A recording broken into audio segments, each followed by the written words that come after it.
Friends, welcome back to the annual celebration of all things Midwest Guilty Gear, the 17th edition of Frosty Faustings live here in Lombard, Illinois.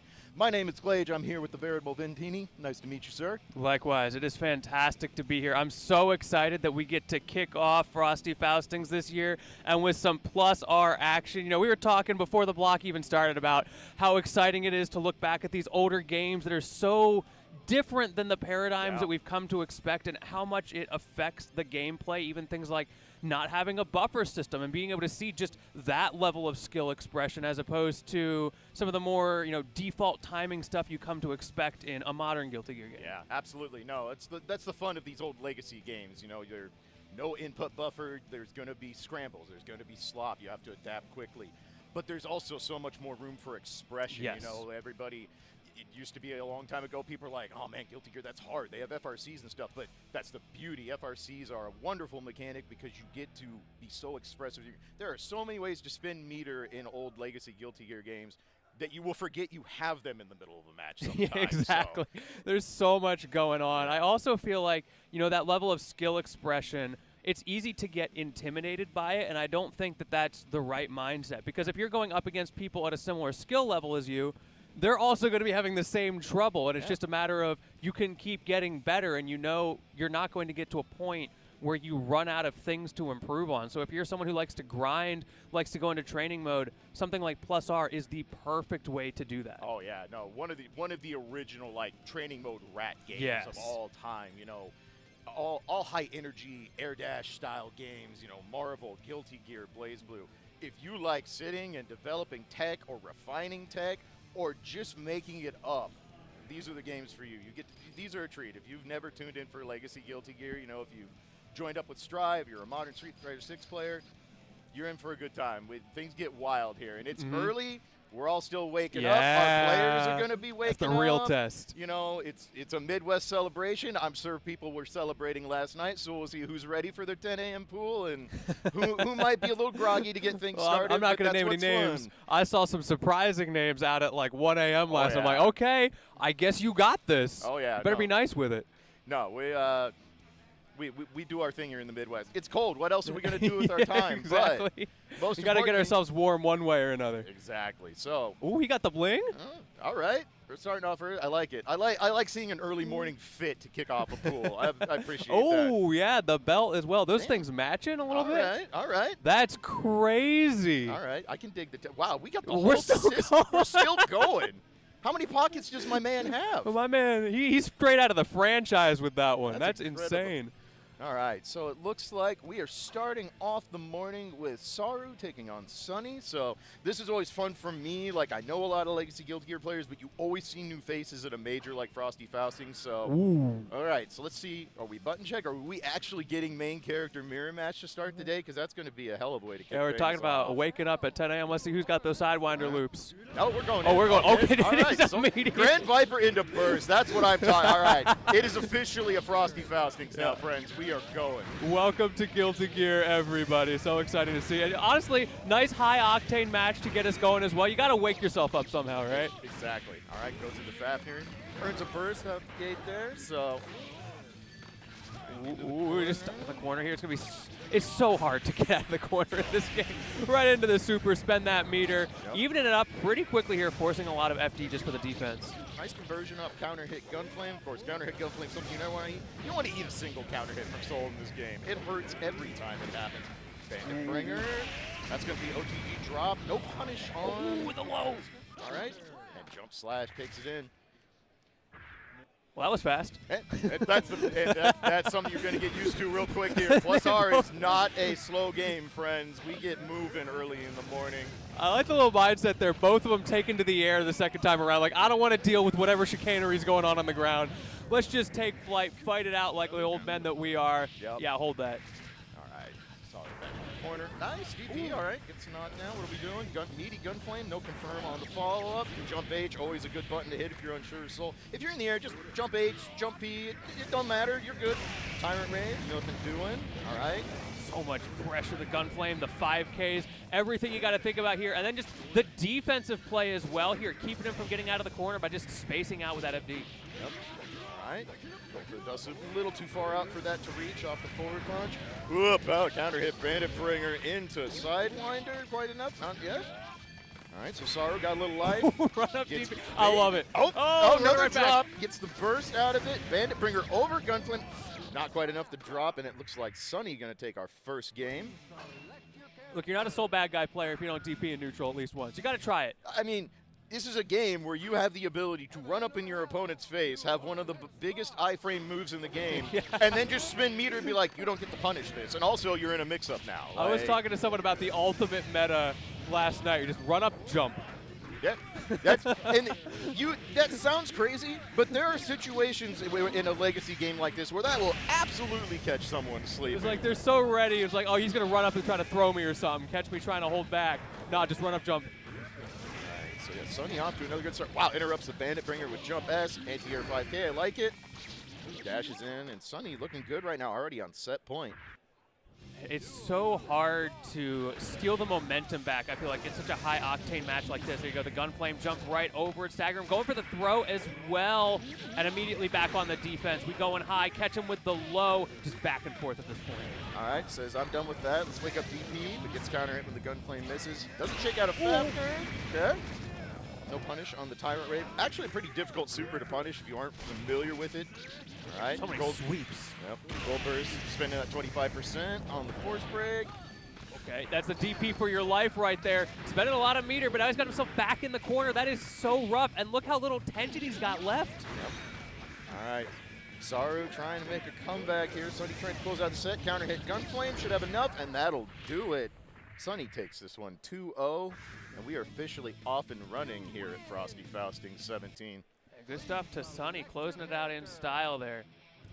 Yeah, this is what I love about this tournament. Like, you see people who are learning the game, like still, getting a feel for the game, getting a feel for how Legacy Guilty Gear plays. That's the beauty of fighting games, the beauty of the FGC. There's no qualifiers. There's no got to earn your right. Put your money on the table, sign the bracket, you're in. Like, anybody gets to do this. That's what's the most beautiful part of these games. And it's really fun. I've been doing this for 22 years, and seeing new players in a game that I've been playing for 2 decades, if you can't tell, I'm old, it's a treat. It's really cool to see people still picking up a game whose series started in 2002. Yeah, it's crazy. The XX series started over 20 years ago. And we're still here. We're still getting netcode updates, and the most recent is the last few years. Look, we'll get a toupee for you. We'll put you in the bracket. No one will be any otherwise. It's all good. It's just easier. This is the only time of year it really bothers me, because let me tell you, it's cold. I was not used to not having hair and then going out to walk the dog. I'm like, oh, right, I live in the Midwest. This is unfortunate. I stepped off the plane. I was like, oh, okay. Yeah, no, I see how it is. It is definitely January in the Midwest right now. I thought Seattle was cold this time of year. Yikes. All right, so up next, it looks like we're going to have the double taking on Scoops. So Scoops, I know, is fairly local to these parts. Double coming out of Colorado. Colorado used to have a big scene back in the early XX days. Yeah, we used to get a lot of people traveling out to Chicago, Nebraska, Missouri for old games. So cool to see the Colorado scene still alive, coming out to play some Legacy Guilty Gear. It looks like we're getting ready to go in. All right, what do we got? So we have here. Okay, Kai versus Venom. This is fun because these two characters have a lot of similarity in what they want to do. They both have incredibly good buttons for controlling space and neutral. Once they knock you down, they get to put their toys on top of you, make you hold a mix. And right out the gate here. All right. Yeah, that Oki setup is always going to be so scary from Venom. I always feel like whenever I'm up against this character, half the time I just have no idea what's going on. Like, do I block high? Do I block low? I don't know, but I'm definitely getting hit on my wake up. All right, 5D catches. Okay. Gonna get some solid damage out of this. OTGs to force the corner back. Little trade. All right. Looks corner. Ooh, whiffs the DP though. All right. Opts to burst. I always love that burst to hold your opponent into the corner. It's such a strong position to get yourself into, and we're going up super high with another dust combo here, closing it out. All right, Scoops takes round one. I like seeing, this is something I'm a big fan of. When you hit someone with a 5D, don't stop there. Do it. Make them prove they can block it. Make them prove you can do something about it. Yeah, he did it twice. Yeah. I'm a big fan of especially high offensive games like Guilty Gear. Have your litmus test. Can they block the overhead? Can they block this tick throw setup? And if they can't, that's a them problem. Don't solve their problems for them. So I like seeing stuff like that, as we see there. I block your 5D. Okay, I like it. We're going back and forth. A little shimmy into green setter. I like it.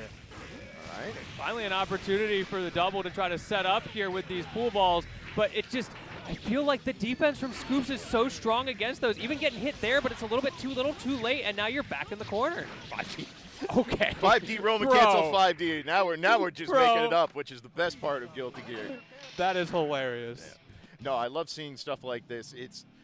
These characters are so fun. I love anytime Venom is on screen. I've said this for years. Venom is the single most malleable character ever made in a fighting game. You can take 6 Venom players and watch 6 different play styles all happen right in front of your face. It's beautiful. So we'll see if the double can make an adjustment here and get going. He had to spend that burst almost immediately, finally forcing one out of Scoops here, setting up that fireball game. So hard to deal with, such a strong set of tools that Scoops has, and using them really well to just keep the double locked down right now. Yeah, I like what Scoops is doing here. It's playing at Kai's kind of max range poke. All right, wake up, ride the lightning, looking for the run. Gets chucked for the trouble though. The classic. All right, I like it. Keep it simple. Do the setup. Nothing doing there. Force break. Playing a little bit of ping pong with these pool balls. Trying to get the extension there. Not able to quite get it. Scoops answering back. Both of them on such a fragile amount of health here. And it's Scoops who manages to get the poke out. The classic. You're looking for that last little bit of life. Throw out a far S. It'll usually get you there if they're not paying attention. And Scoops already on set point here.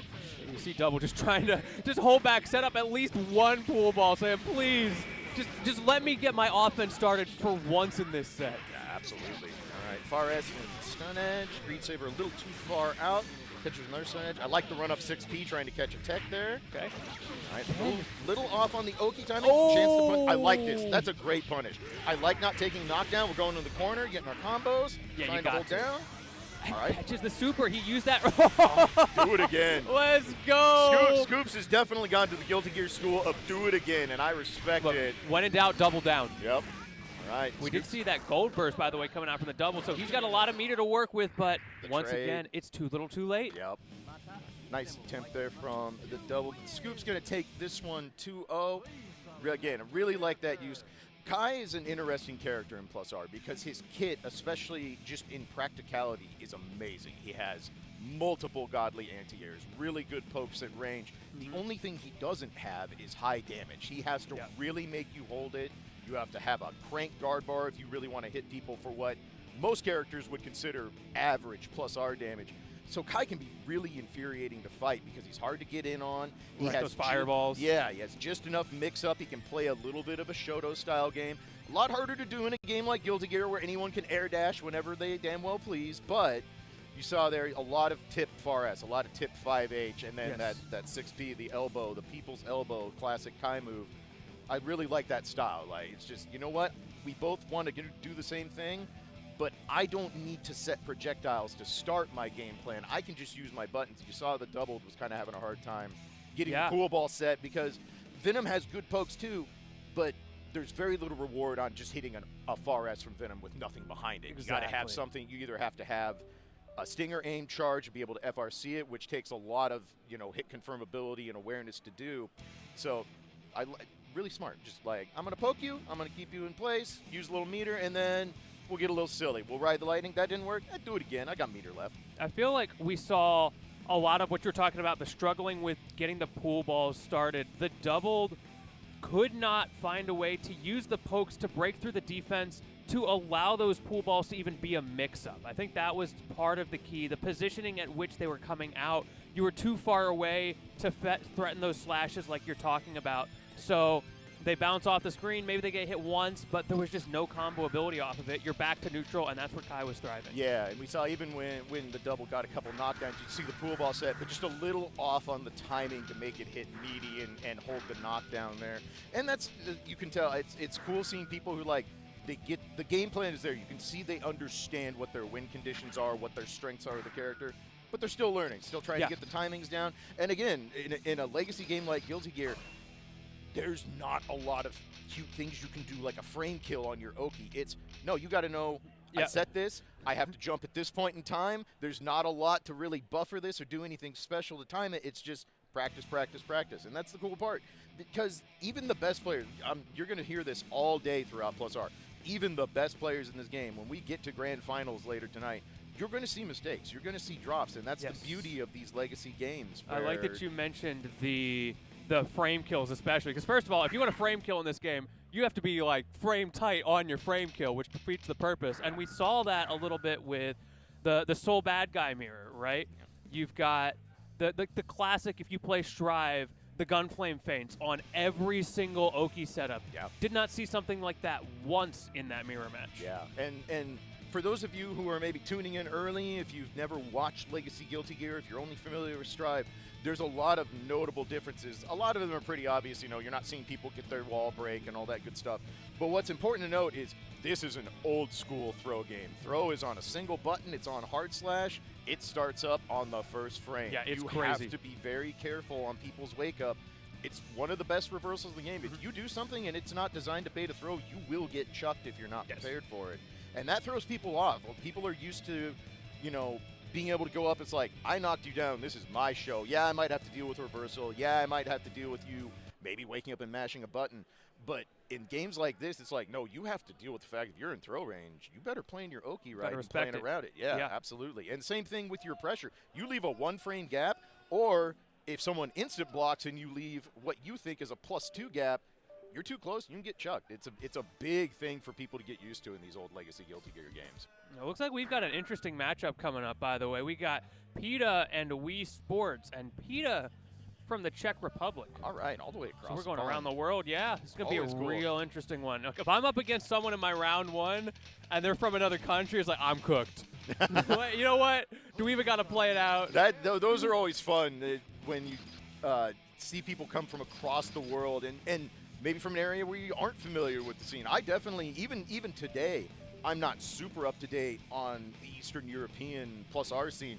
I know there's a ton of them that play it because if you've got a PC that can run a potato, you can play Plus R. It's a Counter-Strike of fighting games. And if you've got $3 in your pocket, you can buy Plus R. And spoilers, if you don't, just go to the Plus R Discord. I guarantee you someone will gift it to you within the first 5 minutes of you being there. Like, everyone is happy to get people involved in Plus R. But speaking of which, if you are looking just in general, check out the Plus R Discord. Very helpful group of people. They've been grinding in there all week. It's been great to see. Yeah, absolute wealth of information. Wonderful, wonderful stuff. Character-specific channels, the whole nine. Absolutely. If you're looking, it's like the basic guides as well. Yep. All right, so we're going into like PETA is going to be playing Axel. Axel vs. Soul, this is a classic XX style matchup. Of course, Axel, very good at playing at range, has the long range chain pokes. This is a bit of an annoying matchup for Bad Guy. If he can get in, Axel does have to deal with some mix-up, has to hold guard, but getting in is the hard part. So we'll see how well PETA can hold this off. Axel just has such a fun design in this game. If you look at the Dust Loop page for Plus R for Axel, the first line is, and I quote, "Axel is a dork." And we all love him for that. Absolutely. Everybody's favorite time-traveling dork before he's playing. I like the run-under into the unblockable. Very clean from PETA there. I like what I'm seeing. Almost textbook. Keep Soul out.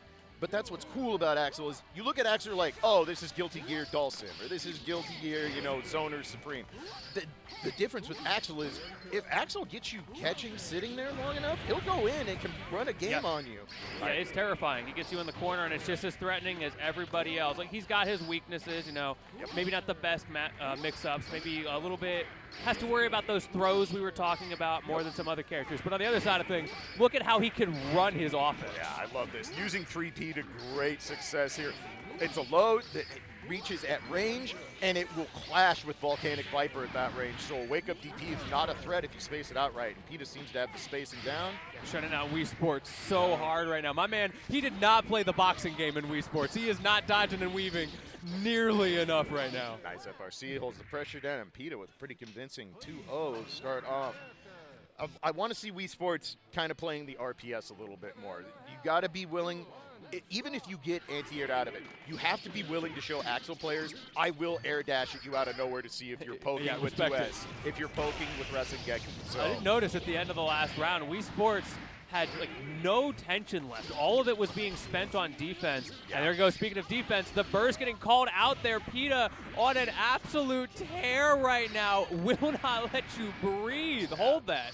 95% life lead. Rasengeki closes it out, and PETA already on set point. You're seeing at that ability from Axel to go in and out. Yep, catch with the 5P. And you mentioned it. Wii Sports out of meter a lot. This is the thing against Axel. If you go to the air at all, you have to faultless defense. If you do not hold FD, all these buttons are considered grounded normals. And that guard bar, this is going to hurt. Oh no! Not even the finally. Yeah, not even a full confirm, and it still did 50%. The counter, yep. It was bounces over on the trade. I like the idea there from Wii Sports to get out of the corner. I was noticing a lot of times PETA is going for those anti-airs immediately on the wake up in the corner. So Wii Sports just, I'm gonna run in on you. Hold this wild throw. Finally, we're seeing some sidewinders. All right, we're getting a full sidewinder combo. I like it. Make it hurt. Get the knockdown. We didn't get to see any of those last time. I was a little disappointed. Yeah. Sidewinder combos take a lot of work. They're very character specific. All right. Wii Sports trying to stay alive, but PETA goes up and gets the air throw, and that is going to do it. And our Czech Republic coming in strong with a 2-0. It was nice to see finally by the end there, Wii Sports was starting to get some stuff figured out. Look, he warmed up the hamstrings, he did his stretches, he's ready to go with those sidewinder loops, but it was just so hard to get that started. That's been kind of the name of the game in this bracket so far. One player just being so much more comfortable in the neutral game, so it's not even a matter, like your punish game doesn't come into account at all at that point. Yeah, again, we mentioned it earlier, this is a fast game. You're seeing it live and in living color, but one of the byproducts of it being a fast game, you have way less time to get your hands going and to get adaptability going. If someone senses a weakness and they start exploiting it, by the time you start correcting that, sometimes you're already, staring down set point. Like, that's the interesting part of kind of these faster. You get punished hard in this game for mistakes. You saw it there. The one time that Wii Sports sits there is like, let me just chill. Let me hold the corner. I'm gonna try and FD you out. And then you get a little too passive, and all of a sudden you look up, you see a flashing wrist gauge. You're like, oh no. Oh, he caught me blocking. I have erred in judgment. All right, that's fine. I just don't need to get opened up. Yeah, not getting opened up in old Guilty Gear is definitely an easy thing to do. I apologize for my severe and continuous lapse in judgment for this entire round. I am so sorry. Hold this mix. Really, again, that's the cool part, that there's so many elements in Plus R, in all of Guilty Gear, that encourage you to not be too passive. Negative penalty is a massive hit to your game plan in this game. Losing all your tension gain for a very long duration. You block too much, you end up with a cranked wrist gauge. And most characters in this game, if they see your wrist gauge cranked and they open you up, it's gonna hurt. So we are moving on. Nostalgia Crit taking on Rage of Leo EX? Leo EX. I'm gonna go with that. We'll just call him Rage. That works, but we got Rage and we got Chris. Axel. This is not a common matchup, so this is going to be fun to see. I love RoboKai so much. Such a goofy character, such a unique character, and already showing, like, I don't care what your tier lists say, check out this sauce. Of course, RoboKai has a very unique meter mechanic, has to build his meter, which improves his special moves, but as his special moves level up, they also cost meter to use. So there's a constant balance of the meter game, as well as you see right there, the heat gauge. If you use too many special moves, don't use one of the moves that exhausts your heat gauge down, mainly the steam with 6H, then you blow up. They really said, I feel like 1 meter is not enough for this character. Let's double down. So much to think about with this character. I'm very impressed by people who can pilot this character well, but as we've been talking about this, Nostalgia Crit has turned this round around, almost bringing it back. Yeah, unfortunate drop there on the Axel Bomber loop.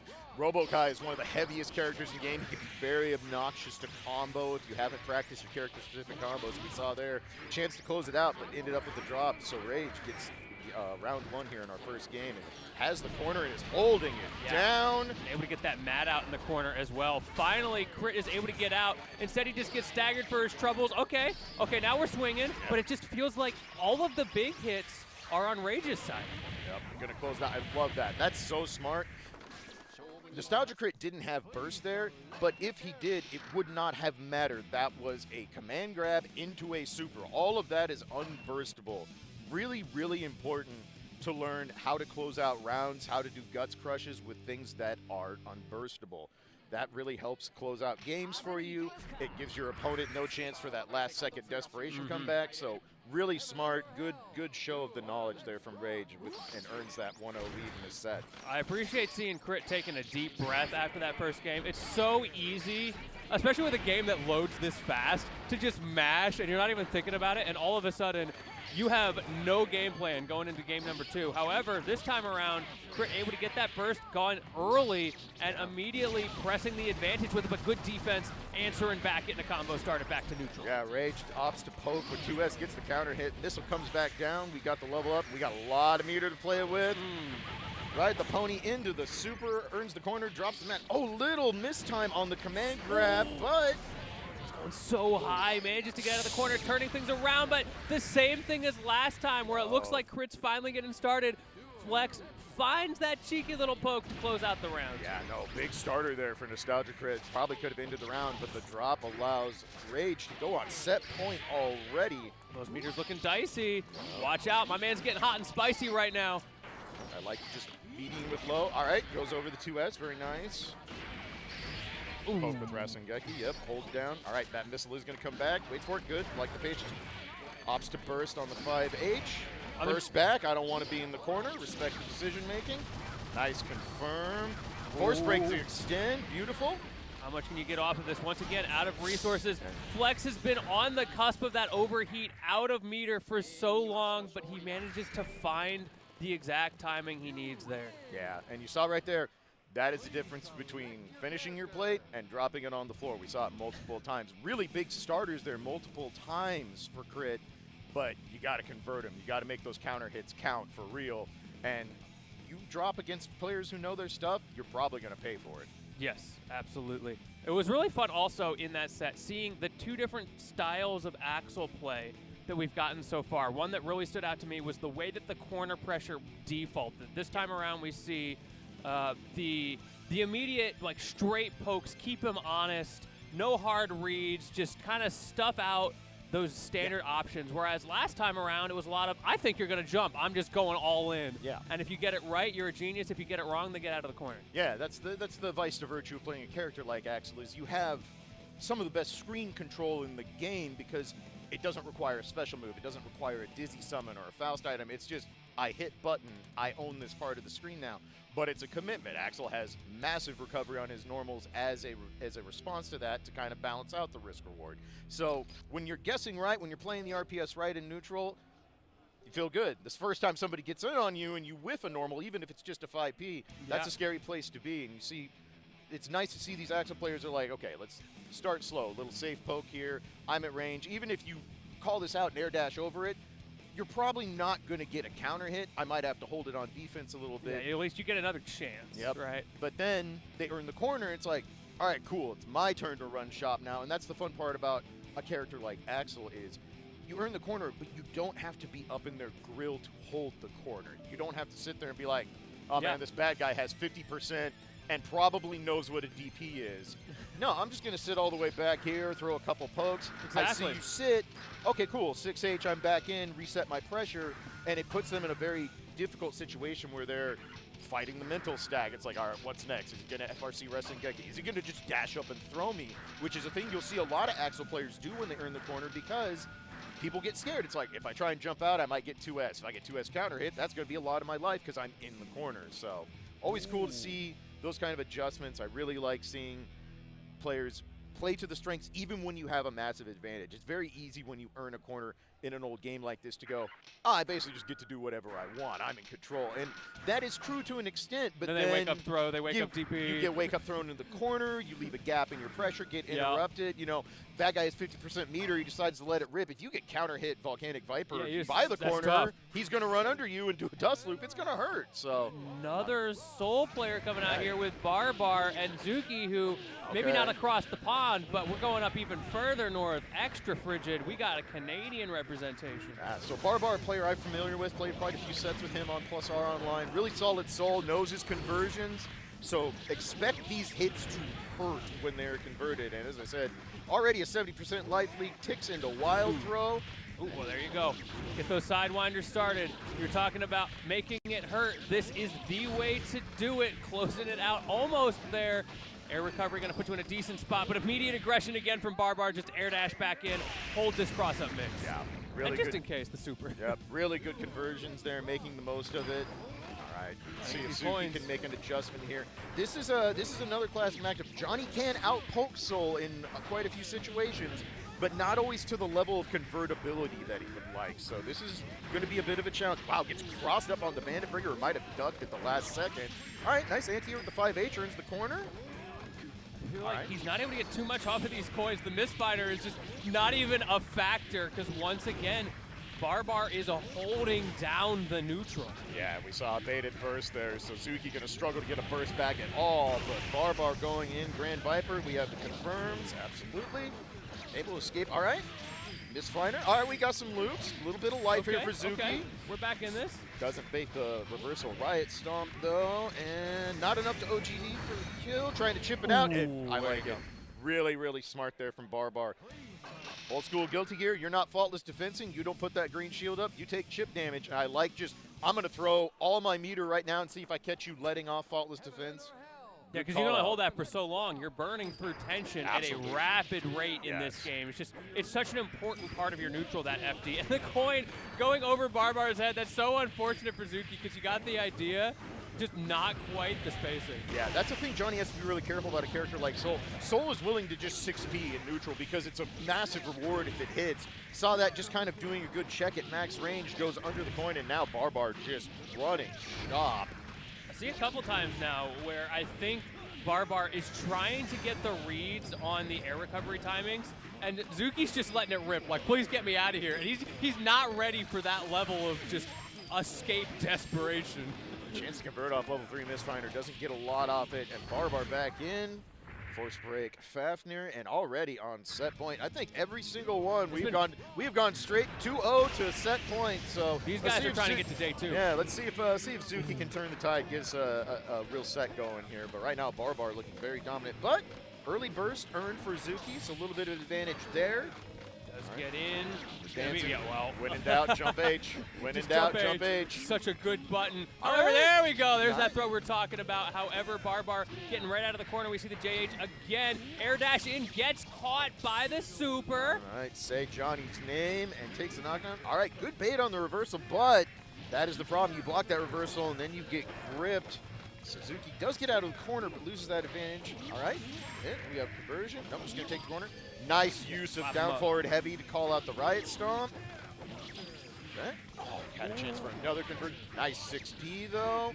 Unable to close it out. That's a big drop. Will Barbar take a bit? Oh, no, he had the read, but then he mistimed the punish. Yeah, baits the burst, but does not get the punish. Oh, wow. Goes in Jackhound. Scramble a little bit, trying to close this out. All right, 2H. Zuki has some life here, still alive. We're in this. Yeah. Barbar did just get burst back. Wasn't able to use it in that last round. It was like the last hit of the round that gave it to him. Throw, though, to get the startup. However, able to get out with that air recovery timing just right from Barbar. Going for the DP, and now we're back to this air dash game. So hard for Zuki to deal with that because he's trying to set up this coin pressure. Barbar going to opt to spin some meter, get the good starter in the corner. Clearly has been practicing those sidewinder loops, gets the maximum with a knockdown, and we're back in, and Barbar looking to close this out. All right, dead angle, Zuki on the last legs here, and gets the DP. Barbar gonna take this 2-0. Hit you with a good morning. Good adjustments there. I like what Zuki was trying to do, kind of got a better feel for the spacing, but again, just gotta convert. Mistakes are going to happen. Again, this game has no input buffer, friends. Like, you're going to make errors. The best of the best make errors in this game. But if you drop 3 conversions in a row, that's real hard to recover from in a game like +R. Yes. Real difficult. This game is not forgiving by any stretch of the imagination. We're talking about it earlier, just like things like the timing precision. But then on the other side of it, if your opponent's got it down, you just blow up. Yeah, absolutely. And that's the thing with a game like +R is, you know, everybody knows relative character strengths and like, oh, this character's really strong. Maybe this character isn't quite that good.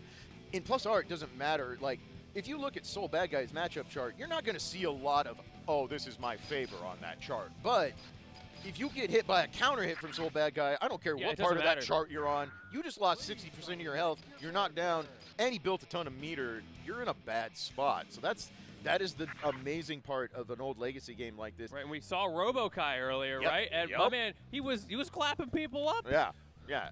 That's the, there's the running gag, like, oh, Guilty Gear, the high damage game, and it's like, yes, that's correct. Like, that's not a meme. It is in modern terms because everything has to be a meme in the year of our Lord 2025. I feel like that idea of balancing by overtuning everything has really been a popular discussion point lately, because we're seeing that in some games where the general strategy is, well, if everybody's broken, it's the Incredibles. Nobody's broken. Yeah, yeah, and I've always been.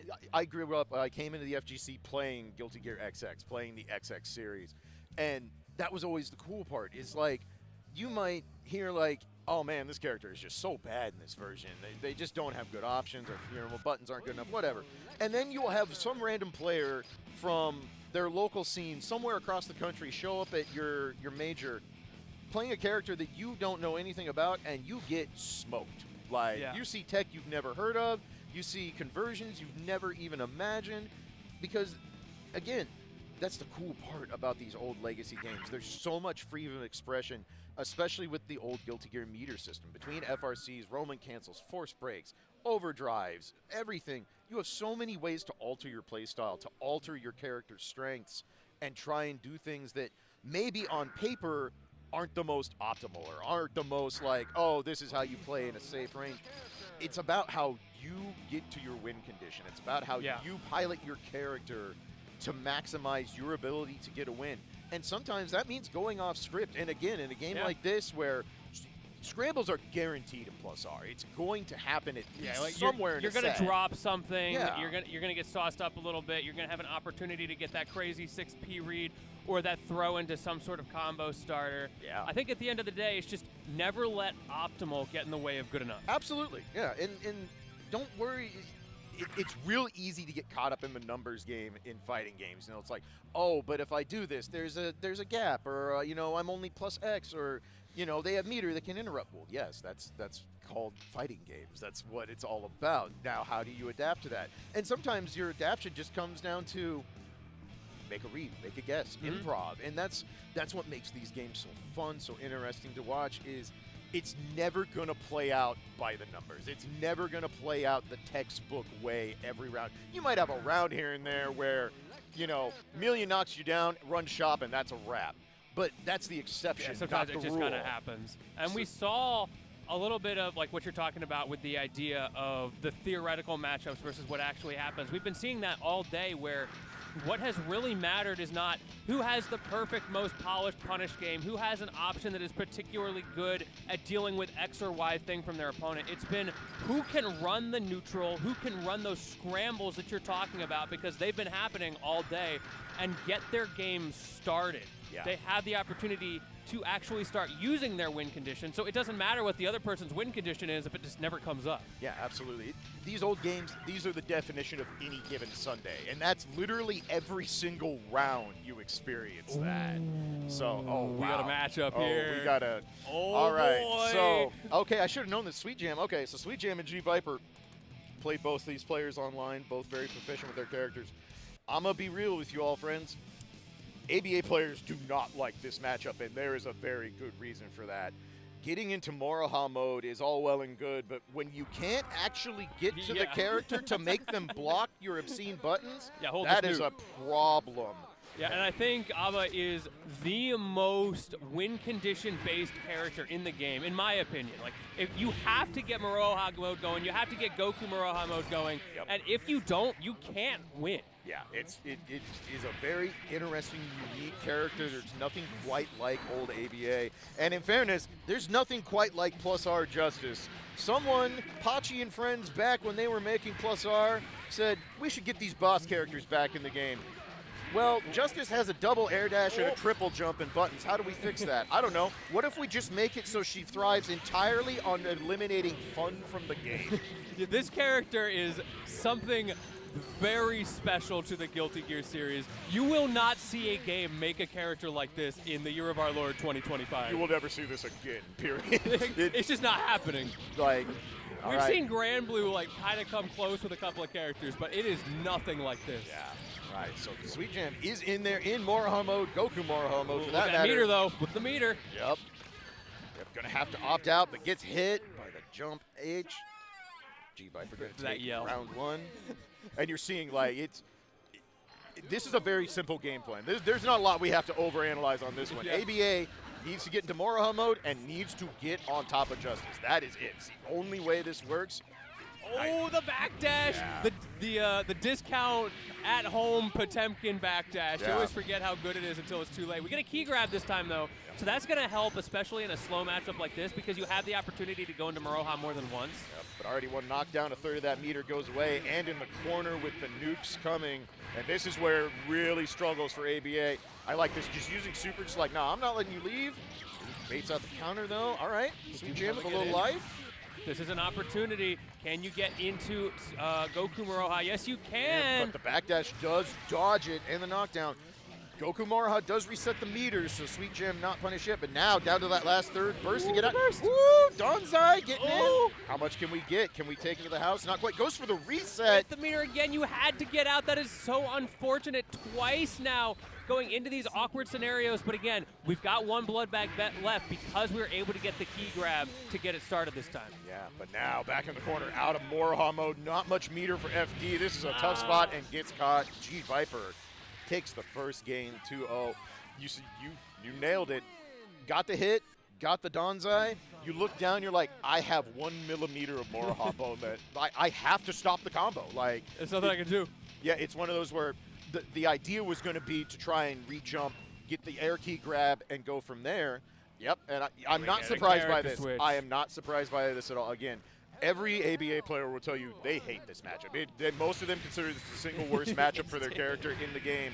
So Sweet Jam, I'm willing to bet that this soul exists for Sweet Jam solely for this matchup and nothing else. Holy Michael Sword, G-Viper. You got to chill with that move. Round start, and then every single combo. Yeah, there you go. Just not letting it stop. We saw the same thing against the ABA. Just like, I'm going to use this move. Let's see what you can do about it.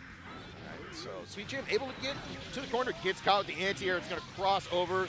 This is going to hurt. The corner is earned. Yep. Yeah. Perfect. That is the idea. You can Grand Viper if they pick the wrong nuke. Justice players know Soul is looking to Grand Viper the second that happens. So good read there by G-Viper. Got no answer to these nukes and Michael Swords. I feel like G-Viper has found a level 1 game plan just to like knowledge check, and there is not knowledge there right now.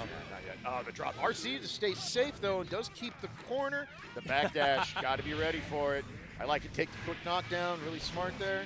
All right. Oh, weird scramble there on the dust. Yep. Opt to burst the dust. Those are weird because you have limited movement when you're doing a dust combo. All right, there we go.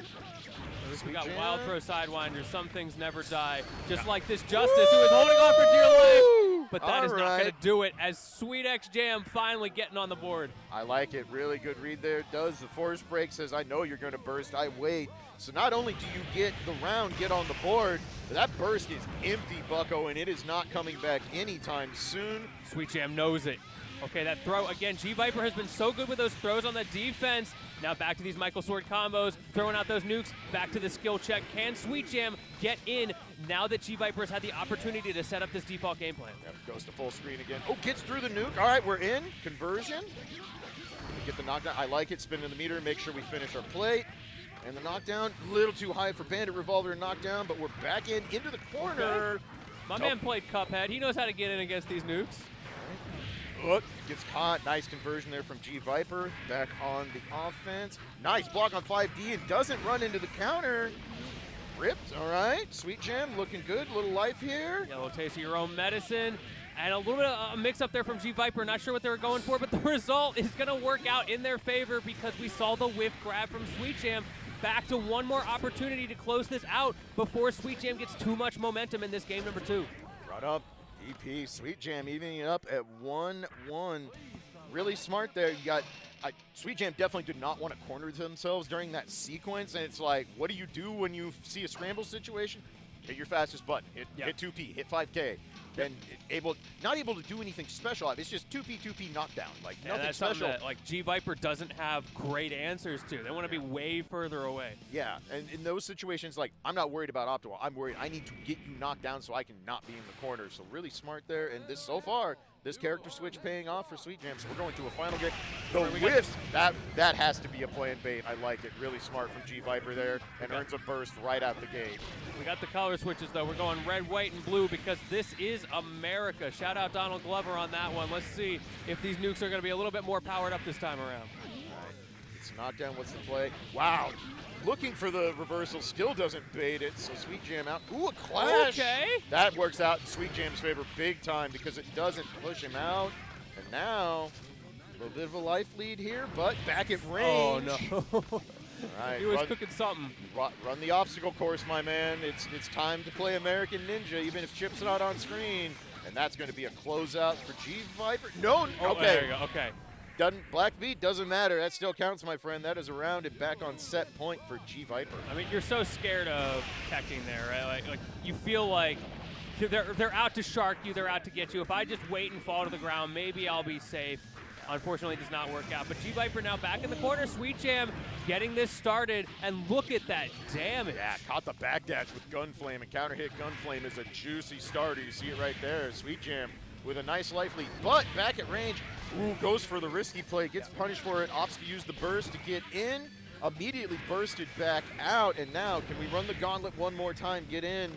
Oh, this is that terrifying zone. This is where G Viper can finally set up their game plan. And it's been so hard for Sweet Jam to get in against, and the adaptation, last time it was Sweet Jam that got the throw there. This time G Viper, one more chance on Oki, and the throw on the FD. You thought. Oh God, drops the wild throw combo, had a chance to close it out. Lots of scrambles right now. He's trying to get away. Right? G Viper wants out so badly, but Sweet Jam will not go down without a fight. Another DP, letting it rip, betting it all, and it might have been the wrong call as G Viper closes it out, not letting that opportunity slip away. Yeah, very nice conversion there at the end. I was wondering, I'm like, ran up DP. Is he gonna do it again? You got no meter. You can feel it in your bones. You got no meter to back that up. If you don't hit that, that's a wrap. But I respect the game plan. It's like, you know what? You've run into this like 6 times. Maybe we make it 7 and I push this to final round, but nothing doing so. Good adaptation from both players. G Viper gonna close it out. But I really applaud Sweet Jam. Sweet Jam is an ABA player. Like that is their character. That is who they play.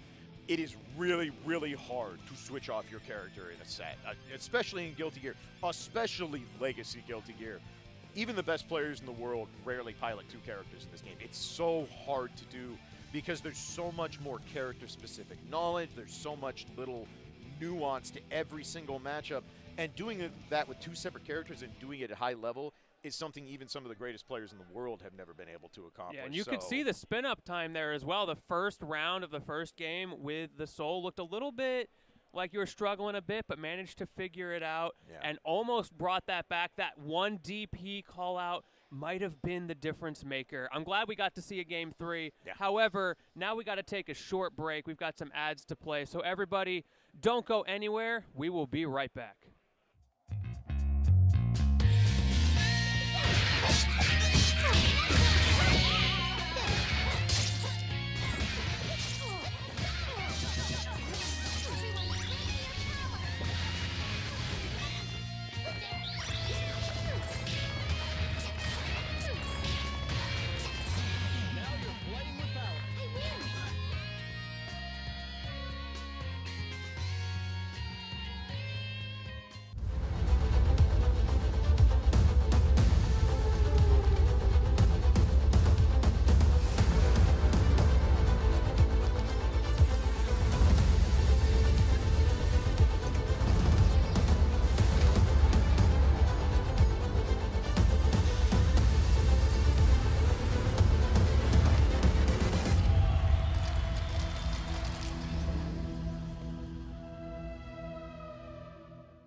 Pre-order Virtua Fighter 5 Revo on Steam. There's a 20% sale until February 3rd. There's a 30th anniversary edition available that will feature bonus content like the 30th anniversary swimsuit costume set, Legendary and Yakuza series DLC, pre-production artwork, and the Virtua Fighter 30th anniversary music selection. Pre-order Virtua Fighter 5 Revo on Steam. There's a 20% sale until February 3rd. Arc System Works. Catch all the action at the Arc World Tour 2024 Finals with exclusive PlayStation merchandise, and be sure to check out the 4 awesome side tournaments that have been added. Arconic Artistry. Laser-engraved wooden coasters, wall art, and other functional gaming accessories.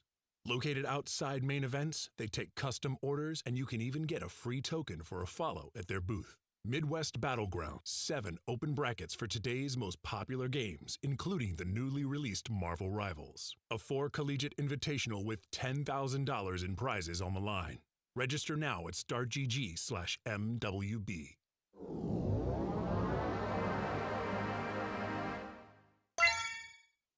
Gaming Gen. Make Gaming Gen your first call when planning your event. Gaming Gen is your source for gaming equipment rental and event services. Slashback returns for the 3rd year in 2025. Returning to Guildhouse. 7 official tournaments and registration is live now. Don't miss out on one of the best anime FGC majors of the year. SNK, bringing you Fatal Fury. Pre-order the special edition of Fatal Fury City of the Wolves for just $59.99. You'll get the base game and the first season pass included. Pre-order now and you'll get a DLC costume for Terry and 3-day early access to the game. Boston Bluebeat, returning to a hotel venue with over 10,000 square feet, featuring a park meetup on Friday before tournament-packed Saturday and Sunday. A base lineup of 13 games with more eye-catching side tournaments to be announced. Hitbox. The Hitbox Ultra is the upgraded version of the original Hitbox, featuring new enhancements designed for optimal performance at all gaming levels. Friends, welcome back to Frosty Faustings XVII, live here in Lombard, Illinois. You are smack dab in the middle of 10 a.m. pools for Guilty Gear Accent Core Plus R. My name is Clage. I'm here with the good man Lentini, and we are off and running now. People are getting in, getting we're warmed waking up. Yep. Caffeine's kicking in. Everybody's the nerves are kind of shedding off. Everybody's played a couple matches now. We're off and running. So that last set was absolutely fantastic as well. We got to the point where we've got 2 people of pretty similar skill, and it's really coming down to those hard call-outs and reads and adaptations to your opponent. And I think that's where the game gets truly beautiful. Yeah, no. Adaptation is key in every fighting game. You know, who can adjust to the game plan on the fly? It's really interesting in these older games, these legacy Guilty Gear games, because sometimes adapting to that plan, even if you know what to do, actually executing it can be really, really brutal. Again, absolutely. No input buffer is obviously a big problem, but you have these characters like Justice. If they get their game plan set up, even the best players in the world will tell you that's hard. It's really difficult to have the patience. In a game with so much free-flowing movement, so many special moves that will send you flying across the screen, it's really tempting to make your call out and try and get in on a character that owns the screen like that. Being patient is a virtue and going a long way to get stuff going, but we have our defending Frosty Faustings Plus R champion up on the stage. Jacob Pat, one of the true OGs of the American Guilty Gear scene, been doing this even longer than I have, and that's how you know you are decrepit. I love that name, Negative Ellie, as well. That's very clever. Yeah. So exciting to see what's going to happen here. So Negative Ellie going to have to bring the A game against the defending champ, Testament versus Eddie. Yes, Eddie, not Zato. I know it's hard to keep up with. I'm going to call him Zato at least 3 times this set. The number of times I've Googled which one's which again. All right, so I'll debate. Ellie does earn the corner. Good defense from Jacob Pat. That's what I expect. He's been around a long time.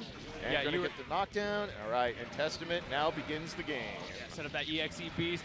Catch him slipping. It's so hard to play defense against this as well. And the net's in the corner. This is the dimension that Eddie came from, as far as I can tell. You just got to suffer. Yep, and now the best win con in the game, arguably on deck with Master of Puppets. That first tree's already triggered now, so that's a win for Ellie. All right, going to earn the corner. Opts for the Eddie Vice moveset. Don't see that very often. Gets through the skull, and we're in. Opens up Jacob Pat, and we're off and running here. You can only play defense so hard against that. There's a certain level of just hold this mix, and it looks like Jacob is holding that mix. That was a well-prepared sequence from Negative Ellie. Exhaustion into the unblockable, catching Jacob Pat. Excuse me, the overhead, not the unblockable. I am still waking up as well. But let's see how Jacob Pat adapts. But right now, Negative Ellie with a one-round lead on our defending champ. We'll see how Jacob Pat adjusts here. Showing us a legacy isn't everything. Sometimes you can catch your opponent off guard with some schmicks of your own. Testament, definitely a more common character. So you're going to know that matchup no matter what in this scene. And maybe Jacob's a little rusty on the Eddie matchup. Who knows? Looks like we're warming up here, though. Does get knocked down, but at range, a lot easier to deal with little Eddie when you're not right on top of it. But gets caught trying to 2H through. But the meter is gone. No exhaustion, no Eddie. And hold that wow, yeah, went for the hero burst. I'm kind of surprised at that, but Jacob Pat with a good read. And now Native Ellie in a rough spot going into the final round with no burst to her name. Yeah, that's tough. I feel like that might have been a bit of a mistake there. Maybe you're just caught in the heat of the moment. However, we've got the throw here, going to put you into a bad spot. Jacob Pat trying to play patient, looking for a way out. Catches with the 2H and start the mix. Keeping it simple, just make him block. You'll take that trade all day, every day, and we're in again. Again, you're seeing the problem, that burst not being there. Opposite dead angle and earns the corner for it. All right.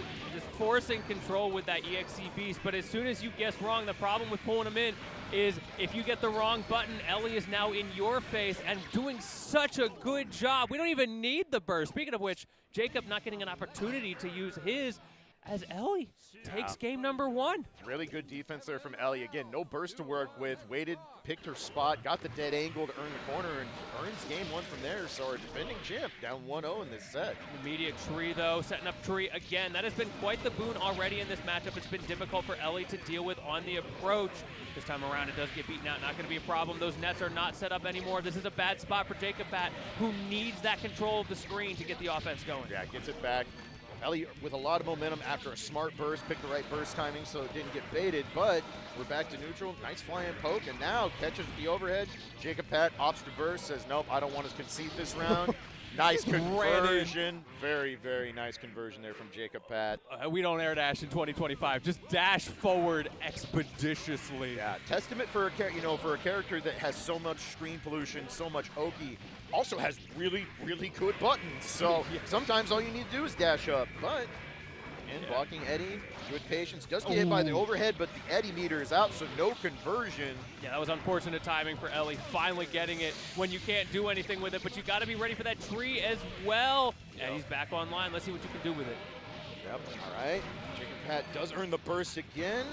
So willing to use that burst at low life. Yeah, all right, conversion off the JD. Not going to be able to kill from there, but catches the mash, and Jacob Pat, wow, runs it. As quick as it was 1-0, it is 1-1 just like that, friends, and we go to the final game already.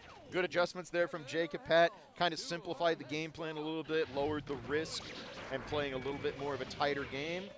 See if that momentum stays up. Getting rid of those nets early, giving Ellie a lot more opportunity to fly around using Eddie. Such an important part of the mix-up game, but Jacob Pat not deterred, forcing the burst out super early once again, and just continuing to hold that resource advantage. I was going to say that burst did not trigger the net. I wonder if Ellie recognized it. She did not, and now is going to pay for it. Going to the corner, force break, skull is out, the overhead is coming. Yep, Master of Puppets. That's rough. There's a bad spot right there, Bucko. You don't want to eat Master of Puppets with 10% health. You might not even have to. Didn't even need a single big tree or empowered net. I just do low and I win. Pretty very straightforward there. Jacob Pat on set point. I mean, once that skull came out, I'm surprised she lived that long. That was some impressive defense. However, Jacob Pat, like you were saying earlier, is warming up, getting a little bit better at dealing with things. Does have to use the burst there, and Ellie's right back in the face. But look at that. This time, ready with an answer, setting up that EXE beast on the Oki, and such a tough situation. Once again, burst is online, though. All right. Jacob Pat, a little bit of a lead here. Knockdown, what's the mix? I like to keep it simple, daring you to mash, catches on the hit. Ooh. Ellie again with that low life burst says, nah, I can run this back. Well, I believe in myself. I'm betting on myself. I don't think you can bet on anything else at this point because you are out of opportunities, and look how tough this situation is. Ooh. The net. Ooh. It doesn't matter. The crow comes in, finishes off, and Jacob Pat, our defending champion, going to stay alive on the winner's side. good showing there from Negative Ellie, just not able to quite continue that pressure. I did like seeing the Eddie Vice moveset. We don't see that very often. If you're unfamiliar, Eddie in the early part of the XX series had a different moveset with the puppet, that's Testament, with the demon Eddie, where the Buzzsaw is different than Maru, the one that comes from behind you. And we saw it must be a matchup dependent thing that Ellie felt, because I like the ideas like keeping you at mid-screen is not great. If I get dead angled or I don't bait a burst or something, then I'm put right into the mixer with the EXE Beast. Let me just send you to the corner before I really start trying to apply the pressure. And we saw that work to great effect in game 1. After that, Jacob Pat goes, oh, you're not actually trying to crank me open off the gate. Okay, I'm just going to chill. I'll wait my turn. I'll poke when I think there's a good chance to RPS here. All I have to do is convert one and then run it from there. Yeah. Yeah, it's that kind of matchup knowledge, that adaptation, recognition of the situation you're in is so critical when you're up against someone like the Frosty Faustings defending champion, right? Like, you can't be caught slipping with not knowing the Testament matchup. Yeah, absolutely. And I am looking over at our matchup right now, and friends, you are in for a treat. We have one of the true legends of all things Guilty Gear, IMM Summit, often known as Samito, all the way from Japan, the chip of all chips to ever do it. If you were not around for when Plus R launched in arcades back in the early 2010s, if you turned on Mikado, you would see Summit. And if you looked up at the win streak next to his name, your jaw would hit the floor. So Summit has been doing it for a long time, one of the best to ever do it, and Barbar is going to have to play the game of his life right now. Because right into these knives, that was tough. Yeah, it's going to be a hype setup against Barbar here, who has got an aggressive start, but Summit, I feel like in both situations where Barbar tried to come in, just stuffed him out so masterfully and got to start playing this chip offense way sooner than you would like to see. Yeah, and this is, Samito is so good at this style of play. Nickel and dime you, catch you, but the difference is Chip in Plus R is one of, if not the most demanding character to play from an executional and just mental standpoint. The amount of options this character has, the amount of force breaks this character has is enough to melt your brain when you pick him up for the first time. But, all right, Barbar with the first bit of life, and I like it. Summit says, nah, let's reset back to neutral. I'll spin my burst. But Barbar has kind of found if I just go in. Okay. All right, I like it. And this is Chip. This is going to hurt. He can close this out. I think that's it. That's Doesn't enough. even need the full combo there. Thank you very much. Really on the board. Really important. Caught Chip at 50%, which means the guts had not kicked in. Didn't need to do a heavy guts crush to close that out. So Barbar evens up this set and has a lot of momentum. Summit seems to be struggling with this pure rushdown game plan. The timing on that DP was crazy from Summit to find a way through that crazy air mix that Barbar was trying to pull, because you're baiting out options like that. Yeah, and right now, Barbar with a nice life lead, but gets hit. Oh, no conversion for them. Catches with the force break out of the leaf grab, and now, yep, gonna put him up. Where's the mix? The teleports, yep, go back up, do it again. You can't see him. Forget teleporting behind you. I'm going to teleport right inside your face, and there's nothing you can do about it. What a call out from Summit. I love it. Goes into leap grab to see if you land. If not, I'm just going to force break out. I cannot tell you how infuriating that force break is to deal with, because you spend years dealing with Chip, and you're like, all right, leaf grab's kind of slow. I learned. You can air throw it. Yeah, what if he just goes into what is effectively one of the best DPs in the game out of it for, out of nowhere? Good luck dealing with it, but... Speaking of DPs, Barbar answering back with a DP of their own. Both of these characters very strong in that part of the game, but right now, Summit is just putting you in the blender. Yeah. What Chip does, gonna punish that with ease. That's so easy for Chip to punish, that fast dash speed. Looking for a tech trap, doesn't need to. JD to the face. Summit clearly back in control. Ooh, whiffs a DP though. Barbar opts too. That had to be an execution error. No way you would have done that on purpose. So that's a big drop right now, and Summit makes it hurt already on set point. It's another one of these fast matchups. I correct myself. This is winners finals in this pool, so not on set point. I apologize. We best of 5. Okay. Well, either way, that burst is coming out early. Neither of them are going to have it likely for most of this round. Maybe Summit at the end, but I don't know. It's going to be difficult with how little life this character has. Summit often keeping it simple, goes in, Oh, wow, nice jump back there from Barbar. Does get the knockdown. What are we doing? FRC Gunflame holding the pressure. All right. Oh, it's holding the pressure. Conversion, no tech. There is no auto tech in this game, friends. You got to do it manually. If you don't, doesn't matter if it's not a real combo, it's going to hurt. Speaking of not real combo, yeah, a little bit of a black beat going on there. However, you got the damage, evening this up. This is the opportunity for Barbar, but Summit instead gets the call out with the mix-up on the Oki and closing it out there. Okay, apparently we are staying 2 out of 3 in pools. Okay, I wasn't sure. So, apologize. So Summit takes it 2-0. Very nice adjustment there. Good effort from Barbar. I like the recognition that's like, you know what if I just ran at you? Like nonstop. Are you just prepared for that? And sometimes a lot of Japanese players are much more risk-reward conscious. They like to keep things simple, safe, let you kind of hang yourself. It's kind of a hallmark of a lot of classic Japanese Guilty Gear players. Yeah. And I like Barbar just going, nah, hell with it, I'm going. Like, yeah, just go in. You figure it out. If I'm it hits, hitting though? buttons. Yeah, If it hits, though. And that's the thing. Chip is an incredible character in this game. Literally has every tool and situation you could ever ask for, but you got to pick the right one at the right time. You have to be able to execute. You have to be able to convert. That's a tall task. If you get it wrong, you die. Yeah, and if you get hit, we saw 50% life off of a good but not phenomenal starter, and Barbar clutched that bar up with ease. Yeah, and not even like you didn't need the whole combo. No, there was plenty left on the table. That could have started at 70 and Chip was going to die. But again, that's the key. When you hit someone before guts starts kicking in, Chip has really high guts in this game. His level 4 guts was the second highest you can get in plus R. So with that not kicking in, it's just that combo is essentially unscaled on a character with the worst defensive modifier in the game. That's not a recipe for success. But when you've been playing as long as Summit has, it's like, wow, I got hit for 50% in Guilty Gear. I've never seen this before. All right, I'm just going to go back to playing Chip now. And good conversion, good clutch there. And Summit will be moving on to top 48. Yeah, truly the epitome of you got your one. Yep, absolutely. But you needed 2 to pass. You only got 1. Sorry, Mrs. Puff, that's not going to be enough. But now we got PETA versus Summer Breeze coming up. Okay, so our Czech Republic player back up here. Yeah, we're back on the sticks. Yeah. Right. Looking ahead, we're going around the world with some of these matchups coming up. All right, so we're going to have Axel, and I heard Venom. I don't know if that's who we're sticking with. We'll find out here in a minute, but be real curious to see. This is our first time seeing Summer Breeze today, so. And I can't say I'm familiar with this player. I feel like I should know this name, but it's also possible I'm just being old again and forgetting. Well, my man's going to say you're about to learn, right? Right. Right. If you're this far into the bracket, you know you got hands. I've been loving how close these matches are now that we're at this point. And it's exciting to see the character variety with that as well. It's not all one character. It's not all Testament, right? Yeah, no, that you will see. If you watch this tournament all day, friends, I can almost guarantee you will see every character on the roster at least once somewhere throughout the day. Like, I feel like every time I watch this game, there's a different character that's like the mainstay. Today it's Soul Bad Guy. Yep. Sometimes it is like the Testament. Sometimes it's some random character you don't even think about. We've seen a lot of Axel today, for example. All right, so Axel versus Venom.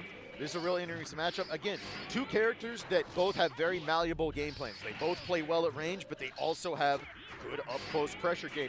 Venom's a lot more strike-throw mix-up oriented, whereas Axel kind of dares you to move or push a button when you shouldn't. So we'll see who can get the best of it here. Yeah, my brain definitely puts these characters in a similar place. It's just setup versus all the time. Yeah. Both really strong at range, have a lot of ways to make you reconsider how you make your approach. And then again, once the setup is there, there's a lot to work with. All right. We've seen that Ransengeki coming in already, just forcing out the space, making PETA respect. Yeah, things like that. You've got to put some respect on the name as you slowly get chipped out. We don't even need the big combos and close it out with 1 more. Yeah, I like that run-up. The one thing Venom does not have in Plus R is Venom does not have a good defensive game plan. Venom relies heavily on either anti-airing you with 6P, or once you're on top of him, he's just like the rest. You have to either spend money on a dead angle, try and bet on a burst, or you have to play excellent defense. He does not have a tried and true reversal in this game. Yeah, he's definitely one of those characters, a little bit archetypical to the Plus R mindset in general, which is, okay, yeah, my defense is crap, but this offense, though? Yep. Once I get my Oki going, though? The offense and the neutral, of course. Setting pool ball is a very dangerous neutral tool. But right now, PETA look good. A little bit drop there. Does the full mat struggle. Right? Okay. Good defense. Just patient there for PETA. No punish on the Axel Bomber. All right, charging Carcass Raid. Little out of range for force break. Mad struggle. And on the last legs, gotta FD all of it. Rasengeki will chip out here. Ooh, earns the burst. All right. Trying so hard to get that pool ball. Whiffed the first time. Able to get it. Staying alive, but you're barely going to get chipped out. Wow, the clash on the 6P and Summer Breeze not able to recognize it. Not a lot to convert to there either, unfortunately. Probably a far S was the best that was going to happen. And that was not going to close it out. So Peta takes a 1-0 lead. A little high on the air throw to get anything there, but does allow the chance to set up pool balls. And now I'm playing at range, but gets poked. Does avoid the unblockable, though. All right. I do like the angles of those setups that you're going for there. Just hasn't been able to open up super well. The chip damage has finally started. Peta in a bit of a risky spot here because we're not seeing those big combos like we talked about. Yeah, not quite getting conversions, but we're pretty even on life. A little bit of lead here, Summer Breeze. Well, that cross up. All right, Peta says, "No, I got this round. I'm going to go ahead, opt to burst," and has a massive stick of tension just waiting to be used. But, yep, nice bait on the dead angle by Summer Breeze. Baits it again, and all that meter is gone, but not able to close it out. Uh-oh. Okay. Stinger aim, and Summer Breeze with the first round in this second game. I love the read there. Saw an Axel with a full bar meter and said, you're going to do something. Maybe it's reversal super, maybe it's DPRC, or maybe it's dead angle, and good patience earns around there. And now, a little bit of lead, but Peta poking back and going in. Summer Breeze just trying to get out of these situations. Unfortunately, the downside of that is because you started off the game with what was like 3 backdashes in a row, now one little extension from Peta is going to put you in the corner, forcing out these hard read options, forcing out the mix like that, and we're just holding FD saying, nah, I don't feel like thinking right now. Nice block on the mad struggle, but does get knocked down. All right, just goes with the mid. Oh, good patience, but Peta is out, and rough burst at the top, but no full punish. That felt like lose-lose, because if you don't burst, you get comboed anyway. All right, and the chip damage this time enough, and Peta already on set point.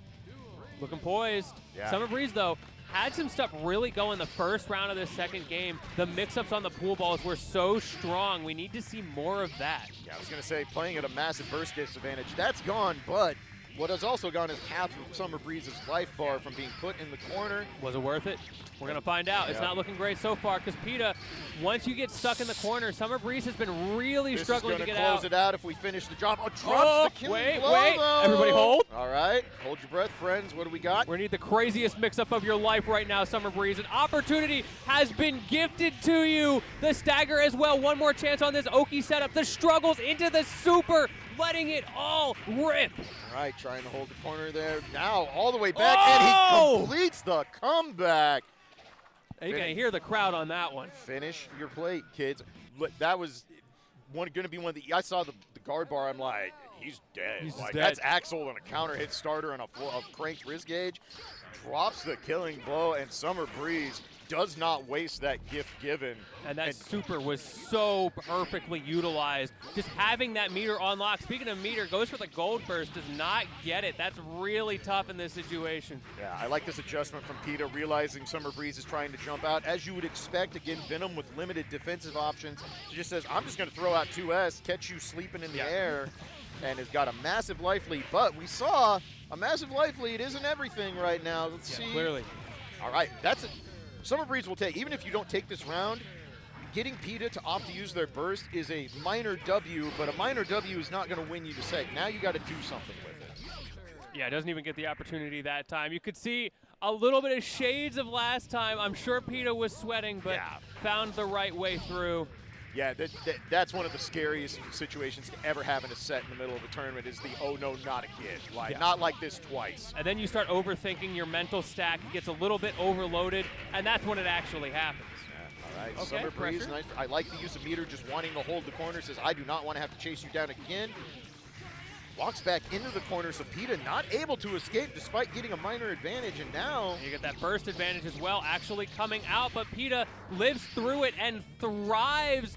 Now getting an extension of their own. Summer Breeze going super high, managed to get out of the corner, but Peta catching on the landing anyway, back and forth. Now you've cornered yourself. You got out of the combo, but was it worth it? Can you escape? The slashback! Slashback gets a little breathing room, but runs right into the anti-air.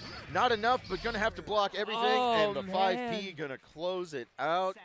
Mad respect for going for a slashback in that situation, and it worked. It's just the recovery from PETA was too good. The real unfortunate part is that was one of those where it's like the slashback was clutch, but you're at the wrong range to do anything with it. You're still in the air against Axel, and yes, your block stun's gone, so you can kind of try and do something, but what are you going to do? Air dash in and then get 2S for your trouble? Like, it was a desperation thing, because what else are you going to do? You're about to get chipped out from the air. You're going to run out of FD, and then you're really in trouble, so I like the idea. And clutch to hit it. Slashback is not an easy thing to hit, friends. That is a 3-frame window in the middle of the air, and if you do it wrong, you're just either getting a tech or you're getting a button, and then you're getting counter hit. So good Very adjustment, impressive. good back and forth. That comeback was amazing. Like, always love to see that.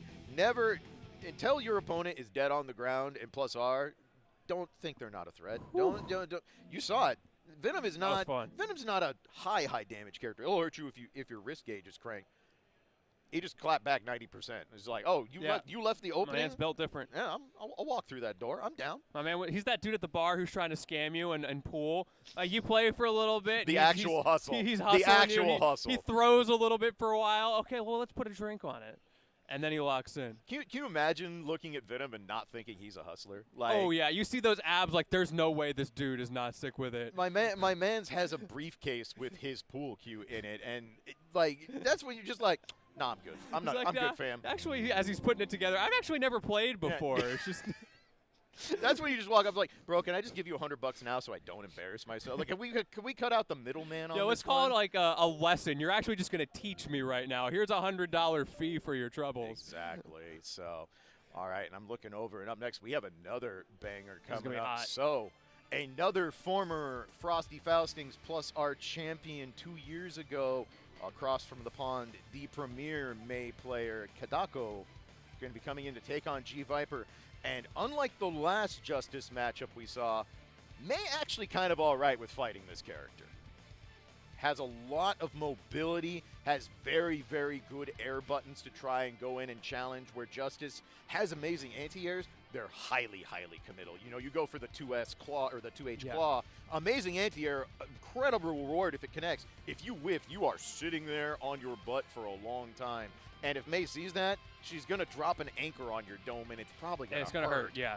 And she's got some level of mix-up game with the Dolphin game plan, so you can't just know when to spend those anti-air options, right? Like, it's not a given when May is on the way in that this is when I press this button. Yeah, and the other thing she has going for is the fact that the Dolphins count as projectiles and you can force break launch them means that Justice doesn't have quite the ability to just throw out tail catch counter, because it's not going to do anything to it. It's a projectile. It will create the animation, but it's not a normal, so May's not going to get flipped over. And then you get blown up. Yep. And then on top of it, May, okay, her command grab, not as good as it used to be. It was changed to a more running bear style grab in plus R. It's a little bit more hoopty in this game, but having a command grab against a character like Justice is really important, because again, Justice's defense is kind of weird. She has defensive tools, but they're not great, because why would you give a character that owns that much screen space godly defensive tools? Her DP is a little slow, and her catch counter is a little slow, but it reaches and will chuck you from anywhere if you stick a normal into it. Let's all thank Arxis for that one. This could have been a problem. Right? So May does have some options to work around, but just like everyone else, you got to navigate screen pollution. You got to navigate the nukes. And I promise you, Kadako is familiar with this matchup, because arguably the best Justice player in the world in Plus R is one of the biggest regulars at the arcade and Sportsland. So I'm curious to see what the range of gameplay, of approach, is going to look like as May in this matchup. Like, you even end up in the situation where you can go for 5D high-low mix-ups, or are you just going to sit in that range you were talking about, the RC Dolphin range, to just make this poor Justice player suffer? Yeah. And what you're going to notice, and something I've always loved about Kadako's playstyle, is Kadako is very comfortable playing a very conservative game until he smells the slightest amount of blood in the water. And then he's willing to kind of be a jackass, kind of play a little wild, a little ragged, because once he knows he has control, I'm just going to hit you, I'm going to make it hurt. All right, we are seeing the aggression, yeah. Kadako going in, making it so hard for G Viper to find a way out, spending meter as well on this approach. Great overhead, but there's the throw. Given an opportunity to set up a nuke. Yeah, nice air grab. Does re-corner themselves because of the way Justice's air throw works, but a little bit of a life lead here. You're seeing Kadako gets the Justice. Impossible is a little too high. Go up and chase. That is another area where Mei can excel in this matchup. Justice doesn't have a lot to challenge Mei when Mei is underneath of her in the air, but... Now we see as well G Viper just fighting through those hoop setups with nukes. Only so much you can do. Nice force break get in. Catches with the second one. Yep, force break and closes it out. About 6 seconds left in that set. Yeah, that was long. Very good patience. I mean, it's Justice. Yeah, very good patience back and forth. Kadako finally gets enough. Closes it out. I like the double force break. See if he could catch on the background. Yeah, the aggression as well from G Viper, trying to adapt, recognizing maybe that, you know what, I'm getting stuck in the corner a little bit too often. Unfortunately. That Garbar, be careful, Kadako. Good defense, though. Faultless defense gets out and earns the knockdown and the corner and baits out a mash. That's so tough. G Viper forced into the corner so well, and then unfortunately cornered himself, and now Kadako taking full advantage. Yeah, gonna convert here. Might have been a burst bait on the end or missed input, but Kadako with an 80% life lead, 90% life lead if I could read meters today. That poor Dolphin just gets sent to space. That's so tough. Can you imagine being summoned from a mythical hoop and the first thing you see is a nuclear bomb in your face? What kind of Hitchhiker's Guide to the Galaxy we're pulling out here? Right. Right. Nice. I like that from G Viper. Gets in under the Dolphin, but Michael Sword super whiffs, so now loses 50% tension and doesn't get much for the trouble, and still, you see Kadako just content to hold this life lead. I don't have to take a big risk. I don't have to swing into the nukes. I'll wait. Maybe you get bored. Maybe you make an input error. Eventually, Kadako does have to try and close this out, but the G Viper gets to kind of walk forward here, though, which can be a lot in and of itself. We are looking at a timer now, though. Yep, I like just lets the hoop level up, and now is down to that final pixel. The Michael Sword catches, though. All right, this is real interesting, but you got to go in 5. Down to 4. Yep. Yeah. Gonna timer it out. Needed. Just hold down back and wait. Smart. Just a smart veteran Guilty Gear player doing smart veteran Guilty Gear player things. Why take the risk? Why go put yourself into the nuke blender when you can say, no, come catch me? Like, Mei is surprisingly difficult to catch. She's not a true pixie by any stretch of the imagination, but you saw, it's just like, what if I just FRC restive roll and literally leave the entire county? I'm a head out. Yep. A little bit of a early mistake there, I think, on the Dust combo. A drop from G Viper is going to give Kadako a decent opportunity. However, look at that damage already. All right, does catch the nuke, going to convert. Gets the knockdown, very nice. I like it. Doesn't try to go in, not going to do anything cute. Just, nope, let's run the obstacle course again. You figure it out, my mans. And Michael Sword just spacing out, keeping you safe. There comes the Dolphin pressure. Hitchhiker's Guide to Anatomy out here. However, that risk gauge getting scary over and over for Kadako. Yeah. G Viper under a little bit of duress there, opted for a burst. A little bit of a risky burst, but it pays off. And now, in a real good position, Kadako now forced to take those risks. Yeah. Did try it. I respect it. Yep. Oh, I got supered. I'm a run up anyway. I really like Kadako not overcommitting there. Looks at the life lead. I've got a burst. Let's just go to round 2, reset. Yeah. Easy mistake to make, but Kadako poised. The full conversion, beautiful. I like it. What's Justice going to do about blocking rested roll? Doesn't really have the right button to deal with that at that range. And here's the that double anchor to the face. You were talking about how hard it is for G Viper to make the right call-outs on those anti-airs, and we're seeing that come into effect. The backdash not even going to save you. That anchor just such a big active hitbox. Yep, and I love this game from Kadako. All I need to be able to do is set the hoop. And smart adaption there from G Viper says, well, fine, they can go that way. I'm going over here, bucko. Let's go. Let's reset again. But SeaWorld coming in. Having a whale of a time right now. That is for sure. All right, G Viper gets the throw. See what she can do with this. Gets the knockdown. Puts the nuke. Good defense from Kadako. We're back in, and we go all the way back to neutral. Hoops versus nukes. Run it back. Ooh. I like this. I love the use of the force break dash from G Viper to go, nah, I'm not dealing with your Dolphins, bucko. They can go that way. That's your part of town now. You see that hoop is just sitting there. G Viper waiting. Finally it comes out. Those Dolphins going everywhere except where they're supposed to go. That is so unfortunate. Just 5 Dolphins coming out and be like, bro, that's a nuke. I'm leaving. I'm a head out expeditiously. Get me out of here. The board meeting later on the May ship is going to be like, what are you doing? Did you see where you called me? I saw Oppenheimer. No, thank you. My good lord. But Kadako already on set point.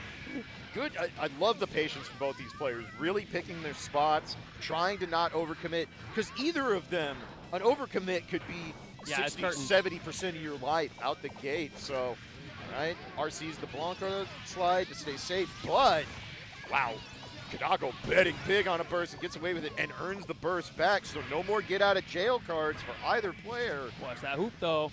Okay, there it goes. Opportunity for Kadako to get in. Not going to find what you're hit. looking for, though. Didn't have the range to do force break on that, so no Jackhound, but we're back in again.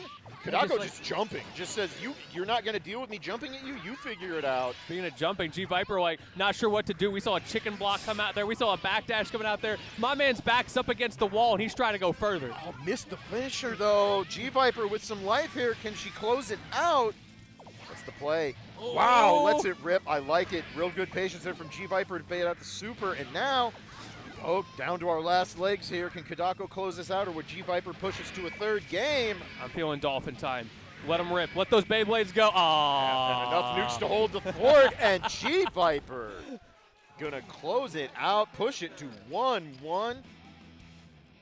Man, I love that move so much. You're just waiting and waiting for those dolphins to come out, and who knows what's going to happen when they finally do. Again, like, that is one of the few ways May has to directly combat the nuke. She can't just go up and poke at them, because while she has disjointed hitboxes, they're not that disjointed. They're not going to detonate nukes without her taking the hit, too. Right, you can only do so much there. However, Kadako, off to a not-so-great start in this game number 3. I feel like G-Viper is starting to find her stride. Yeah, G-Viper recognized the drop, gets the air throw on the tech, and now is in a dominating position, going to be full screen with a massive life lead. Ooh, yep, catches the jump on the Michael Sword, and G-Viper now on set point. I feel like that super right there is a great testament to how well G-Viper has adapted. Because how many times have we seen that super just not work in this set? Absolutely. Yeah, really smart play. And right now, you're seeing Kadako's like, all right, I probably need to slow it down a little bit. All right, catches the counter hit. Wow, just trying to chase down with Dolphins and gets gripped for the trouble. But the nuke doesn't actually catch the tech. Nice FD to not get anti-aired. And now Kadako has the corner and is immediately going into the jump baits again. Is daring G-Viper, like, prove to me you can stop this. Prove to me you can do something about me just jumping at you with impunity. And so far has not been able to do that. Oh, the Dolphins, but it causes the combo to tech. And G-Viper now gets out, has the nuke set up, and Kadako going to have to earn the way back in once more. So hard to do. You thought you got in for a second there, but good option there from G-Viper. Finding the space. Yeah, the try harder coming out in the background. Like, all right, you know, I will try harder. Let's make some more nukes. Goes up to block the Dolphins. It catches with the 2H, but not a counter hit. And now Kadako is in. All right, going for the full loops. And now what's the play? Cross-ups, blocked. Goes in with the force break. Baits the dead angle, but no punish. This is your last chance, Kadako. You've got to find the opening here. The backdash gets called out beautifully. Wow. And we are going to last round. What a great read from Kadako. Says, you're going to wake up backdash. I'm going to wait, stick out an active button, and collect my round. And we are final game, final round. They're really saying, stop it. Both bursts back online. G-Viper in the corner, but has just enough room. But the Dolphins earn. Baits the burst, and we are in, and Kadako suddenly back in control. Yo, hold up, be cooking. Be careful, that stun meter. Justice, and it's a stun, and that's gonna be a wrap. Wow. I think we got some discount tickets to SeaWorld, and Kadako bought them all up on that last round. What a fantastic display of offensive pressure in the final moments of that set. I really, really applaud Kadako for not breaking away from the game plan. Like, yes, you get down to set point, you're starting to question decision-making a little bit. You're like, all right, just stick with the plan. It got me this far. Keep setting the hoop. Keep trying to hold that spacing down, not concede max screen. And you saw it. Gets to the corner. The Dolphins were what allowed the offense to start. Just waited out the turn. G-Viper trying desperately to just be like, you can't get through these nukes. They're right here. They're right here. And then the Dolphins come out. It's like, oh, no. And at 5D, lots of damage. And now you're playing the guessing game. And Kadako able to close that out with again, sticking the game plan. That is one of the hardest things to do in fighting games sometimes. Sticking your game plan when you're rolling, that's easy. Like, oh yeah, it's like, I'm a genius. Yeah, I'm the best there ever was. You know, you're on the metronome, you're in the wee so back. But once you get into it's so over. Like you said, it's very hard to have the confidence. But I think what we learned today, when in doubt, double down. Yeah, and Kadako, again, you know, been doing this a long time and says, nah, my process is tried and true. I have one of these titles on my shelf. I have a trophy from this event on my shelf. Yeah, well, let's pull it out real quick. Put it on the table. So That's what these players got to start doing. Just bring the accolades to the setup. Let them know what's going on. So, yeah, really good stuff there for both players. So, G-Viper not down yet. That was another winner's final set. So, G-Viper will be going down to the loser side, trying to get out. I think we're doing 3 out again, so most likely is out on loser side, going the top 48. So, and Kadako will be on the winner's side. No surprise there. So, we already have 2 OG Japanese Guilty Gear veterans punching their tickets to top 48. So, which is great to see. Buckle up. It's going to be, it's only going to get more wild from here. Once we really start getting in there. And this game's so sick. You're going to see some crazy stuff today. It's so easy to forget how sick this game is until you see a set like that. And you're like, oh, yeah, that's why we play this game. Yeah, that right there. Yeah, and again, like, no life lead is safe in Guilty Gear. It doesn't matter what characters are on the screen. You have to finish the job because even the characters that maybe don't have the highest proficient offense in the game, if they get rolling, momentum swings on a dime in this game. And if you lose control, it can be real difficult to wrench it back from your opponent once they feel like they can run their game. I feel like momentum is an interesting concept in fighting games because, of course, there are states where, like, you've got your opponent in the corner. That's not what we're talking about, right? Like, that's not momentum. That's having a genuine advantage. It's more of that, like, the feeling yourself that we were talking about a minute ago. Where are you on the pendulum swing? Are we so back or is it so over? Having that confidence, feeling aware, feeling like you're in your opponent's head and you can just tell what they're going to do is such a difficult thing to describe to people outside of the FGC. As you talk about it and like, but you're in neutral. How does someone have an advantage? Right. Well, that last round, that's how. Yeah, and sometimes, you know, you think momentum, it's like, okay, I'm running my game. I'm controlling. Sometimes momentum is just realizing the nerves have kicked in for your opponent. Maybe they made a drop. Maybe they made a bad read. Or maybe they're just suddenly playing passive because they have a big life lead and they're like, all right, I just have to not be overly aggressive. I have to just don't mess up. Don't take big risks and I'll close this out. It'll be fine. And sometimes you notice that and it's a very different story. So we are going back in. Our defending Frosty Faustings champion back up on the sticks. Jacob Pat going to be taking on Nostalgia Crit. We are going in Robo versus Testament. I'm so down to see more Robo Kai. Such a fun, goofy character. The number of petitions I've seen to get this character into Strive, and for good reason. I mean, look at that. My man, he just turned on the afterburners to basically dash attack you. Like, and I like this. I like the process here from Nostalgia Crit, just saying, you know what? You can't set up nets if I don't ever let you breathe in the first place. So I applaud the idea here. And right now, that's a decent little bit of a momentum going, just as we talked about. But we did see a little bit of the downside of that, which is the almost instantaneous overheat. Yes. Having to back off there, being so careful. You've got resources, but Jacob's got you in the corner. I like this. Jacob Pat keeps it simple, doesn't try to go for a flashy combo, says, let me set Master of Puppets. You're poisoned. Now I do the real combo because all this poison is unscaled, bucko. Yep, and you're holding that EX tree as well out of the corner to even get into that situation because of the Master of Puppets. Yep. Such a powerful situation as far as resources for Jacob Pat to be into. Legitimately one of the strongest win conditions in the entire game that has a boatload of strong win conditions. But Jacob Pat is on it right now. Set the EXE Beast. Nice backdash, though. Does get out, and that's a trade in Nostalgia Crit's favor. But I feel like we're seeing the momentum, right? Baiting out your opponent's burst that confidently. The dash back, dash right back in. Hold these keys to success right now. Yeah, and you are on a tick of health. Oh, and a skull for your trouble. There you go. I was going to say, Master of Puppets only hit once, so down one of the empowered trees, but it doesn't matter when you have the corner in that life lead. And Jacob Pat able to kind of, you saw an initial run there. The Nostalgia Crit goes, I'm going in. I'm not going to let you play the game. And Jacob Pat's just like, no, you're not. That's fine. We'll get going. I got time, my friend. We'll talk it out. Yep. I'm drawing up the contract. Nice use of warrant. What if the character with really good buttons and incredible screen control also had a frame 2 counter? What if +R? All right. Yeah, I feel like they need it. Yeah, right? Oh, little bit of a mistime on the command grab, and Nostalgia Crate gonna pay for it. Into the Xrd. Nice super DP to get out of the mix-up. What's the play? Ooh, going for a bait on that jump in. Just an empty jump there, but Jacob's like, okay, if you're not pressing, I'll press. It's my turn now. Almost certainly realized that they didn't have a chance. No real good way to set up a meaty bazooka there, which means Warrant is on the table. And if Warrant's on the table, you have to respect it. No. So went for the jump and pays for it, but again, another missed burst there. That is so tough for Nostalgia Critic. You do not have the resources to work with. Look at all these meters, all of them so low, except that trusty little risk gauge. Yeah, and if it had not gotten opened up there, about to overheat, Jacob Pat just rolling now, looking to close this set out. This is pain. Yep, all three gonna plant the tree, and now, how you getting out, my friend? Nope, Jacob Pat says this is a no-fly zone, good sir, and I'm going to send you back up. Went for the gold burst to challenge the burst out. Mean. That is how you know you're. You see him pointing at him like, you did that. Yeah, this is how you know your champion is feeling it. We saw Jacob Pat's first set, you know, that first game, a little rough, not clean, not crisp, not set up. And then he's like, yo, I'm the champ.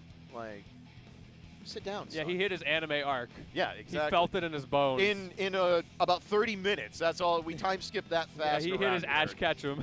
So, really good stuff from our champion, Jacob. Again, just, I really like the, oh, you just want to run at me? Okay, I got answers. Yeah, okay, yeah. I got buttons. I got net, you know. That's what makes Testament so scary in this game.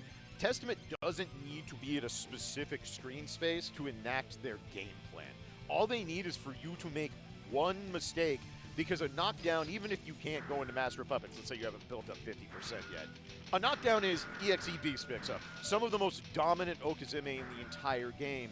You get opened up again, you are guaranteed that Testament is built 50% now, and if they hit their combos, and the good ones all do, then you're going to be in the corner, Master of Puppets is out. You are now in one of the most adverse possible positions you can be in all of Plus R. And we saw, could not work around it. And most players can't. It is really, really, I cannot overemphasize how disadvantageous it is to be put in the corner against Testament and know there is a giant sequoia in the ground waiting to poison you if you go anywhere near the county line. And we saw exactly the outcome of that, right? Like, you have to super jump air dash over it and hope for the best.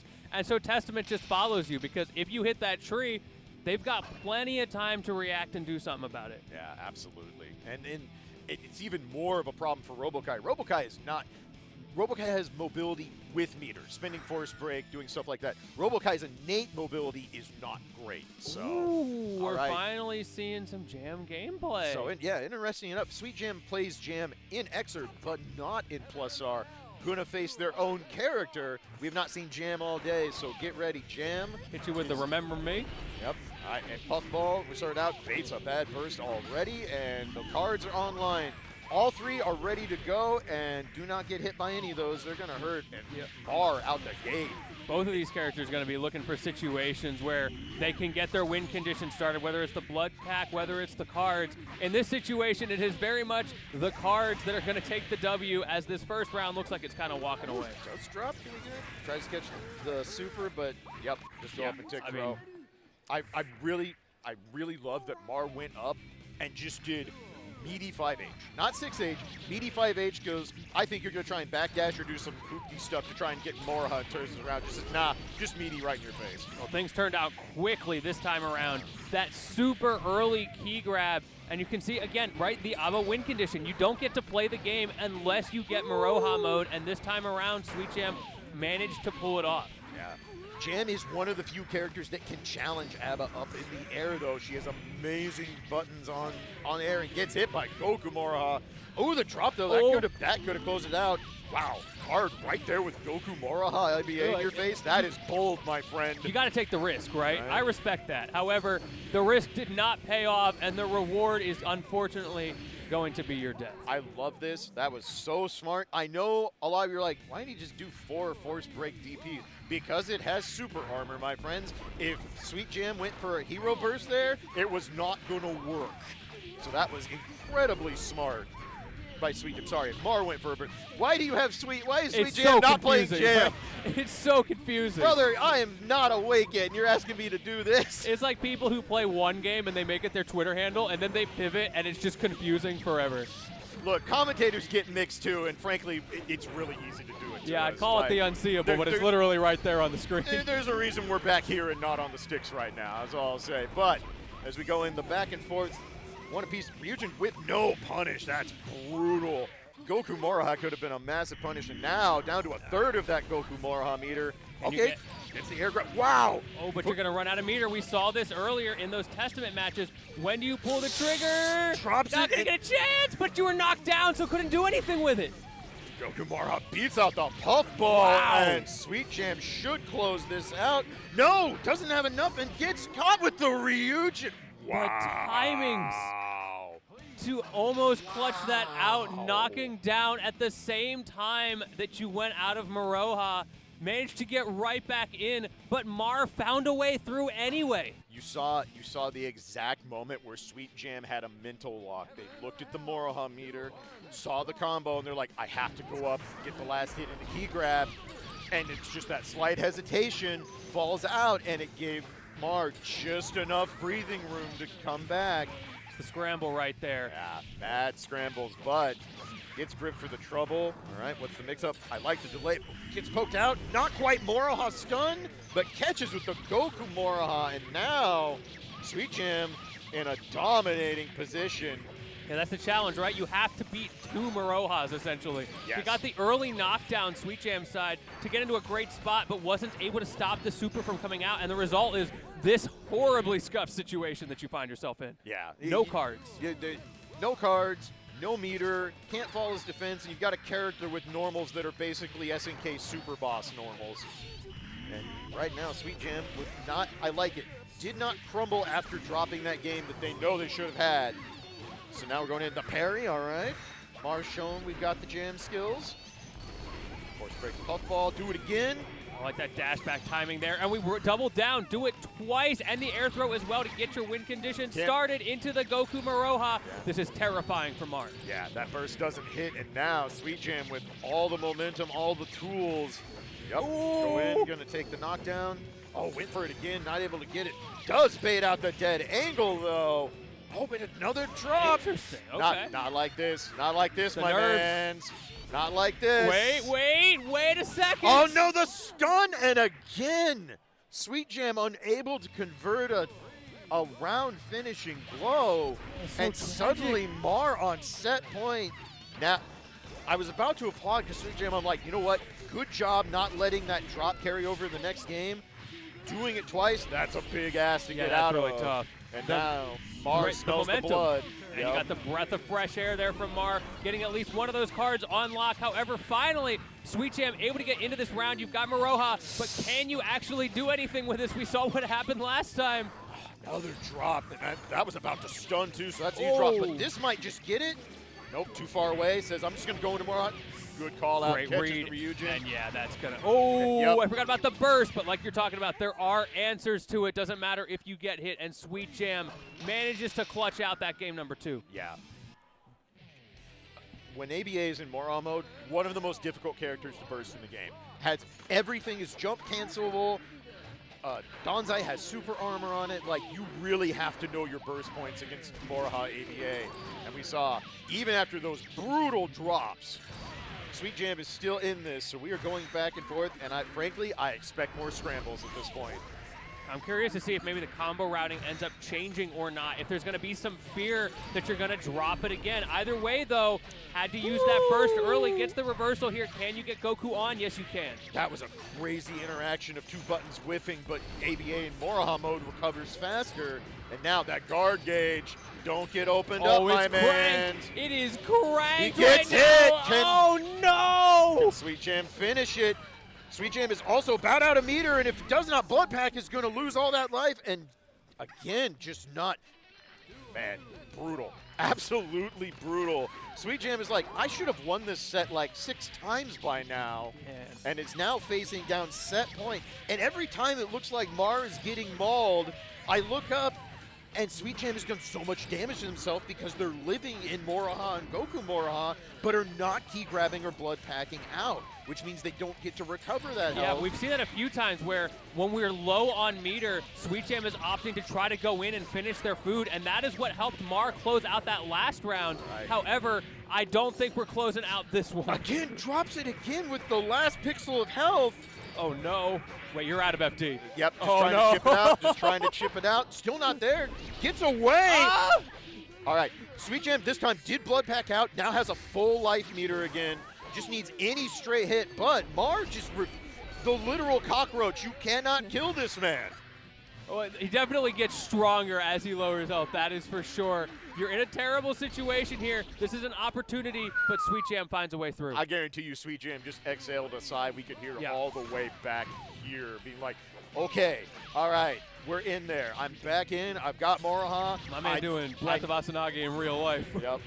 Another drop there, but able to anti-air with non-time, but not able to convert. Sweet Jam just not finishing the job here, and see if Mar is gonna make him pay for it. Taking a deep breath, we got one card on the table. Let's see if it's the one we need. It is not the ace of spades that we wanted. Instead, trading out, giving an opportunity for Goku Moroha to really start to put in its work. Yeah, and Mar will take that trade because it gets a knockdown. A third of that meter is gone. Now has gotten the burst, but eats the wake up to H.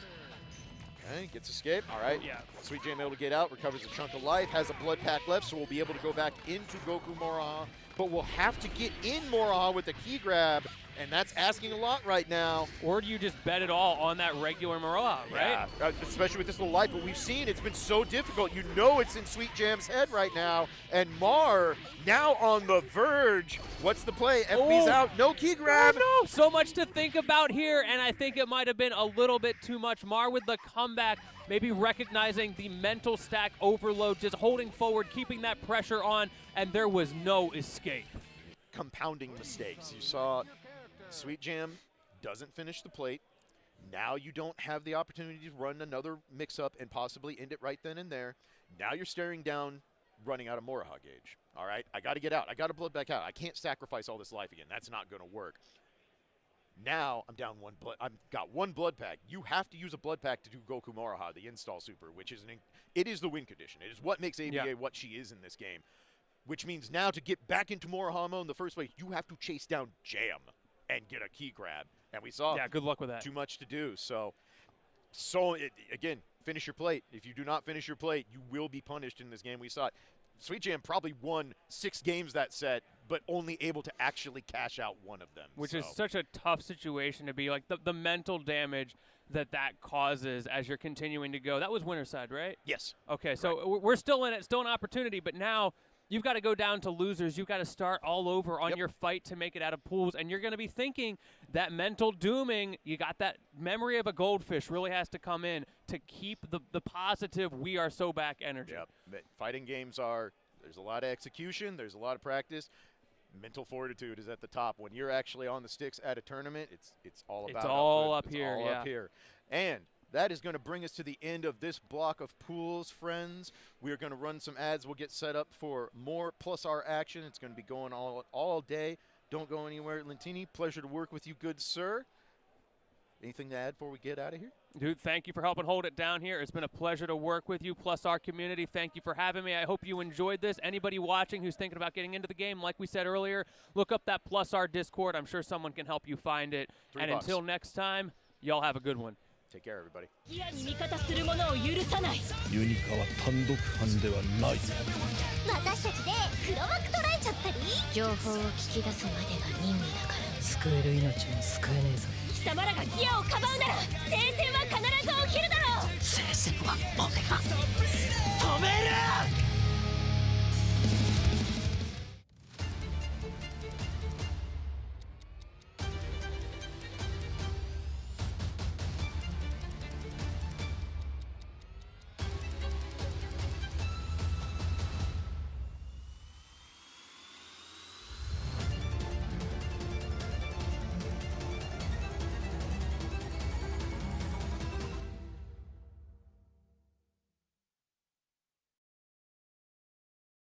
Pre-order Virtua Fighter 5 Revo on Steam. There's a 20% sale until February 3rd.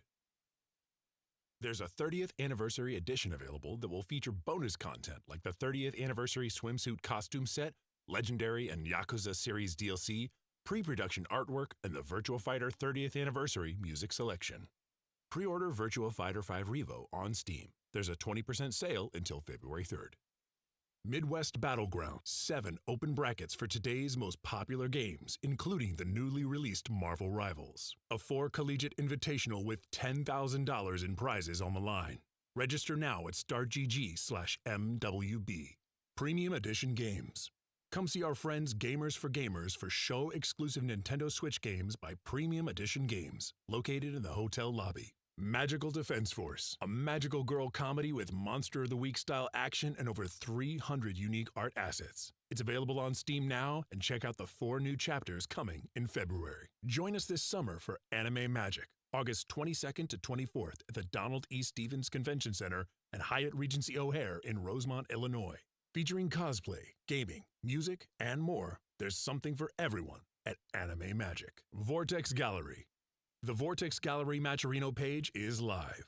Come through and contribute to the prize pool for your favorite game directly. Visit 956pro.com/Matcherino and redeem free contribution codes to add real money to the pot or donate to the prize pool of your favorite game directly. Midwest Gaming Classic, the largest gaming event, returns. April 4th to 6th, 2025 at the Baird Center in Milwaukee. Come for the fun and stay for the after party. Okizeme. Improve your wake-up options with Okizeme Coffee Company. Their light roast is a Colombian blend with pleasant citrus and plum notes, while the dark roast brings the Guatemalan blend for a heavier chocolate note and a smoother cup. And Okizeme is 110% in on the FGC, so support your locals and grab some coffee. Max Mode is coming back for Year 2 in Atlanta, Georgia on April 25th to the 27th. We have a new lineup starting with Fatal Fury, City of the Wolves. Year 2 will have more games, more side tournaments, and more arcades. Registration is now live on startgg/maxmode2. Skullgirls. Download now and play for free on the Google Play Store or Apple App Store and experience the new online versus mode powered by GGPO. Experience the mobile fighter that Touch Arcade calls far and away the best mobile fighting game out there. Be sure to get some Frosty Faustings merch. Stay warm in even the coldest weather with the all-new Frosty merch line for 2025. Hoodies, flannels, beanies, scarves, and more. The weather may be icy, but these fits are fire.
What is going on, good people of the world? Welcome to another cold day in Chicago here for Frosty Faustings XVII. I'm Summer Breeze, joined by Brendan, of course. Thank you for having me. It's a pleasure to be here. We're commentating plus our pools. Absolute honor It's gonna be to awesome. be doing this at Frosty Faustings, basically the mecca of Guilty Gear. Yeah. If you're looking for a gear major, this is the place to be.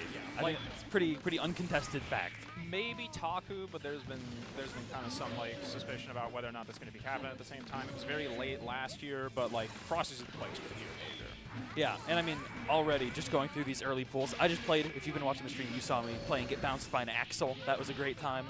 But if you've been watching, I mean, you know the competition's good. You know the killers are here. I'm going to name drop some people, though, that you might not know are here. Summit, the chip from Japan, is here, joining Kadako. Sumito is here, of course. Yeah. Summit, Sumito, Kadako making a triumphant return, looking good so far. Yeah. We got some heavy hitters. This is going to be killer. I believe Kadako won 2023. Was he here last year? Not 100%. I'm not sure about that one. But I was talking with some people who were getting games with him at the Xrd setups last night, and he wants to win +R. Like, he is here to win. We just saw a great showing from him, winner's side of his pools during the last block, so we'll see how far he makes it. Yeah, for those of you who are maybe a little less familiar with Kadako, and particularly Kadako's habits, last time Kadako was here, Kadako was standing in the crowd, labbing Mei combos on a PSP between sets. +R's on the PSP? +R on the PSP between sets during top 16 and top 8. That might be better than the era of playing +R on the Switch when that was like the most stable version of the games in that play for a while before we got the rollback patch. It's a disaster.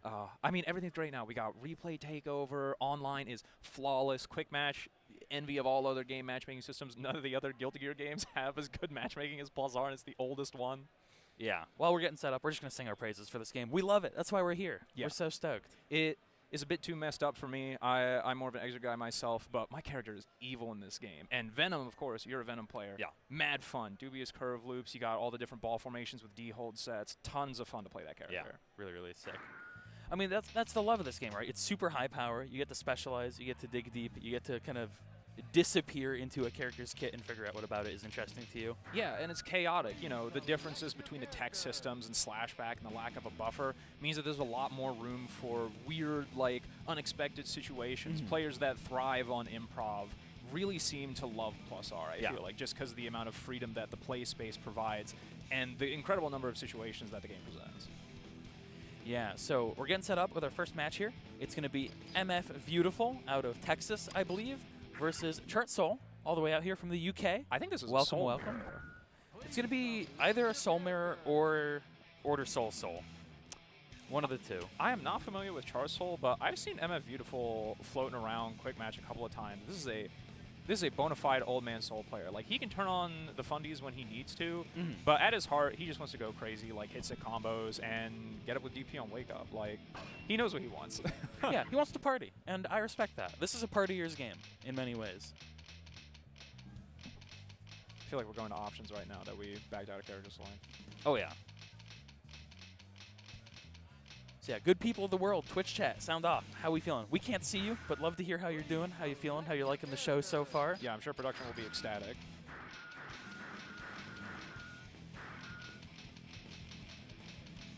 Just getting a little bit more set up.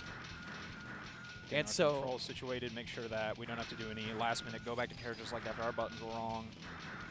yeah, important thing to keep in mind, by the way, for anybody watching, wanting to kind of plan their viewing schedule, +R is all in one go today. It's not today, tomorrow. It is 10 a.m. Today's when it started, and it ends when it ends. Oh, it is all in one day. Yeah, okay. all in one go. We weren't sure about that when we were getting on. Yeah, all in one go.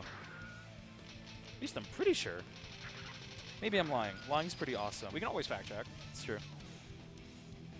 Wouldn't be the first time that somebody playing a fighting game has lied.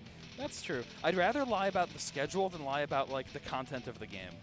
Little peace sign from Chart Soul. Peace to you, too. I doubt the Soul gameplay will be nearly as peaceful, though. Let me double check. I hope I didn't lie. I was under the impression it was all in one go, but I don't know. Looks like we got the thumbs up from the players. We do a little trolling. We are going right in. This is Haas versus normal Soul. All right. Yeah, hostile. That makes sense. Yeah, if any of you have been keeping close tabs on kind of +R community stuff as well, there was pretty recently a little team crew battle that Chart Soul was part of. I don't think Beautiful was in that. Check with the 2K, tries to jump away from the gun flame. Sybil knockdown into charge cancel. Yeah, keep in mind, of course, Haas 6K throw in Vuln, keeping the pressure up, and the Chaos dunk with the jump heavy. Okay, yeah, we're getting the goofy trades already. Will be tied. They have been ground slide by Haas jump heavy slide. Yeah.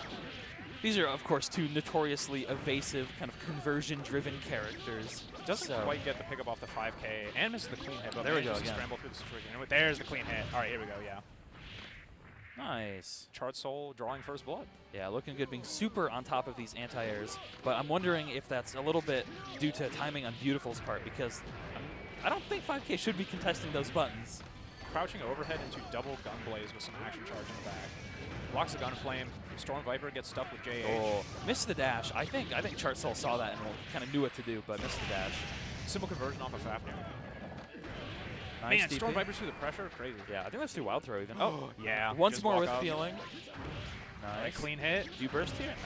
Nah. There you go. Nice. That was a super scary burst. I thought they were going to take it all the way. Dead angle off. Man, that left him so close. That is an overhead. Yeah, classic vibe check. You know how it is. If you've net played, you've been there. Just keeping the pressure up though, right? Just gotta get in there. Oh god. Okay, doesn't get the clean hit. That was also very few Grand Viper hits, so that could have been pretty bad. Yeah. Yeah, catches the right stamp. Again, these two characters love to scramble. I think these two players are both down to scramble as well. They had Seriously. enough meter to convert into Tyrant Rev after the Fafnir there, and that Oh right on the verge of god. the kill. Yeah, just reversal throw. Yeah, I think caught dash startup there. Game Color goes change? to Charsoul. Do my eyes Yeah, deceive color me? change. Yeah. There we go. Yeah, I mean the color's pretty important for the matchup. Some matchups. This I feel one, like Haas is not that big a deal. nah. This is a big one. This is a big one. Really? Yeah, Nice conversion on the air there. yeah.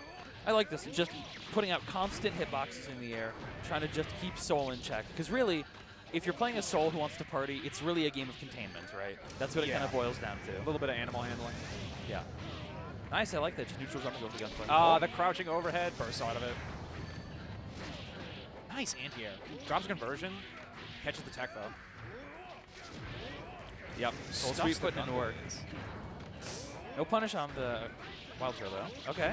We go. We go. Clean hit punish on the DP. This might be dead. Spend a little meter? Oh, not enough. If that worked, that was dead though, for sure. Nice. Yeah. Nice anti-air. Keeping it simple, keeping it clean. Force break Fafnir whiff quickly enough. They had the DP ready for the air dash in. Yeah, Ooh, almost had that conversion. I'm a little surprised that we're seeing more incoming jump punch as well, not just for air-to-airs, but for jump-ins.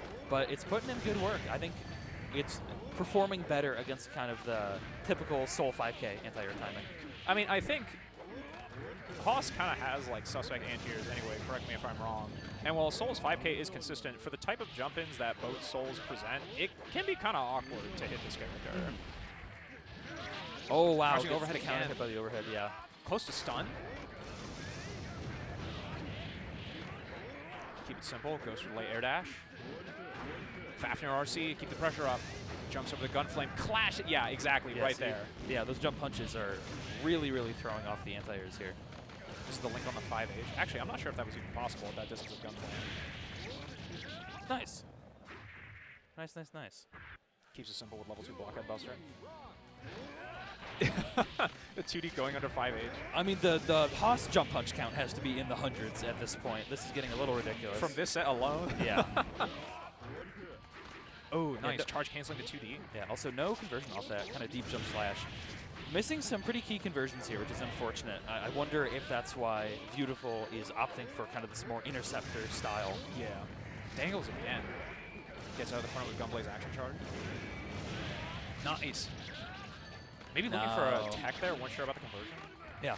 Whatever's going on, I'm not liking it. These drops are a little suspect. I mean, I think it's situations like that where it's just I mean, we talked about this before. The chaos is really imminent in this game. You just got to be able to improv better. Oh, no. Gunflame catches the Gunblaze. Yeah, that's not counter hit, actually. So that's not the most substantial launch. Doesn't quite get the pickup. Knockdown out of the corner. This is the wild run. Yeah, just short. Still plus there. Yeah, And JD then- catches. Yeah. MF Beautiful tying it up. Just jump jab all the way. I mean, it's got phenomenal recovery. It's whiff cancelable. It shrinks its collision hurtbox so much. It's difficult to challenge unless you're like trying to repeatedly IB and then air throw in the gap. Yeah, definitely funky. And okay, yeah, bad All luck right, jump jab. all right, sure. we're on the same page at least. It's a good button. Yeah, it's nice to commentate something and have it kind of immediately vindicated by what the players are doing. Yeah, it's like okay, I'm thanks, not washed. guys. I'm not we're washed. we're all on the same side here. Yeah.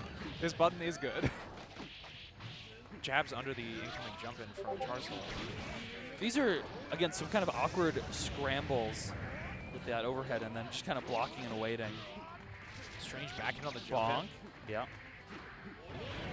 Nice DP. Maybe tried to charge cancel there, but kept pressing afterwards. Oh, misses the conversion. Yeah, DPRC to try and bait out a wake-up throw. Yeah, try to shut everything down. Nice backdash. Oh. And again, that is not counter hit state, so it doesn't get kind of a big bombastic conversion at that range. Playing around the force break Fafnir well. Riot Stamp, you're still plus there. Tries to go for 5D.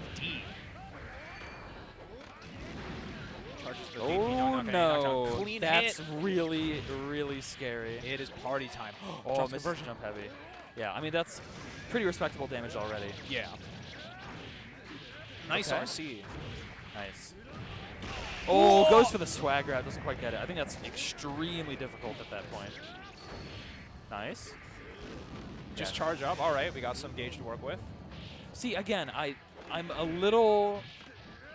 I have questions about these jump jabs when you have like a clean jump and punish on a gun flame. Yeah. Maybe just unsure if like maybe an FRC is coming. Yeah, or maybe Beautiful is kind of committing in advance to the throw. Yeah. I don't know.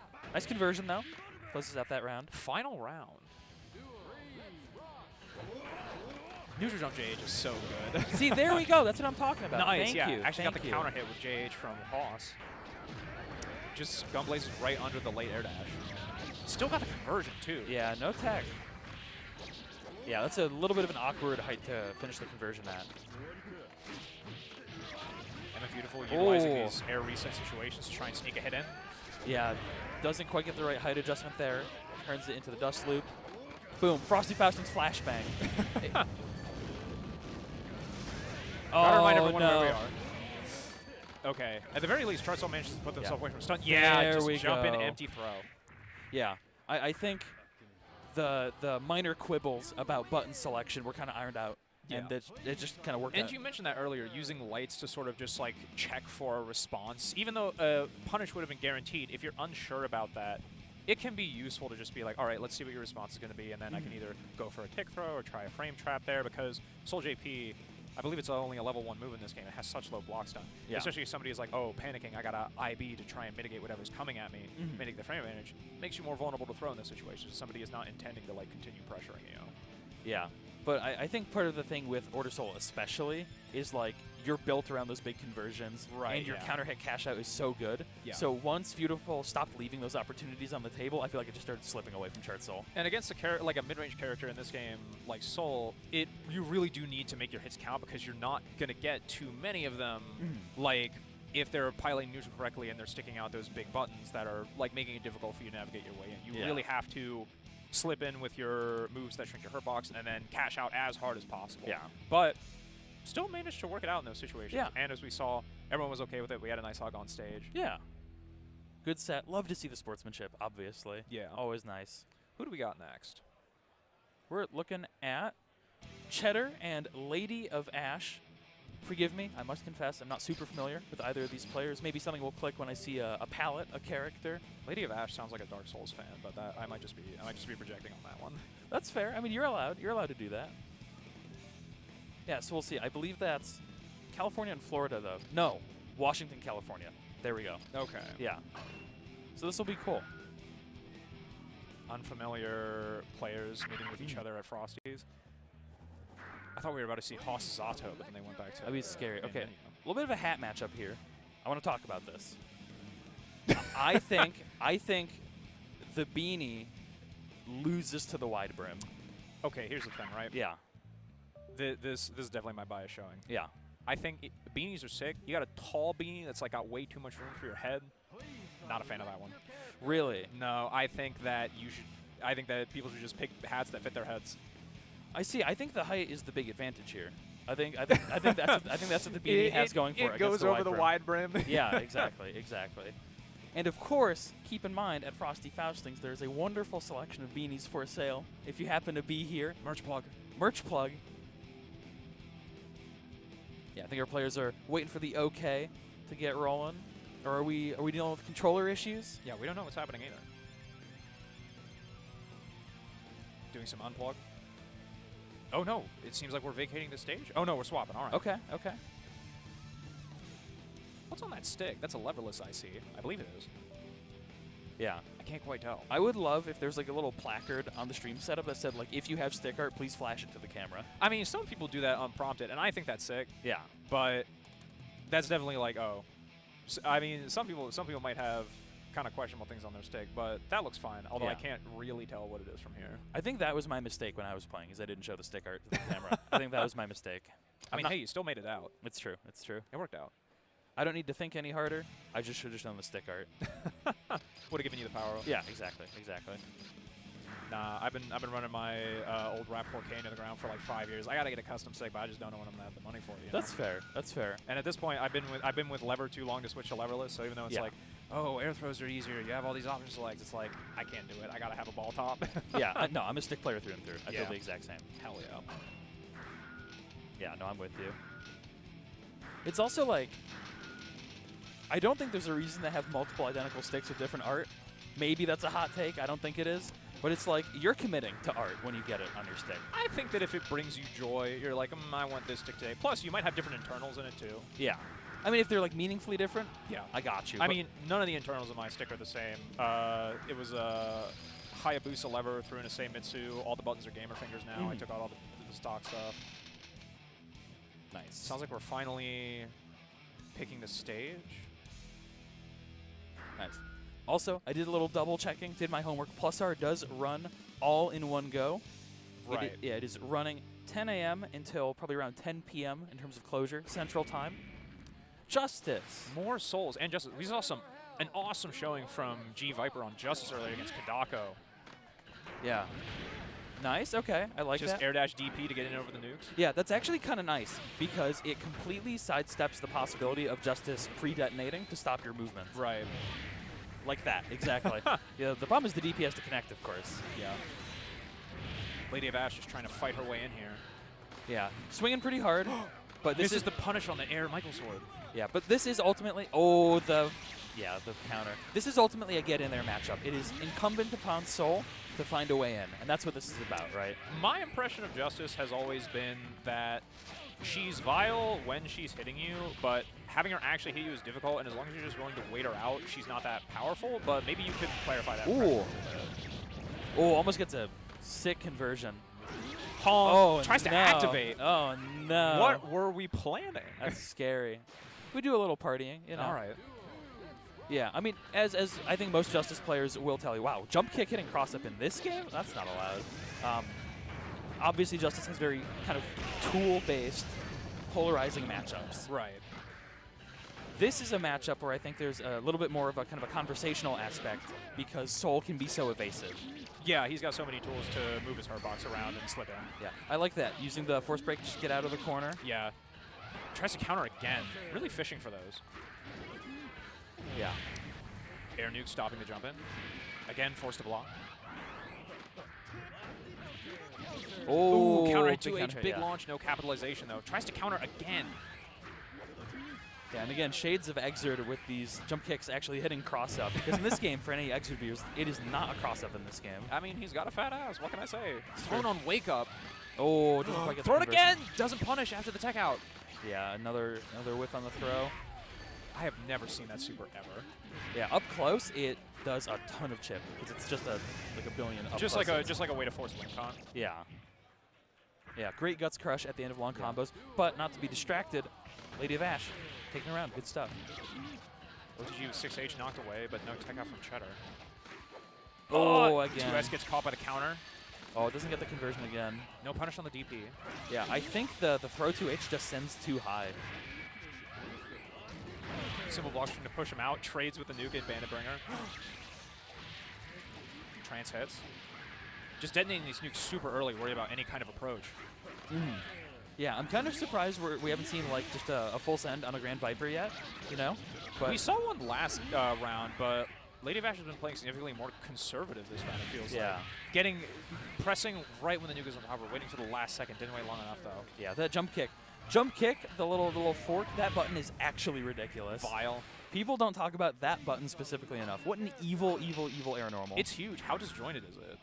unbelievably. it's massive. It's super fast. I mean, I think part of the thing that convinced me was that I thought that was her JD for the longest time. Now it's like, oh, that's her JK? Yeah, all right, that's fine. Yeah.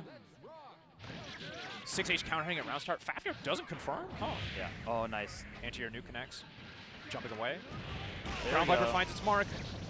Yeah. Doesn't get the clean hit, but no tech, so kind of splitting the difference here, getting hit. No knockdown. Ride Stamp away? Yeah, gives up the hit on Ride Stamp.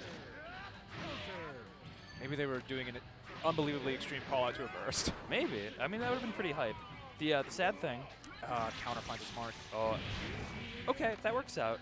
Techable again, but oh Activates no. again. All right. I'm waiting for the gambit. I'm waiting. I'm ready. I'm at scared. this point, I feel like if you're Cheddar, you just relax and let the meter empty out, like start draining their health. Yeah, but this is not going Cheddar's way anyways. So. Gets up with Microblade. Yep. DP on the other side. Yeah, I think the low health threat made it so you couldn't just wait that out, which is a little Yeah, scary. I mean, even if, like, you can say in those situations, oh, you just got to relax, let IK run out, like, let them start draining their health. When you're on low health and you got someone jumping at you, it's scary. Yeah. Oh, nice air throw. Nice. You saw the jump kick whiff, recover, and then the air throw happen there. Very nice. Always nice to have a button that you can, like, whiff on the way up and then still be actionable on the way down. Oh, yeah. Nice. Doesn't get the clean hit, though. Yeah, for anyone less familiar with Plus R, Justice, despite being a giant robot, is actually one of the lighter characters in the game. She's a lightweight? Yeah. Like featherweight. She's super light, bounces really high. Man. Nice. It's that carbon fiber, advanced materials. It's true. It's true. maybe she's just like a Gundam model. I don't know. A little plastic. Maybe like some weird Epion variant. Yeah. I'm a Gundam head, so this is Oh, like, nice. This is sick. Yep, there we go. Closes it out. Simple 5H punish on the DP. Yeah, I mean, both of these players swinging for the fences. We're partying. We're having fun. It's good vibes. No punish on the ground Viper. Oh, DP kind of catches. Oh, doesn't quite get the pickup. Shooting out the gunflame. No response from Cheddar. Nuke catches, but trades with Bandit Bringer. Who's it? Okay, Lady of Ash was at advantage there, but weird trade on get up. Yeah, and RC. she bounced in, which saved her a lot of hassle of getting back in. Right. Nice. Good block, actually. Tiger Knee Michael Sword. Shoot the nukes out. Oh, the pre-det. Nice. And just gets hit. Got some more bombs for you. Okay, getting walked into the corner. Just feeling out the space, but JH finds its mark. Here comes the laser. Oh, FD's most of it, though. Yeah.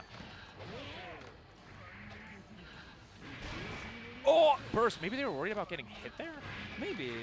Definitely a possibility. Just opts to push out with a simple Gatling string. Okay, it gets hit by just the second hit of Jump Heavy on the way in, and then gets hit again when the sequence restarted. Yeah. That's how it be. So that is a game for Lady of Ash. We are 1 apiece. Love Tying to it see up again. I mean, ideally, I feel like we just have 1-1s the whole way through, just that we can get as much of this game as possible. Yeah.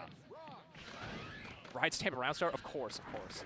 You got to do it sometimes. Oh, the DP on block, but no substantial punish.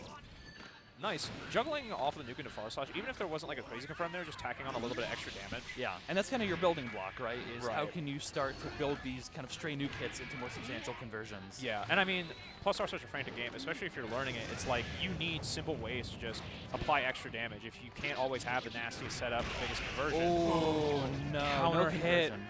you just need ways to tack on extra damage. Oh, gets hit by the Fafnir. There's a big gap when you do Fafnir. Blocks on the Bandit Bringer, but Lady of Ash rebuys. Yeah, hit by 2H, 6H. Yeah, kind of, oh. 5D, okay, the super oopsie late doopsie. jump. Yeah, the Loverhead striking as Lady of Ash lands. She's not ready. Far slash denying the jump in. Oh, okay, that's like right Laser at the center. Again. Oh my goodness. And Trance finishes it. Yeah, nice. Cheddar is on set point. OTG far slash pushing her into the corner. Counter finds its home though. Yeah, that route's not working out. I'm not a Justice routing expert. I can't say if that's because Soul is a little awkward to combo or if that's just not the right routing sense, a little too high. Oh, gets an upwards nuke, not what you want there. Reverse the DP. JK hits behind again. This is, okay, we're watching Xrd. My fault, I'm sorry. I must have walked to the wrong setup for commentary. Nuke on the other side after dashing through with the force break. Yeah. Sort of reversing the positional advantage. So because Lady of Ash isn't getting so caught up by FDing all the nukes and stuff, though, and because the nukes themselves have a relatively high hit count, you can see Lady of Ash is sitting on a pretty enormous stockpile of meter. Crazy floor slide. Actually could have supered there to kill. Tried to chip out with the beam, but managed to FD that successfully. Ride Stamp does not find its mark. Just trying to find some type of way in with the air approaches. Yeah, gets clipped on the trade. Cheddar kind of biting down there. Yeah. Manages to close it out. Nice. Yeah, it's definitely. I feel like we talked about it a little bit during all the activation situations, but when you're low on life and you're just like, all right, I'm not entirely sure what's going on. I'm learning the game. Like, I gotta get in somehow. Yeah. If you just have somebody jumping at you and they're like burning air options and kind of approaching from weird angles, it can really fry your brain if you're just like, I gotta focus on so many other things right now. Like, oh, they could do some other air special move and change their momentum again. And if you're not ready with just like super jump air throw or like rising air to air every time, that can be a tremendous amount of pressure for people that are learning not just +R, but any Guilty Gear, right? Yeah. Like being able to respond to those ambiguous air situations appropriately and quickly. Yeah, and there are some more nuanced solutions. Like, you can run under people, of course, but I think that's something that a lot of players, I think, take a little bit of time to arrive at, as like considering that a valid option. Yeah, and it's very character dependent too. Yeah. It requires a great deal of matchup knowledge. Like, your mileage trying to run under Venom with his JH and his ability to do mad struggle might vary compared to Soul, who, outside of Dragon Stall with the dive kick, he can really only do like Sidewinder or Banner Roller to try and alter his air momentum, right? Yeah, Soul can't like force his way back to the ground to get to you. No. Yeah. Little tricky, little weird. Who do we got next?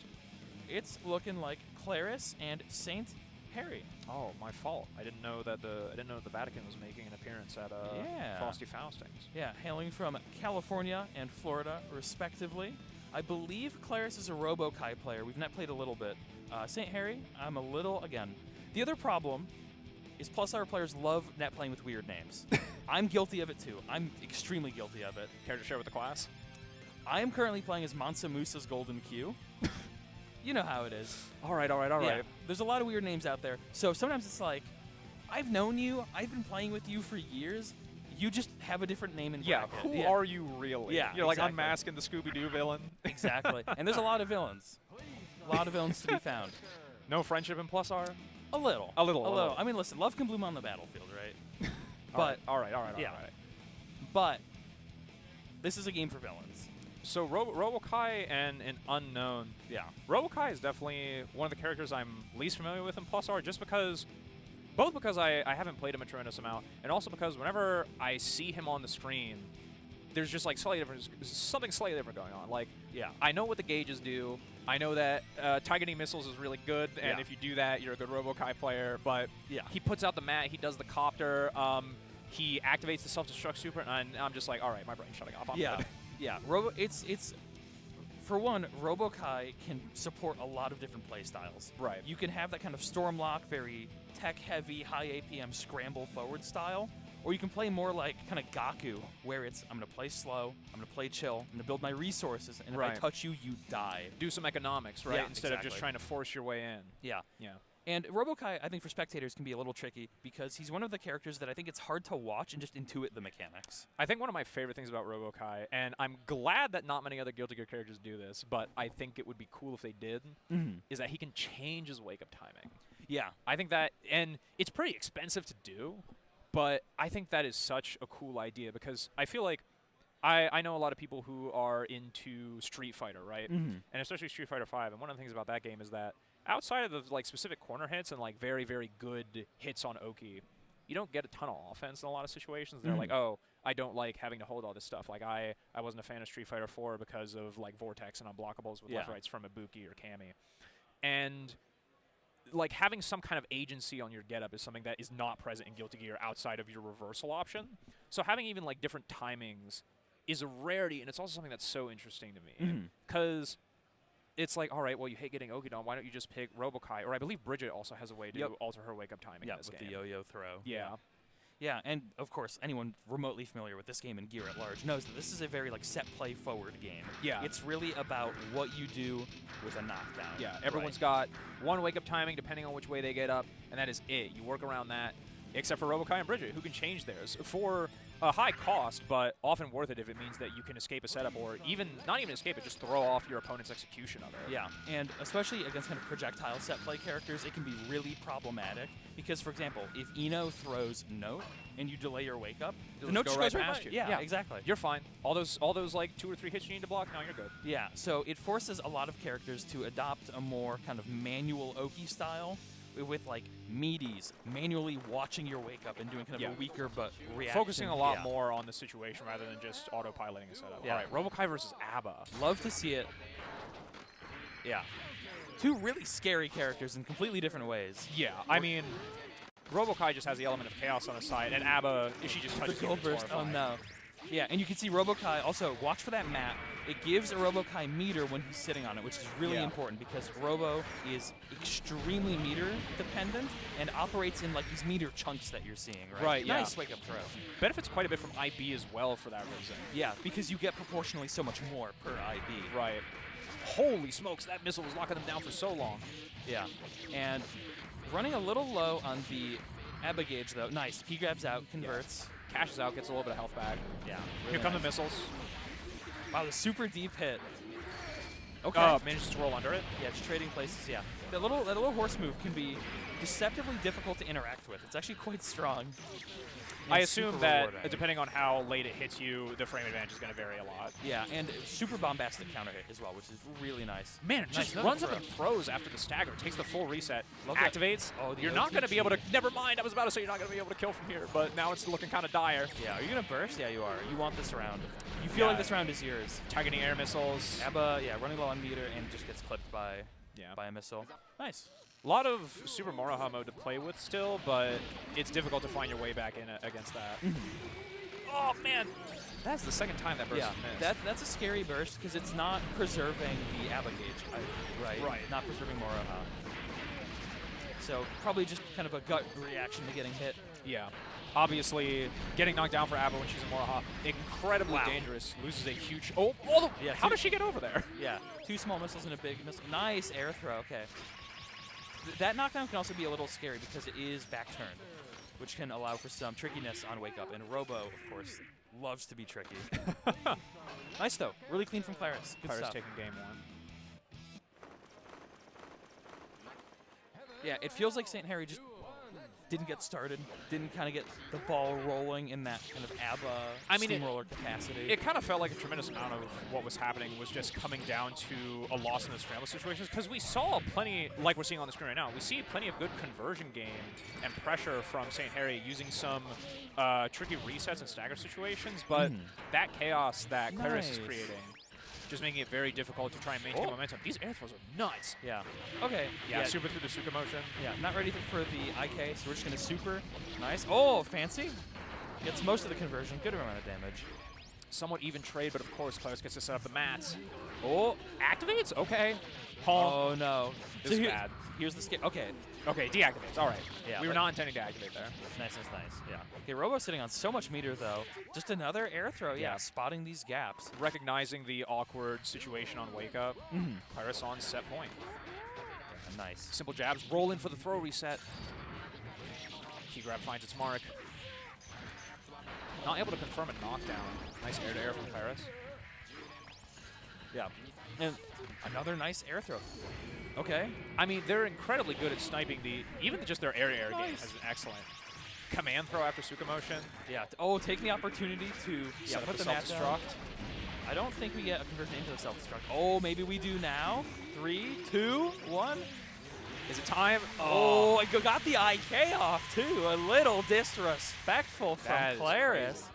I mean, they earned it. Their air control that game was excellent. Their ability to capitalize in those scrambly situations was top-notch. It's true. It's true. Yeah, just clean. Looked really solid, in control. I feel like we're at the point in like every Guilty Gear's life cycle where, like, it's fine if you get IK'd. Like, most of the time, no one really cares. Yeah. Like, it's a part of the game. A lot of times you confirm into it. It's sick as hell. It's like, all right, this was optimal. Yeah, I'm playing around your burst, making sure that this scale conversion is able to kill you because it can round to IK. Like, it's just cool. Like, it's not even a matter of disrespect.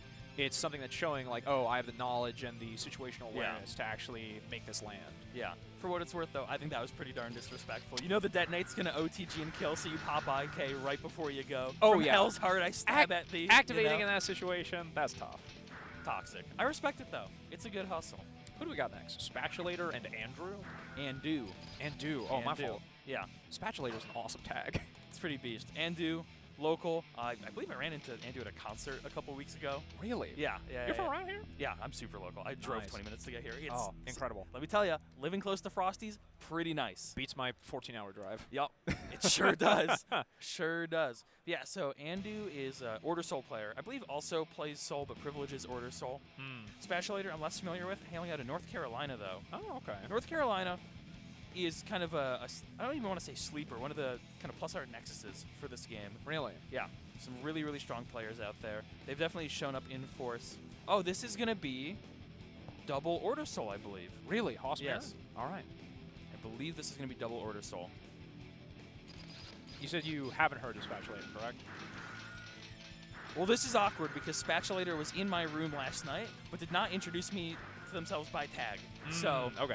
Hello, nice to meet you. Good to see you again. Good morning. After the fact. If you Yeah. watch back the VOD, you'll hear this. Yeah. You know, a day late only. This is a friendly reminder. If you attend majors, please introduce yourself. I was going to say, everyone here is friendly. We're all, like, fighting game players. We're all going to be a little bit awkward. Ooh, I It's cool. called it. Yeah.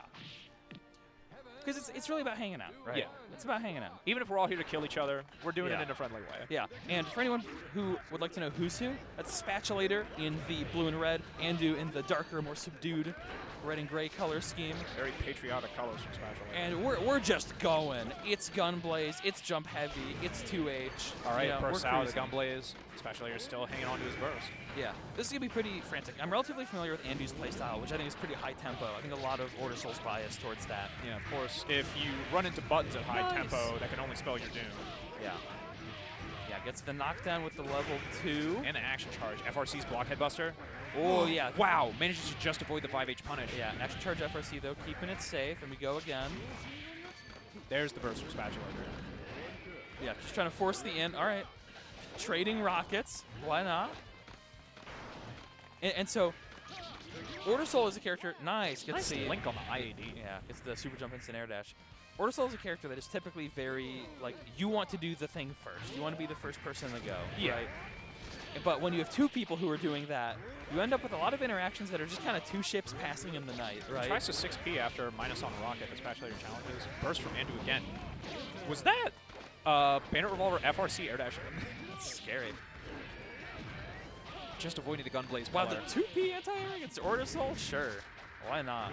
Oh, just these staggered jabs trying to check the block. Punishes the action charge. Yeah. Nice link, super jump ID JK. Yeah, didn't have meter for the FRC, but did the action charge, which just created a counter hit state for a Spatulator to capitalize on. Still plus there.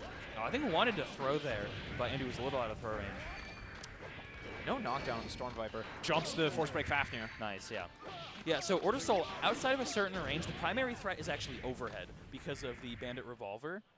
So Force Break Fafnir is kind of that vibe check low, and if you get counter hit by it, you are going for a ride. I was always under the impression that, like, the Bandit Revolver overhead, you can just IB that and you're fine. You just have to be, like, looking out for it.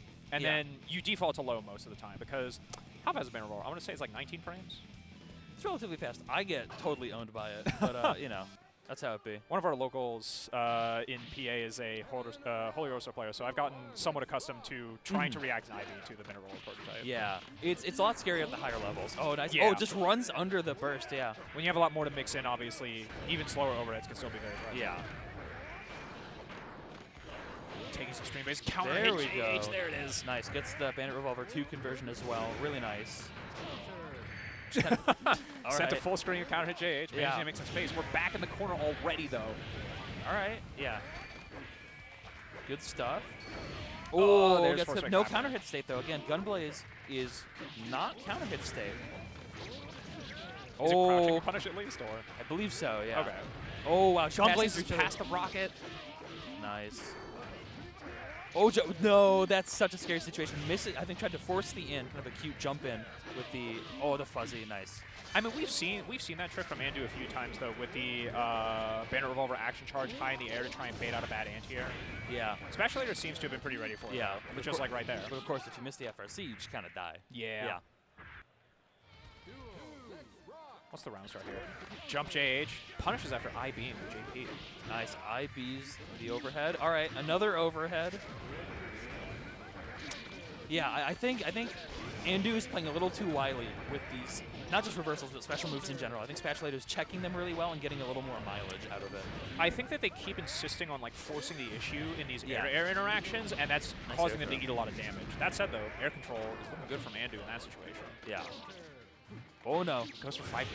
I wonder if that was meant to be 5D or if that was maybe that was a charge. Maybe so. Okay. Okay. Sure. Burst so that they don't get hit by the gunblaze. Interesting.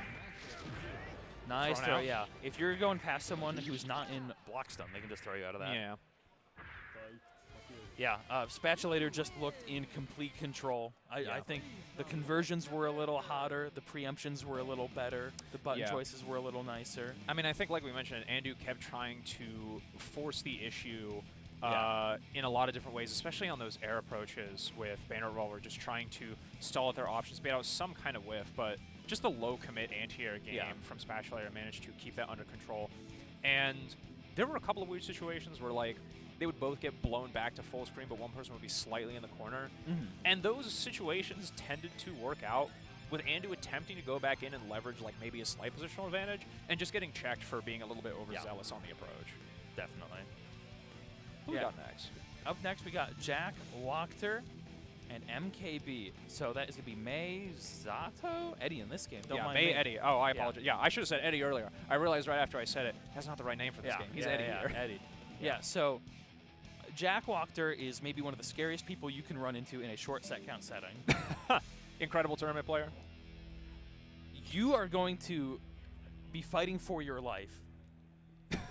This is not SeaWorld. You are adrift at sea. You're adrift at sea? You are fighting to stay afloat. In a typhoon, so to speak? Yeah.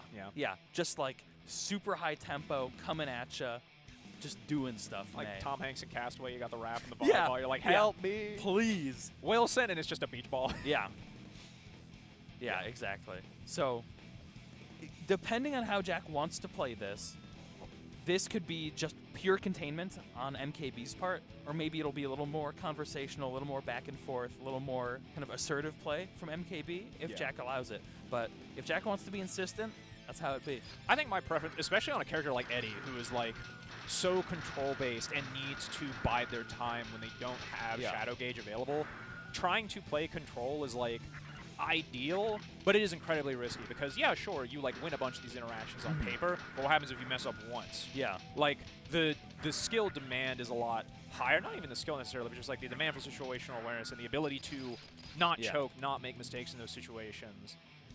You need to be able to stay calm against somebody who's just willing to throw themselves at you, right? Yeah. And I think Eddie also has to play with a relatively restricted palette of buttons in this matchup, which is a little interesting because there are a lot of extended hurt boxes, a lot of weird counter hit windows, a lot of ways where you stick out 2S and you feel like you get counter hit from a mile away for no reason. Oh, I saw the May cosplayer in the crowd earlier. That is incredible. Yeah. Gotta respect it. Always showing out. Yesterday, Jack had like a bandolier of dolphin plushies. So just full May Throw them mode. at people like missiles? Yeah, exactly. Exactly. I mean, that's how it feels to play this character, I mean, honestly. we mentioned G Viper on Justice earlier. Who was he playing in that set? But Kadako, Yeah. who was on May, and we saw so many level 5 hoops just due to slowly walking forward and blocking the nukes. And yeah, the Dolphins are just like a missile platform at that point. Yeah, among NA Mays, I feel, oh, there we go, 1 billion dolphins. Oh, yeah, okay, they're all over the set. That's so many. At what point does the screen just become not visible? I don't know. I feel like, are you allowed to set up a shrine to your character? That feels like it's kind of endangering. You know, I feel competitive like integrity. people, they show up with like a fumo of their character and they slap it on the stage or they show it on Yeah. the camera, and that's like, all right, that's pretty unobtrusive. You can like stick it on the side. That's a lot of dolphins. That's a lot of dolphins, and they appear to be positioned in front of MKB. I think, well, okay, they're definitely in front of MKB. I can't tell if they're obstructing his view though. All right, we appear to be redistributing. Yeah, that was not regulation. That was not fire code compliant. This is a little scary. I'd be pretty terrified. I mean, it's like, you know, situation. We got May, all of their homies, and then poor Zato with only one Eddie. It's like, oh. Yeah. Although saying poor Zato is kind of disingenuous. This character is a criminal in this game. Thankfully, kind of bad and a criminal because I was under the impression that Eddie was like mid-tier in this game. yeah. I mean, I'm exaggerating for comedic effect here. Yeah. Definitely a fine character, but has definitely fallen from where he used to be. I mean, this character was God for several editions of the game in a row. Right, yeah. Classic Zano color as well. Yeah, nice. Yep. Yeah, overhead kiss has got the dash forward in this game. That is the first of many things you will see about Jack, is Jack loves overhead kiss. And it's kind of a funny move because it's quite slow, and there's no dash cancels in this game, obviously. Right. But it looks like her running, so people just respect it. Yeah. And you close are to stun. Almost stunned. Sorry. It's so close. I'm sorry I said more than 3 words while Jack was playing. I apologize.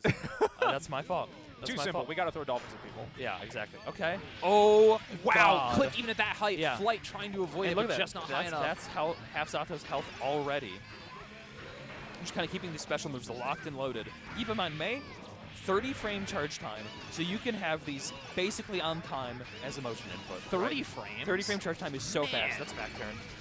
Yeah. Oh. That looked like overhead kiss, but that was a dash because of the FRC. That was so deceptive. Yeah. Doesn't FD to 6H. Wow. Ow. Yeah, and of course, Up Dolphin also, not for its full travel arc, but for part of its travel is air unblockable as well, and we saw MKB get clipped by that. All right. And I think, first of all, I'm glad MKB is not locking in yet. Yeah, because you just got bulldozed. This is the move. You got to, okay, that was maybe a little fast for what just occurred, but like if that happens, you got to take a few minutes. That's almost like smoke. Or you take a few minutes. That's almost like smoke break territory, Man, honestly. Ivy Wow. back gets clipped by the roll, already about to be stunned, bursts out. I mean, look at this, right?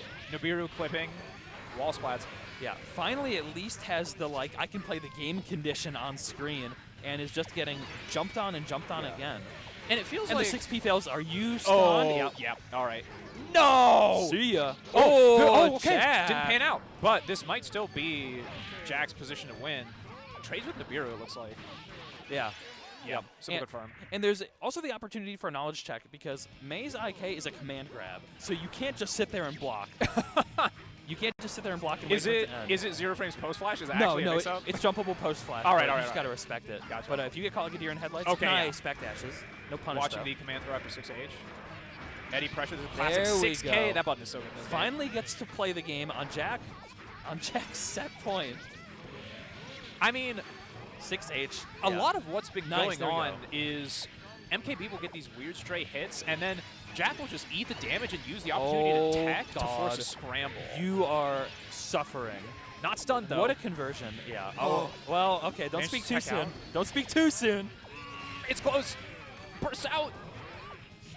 Thrown. Okay. There's a chance. Okay, gets clipped. Okay, nice. okay. Manages to stabilize. MKB showing signs of life. Yeah.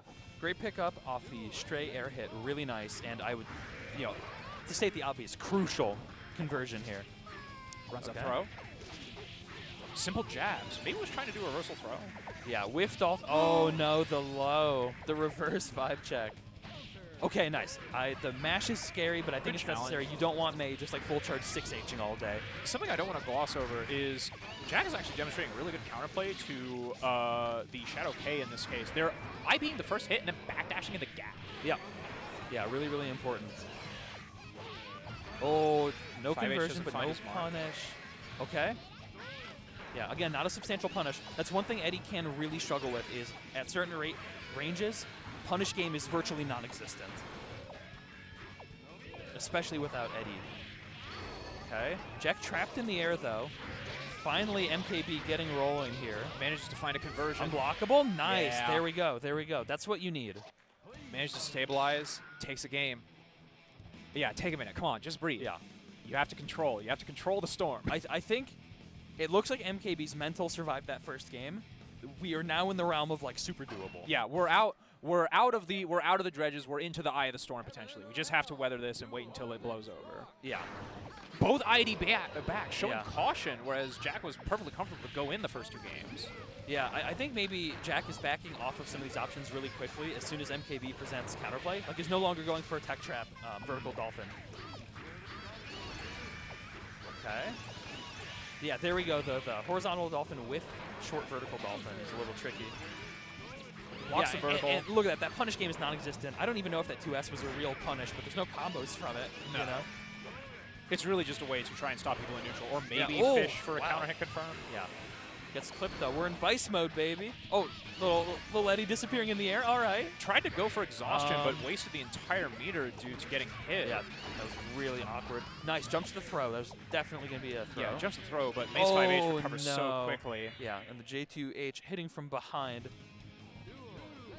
Yeah, some of this is also nice air throw. Because of the fly, Eddie is actually pretty sluggish in the air. There's a lot of like agency about how you move, but it's hard to get out of the way of stuff. Right, yeah. Obviously, it's like difficult to anti-air, but if something is coming at you and it will hit you, it's like, all right, well, what am I going to do about this besides block? Yeah, and you can see Jack getting hit by some of these drills, indicating he's trying to do stuff maybe a little too preemptively, just kind of, nice. That's actually unblockable. Wow, reaching the high heaven with that drill. All right. This is the drill that will pierce the heavens. It's true. Yeah, and that was a perfect, no less. So a complete reversal of how things were looking. Yeah, I mean, we're seeing a lot more of that conversational play that you've been describing right now. Nice ID back JH to control the space. And, you know, obviously respect in these games can be given or earned, but I wonder if Jack is being a little too respectful because now that he's playing less wily, he's getting caught a lot more. But I mean, we talked earlier about that counterplay to Shadow K, and now we're seeing it significantly less, or they're getting hit out of it, attempting to do it and messing up. This is scary. I like the burst, just to kind of get out of that Oki situation. Yeah. I think it's, no, that's not fun. You don't die here, do you? No. It's close, though. Oh, it's so close. No. Doesn't manage to anti-air the J2H. Yeah. All right. You made your point. Collect your dolphins. Yeah. I think without the dolphins, MKB wins that. I'm just being honest. Every time they went back to characters, like they're just all staring at him. I mean, how do you escape? What do you do? What do you think about? Right? You go back to character select and think, and there's an army of dolphins staring you down. Yeah. Where do you go? I mean, we saw the escape. We saw the amount of pressure that MKB was putting on in the back half of Game 2 and through pretty much all of Game 3. There was definitely a decent chunk of respect conditioned, but those last couple of scramble situations in the corner and the low life probably push him over the edge. That was a lot of pressure to be under, right? Like, almost anyone's liable to crack in those situations. Yeah, and I think a big turning point was also Jack respecting the drills more, right? Not doing stuff after 2S so he doesn't get clipped by, like, 2S non-combo drill because, of course, you don't want to give Eddie those free knockdowns. Yeah, absolutely not. Yeah. And speaking of drills, you know the drill. We got an ad break. Darn, I'm good. So we're going to throw it over to ads, I think, and we will see you when you get back. ユニカは単独犯ではない。私たちで黒幕捉えちゃったり、情報を聞き出すまでが任務だから。救える命も救えねえぞ。貴様らがギアをかばうなら聖戦は必ず起きるだろう。聖戦は俺が。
Pre-order Virtua Fighter 5 Revo on Steam. There's a 20% sale until February 3rd.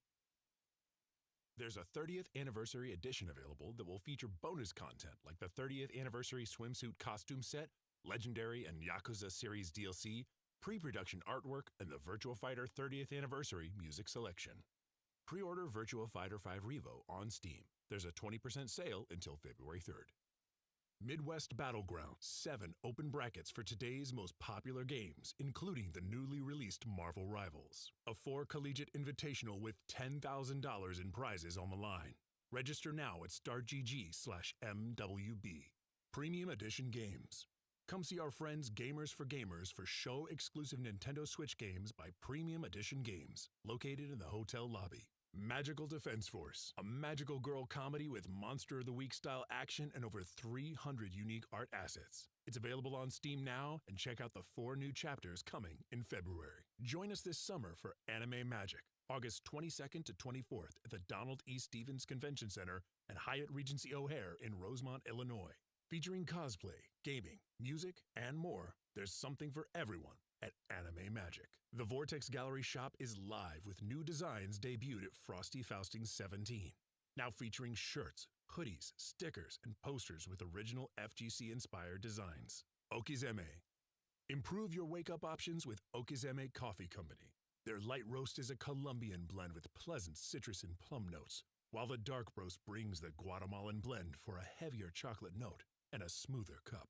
And Okizeme is 110% in on the FGC, so support your locals and grab some coffee. Max Mode is coming back for Year 2 in Atlanta, Georgia on April 25th to the 27th. We have a new lineup starting with Fatal Fury City of the Wolves. Year 2 will have more games, more side tournaments, and more arcades. Registration is now live on StartGG/MaxMode2. Be sure to get some Frosty Faustings merch. Stay warm in even the coldest weather with the all-new Frosty merch line for 2025. Hoodies, flannels, beanies, scarves, and more. The weather may be icy, but these fits are fire.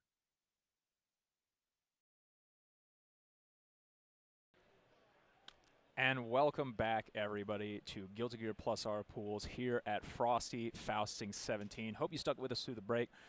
Maybe got a snack, get some coffee, go to the bathroom. We got some more Plus R gaming for you for the rest of the afternoon. Yeah.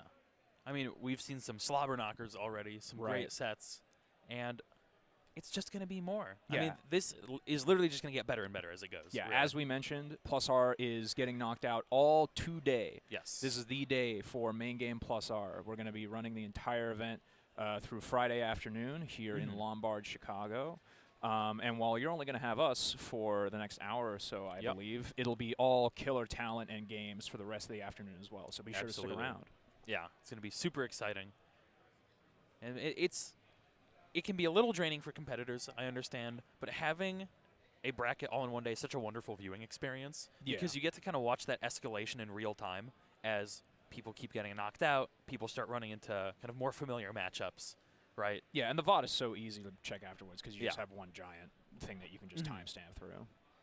Yeah, it's really nice. So we're still waiting on our next batch of players, so we're going to see what's going on with that. So it might be a minute. We might just be chatting for a little while. I hope that y'all don't mind. I mentioned this to Summer Breeze before we got on commentary. I am majoritively unfamiliar with Plus R. I'm actually coming from Xrd for the most part. That's more of my realm of expertise. And I was talking before we got on the mic, and I was saying, hey, I know about these characters, and I'm kind of unfamiliar with a couple of other characters. And mercifully, it's all been Plus R characters that I know some stuff about. I want to get messed up though. I want to see some characters that I'm just like, what is going on?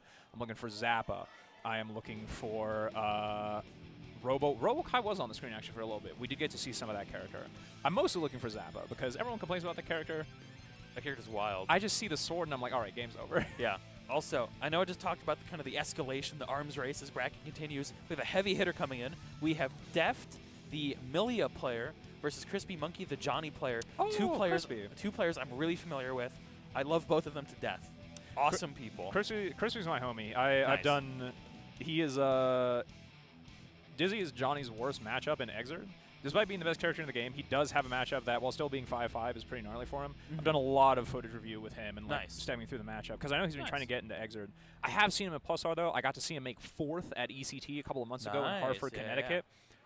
I have to let my bias show. I'm rooting for Crispy. I'm not gonna lie. He's my guy. All right. Don't get me wrong. I love Crispy Monkey, but since you're throwing your head in there, I'm gonna go back Deft. Deft, my boy, my goat. That's my top laner. Let's go, Crispy. That's your That's my top laner. Oh, you did not just self-report like that. Listen, Deft's Camille could change the way water flows on Earth. Whole other direction. Parting the Red Sea. Yeah, nasty with it. Nasty on the sticks, no matter the game. Just a beast. I mean, got second at Combo Breaker. I believe top 8 last Frosty. Just came back, I guess I can't say just anymore, but came back from Japan. Played a long time in Japan. Crispy and the American flag is crazy. He's Canadian. You know? It's a hustle, I guess. How much money is to be made by pandering to the Americans? The answer may surprise you. The answer may shock you. I believe there's an image of someone on the flag, on the back of the flag. It's not just like for real. Oh, it's not okay. Just, I can't tell. I can't yeah, tell. I'll ask him about it later. Yeah. I've seen him walking around. But yeah, to talk a little bit more about these players, Deft, of course, we've seen the characters already. You see him locked in.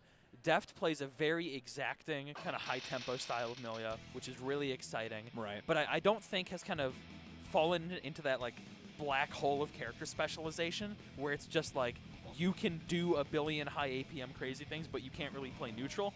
Deft has a great neutral. Right. Super solid, really just like methodical, careful. He'll pick you apart if he finds an opening. Right. Unwilling to be consumed by the vortex of Vortex, not trying to necessarily master every character-specific set and conversion, but just being able to still pilot neutral while making blocking very difficult. Yeah, just super solid, does all the right stuff. And then Crispy Monkey, on the other hand, Johnny player, so a character that's more driven by kind of looking for those key hits, right, which is really important. Yeah. Nice being able to find your mark and wade through the nice XP. ability to play neutral with a step dash. I think Crispy's good for it, though.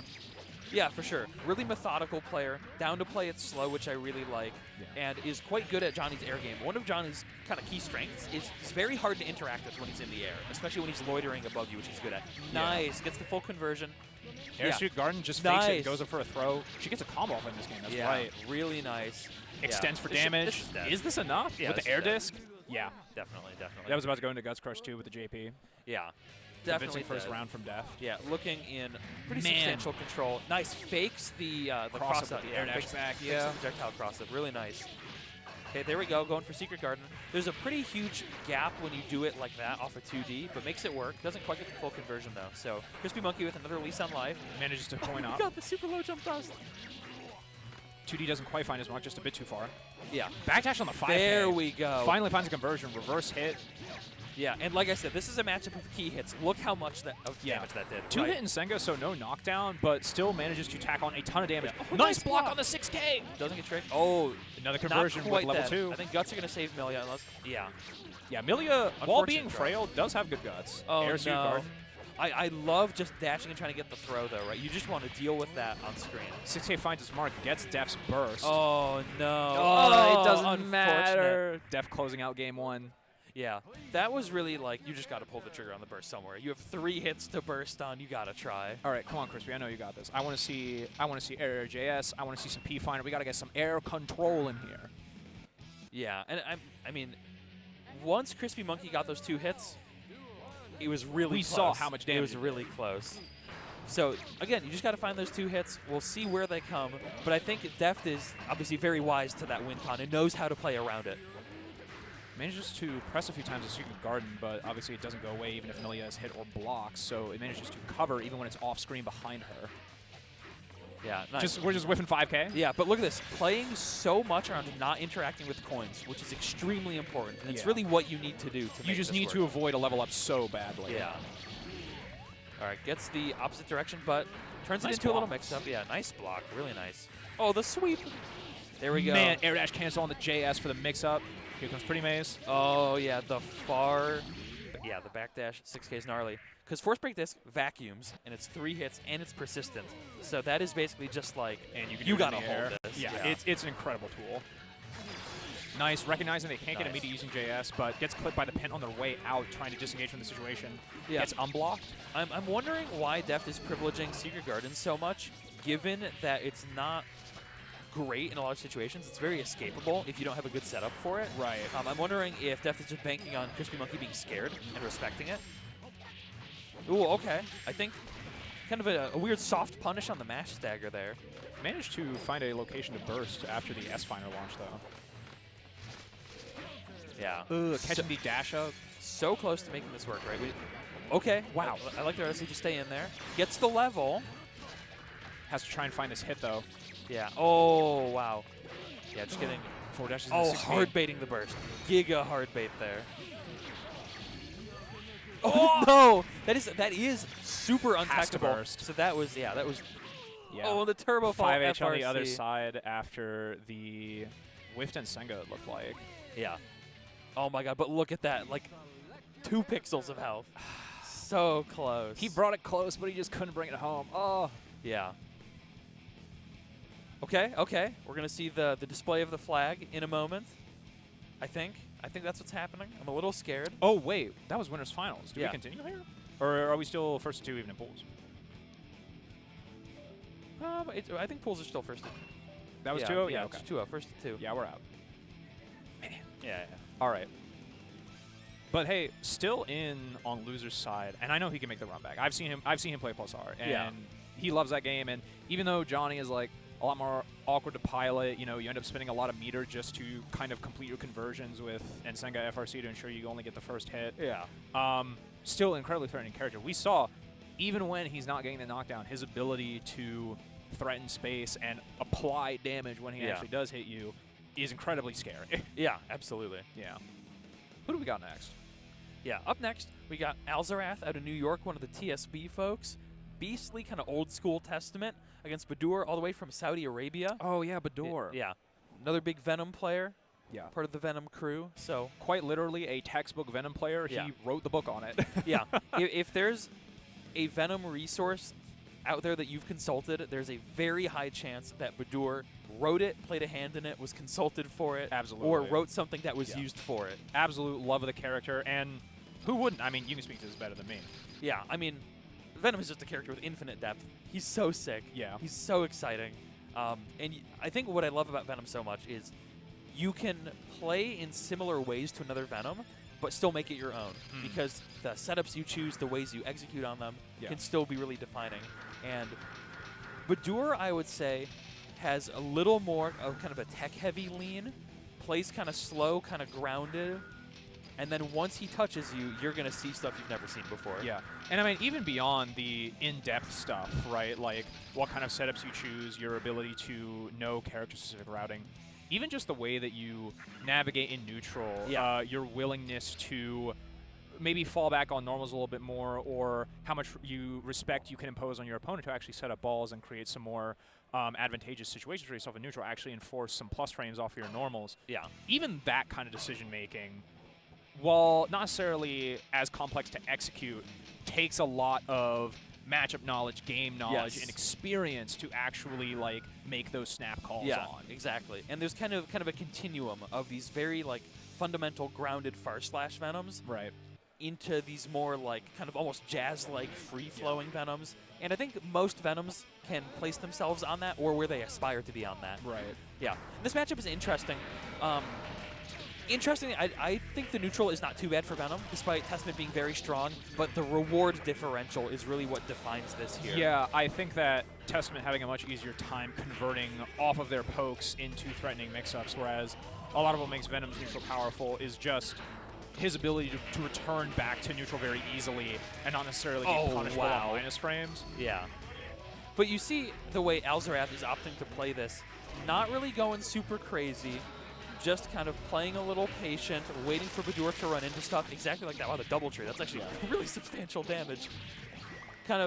This kind of let you hang yourself style, right? Content to just set up, play chill. Very old school. Very old school. We got 3 dolls to work with, and the net is still there, I believe. We got one farther in the back as well. Yeah. Yeah, and there's the tree. Badur's just stuck. I mean, what do you do, right?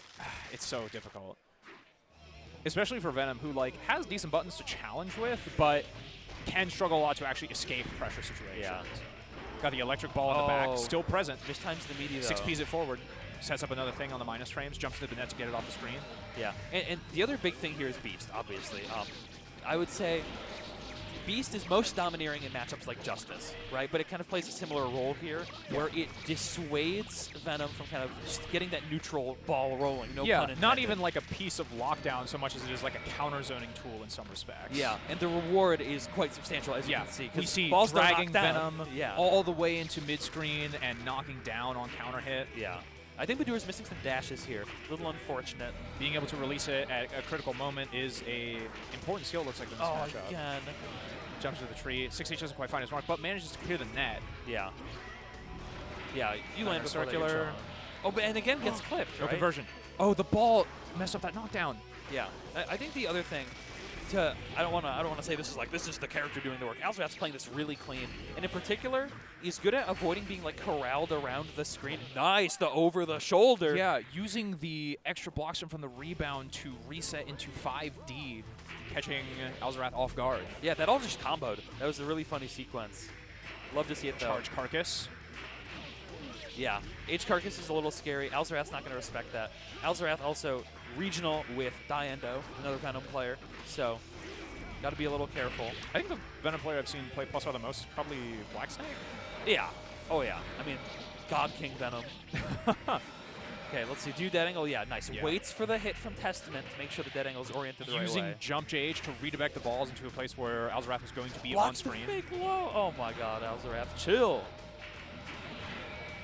Yeah. Forced to give up some offense, though, because of the slower upper ball, which is nice. Counter FRC, Ooh, but nice. Bador is not having that chicanery. Yeah, Bador's looking more in charge here, taking more insubstantial hits, which is really important, and I think being a little less insistent on offense. I think recognizing a little bit of setup, like literally the physical setups we're playing on, a little unfamiliarity with the setups themselves, and just playing around that really well. Yeah.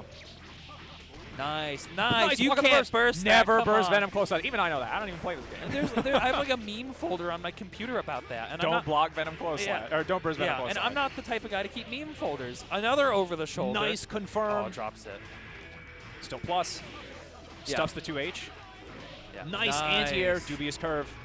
Blocks the Cabin in the back. Oh, but yeah, tries to. You can't scramble against that setup. So the thing about +R Venom, basically every setup is K-ball or K-ball plus. Right. And by plus I mean either it's K-ball into another K-ball or K-ball with a conversion. Right. That's basically how all of his mix-ups worked in this game. And you got to be kind of aware of what else Venom is threatening with after that initial mix-up. There's a web. You got to respect that. Gets opened up low after blocking the EXE base, dragging them into Alzrath. Oh my God, runs into the succubus, just face-checking the demon. Sometimes you got to face your demons. It's true. Not that one, though. I don't know. I'd be pretty scared of doing that. Yeah, get her away from me. Yeah. Nice, simple knockdown with 2D. Nice. Super late hit on the ball into force break, mad struggle. This conversion is crazy. Oh my gosh. Yeah, destroying the fuzzy guard timing. Yeah, and you can see Badur's trying to play around kind of the typical block timings now, but gets clipped. Tree finds its mark, but doesn't actually carry momentum for long. And again, just look at what Beast is doing to this matchup, right? Badur's taking all these stray hits. Stinger manages to bail him out in that situation, though. Still managed to trade. Okay, we're cursed again. Yeah, we're cursed. I think. Watch out for the succubus. Al's just gonna play chill, right? Wait Crow for the harassing curse to after do the block Stinger. Oh, Badur, now you're in jail. Yeah, you're stuck there. You got the Crow on you. Back EXE Beast is behind you. Simple check with 2S at round start, though. Yeah, nice backdash. Got the fortune set up. I didn't even see them set up the tree. That's crazy. Yeah, the corner situation especially is a little awkward because the tree will activate a little more forward than you think. Just jumping away from the EXE Beast. Yeah. Still in the back, but manages to avoid it. Yeah, there we go. And you can see going for kind of more forward-moving setups to try and get out of the way of that Beast, which is setting really up one important. thing, and then instead of like charging a Stinger behind it or dashing up just a little bit, they're actually jumping forward to avoid the Beast on the ground. Yeah, and I appreciate Al's willingness to focus on getting Curse up. Oh, no, that's a little scary. Yeah, Tactical Arch gets hit. Wow, all going Badur's way all of a sudden. Oh, this is a problem, though. Yeah, okay. Big conversion, especially with the poison damage tacking up. The fact that Al's is not opting for these giant conversions literally just saved Badur's life. Because I think with a little elbow grease, that could have killed. I don't know if you saw that. Badur block string into heavy double head morbid, and it avoided the succubus attack from the curse. Yeah, really nice way to get forward and move. Excellent awareness. Oh, nice. The counter hit ball allowing Stinger to find its mark. And while there were a lot of scary looking moments for him there, Badur managed to end up keeping in control at the end. We talked about earlier, you know, being able to play well under pressure in those low life situations and just stick to your game plan, make sure that you can actually keep things under control, and importantly, adapt to what your opponent is doing is critical, and that was a textbook example of that. Yeah, and I want to invert one of the things I said to contextualize the matchup. Obviously, Beast is very important for keeping Venom from setting balls, and the trades are very good, but the damage differential on H Stinger versus Beast is quite substantial. H Stinger hits hard, and Badur was often doing like ball and Stinger. Right. And so I've done the number crunching about Venom's damage. because of course. We have the calculus. If you go to Dust Loop, by the way, I'm going to shout myself out. If you go to Dust Loop combo section for Venom, I wrote that. Check it out. It's pretty swag. Contributor, a rare breed. Yeah, Thank you for yeah. your service. I got you. But particularly, H Stinger and balls pulled by H Stinger are like the vast majority of Venom's damage output. So I think Xrd was content to take these trades, kind of assuming they would eventually resolve in his favor. Right. And they just didn't because of the damage. You know, you think of trading with Venom, and it's like, oh, I'm going to trade with 2S, it's fine. Or like, oh, maybe I'll like trade with a Far Slash and I 6P it bad. Like, oh, it's okay, that's not a big deal. And then you trade with H-Stinger, and you're like, I just lost 10% of my life for nothing. Yeah, and interestingly, Xrd was not going for super beast-heavy pressure after knockdowns. No. Was opting really often for like 2D OTG Curse. Yeah. But that's a little tricky. Obviously, Curse is very strong, but you don't want to give Venom even like a finger on the reins back. You don't want to let him have that agency in the matchup. And we saw in a lot of those situations, even when the curse was on him, Bador had the awareness to kind of play around it, like using their movement when not initiating block strings. That trick at the end with Double Head Morbid to avoid the curse attack while still managing to keep a little bit of pressure on Xrd, who was trying to back up and create space there. Yeah. That kind of awareness is an adaptation is key to pulling through against a character that can create so much like mental strain with all the different things that they place on the screen, like Testament can. Yeah, exactly. And I will say, for what it's worth, that matchup is a ball. It is so fun to play. It is so interesting. I think it is one of the most I'm going to use this word a lot because it's how I like to describe this. It's a very conversational matchup. Yeah. You will really feel like you are talking to the Testament player through the options, and it's really fun. It's just enjoyable. All right, let's see. Who do we got next? That is going to be Mighty Joey, Faust player. I think primarily a Persona player, actually. Okay. But really nasty Faust. Super good. I think actually recently beat Elven Shadow in a net play bracket. Wow. So nothing to sneeze at for sure. Of course, in person, that's the where you put your money where your man mouth with is. the bag himself. Yeah, exactly. But very, very strong Faust. And then Claris the Robokai we saw earlier. Yeah, back up on stage. I recognize some of the names you got later down in the bracket, but I'm not going to spoil anything. Yeah, for no the spoilers, viewers. no spoilers. So this is, Faust versus Robokai. All right. Man, Faust is demonic in this game. Faust is pretty evil. His Far Slash, like, stuffs jumps. Really evil character. And so the Mighty Joey will unravel layers for you. And it's really a matter of where you end up, right? It's, do you get kind of gate capped by, like, Far Slash item toss? Right. Or are you going to get picked apart on offense? Right. Item throw, throwing a 2H. Scalpel. Yeah, another scalpel. You see, just playing the range game, right? Yeah. You don't really want to box with Robo because of the high reward counter hits. Yeah. Yeah, and the 2K super low to the ground, which can be awkward for Faust's J2K pressure. Of course, if you give Robokai too much space, they will just set up the mat, start building their economics, you know. Yeah.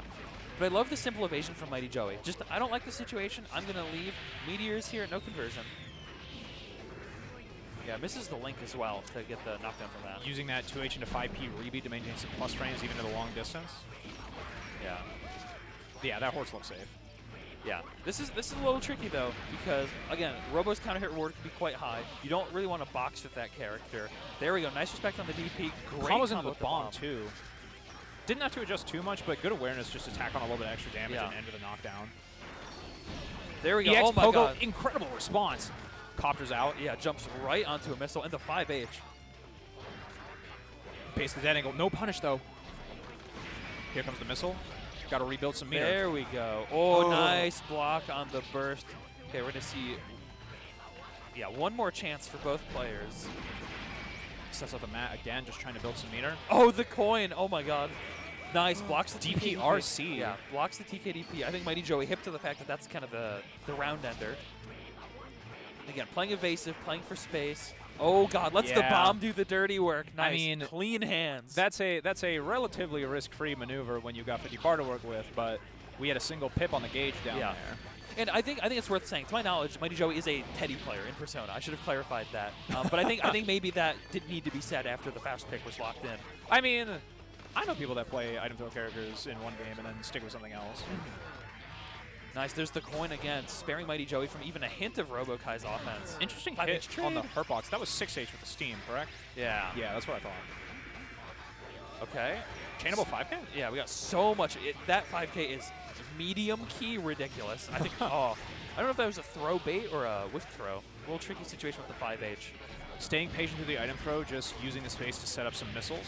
Yeah, nice pickup off the bomb bag. So close to dead. But she's still in it. Nice. Oh, the detonation. But Cutting again. the string short to block. Yeah, mini robo. Oh, You got killed by the mini-me. I was going to say, I trust no one but myself. Well, you might have to rethink that. Yeah, it's trust no one, not even yourself. Color reselection from Claris. I was going to say, this is what we were on earlier. I like the color. I like the pink Oh, sword. no. Double bomb. I think Claris saw that bomb conversion was going to happen on Mighty Joey and started to run in and then just got hit by the bomb. I mean, tight FD breaks are hard, especially when you're not quite sure on the timer. Yeah.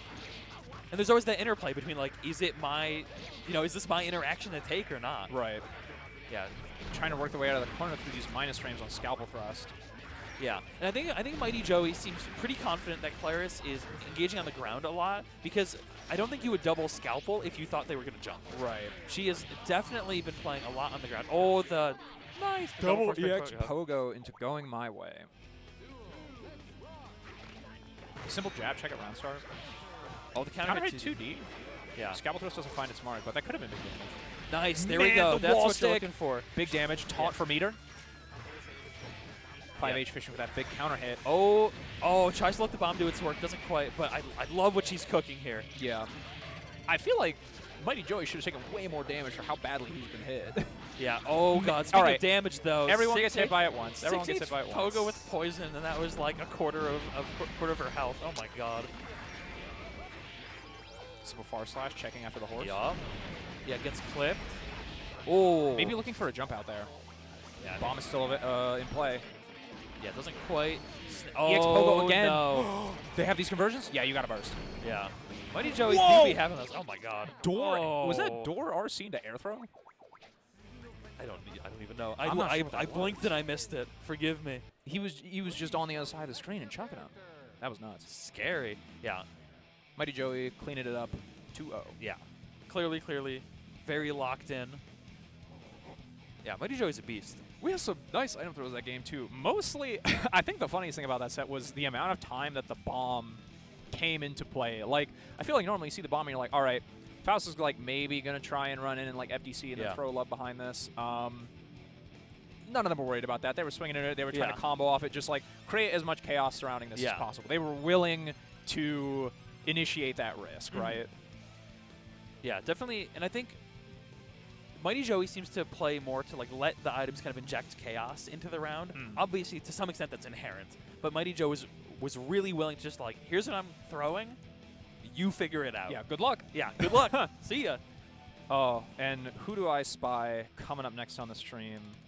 We have a familiar face in Jack Wachter, but also one and only Fu. Oh. The cerebral Heiyun player from Xrd, also a beastly Potemkin. He's just so good at Guilty Gear. He's pretty so good at Guilty Gear. Fu's good at the video games. One ECT, I believe made second at Plus R, and then one Xrd ECT. Incredible player. I mean, excellent at all aspects of the game. I am having difficulty even pinning down a style besides trying to carry their momentum as far as possible. Their character selection is always focused around, all right, sure, I got to work a little bit hard to get in. I got to scrap with some people who do some demonic stuff in neutral. But when I touch you, you're going to regret ever having sat down on the other side of the setup with me. Very cash-out driven, but for some characters that can become a crutch, or some players, I should say, that can become a crutch, right? Where it's literally like, there's not much going on until they touch you, and then you die, and it's like, okay. Yeah, but Fu has it. Yeah, Fu balances it brilliantly. Yeah. No dolphins on the setup, it seems. Yeah. I think Fu might have said no dolphins for me, please. If that's all right. Asserting his right to a dolphin-free setup. I'm under enough pressure. I don't need more. Yeah, exactly. But I don't know. I think Fu could take it. I think Fu's prepared. I mean, I'd be shocked if it worked out even if the dolphins were there. Yeah, exactly. I mean, Fu's just a beast. And I think the important thing is, especially in the May matchup, I was going to say, Pot has some very good anti-airs. 6K. Get your dome cracked. Nice. Rolling. Dolphins to cover. Nice. And again, just play and chill. Not scrambling, not working so hard. Fu's going to make Jack come to him. I was going to say, I feel like the Jack you described at the start during the first set where they played is basically a completely different person than the Jack we're seeing right now. Yeah, I wonder if that's just like purely a respect thing. I mean, the close brush with MKB and then Fu now. Trying to just meaty 5P. Looking for a backdash. Doesn't quite find the punish, though. Nice. The jump dust. Oh, no. Okay, gets over the Gigantor. I love the idea, though. Okay. Okay, gets clipped. Not a actually, never mind. That was a pretty substantial that was conversion. a pretty chunky conversion. Yeah, I saw the Waylon. I was like, all right, that's it, right? And then there was more. Oh, wow. The JH on the other side of JD. Oh, it's because your Oh, toes. Jack. You know better than to play in the air around Potemkin. Rolled right into his arms. Give him a big ol' hug. Oh, 6H. Nice.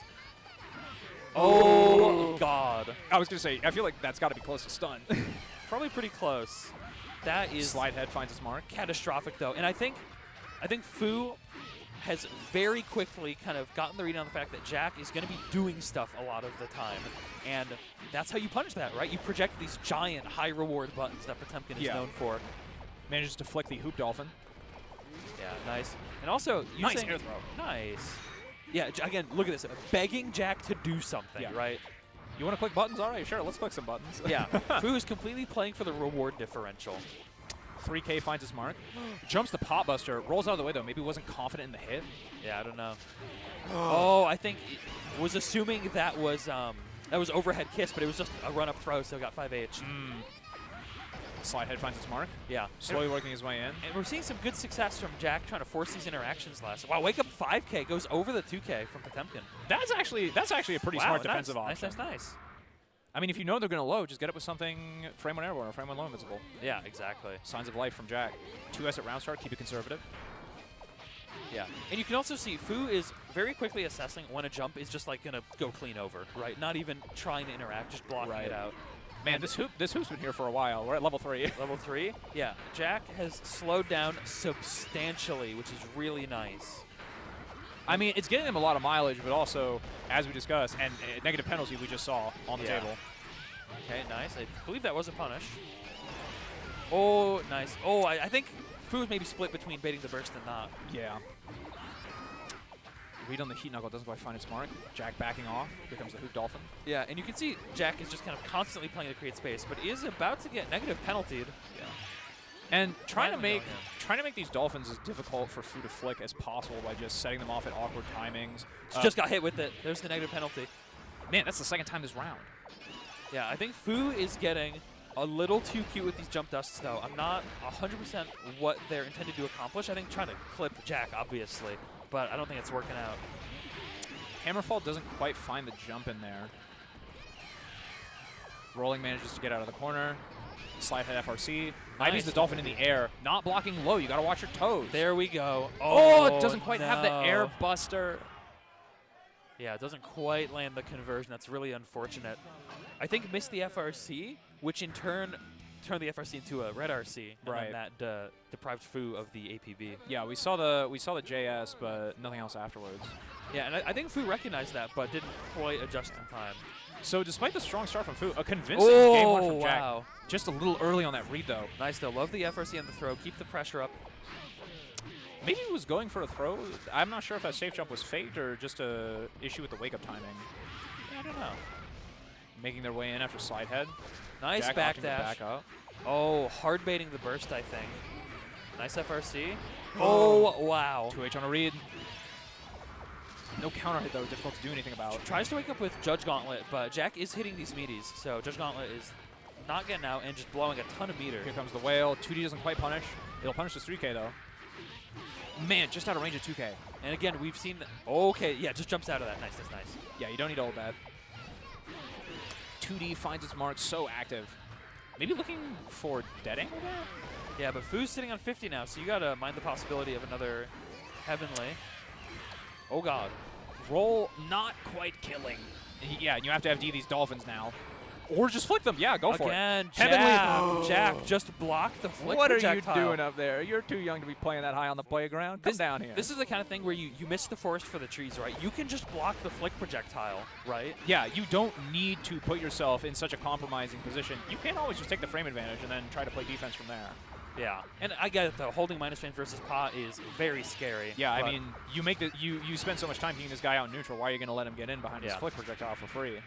Interestingly, not going for the back turn off the throw into the corner. Blocks the rolling, but drifts it back. Hammerhall finds its mark. Nice. No meter for air PB, but just opts for a simple conversion Nice to JD flick. instead. Okay, look, it's a huge stare down here. That Oh that is my. the longest both these players have remained still the entire set. Yeah, just doing pure nothing. Nice air throw, Nice. incredibly clutch. And you can see, I think trying to catch the backdash, the far slash was a little delayed. Run a pro after the J2H gets blocked. Yeah, setting up the near hoop and just running. I don't know if I agree with that. Fu's just going to go in, you know? I wonder what that Nice flicker flick. on FD was. Ooh. That might have just been they were flicking FD. Yeah. Some conversion off the 6K. Using JS to try and check the jump Yeah. out, but May has an absurdly Nice. tall jump. And I do want to point out, thus far, nary a pop buster has landed. I mean, we've seen plenty of Heavenlies and plenty of Yeah. air pop buster, but the actual threat of Nice. command grab, Jack has been staving off pretty well. That said, if you don't block in the air, you will just get hit by buttons. Yeah, but and we have seen a couple whiffed pop busters, to be fair. Yeah. But I think Fu is quickly Mostly become hip in to the defensive fact, situations, though. Yeah, I think Fu has quickly become hip to the fact that Jack is really playing to not get grabbed above all else. Right. Hoop is still behind. Gotta watch out for that. Too far to range now, though. Man, 3K The clips on the way 3K. down. Nice flick. Slide head does not find his mark. Jack starts his turn. Oh, wow, gets hit backwards air unblockable by the Dolphin. Sure. Using the force break Dolphin to split away from the 2S. Yeah. Nice IB. And Jack is playing evasion so cleanly. I'm wondering why Jack feels compelled to sometimes re-engage on these kind of 3Ks from kind of far away, right? I know it's less unsafe, but Fu's just been sweeping it. I'm not 100% sure what it's meant Blocks to the do. burst. Nice. That was huge, but you gotta carry it Oh, wow. forward. All right, you have offense. Grimy. Jumps out of the corner, blocks the rolling. Into throw. Man, Sure. there's no way. Throw again. Okay. Takes the rolling. Yeah, we go for the back turn. OTG. Okay, this is close. 6H. Yeah, Hammerfall RC. Fu begging Jack. Oh, Gold burst my up God. minus. Fu, chill. 2H Oh, counter hit. God. This doesn't kill, though. Mix up. Nice block. Oh, There's no Oh, way that wasn't a pop buster in his head. Run up No. throw after the jump Oh, in. No.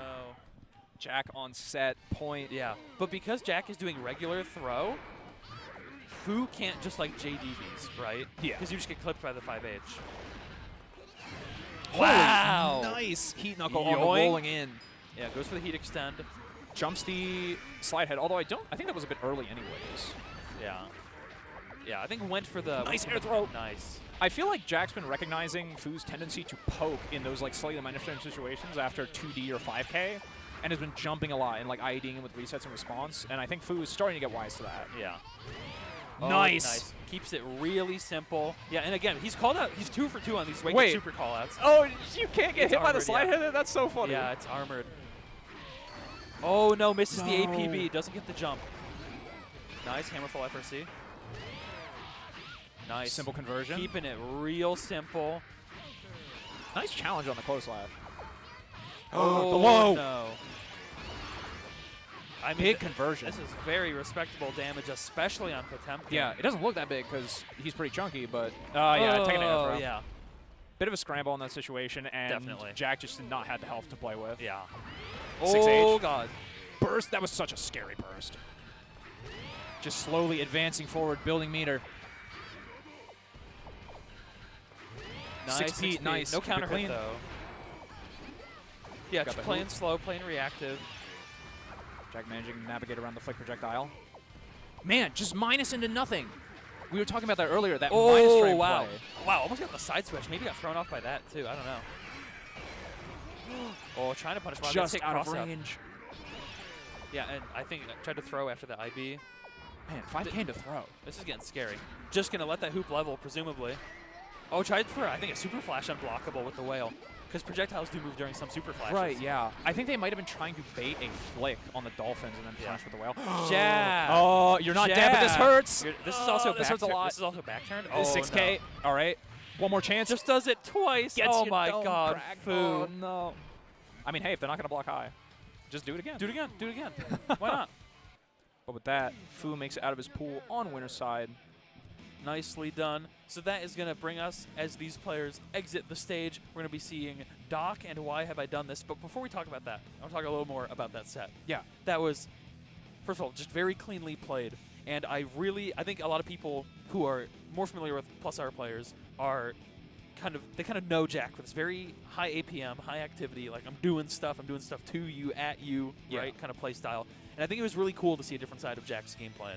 I mean, I'm not going to lie. I feel like you were kind of deceiving me when you pitched Jack to me initially. You know, it was like, oh, he's a typhoon, he's a storm. And then we've got evolving from minus frames into ID resets, into minus frames into maybe Call Dolphin, into we're just going to do far slash into nothing. Yeah. Like, watching the amount of respect both players had for each other and the willingness that they had to challenge in different situations, depending on positional advantage, was so interesting. And it's like, I did not expect from your initial pitch, Jack, to be so willing to just like back off in the situations. And while ultimately Fu's patience managed to weather the storm, it was interesting to see that development over the set. Yeah, no, absolutely. Just really, really cleanly played by both parties. All right, there's no way Why Have I Done This does not play Order Soul in this game. We'll see. I'm not going to spoil it for you then. Okay. It's just that every Xrd Leo player I know just lands on Order Soul somehow. It does feel kind of like a law. There's a couple of similarities. Like, they got pretty good pressure. They both have really shallow jumps. Really punishing counter-hit jump-ins. Yeah. Pretty fast, easy access overheads, although the situations are slightly different. Yeah, I see the parallels. Yeah.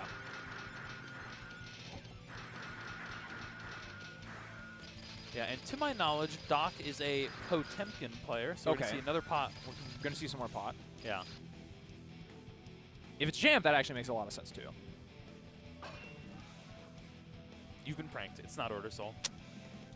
I mean, jam's not that far a cry from Xrd Leo. Obviously, I feel like if you play Plus R Jam, you would just play Xrd Jam, but those characters are pretty different. Yeah, I know, for example, Sweet Jam plays Jam in Xrd, but Abba and Plus R, right? Abba and Soul. Specifically on the grounds that he finds Plus R Jam to be pretty boring. I mean, I think she's one of the few instances of a character getting harder in Xrd. Yeah, way harder. She's so sick in Xrd, though. But she's pretty cool. Yeah. But, you know, we're here rocking with the Plus R. We got the Incredible Hulk and Black Widow on the screen. What's going on here? Nice air throw. Nice. Holy. Yeah. Scoop. Yeah, destroying that backdash, just waiting for it and punishing. Nice. Oh, wow, just went for it again. Yeah, it's fine. You're not plus enough after that jump, and I'm just going to mash Buster. Nice. Oh, and just plunging from the top of the screen. Man, that's right. Yeah, JD only knocks you down on air hit in this game. On stand hit, it just it's just a hit. Yeah, and on counter hit, you do get conversions, as we saw. Combo to Ryujin. Yeah. Here's a good big hit from Jam. Gets the force break card. Nice. There we go. Doc gets hit. And we're going for a ride. Are you going to spend everything now? Complete role reversal from round one, by the way. Spends everything, gets the force break card. So basically just completely cycling the resource situation. Definitely something that simplifies Jam's game plan a lot is, which card do I pick when I get a hit in neutral? All of them. Yeah, but then, you know, for all that work, oh, no. Potemkin is slightly minus in Pop Busters you. Right. Nice. Just Ryujin's out. Was looking for Buster, it looked like. Into Gigantor. Gets hit. This has got to be close to stun. No. Oh, wow, okay. Oh, nice. Super active JH. Oh, tries to Judgment Knuckle through after the burst misses. Yeah, nice jump on the Judge Gauntlet. Okay. Oh, doesn't quite convert. Very close, though. ID flop kick to get around slide head. You got to be so careful here. Just matching 5P. Okay.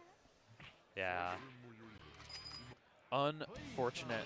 Yeah, that was a quick game in Doc's favor. I think just pure reward differential, honestly. And Jam is very high reward, obviously. Yeah. But Doc was just like, you jumped in, kind of a funky height. We saw the advances that Why Have I Done This was making to try and actually get hits in on Doc. But the difference in health, the slight reward differential, and just being willing to press first in those slightly awkward minus frame situations ended up taking it home for them. Oh, counter hit on the Judge Gauntlet. No pickup, though. It's a little tight. Counter hit JS. Oh, okay. Bounce off the ground. Dribbled. Yeah. Kind of weird, though. Went to slide head off that. I don't know. Man, goes for force break card after block puffball. The simplest of tick throws. It's not that complicated. You B plus and then you throw them. I don't see why everyone's making such a big deal out of it. Jam, yeah, almost dead. Yeah. Nice backdash. Yeah, Doc just playing for these key moves, making it work, right? Farsa clashing with JD. I'm surprised Why Have I Done This is continuing to try to interact with Jump Dust because it's ended so poorly previously.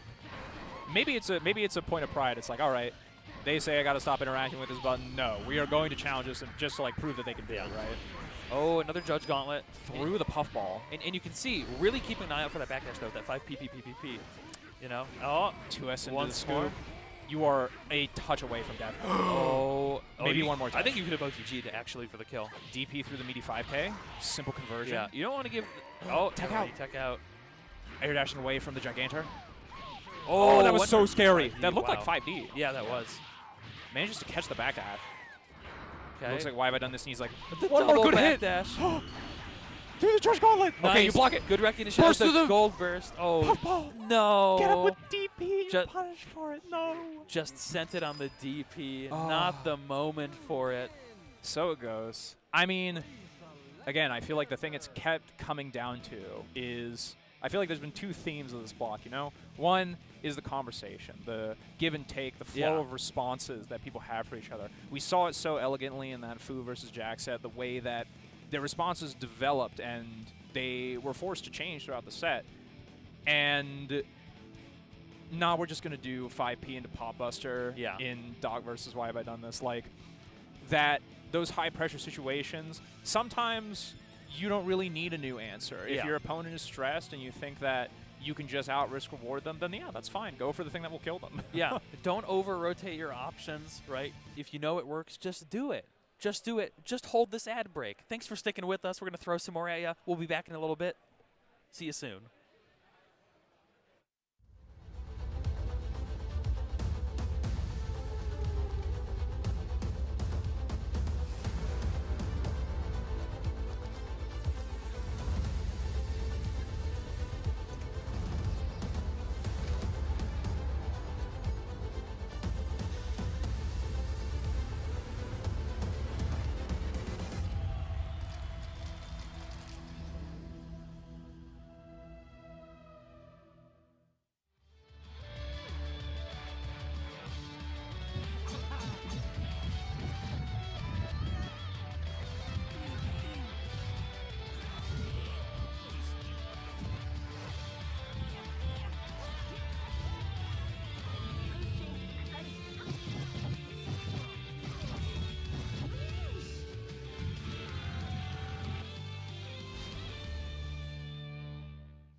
Pre-order Virtua Fighter 5 Revo on Steam. There's a 20% sale until February 3rd.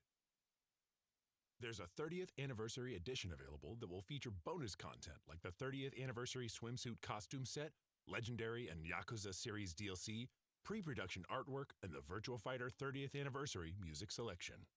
Pre-order Virtua Fighter 5 Revo on Steam. There's a 20% sale until February 3rd.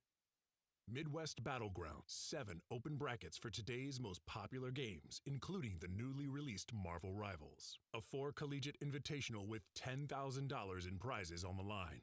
Register now at startgg/MWB. Having skill issues? What if 0-2 wasn't the end? Paragon Line, North America's premier ladder series. Start and stop when you choose. Format friendly to newcomers and veterans alike. Great for improvement, and there's a wide variety of opponents from top players to newcomers each week. Slashback returns for the 3rd year in 2025. Returning to Guildhouse. 7 official tournaments and registration is live now. Don't miss out on one of the best anime FGC majors of the year. SNK, bringing you Fatal Fury. Pre-order the special edition of Fatal Fury City of the Wolves for just $59.99. You'll get the base game and the first season pass included.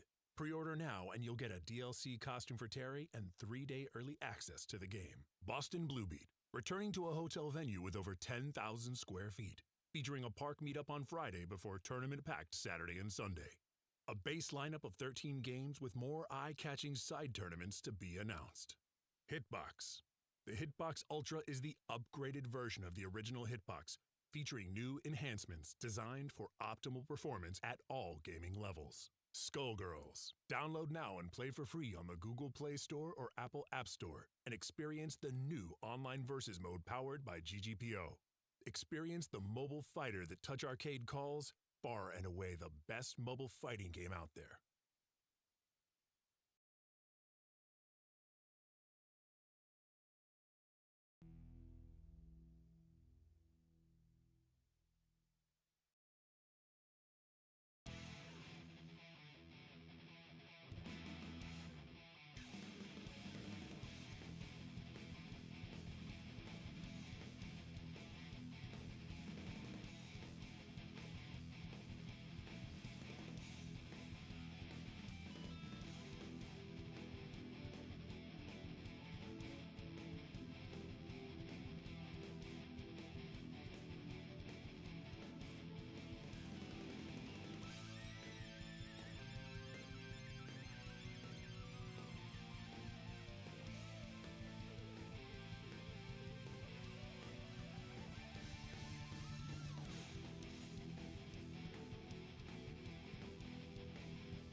Friends, welcome back to the 17th gathering of the annual Winter Midwest celebration of all things Guilty Gear and fighting games.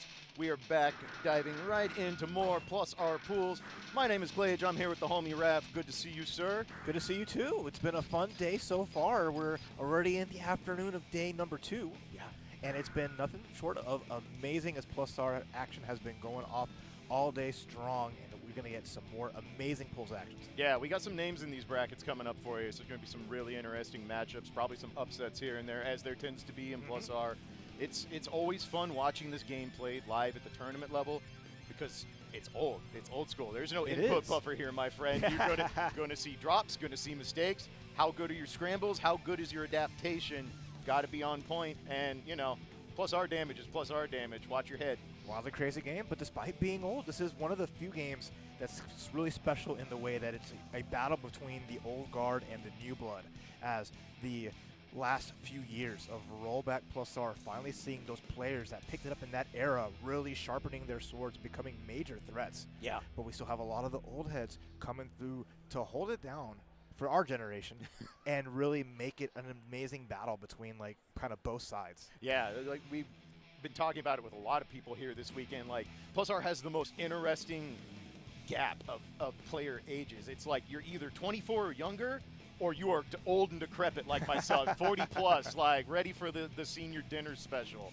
And it's so cool because those interactions, we've seen evolutions in play style we never thought we would see with a game this old, and adaptations by older players and newer players. So lots of new tech, lots of new stuff to show off, and of course, one of the most expressive fighting games you will ever watch. There are so many ways to use your meter, so many ways to manipulate your character in your own way. Like I say, there's so many characters in Plus R that you can take 8 Venom players, line them up side by side, and you're going to watch 8 different play styles. Exactly. Every match is going to be a blank canvas that both players are going to paint their portraits against. In our first one, the Prince versus Snap, Testament versus Axel Low, and already jumping right into it. Testament a threat at every range, at any point. Let's see how well Snap can play this like Axel range game and start their game plan. Yeah, most Testament players will say this is actually one of the matchups they don't feel like they have a significant advantage in, just because Axel has a lot of ways to clear out the screen pollution with those long-range pokes. But once you get knocked down, you're just like the rest. And now, hold the corner and what comes with the pressure. Already a little bit of a force break just to try to get Testament and the curse off, which works out there. Punch 2H.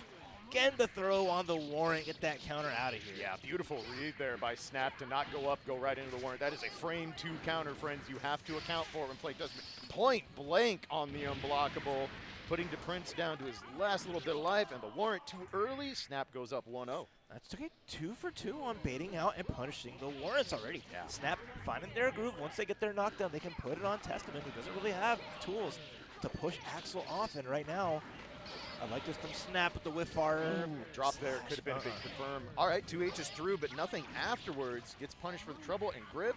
See Snap really committing to being like, I think you're going to warrant a lot. And that really is one of those first level checks you got to do against Testament. Do they like to warrant, or are they going to be patient? Are they going to try and play some more legit defense? Right now, Snap kind of holding their own, waiting for their turn. I like that. Nice little life lead. Yep. Don't try to overextend yourself, but there's a throw, and there's a miss on the throw combo. Wake up super. Right. Big damage from there, and then a little mix-up. Cute. Yep. All right. Got the poison out. Got a force break skull. We're going to cover screen. Overhead hits. Baits the burst nicely, and now does he have enough? Takes the knockdown. Just opts for the mix-up. Poison is out, so Snap has a little breathing room, but gets caught by the low and was running out of tension to FD there, so DePrince evens up 1 game apiece in game 1. Oh, nice little comeback to start things off, but wake up grab. Tried to walk it back, but there's some ranges that you're still going to get gripped up, but almost had to confirm there. Curse is still on, and more pressure here as DePrince is trying to extend this lead. Yeah, of course, Snap wants to get a hit, get that curse out of the way, does outlast it, and now we go back to a neutral game. Ooh, Gravedigger gets out of the corner, very nice, going in. All right. I see, FRC's on point. Yeah. A little early on the juggle for the 6P, but has a net out there, protecting the screen, holding the corner. Snap trying to take the turn back. Gets knocked down by the 6H. Snap, kind of a rough spot here. Do we have the confirms?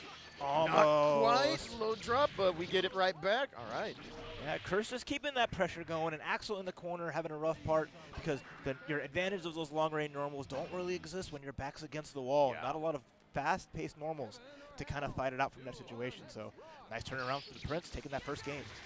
Yeah, one of those things Axel really has to account for is, yes, has the ability to kind of take care of screen pollution, but you get backed up, you don't have room to actually extend that chain. It's a lot harder to play defense.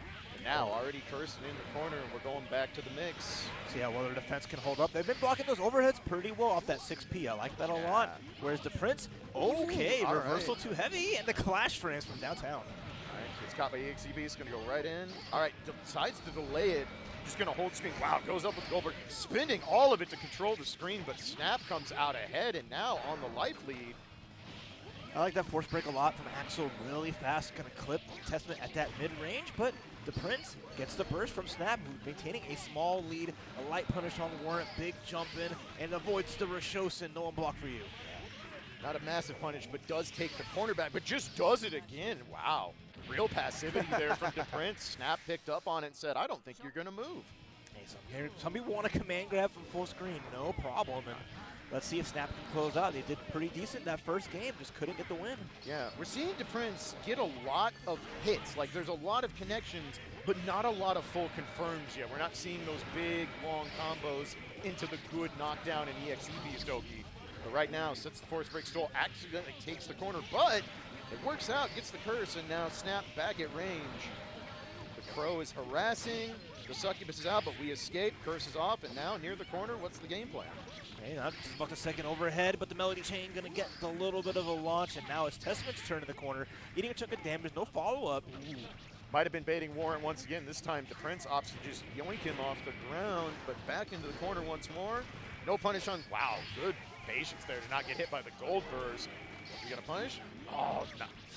That could have been a round ender, not quite enough for Snap, and now we're kind of scrambling for that hit. The Warrant connects. That poison's up. There is the skull. Forced to stand to get the curse activated here. I'd like to see a grab from the Prince. A nice little throw. Instead, the Succubus situation works out so well. Match point, the Prince. Yeah, excellent awareness there by DePrince. Says, oh, you don't want to stand up into that skull? How about I hit you with an overhead, my guy, and force the issue? So a nice start there, but Snap has earned the corner. Accidentally goes in again. Seen that twice now. Yeah, that was a whiff throw there with the forward heavy coming out. But the Prince, all the screen real estate, gets the jump. The Beast didn't force the combo. And nice block on the force break, but a big jump in from Snap. Another drop combo there. Nice pickup with the 2K. Okay, seeing some confirms. We got the knockdown. We do. Sets the net. Little early on the overhead, just out of range. And again, gets unblockable for the trouble. Pretty even here. Okay, going for it. The RC? No RC, really? Wow. Yeah, all right. Shade the digital watches not working out, and the bite trade. EXE Beast, my beloved, helping out there, but the Rasengan stopping. Gravedigger coming through anyone's game. Calls him out with the Gravedigger. Ducked back down to the dust, but no confirm. Another block gold burst. Snap trying to stay alive, pushes to a third game, and gets it by hitting the Warrant recovery. Real scrambly there at the end. Again, you're going to see that in Plus R. That is a common thing. I cannot overstate, for those of you who are not used to older Legacy Guilty Gear, Legacy Capcom games, there's no input buffer here. You have to be on point. Even the best of the best will drop things now and again. And being able to adapt, realizing when your opponent has made a mistake and capitalizing on it is often the difference between winning a set and losing a set. Already, the Prince looking sharp here. Right. Master of Puppets unlocking some enhanced abilities. The last curse saving the combo breaker. And then okay, Beast is there. This is a tough spot. Snap just under insurmountable Doesn't pressure. want to try and air dash out. Knows the big tree is sitting there holding down all the screen real estate. And once again, DePrince on match point. First time we see Master of Puppets come out, turns into an easy victory. One of the best win conditions in the entire game. All right, again, escapes out of the corner with a nice little air dash. Tags the Warrant there. Let's see if Snap can just put on this pressure, but crouching heavy. Yep, uses the iframes to go through and earns the burst. And DePrince looking pretty good, but back in the corner now. What's the play? Air dash back. Looks like catches with the forward heavy. Oh, that could have been a big confirm, but not able to get there. Catches with Resho again. If that keeps working, keep throwing it out. I want to see that absolutely. from Snap. Just keep force the situation from the Prince there. A lot of meter here. I expect maybe a dead angle soon, but it's anti-air, 5K, nothing big. Catches him standing up, looks for the Warrant teleport to catch cross-up, nothing doing. Snap being very patient, but having a hard time getting offense, and the Super's going to connect. That poison's going to tick down real fast. The overhead, this might be enough, not quite. Chip at this point. Yeah, Little has to thing. FD everything. Yeah, Dead angle. One No of good. the most obnoxious things about EXE Beast. It messes with dead angles something fierce. Sometimes you turn around dead angle the wrong way. Oftentimes Testament's not actually in range to make you eat the dead angle. It's what makes EXE Beast one of the most scariest projectiles in the game, and frankly, some of the best Oki you will see in any game ever. Absolutely. Yeah, just seeing that, like, doesn't go away. You can't hit it away, knock it away. Doesn't matter. Set it in, forget it, and such a good little checkmate there is, you know, holding on to the meter resource at the land for Snap didn't work out, but the Prince did pretty good there. Won that set nice and 2-0 to move on in that winner's bracket. Again, this is the pools. Yep. We got a lot of 4 great pools throughout this block with a lot of great players all throughout. We're going to start out with some of the lesser knowns as we work our way up to some of the big dogs that are holding down the scene super well here. Yeah, of course, everybody looking to punch their way into top 48, which will be starting not long after this set of pools. I do believe this is near our final block of pools, and then it's really going to heat up after that. There's so many names in this bracket, just like there are every year at 1000. That's the cool part. You want a bracket full of killers, just look for the name Guilty and Gear at Faustings.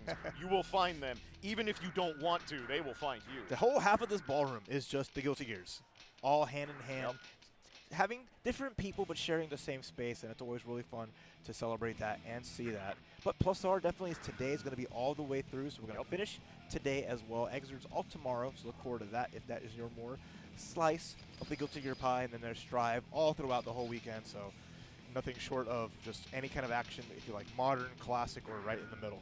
If you had told me back in the early days of this event 17 years ago that one day we would be streaming 3 mainline Guilty Gear games all as main events at a major, I would have looked at you like you were a crazy person. It's so cool.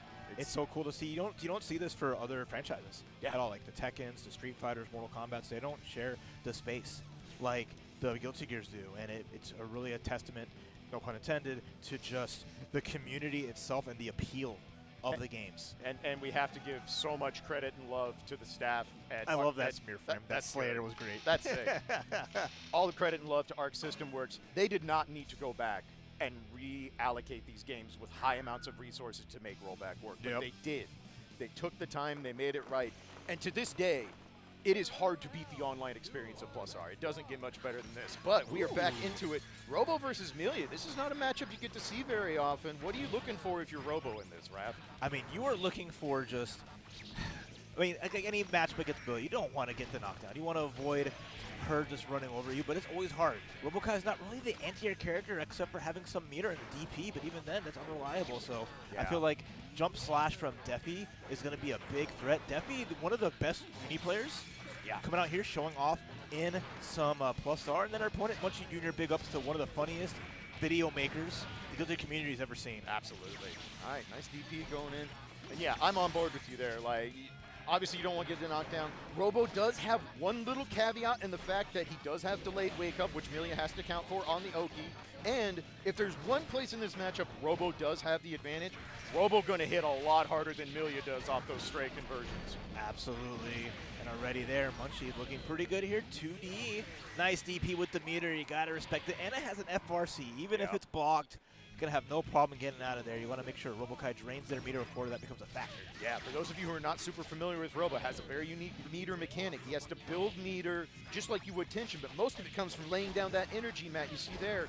The more meter Robo has, the higher level his special moves are, but all special moves also consume meter and build that heat gauge. This is a character with a lot to manage. Okay, there's a throw off the Slidey. It was Defiance turn, but they did not take it. There is the level 3 missile coming through there, and the level 3 horsey counter hit off the wall. Could have been ending there, but it's fine. Too heavy. Saving the day. It's coming back down. Watch out. Yep, it's coming back. Oh, was it? Oh, maybe it was must have leveled down to 2 at the last second there. I thought that was a 3, but nonetheless, Munchie Jr., pretty convincing first game there. Fun stuff there. We'll see what Defi switches up really? to. The Anji. So this is in your wheelhouse here. Let's see what we got. So most Anji players will tell you this matchup isn't bad, but boy howdy is it obnoxious. Robo is really good at disrespecting Butterfly. Fujin is not incredible in this matchup. You got to commit to a lot of preemptive 2S. You have to be very zone heavy. You have to pick your spots because Robo's really good at just like that. Perfect example. Normally Fujin, a good call out there. See if your opponent knows what to do with it. The horse says, nah, I'm not interested. I'm just going to go right through here. And here's the big problem. Anji has the worst guard balance in the game. And Robo, for all the things Robo may not excel at, he is very good at cranking guard gauge. Yeah, a little tough here. Definitely got some small opportunities. Hasn't really made much from it. Looking like a little, still a little early on the Anji. And yeah, Munchie, not quite sure of the conversions, the routing just yet, and you need to make those count, especially in this matchup. Anji has good average damage, but I would not call it above average plus R damage, and has to commit to meter most of the time. You're going to need to use Force Break Green to really make it count. Trying to poke with 5H, which is tough to do in this matchup due to 6P, Far S. They just kind of stomp on that move. Really want to be looking for more 6S and 2S out of Anji in this matchup. All right, we get a Fujin. Okay, get a little bit extra hits, finding a little something there, but still off-road, eats a missile to the face. There's the cross and the dust. This is almost overheating on Robokai, so it's good damage, big block stun, and all this meter for Munchie means that it can just go crazy. Yep, does exhaust the steam and gets the command grab. Got a full bar meter too early because it was a level 3 actually, but still in good shape. And Munchie on set point here. Starting to freestyle just a little bit. You know the meter, the horse gets finally counter hit. DP on wake up block level 2. Not gonna be as strong. And now best chance for Defi here. Looking a little bit more like a Strive Anji with some of the gameplay we're seeing there. I was That's a going bit to of say it. the same thing. It feels like maybe a little bit more familiar with the more modern version of Anji. It's just not quite recognizing those big confirms yet. Getting a lot of hits, but just not cashing them out. And Munchie going to go ahead and take it in a 2-0. Honestly, Defi got more hits there than not, but they just weren't cashed out. And if you don't clean your plate in plus R, you are putting yourself in peril. Oh, absolutely. I mean, you're playing against really one of the funkiest characters in Robokai, understanding how to deal with all those caveats. You're going to have to find the strong Robokais, which can be few and far between, and understanding a character who's the opposite of traditional fighting game characters is weird, especially when he's as thin as he is and one of the heaviest characters in the game. Just so many factors in a classic game like Guilty Gear where things that people complain about in modern versions where it's they have different wake-up timings, they have different weights, and these inconsistent hurt boxes in the air and stuff like that. That's in full effect here, and it's a test to the players who've really put into time to understand all of that at a basically your muscle memory level. Yeah, and if you don't fight Robo often, and spoilers, unless you have a Robo training partner, you probably don't. He's just not a popular character. When you play fighting games, obviously you're very cognizant of everything. You're looking your meter, their meter, life totals. With Robo, it's you got to look at the meter all the time to know what level is on deck for those special moves, because it drastically changes options on a dime. And you also have to be cognizant of the heat gauge, because are they about to overheat? I need to watch for 6H. I need to look, can I make them block? Can I make them hold down an overheat and then take my turn? It's a lot to work with. Robo is one of those characters that has some pretty notable weaknesses, but also plays the game so differently from anyone else in the cast that it can be a lot to adapt to if you're not familiar with the matchup. And as basically said, super fun. That variety of a classic game like Guilty Gear, really pushing the envelope and what a character is built like, and just saying this is how we're switching it up, making everything exactly opposite, and good luck with it. But that's up to Munchie. We'll see more from them a little later, but now we're going to get TJ Brown versus Tiny Swamp Thing. That's a solid name. I like that one. Tiny Swamp Thing, yep.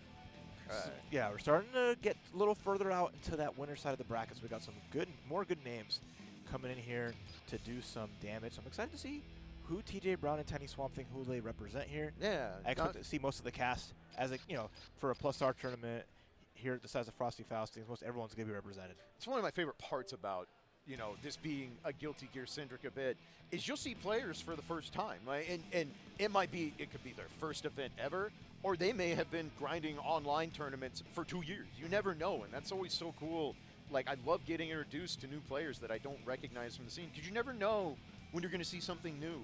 We've seen so much innovation in this game over the last 3 years. Characters have gone through complete revamps in how they're approached, how their win conditions are looked at, and some characters have turned from, kind of a butt of a joke of the game into, oh, maybe this was a mistake. And by maybe, I mean, where's Patchy? Where's Patchy? I just want to talk. I just want to talk. I just want to talk to him. I mean, there's a long history of putting boss characters inside of a fighting game. or like, you know, the special unlock characters age before DLC were looked at and balanced. We have the Wild West. Yes. Where you have like your ST Akumas, your Cliffs and Justices. They truly don't make them like this anymore. No, they don't. When you sign up to play Plus R, you are admitting one thing loudly and proudly. You are a sicko. And Yep. we are all sickos, and we are happy to do it. We love it. But you have to be willing to punch the entry ticket. You have to be willing to slap on that wristband, being like, yep, I'm here for the grimy stuff, and you will get it. You will give and receive it. Absolutely, in spades and then some. So our players are finally on the correct sides of the setup, maybe. They're trying to figure it out. Yep. So give us a second here as they're sorting, getting that adjusted, because it's tricky. It is tricky. We do play Plus R on PC. It is one of the only games run on PC because this is the definitive version of the game. It has been since the rollback update. But as you all know, PCs for tournaments is even if it's all the exact same model, if you've ever worked in IT or even tangentially known anything about IT, there's nothing assured about that. Do you know how many converters and controllers and setups come through these halls? Everything built inside there, different USBs, whatever the case may be. Yep. So it is a tricky testament to just how PC setups can be so beneficial. Yep. But again, there's like you mentioned, it's a rough road. That's why we default to console. But we get the fist bump. But it's cool. We make up for it by this being one of the fastest games you could ever watch. All right, Faust coming up, and TJ Brown with the Testament here, picking the Testament. So I like to see that, representing the character, looking like a Jew. Okay, so Testament Faust, this is kind of, you could almost call this a classic in Plus R and AC for that matter. Both very good characters, have a lot of ways to interact with each other in this matchup, so we'll see who can adapt. Right now, Tiny Swamp Thing off to a really good start, but against JD, do we have those confirmed? We sure do. How far are we going to take this? All the way to the corner, set up the mix, overhead, yep, confirmed again. Very nice. Got our extensions down. We're going to get like these knockdowns from the Master of Puppets. Only going to get the one power up, but still, I mean, able to keep Faust in this corner engaged. Badlands comes through the tree. OTG. Like it. I wondered if that's what we were setting up. Do the one hit, FRC it to set up the net, and then crossover into the big tree. Very nice conversion there from TJ Brown. I like it. You abusing the crouching heavy, that vulnerability there, and the air dash to block the overhead, and then found the spot to get over the pogo. That was a nice reaction. That was a point blank forward heavy from Faust. TJ Brown standing up and looking pretty solid here, but we do get in. Faust has cornered himself once again, though. All right, let's going my way rip, and we are back in the mid screen. Do it again. What's the mix? Oh, tried to unblock instead. I love that. Go for the super, hold it, get the throw. Wow, and very smart. Big damage. Really smart recognition from TJ Brown. Goes, oh, I'm just going to leave this here, and then we're going to set up the mix, get the poison, and now Tiny Swamp Thing down to the last sliver of life, running out. If he does poke out, okay, a little bit of life. Little early on the meaty overhead, gets swatted, and TJ Brown takes game one. No, it's not even just like the combo choices from TJ Brown and the awareness. It's like knowing when to press buttons and mash. Yeah. Like saying, like, I can recognize the situation. It's not a real string. The pressure is fake. Finding those gaps, making it work, playing really fast. TJ Brown looking super strong here. There's a scalpel pull to start things out, and a drill comes through. But again, crouching heavy, just denying Faust pressure. Yeah, and rough burst. You got to be really careful with how you burst Testament on those nets because they just kind of solve it for them. And this is your reward. No burst, Master of Puppets. The tree is out, the Sequoia is coming, and you are poisoned, my friend. Another Master of Puppets into the net. Wow. Oh, and let the poison take. This is so good. We got the juicy setups in here. Incredible. Just utilizing all of the resources, saying, nah, I think this round's over and I want to be on set point. This new gen of Plus R players are out of their mind. TJ Brown. Have I seen her in the brackets or pools sometimes? Probably not. Maybe at her locals, but she's cooking here and just making Tiny Swamp Thing really regret leaving the swamp today. All right, we do have some meteors out. Let's see if Tiny Swamp Thing can use this, turn the tide, get a little momentum. Great defense, really good patience and blocking. Wow, I'm impressed. We're seeing defense, but not defaulting to warrant, and you don't get that often out of a Testament player. But Tiny Swamp Thing does have the corner, has a ton of meter to play with there, and right on cue, commentators first coming through in the clutch, because when I say they don't warrant, obviously they're going to warrant. And not even just that, hit the warrant FRC like perfectly in that moment. Just like all these little execution things, just everything added up well. And that's the well-rounded like train play I like to see. TJ Brown, ridiculous. Looking forward to more from her. Yeah, you commented on the knowing when to hit the buttons. One of the things I think really separates the good Testaments from the great ones, the truly scary ones. Most of the good Testaments, if they hit you, they're going to come, net combo, blah, blah, knock down EXEBs. That's level 1 Testament stuff. You learn that. That's why a lot of people pick up the character. It's like, oh, that looks cheap. Yes, it is, absolutely. But the scary ones are the ones who realize that their buttons are really good. They're situational at certain ranges, but if you know how to use Testament's buttons well, that character becomes a wall. No, it's true. Like you saw, like how many crouching heavies went through stuff, which is normal, but it's not even like there's a player that's like, this button's abusive, I'm going to just keep pressing it, where it's like, hey, this is the time to press it. I see this one move that I know I can blitz through, get through there, and just make it work, and just, seeing that, and then like those Master of Puppets setups and combos from that, and just maximizing everything like that, super good. And again, that's just hop online, grind it out, learn from other players, and just spend your time in those amazing lobbies, turning into just a monster of a player. Yeah, something I really noticed, and I kind of like, our first Testament, we saw a lot more really hammering the meter, like Force Break, Skull, Grave Digger. I've got cash, I'm spinning it. I want to get my turn back. We saw TJ Brown there being like, no, I'm going to stock the whole thing, and then once I get you, that's a wrap. Like, it's going to take a while. I got to build the bank up, but when I'm ready to cash out, we're cashing the whole thing all the way out. through. And you mentioned it, right? The playstyle of the characters can so vastly differ, and Testament is no slouch in that regard. So we'll see a lot more of those Testament players come through representing and doing different little stuff with them. Yep, and our defending champion, I was in here this morning, Jacob Pat, already out in winner's side into top 48, looking to go back-to-back. Haven't seen that for a good while at Legacy Guilty Gear and Faustings. It has been real hard to defend the title here in the last 5 years. And especially like this weekend, where it's just this culmination of so many players, even from overseas.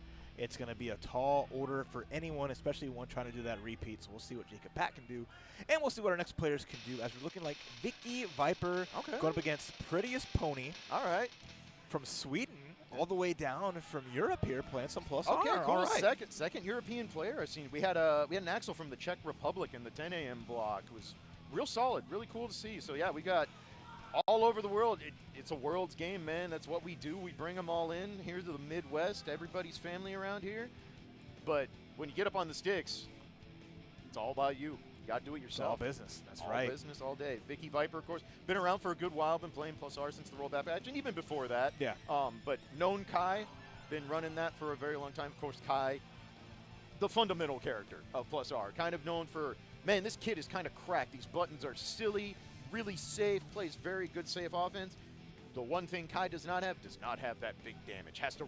You have to really get someone to sit still, and that risk gauge got to go to the moon if you want to cash out what most people consider to be quote-unquote plus R damage. So usually a Kai player going to have to open you up at least 3, maybe 4 times to get the round, and that can get a little bit dicey, especially against a character like Zappa.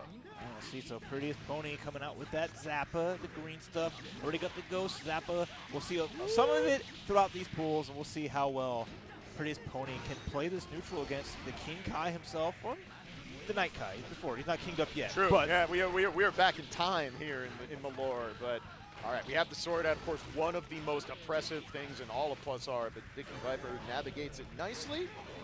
Oh, no punish on the DP, but does have the sandwich with the dog. Pushes back. All right, puppy flip's going to interrupt there.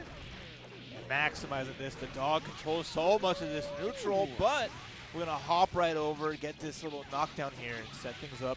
A lot of meter on both players' sides. Could be anything in the super. I love that. Interesting. Vicky tried to get all the way to the corner. I can Back super back too, but not quite enough to finish the job. All right.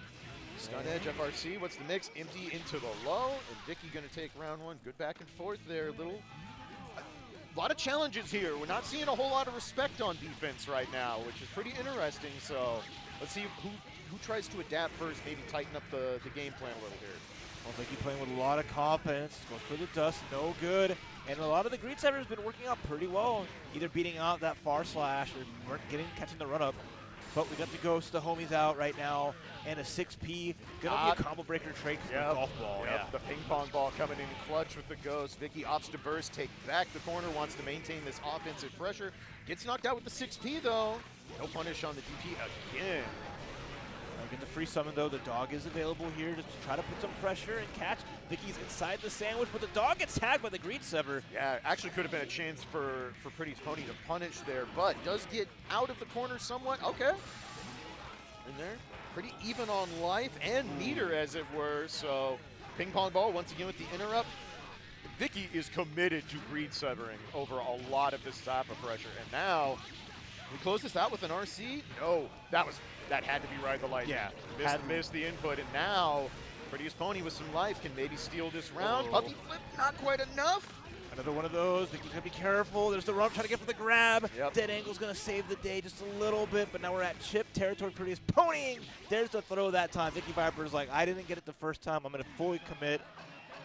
No matter what game, Kai players want to just run up grab from any distance. Yeah, absolutely. If you're from the new school, if you've only played Strive and you're watching Plus R for the first time, throws are old school in this. They are one button, they are one frame startup. There is no throw whiff animation. You whiff a throw, you're just getting your standing heavy. All right, there's this big pressure here. Zap already in the corner. There's the burst. Thank you for that donation. Here's a dust for your troubles. And almost the impossible dust. Not quite there, but hey, you tried. Black beat is all well and good, but that damage is still real, Bucko. And now Pretty's Pony already in a rough spot to start the second game. Does get out of the corner via air throw, but not really where you want to be. Runs back in. All right, finally a punish on the Greed Sever. First one we've seen so far. All right, we got a Ghost out. Start the mix. Punish on the DP. All right, we're seeing it's a little bit better, a little bit more punishes, but Ride the Lightning. Vicky Viper just kind of swinging and says, I don't think you can do anything about this. And to this point, she's been very correct. And you see the confidence building up, understanding the opponent's just kind of dying to pressure. I can just throw whatever out, and there's no real problem, no big deal. Even these DPs are going unanswered. Yeah. And that just means Vicky Viper can just play as crazy as she wants. There's the run under, wake up, Greed Sever. You're anticipating the wake up DP. Instead, it's wake up overhead that crosses you up. Now you're in the corner, and Prettiest Pony just can't catch a break here. The sword's there, but too far away to get a hit. Yeah, was stuck in the sword animation. The sword was off in no man's land, so just eats the hit for free. And now, confirmed from Vicky, yep. Gonna take the, wow, pushes to the corner again. It's very interesting. Vicky seems to think it is just better to try and get to the corner rather than take the Oki in the middle. And so far, it's been working out really well. Another burst that does not connect. Oh, that's super. RC just for the extra credit. Doesn't finish the job here, but anything will do. The cross-up slash and Vicky Viper just all across, points across the board, acing every little thing. Is just Prettiest Pony just can't really move, can't catch any pressure, second-guessing themselves and just not ready for those moments to capitalize off that. So Vicky Viper moving on winner's side. Both with the same stick. I think it's rare. I just made a note of that because I was like, is that the same thing? It's rare nowadays to see two players actually having the same hardware. I know, right? Yeah, don't see it very often. No, I found that it was really interesting there that Vicky seemed to recognize almost instantly. It's like, oh, you don't know how to punish this stuff. And Greed Sever is one of those moves like, it's more obnoxious than it is a raw threat. Obviously, you don't want to get hit by raw Greed Sever. That's not fun. It's one of the few ways Kai does cash out some good damage. But the thing about Greed Sever is that it is abnormally obnoxious to punish for the type of move it is. And Zappa, especially if Zappa does not have a summon, Zappa's pokes are kind of stumpy. Like, its best long-range poke is far S, which is an absolutely ignorant button, but it's not great for punishing something like Greed Sever out at max range. And so Vicky's just like, I kind of just get to do my dumb stuff with impunity until you prove me wrong. Why would I stop? And no one Prettiest Pony couldn't. That's just kind of how it goes. That's, you know, the dance of a fighting game. Understanding what your opponent brings to the table, or just maybe you just started off going off the rails and just say, I dare you to teach me from the bat that you can deal with any of this because I'm just going to go all in. It's 2 out of 3. A little better than first to one, the classic, but it's still going to go by extra quick if you're not ready. Yeah, absolutely. And I tell people this all the time is it's a really easy bad habit to get into is convincing yourself that you should stop administering your litmus test. If you are doing something that's, you know, level 1 bare bones basic and your opponent can't stop it, don't stop it. In a game like this, not at all. If they ate the overhead 6 times, you damn well better be doing the 7th, because why would you don't do their job for them. Always force your opponent to show they can adapt. It's on them. And that is one of the most difficult things in any game, period, but especially an old legacy game that's high speed, high offense, high execution in a lot of ways. If you see an opponent failing to adapt, you hold on to that advantage until it is ripped from your hands. Yeah, your character can have like 100 different tools, but you have that one tool that's just working so good. You're going to go back to that wheelhouse until it's a nub, grinding it down. And, you know, we saw that. Vicky Viper, let's see what she can do in winners more. But now we're going to our next match, Canada's own Krakan coming up against Mr. Pomegranate X. All right. So we're going to see Soul, bad guy, finally here. Mr. Guilty Gear himself going up against another Faust as we get the Faust army kind of coming through here. This is about as classic Midwest Guilty Gear as it gets. Soul versus Faust. This is a match as old as time. And pretty straightforward with how both characters want to play this. Soul wants to get in, make Faust afraid to do anything, wants to cash out the damage. Not quite getting max on that Sidewinder loop. See if we can clean those up. But, all right, stray hit. Kind of a little cheat mode against Faust. The character's going to get probably hit by the clean hit. There's the explosion, though. Half-life gone to even things up for Krakan. And the scalpel pull doesn't get the follow-up, though, but a drill counter hit. Stun is almost imminent as well. One hammer, a meteor. Oh my goodness, run up DP. Watch out. Meteors. Forgot about it. Always got to be aware. It's the hardest part of fighting Faustman. Faust always knows what item they have, and if you don't, you are in peril. We saw that. That was the round. Forgot about a bomb, loses 60%. Forgot about the meteors, round over. And that's a 1-0 for Kraken. Massive damage that you have to take account for. There's the bomb bag into the bomb. Again, we're just how many bombs do you have, my man? Good Lord. We got Bozak luck on the stream today. All right, we got the Sidewinder loose from Pomegranate X. Didn't finish the job, though, but it's okay. Faust has to find a way down, and it's not going to find a safe one here. Tier 5 kick. Wow, okay. Kraken says, nah, I got this round. Hero Burst does not pay off. And now we go to a final round with a pretty solid burst advantage for Mr. Pomegranate, so starting off okay, but gets caught by the anti-air 5K, one of 27 different anti-airs Faust has at his disposal. There's a 2K anti-air and a 2K anti-air again. No follow-up at it, but at the very least, damage adds up little until the empty low into Grand Viper, finds the clean hit.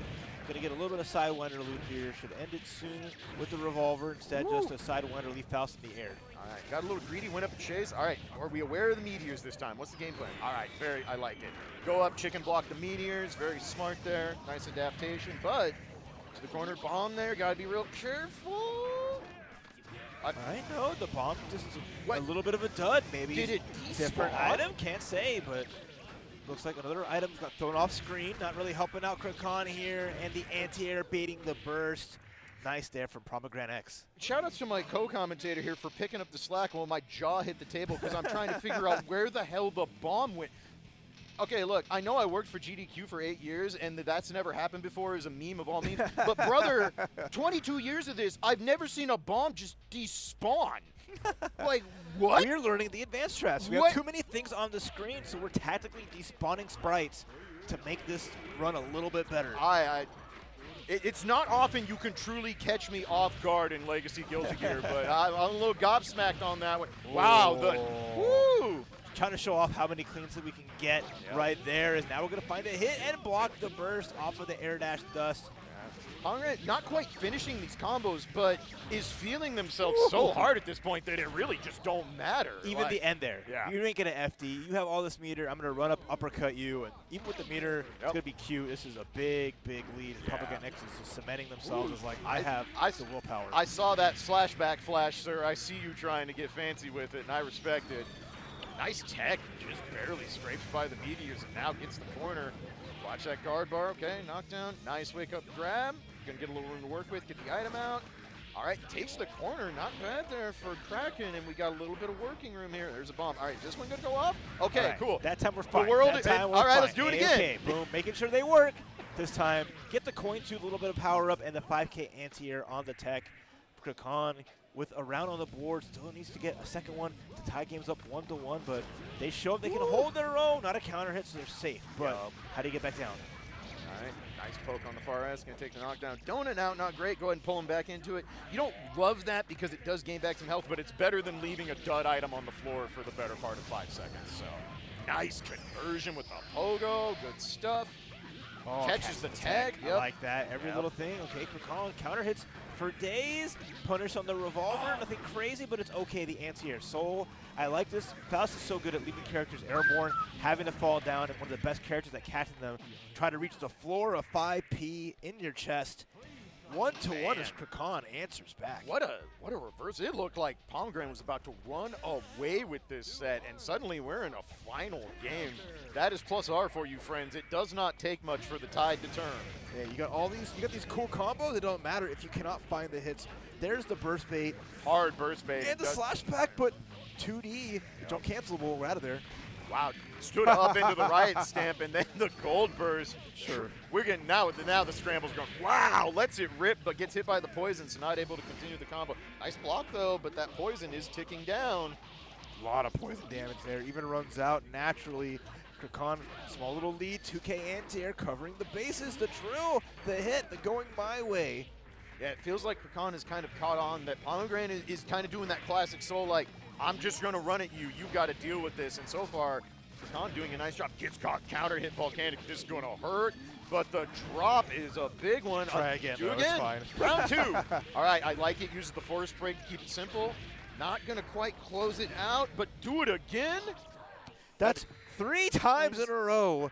Just anti-air counter hit Volcanic Viper, showing that you have to come down blocking. You cannot just throw out this button and try to stop. What a turnaround. Mr. Pomegranate X steals that round, is on match point. Yeah, have to FD in the air. It's the only way you can block grounded normals like that, and the DPs that go up in the air are still considered grounded attacks. You have to FD to block in the air, but Kraken, once again, the back and forth in this set continues. Kraken on the verge, but does get cornered. What are we going to see here?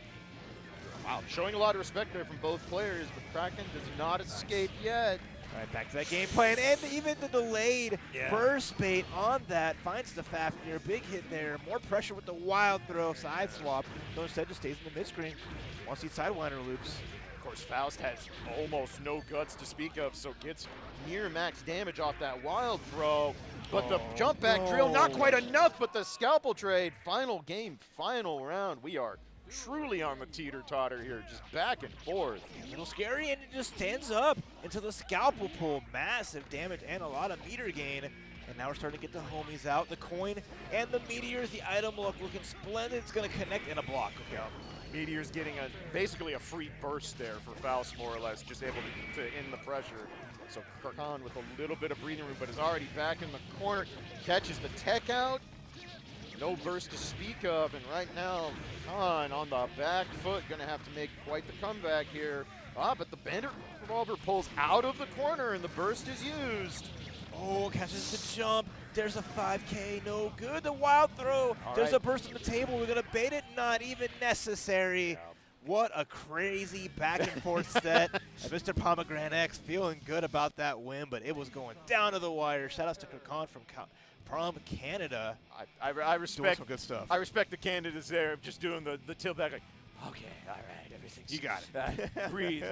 I wasn't breathing for the last 90 seconds. Help. But good stuff. That's what I like to see in Plus R. The true, like, you know, you saw everything in that match. We saw little moments of hard respect, like, okay, everybody's got meter on deck, maybe a gun, you know, a little here, a little there, and then like, nah, I'm just gonna swing uppercut. I am just gonna. You're in the air. What do you do for characters in the air? You uppercut. Yeah, and it just works out. It's so obviously. I mean, honestly, I'm shocked. I'm really impressed Faust didn't get stunned. 3 counter hit Volcanic Vipers on a character with not a very good stun modifier is a lot to ask, and it did end up kind of being the difference. So. Really good back and forth, impressive set, really fun to watch. Krakan may have fell, but now they're going to summon their fellow Faust Canadian brethren coming up here because there's an army of them for whatever reason, but this one's a little special. One of the few people I can really say is like a really cool Guilty Gear content creator, which we have a handful of them, but this is one pushes the envelope in making a lot of really cool things, has one of the coolest Xrd streams for this game. You'll see modifying a lot of what you get to visualize in the game during like the character introductions and all that. Even brought a special build. Yep. A Balatro Xrd to Frosty Faustings. Krakatoa, he plays the character that is the Mad Doctor, but my man's is the Mad Scientist. This dude cooks up the wildest concoctions of Guilty Gear tomfoolery you will ever see. And spoilers, he plays like it too, but there's a method to the madness. It's not just being a wild boy.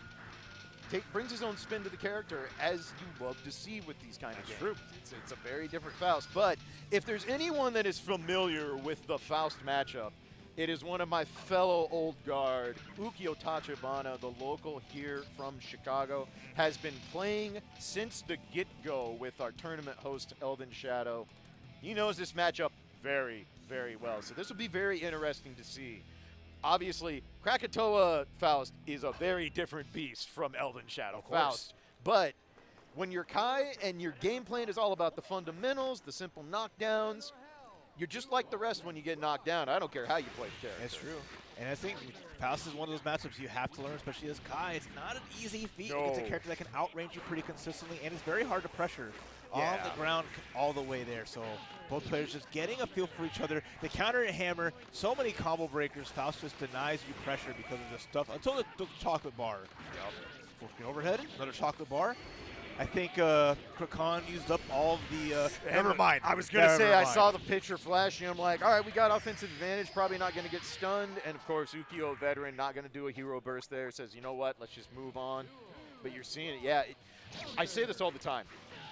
There are a lot of characters where it's like, sometimes you can play your game plan, sometimes you have to adapt to the opponent's game plan. Faust always plays Faust game plan. You have to adapt to Faust no matter who you play. Yeah. I mean, all the stuff there, right? Any offense could be just sideline nice. Right. Not even a guaranteed throw, but Krakatoa just holding down back, techs into the force break. Doesn't get the follow, but still a knockdown, but Faust just crouching under everything, disrespecting your pressure. Yeah. Force break, stun edge, arguably Kai's best single tool. Catches jump outs, maintains pressure, really good frames on it, so I like seeing Ukio use that. But it's kind of even back up. Oh, doesn't avoid the force break star.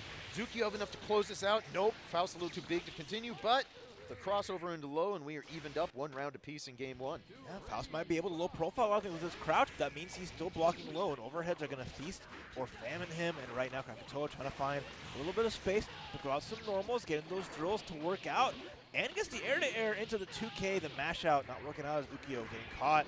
And then a clash on the jump K. Nice. I like that. Really good challenge there from Ukio. Just like, let me stick the fast button now. Let's do the 2P, see if I can get a little momentum here. Utilize the clash, and now has Krakatoa. Puts him back in the corner, and the bomb. OTG is kind of not what you want, unfortunately. Just not the best timing. Great play by Ukio, but again, sometimes Faust gets out of jail for free. That's what items do.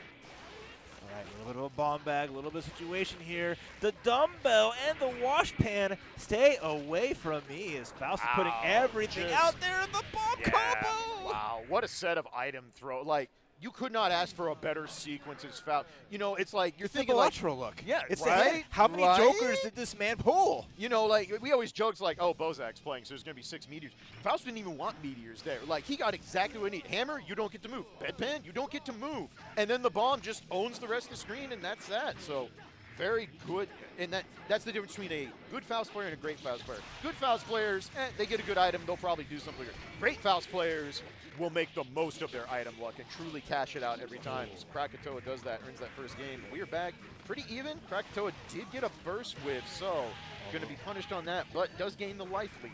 Little homie coming out too. Drill just stopping. Even a preemptive anti-air like that being denied. The burst to put Faust in the corner, but already a hammer's there. Another hammer daring you to move forward. Ukio just having a hard time, even not even getting a piece of chocolate. Little rough spot. Krakatoa maintaining a huge lead. Haven't done it for your trouble to feel a little bit bad. And then escapes, gets an air throw, catches the backdash. Ukio just cannot catch a break at the door. The classic Faust closeout. It's like, what? Force break teleport? Why not? Are you looking for it? Probably not, because you're trying to see what item I'm going to throw instead.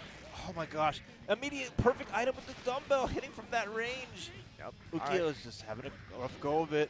Finally has a chance to put pressure on, but Faust gets pushed back so easily during Kai pressure.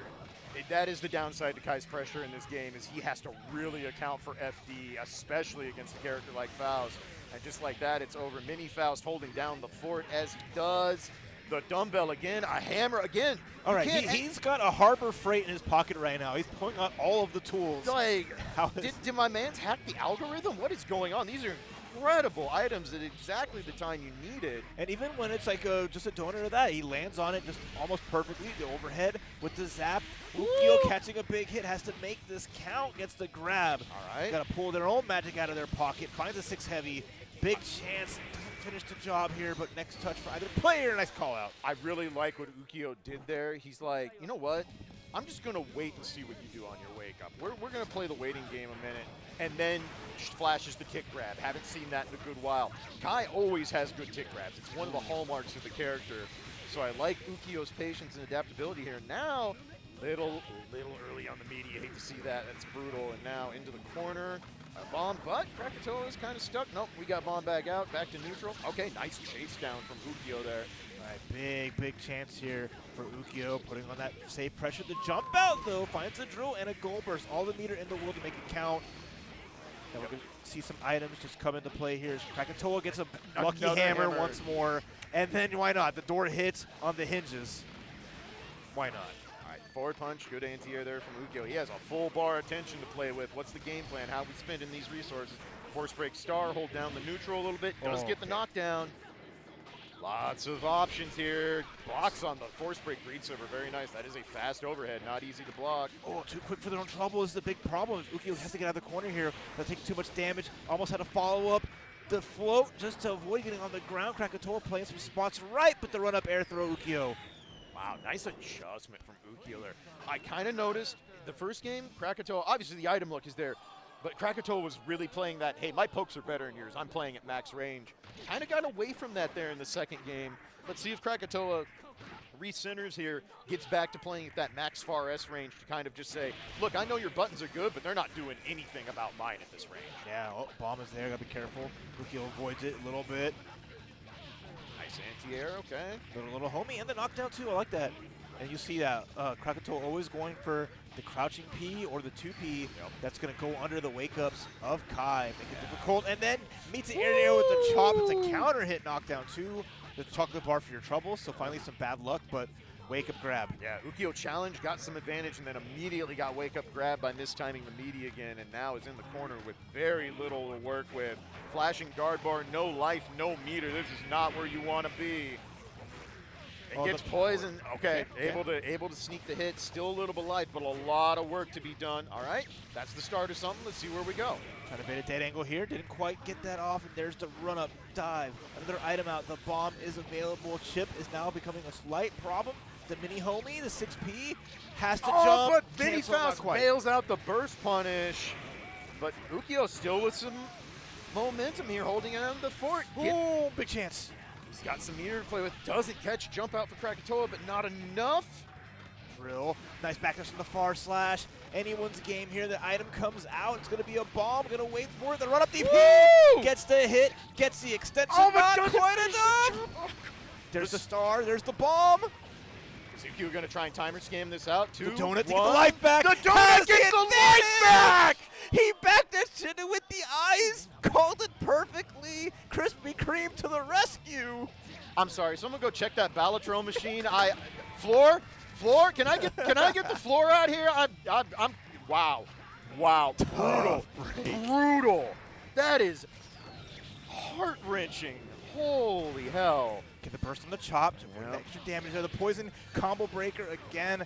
This is Frosty Faustings. That tournament is in May. We got a while before that. Oh, God.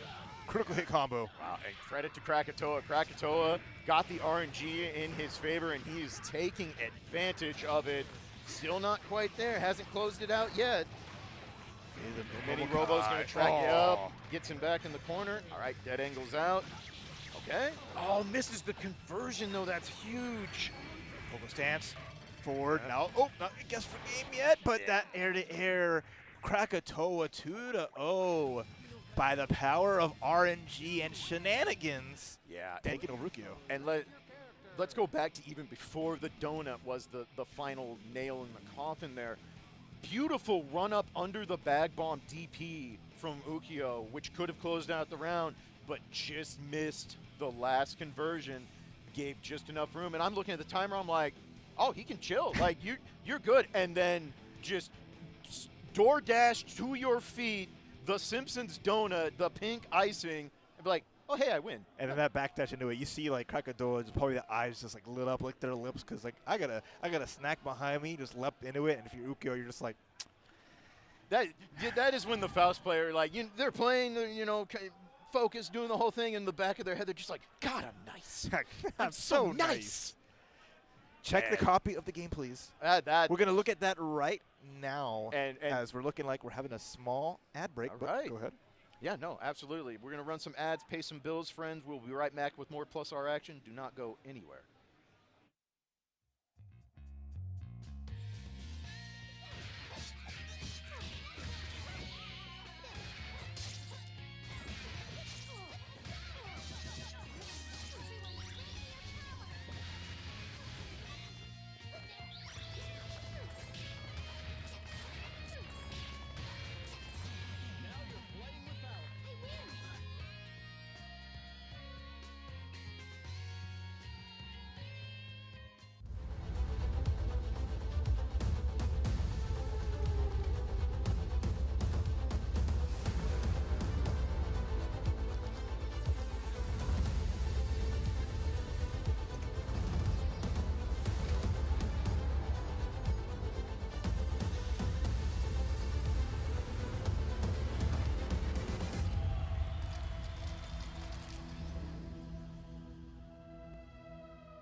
Pre-order Virtua Fighter 5 Revo on Steam. There's a 20% sale until February 3rd. There's a 30th Anniversary Edition available that will feature bonus content like the 30th Anniversary Swimsuit Costume Set, Legendary and Yakuza Series DLC, pre-production artwork, and the Virtua Fighter 30th Anniversary Music Selection.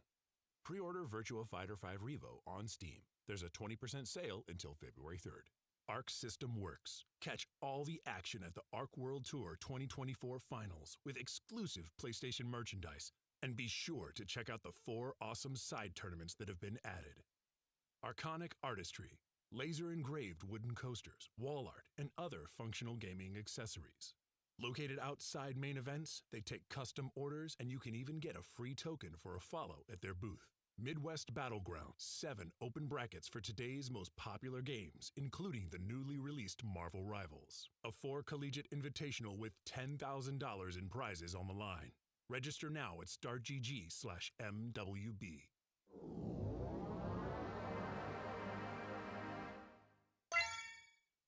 Gaming Gen.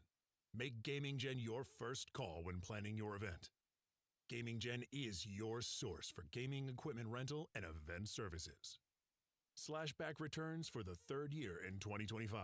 Returning to Guildhouse. 7 official tournaments and registration is live now. Don't miss out on one of the best anime FGC majors of the year. SNK, bringing you Fatal Fury. Pre-order the special edition of Fatal Fury City of the Wolves for just $59.99. You'll get the base game and the first season pass included. Pre-order now and you'll get a DLC costume for Terry and 3-day early access to the game. Boston Bluebeat, returning to a hotel venue with over 10,000 square feet, featuring a park meetup on Friday before tournament-packed Saturday and Sunday. A base lineup of 13 games with more eye-catching side tournaments to be announced. Hitbox. The Hitbox Ultra is the upgraded version of the original Hitbox, featuring new enhancements designed for optimal performance at all gaming levels.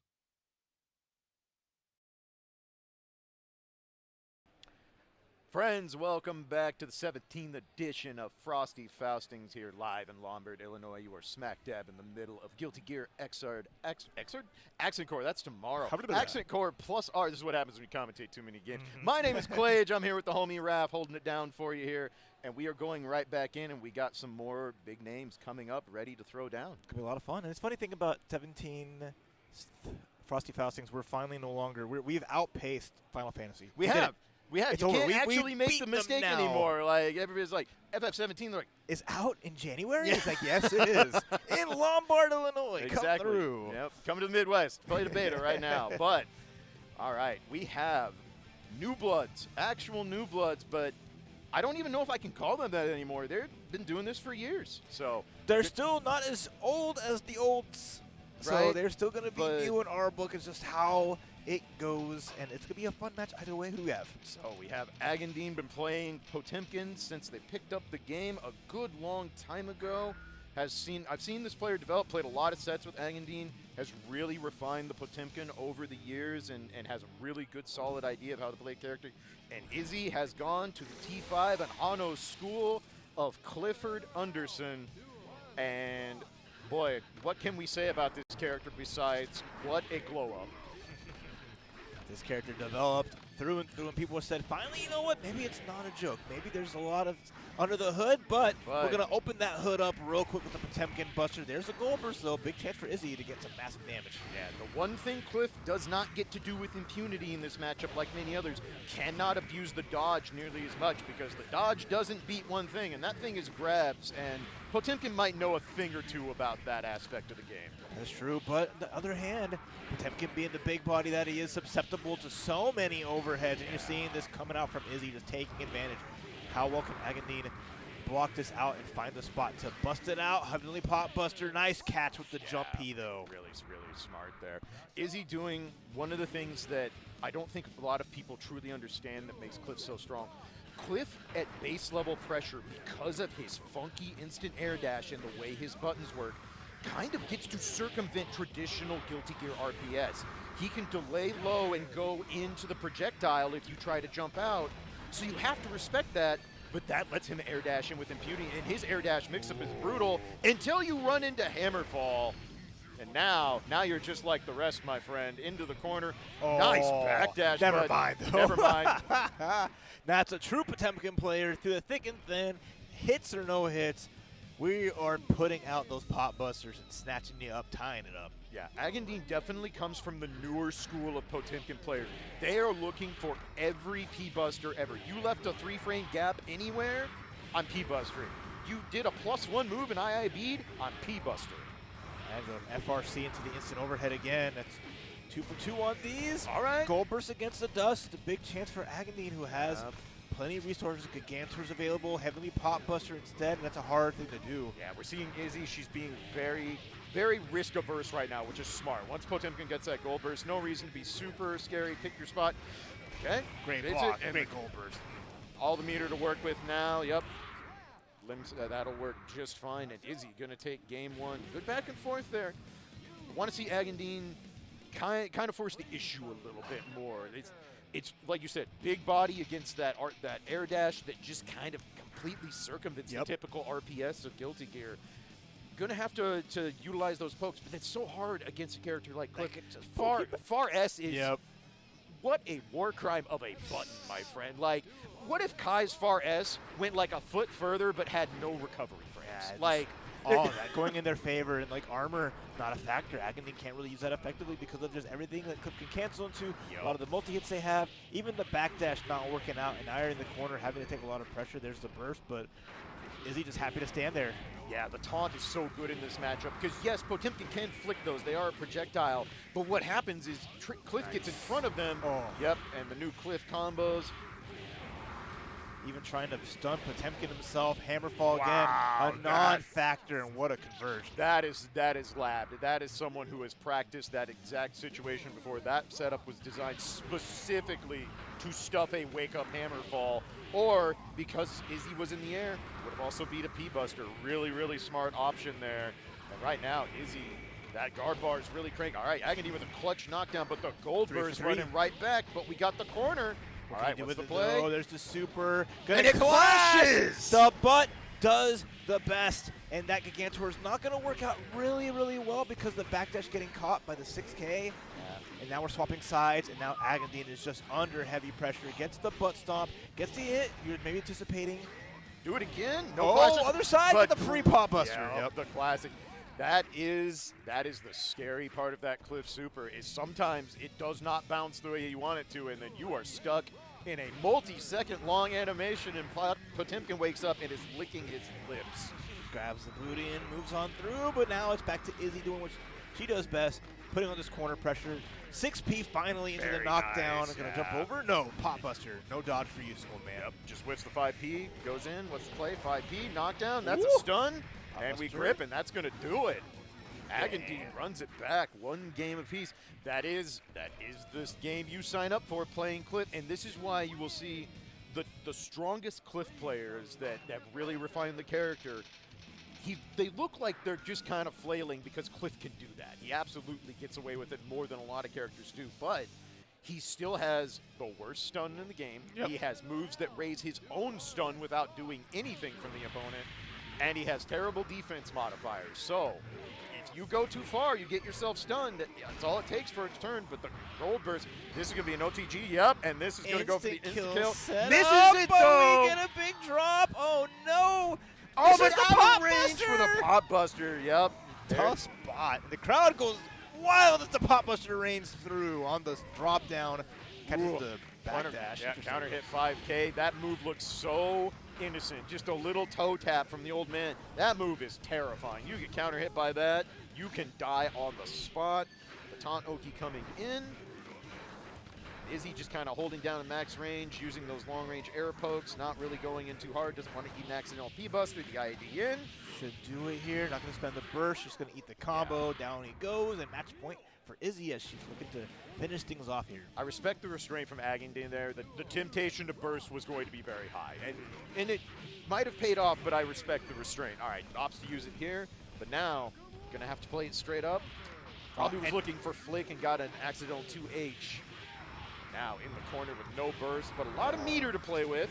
It's a damaged meaty disc, and already under heavy pressure, Izzy.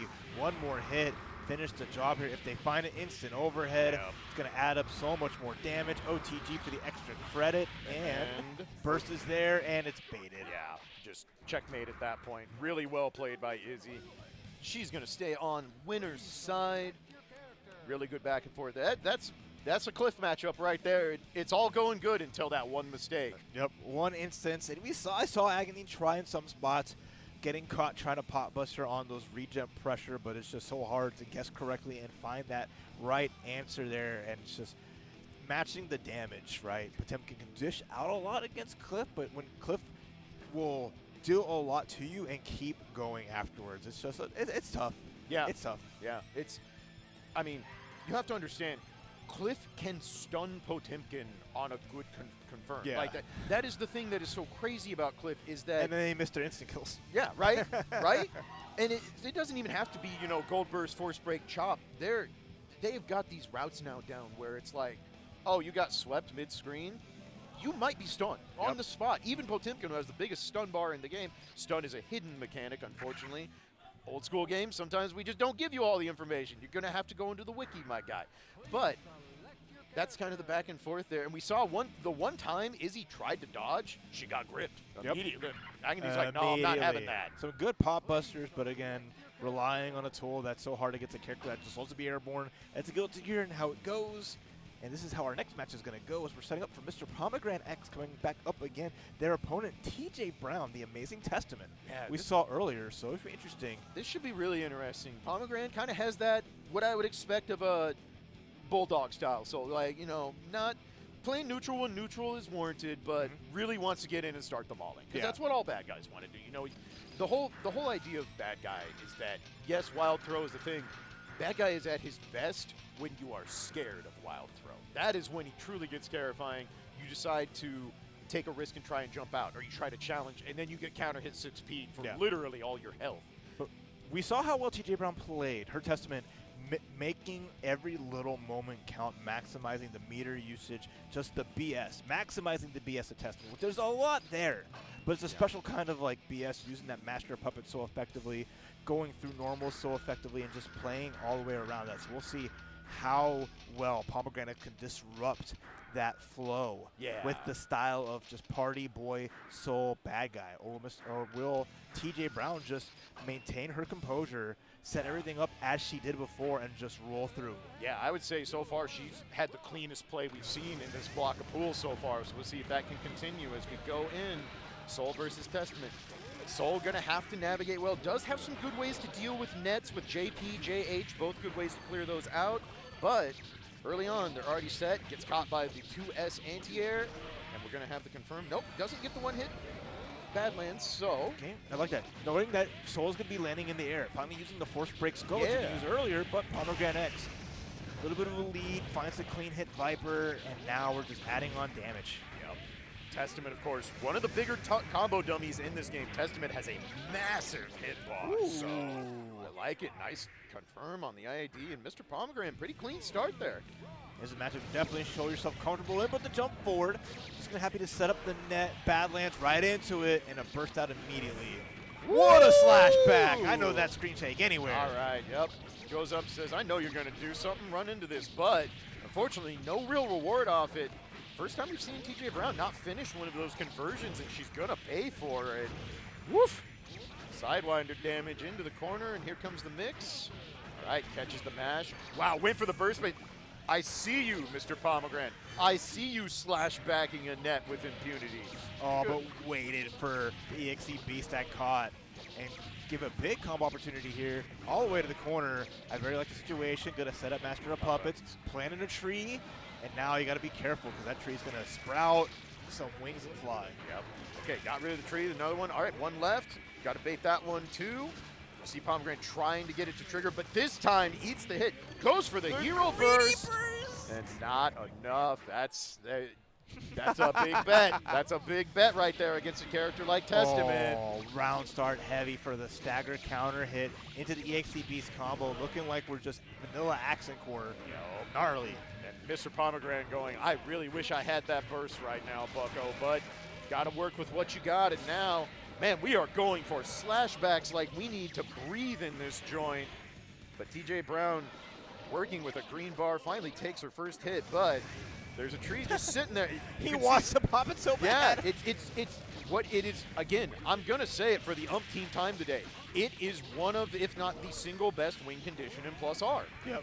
There are just so little options to deal with a thing you cannot interact with directly. You just have to. You are literally walking into the wrong part of town, naked and willing, and just being like, boy, I sure hope nothing bad happens. I sure hope a tree literally doesn't just spawn from the ground in front of me that you can't even see where it's going to rise from. Yeah. That's always like the hardest part. It's just, you think 3 times Mr. Pomegranate tried to trigger it, and then the 4th time was like, there's not a tree here, and you get George of the Jungle. And now, force the burst, TJ Brown getting comfy. You can see that, nice FRC, big sandwich pressure, and look at that. Guard bar, Guard bar, blah. Not able to get the confirm, unfortunately. Okay. Mr. Pomegranate says, drops the Sidewinder combo. That would have been a big reversal of momentum. Now, okay, we're back in. All right, we're back out. I like the delay on the burst, very smart. Didn't set themselves up for a burst bait, but TJ Brown in the corner, nice conversion. Oh, but the drop, do it again. Yeah, almost no meter here. Light punish and extra credit too. Found the hit to finish the job. Match point. Yet again, TJ Brown just blocking overheads on reaction like it's free. I don't think she's gotten hit by a single overhead in any of the games we've watched so far, but wild throw is not an overhead. That is a command grab, my friend, and you ain't blocking that. All right, no second clean hit though, so no hard knockdown, giving TJ Brown a chance to just set up some webs in the sky, land safely. Woo! Nice challenge, just throwing it out there to have meter to RC, have a burst avail as well. EX Skull's coming at you. It's going to show up. We were just planting nets, but wow. Jump back JD for the counter hit, but Mr. Pomegranate right back in on the cross under. Oh, too high for the knockdown, though. It's unfortunate. What a warrant on the gun flame. Yeah, there's the call out, too. I see a burst there. Never mind, we mashing back heavy. Master of Puppets. It's time to plant some trees and force the checkmate. I really like that play from TJ Brown, but unfortunately has not planted any of those trees. Doesn't want to plant it in the corner because that's not ideal, but if you don't plant it soon, you might be going down with all 3 of those in your pocket. Wow, let's the Badlands rip, and now it's planted. Woo, goes up with the warrant. Goes it over. The tree just barely. Pomegranate surviving just a little bit. If you got to jump over a hurdle, might as well bring it. And now we got a second lease on life with TJ Brown. Kind of, I want to throw it away, but didn't use their resources effectively to finish the job. Yeah, I was so reluctant to plant the tree in the corner because there was a chance it was going to be so far off that it wouldn't be useful. But at that point, you want to do anything just to give yourself a little bit of a shield in that situation. And by the time she got out, you see Mr. Phonogram do a little improv, and now trying to even up this set, but is in the corner. This is going to be a full cover. No, a rare drop. First big one we see from TJ Brown. Nice conversion to Grand Viper. This is going to hurt. Oh, this is big. Pomegranate X. Big recovery throughout here. Again, no overheads for you. Jumping away to fuzzy block. Yep. And burst the to burst. but No punish. It's okay, though. Master of Pup. No, sorry. The startups look a little similar sometimes to S anti-air.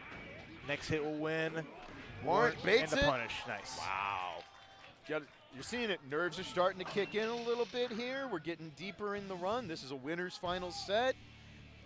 It's got to keep the composure. It's hard, man. I'm telling you. Plus-R is a hard game. You see the best of the best drop things, and it's going to be who can clean it up the most, who can earn their conversions and make them count. That's who's going to take this set. There's the burst there on the little combo after the EXE Beast. 2S anti-air working out so well. As long as TJ Brown has the space, the warrant, the block, but it's safe because of the buddy, and the key unlocks the power. You cannot block against this character forever. I don't care how good your defense is. Sooner or Watch later, out for if that you don't tree. challenge, Okay. you're going to get opened up. And TJ Brown, once again, on set point.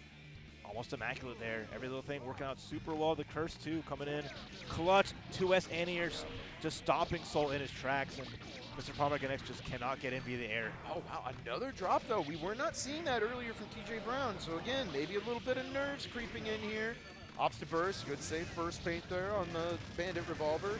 But is cornered. That guard bar is starting to get a little... that'll work. What corner? I can get out of any situation or put myself back into it. Actually, you know what? I kind of like it here. Let me go back. Wait a minute. I may have chosen poorly, and this is going to hurt again. Big chance. No guts kicking in yet. Wow, Bandit Revolver doesn't knock down, but just take the tech trap.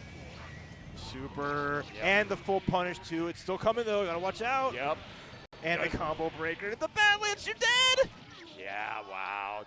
Just did not account for it coming out. And a big hug, though. Yeah. All love there in a wonderful match. But, again, that's testament for you. Even a super is like, don't worry about it. It's behind the curtains. Don't think about it. There's nothing there. Yep. Do your combo. Have some fun. It's not just going to trigger after a certain amount of time. Poison you, hit you, get me out of dodge, and I'll get a combo and kill you afterwards. No big deal. Yeah, no. And credit to TJ Brown for the awareness. Most of the time, when you do wake up super and you see your opponent in the middle of an animation, you're like, cool, I guess, right, everything's good. She's like, no, wait, that's not going to be what I want. That's just a knockdown and poison, which is fine, but I want the real punish. I'm going to hold this because even if you burst or dead angle or something, I don't get to finish the knockdown because we saw there were some drops happening. It's like, I got the homie in the back pocket. It's all right.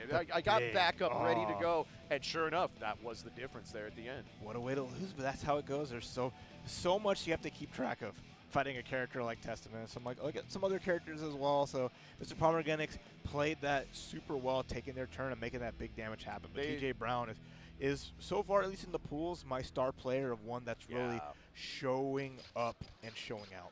Yeah, they truly don't make them like Testament anymore. Like you just do not see these kind of things where there are multiple characters in Plus-R where you can be comboing someone, they don't have burst, and you can still get combo breakers. You get knocked out of it, and you sit there like, well. And we're going to see more of that here as we have kind of an interesting, fun one. As finally coming up is going to be Native, who will be showing up with their big body representation. Native has kind of put their stamp on this game as being one of the best North American Potemkins, hands down. Has really, really refined their game over the years. And his Potemkin is strong, bucko. That's 100%. Really, really good. But Faust is always a character that has fought Potemkin very, very well. You would think a character that doesn't have real solid defensive options kind of has to play at range. You'd be like, man, that's got to suck if you get cornered. And it kind of do, but the pot player's got to get you to the corner first, and that is no easy feat against a character like Faust, who has so many reverse beat like options to go. Now you're not hammer falling through my stuff here. That's not happening. Yeah, it's tough. to keep him in check. But at the same time, Faust has to guess like the rest of them if he does get knocked down. Never simple to do, so we'll see how well Krakatoa can defend and get around the grappler master across multiple games, settling down into the anime style with this. And this is default Potemkin. I haven't seen this color in ages. Right. And one other thing Faust does have to account for is all those items count as projectiles, which means every single one of them can be flicked. And that is something that will have to be accounted for as we go in here. Yeah, right on cue. Thank you, Nate. Making me look smart. That's my favorite player right there. Making the commentator look good at his job. Every bomb bag, every little bomb, every meteor as well. Just going to sit here. Doesn't get hit by it, which is boon for Krakatoa, but... Yeah, Native fine to take the trade there. Potemkin will brawl with Faust all day long. That is a round that goes way into Potemkin's favor, and you see Native there more than happy to just trade off and do the thing. Gets the stun out of it, takes game one. Round one, pardon me. Sometimes that's a big part of the play style, right? It's just bulldogging your way forward, taking the damage out of the life to take it. Even if you're in the corner here, it's going to get tagged. No, never mind. Nice. That was really smart. I like that. Just be like, hey, you can't really do anything about this, and I have Meteor backup. And Krakatoa, really nice. I think that was a bomb behind? No, it was not. Okay. Ooh, all right, nice RC into the punish. Eats a donut for their troubles, too, maintaining this perfect. But there's a 2S. There's the knockdown. Little homie ain't going to save you here either. That was Little Robo-Kai, not Mini Faust. And now it's adding up. Yup. All right. Slide head, nice evasion with the drill. The bedpan comes down. Not able to get a full knockdown, but does get the item out. But this time it's a donut, and that's not doing much good. Wow, nice respect there from Native. Waiting out, but gets tagged for it.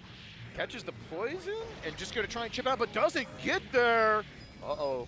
All right, what's the mix? Nice backdash into the chop. Great defensive option there, Krakatoa, just avoiding a commander potentially. Yep. And then just using this cheesy option that just needs to hit. Finish the deal, counter hit hammer. Counter hit hammer, there's a bomb, gonna have to respect that. Wow, able to get the corner under the cross under. That was funky and Native. The nice convert. Oh boy. All right, Krakatoa in the mixer box, the overhead. Yep, have to respect the FRC, and now Native in control here right now. Goes for the same thing again. All right, baits the burst, teleport out, but no punish. Maximizing that almost. Couldn't quite finish it, but the repressure after the hammer fall break. And that was another solid round from Native, taking that 2 rounds to 1. Gonna lead us into game number 2. And again, capitalizing on, I got close to Faust. I'm gonna make it work.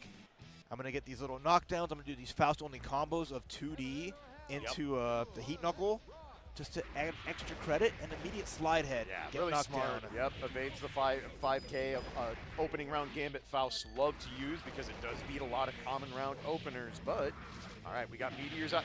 Very good awareness from Krakatoa. It's like, you're not moving, there's meteors coming out. I can command grab too. It's not, it's proximity unblockable, but semantics.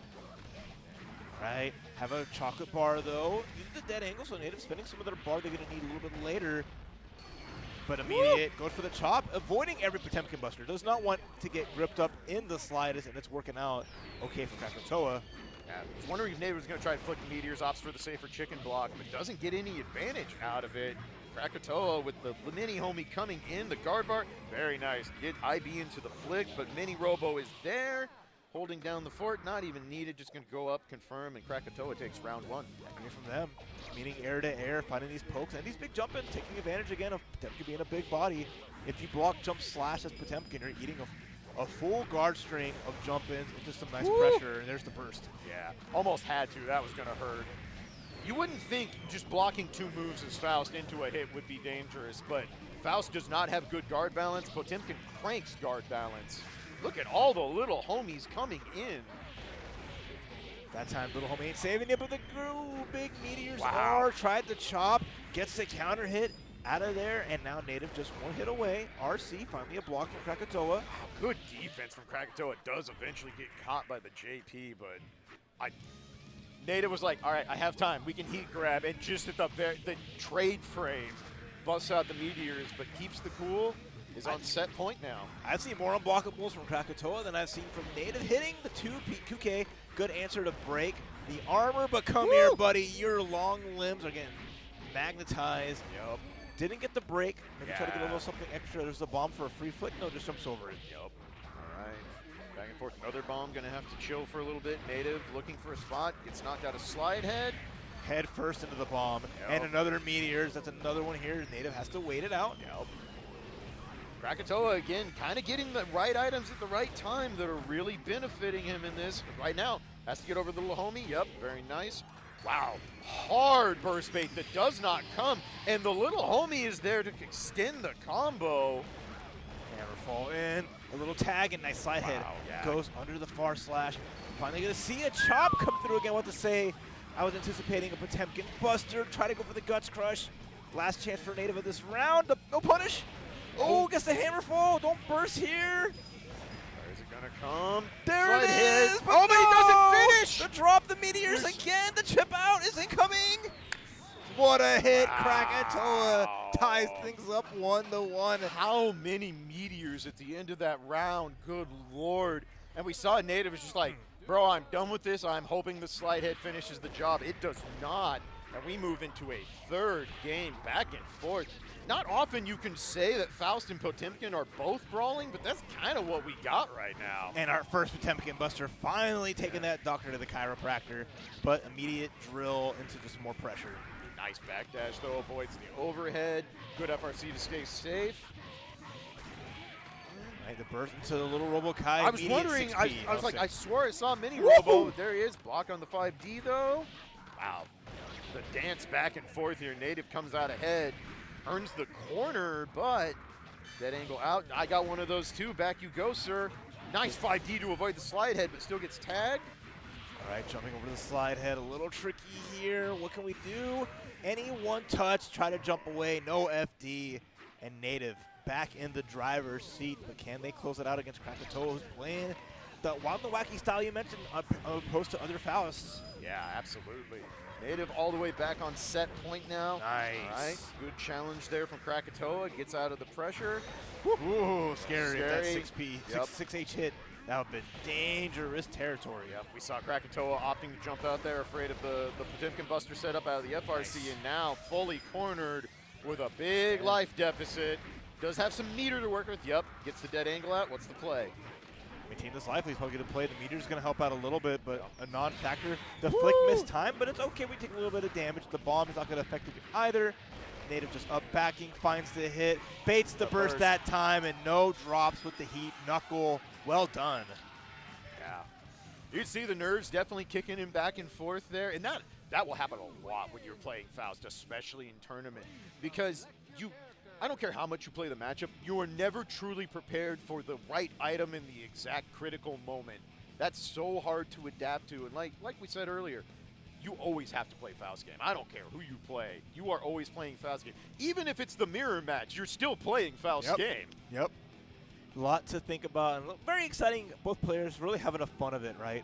Because you see Native just doing Native things of I'm bulldogging my win. I'm going to find opportunity. I'm going to find a grab. Whereas hits was like the leading thing of that. Krakatoa just pulling out all the stops at every range. Made that exciting instead of just I'm going to walk away. I'm going to poke, zone, and just really be more patient. Yeah. Krakatoa's like, screw that. Yeah. I want to fight. Yeah, I want to fight. I want to fight. And sometimes I kind of respect that idea because I think if you know Native, if you've played Native, you know his fundamentals, his defense, his play is very strong. And sometimes you kind of just got to go, you know what, if I play this by the book, if I try to play this on script, I don't know that that's going to work out long term for me. Exactly. So let's throw the wrinkle. You're not going to expect me to start playing Rushdown Faust on you. Let's have some fun. And let's go. Every time a meteor, every time any kind of item that allowed, I'm going forward, we're going forward. And I respect that idea. I respect the concept of recognizing, you know what? Playing textbook is not going to get me where I want to go, so let's try going off script. It didn't quite get there, but it's all right. He's still, I mean, the game against Ukyo was like the energy that really set it off. Right. And if you lose to Native, you still had a good time. You had a good showing. You still have a loser's bracket, but like you made your mark, Krakatoa. You continue to leave your imprint on the Guilty Gear community inside and outside of the game, and I love that. And that's the thing is like most people know Krakatoa for the content, like because it's. If you haven't looked at Krakatoa stuff, please go watch. You will have a good time. I promise great. you. But the thing is he's not just a content creator. My man knows the games. He's a good +R and Xrd player. You are not going to sit down on the sticks and just bully the man off. So really cool to see, really good back and forth, really enjoyable set. We'll see more from Native and Krakatoa as we go on. But up next, we have Gravy Jones taking on Dream R. All right, Dreamer. I like that. Dreamer, Interesting. there it is. Haven't seen them, so we get to see them finally on the sticks here, going up against Gravy Jones, who is a force to be reckoned with. That Zappa is nothing short of pretty crazy. Yeah, really, I remember playing Gravy Jones in one of the 25v25s we did at when Plus R was really ramping back up with the rollback. And I could see him like, this dude, he's got a feel. Like, he kind of understands the character. He knows what's cheap, what's not. I'm curious to see where this dude is in a year or two. And sure enough, has really, really refined the play. Zappa is a character that takes a lot of experience. It's easy to be like, aha, Zappa sword, aha, Zappa dog, I so good at game. You got to really know how to pilot this character. You have to know how to play off the cuff. Because sometimes you're going to get knocked down, and whatever comes up, you don't know unless that clock is exactly on 2-1 or 0. So, playing against May, though, I don't know that Zappa hates this matchup, but I don't think Zappa particularly loves it. Characters that can kind of be annoying in the air can be a bit obnoxious, but early on, Sword doing work, and Gravy Jones with a nice lead, and earns a burst already. Hey, earns a little punish too with the up Dolphin, just kind of screwing things up a little bit. The escape comes out from Dreamer, getting tagged though. Gonna get another summon here to the dog time with the overhead setup. It's just adding on this damage, playing super fast. Let's see if Dreamer can catch up. Yeah, big life lead here. That classic Zappa play there. Set your summons somewhere, dare them to try and jump over, go up and get the grip. Zappa is so good at that. The KB Nova classic right there. Dare you to jump over me because I'm just going to throw you right back on the ground. All right, Dog's available again. Dog being one of the strongest ones to keep a person locked down, especially when he's knocked down. May, though, trying to jump over. It's not working effectively. The Ghost and the Goal Burst as Gravy Jones just wants the space.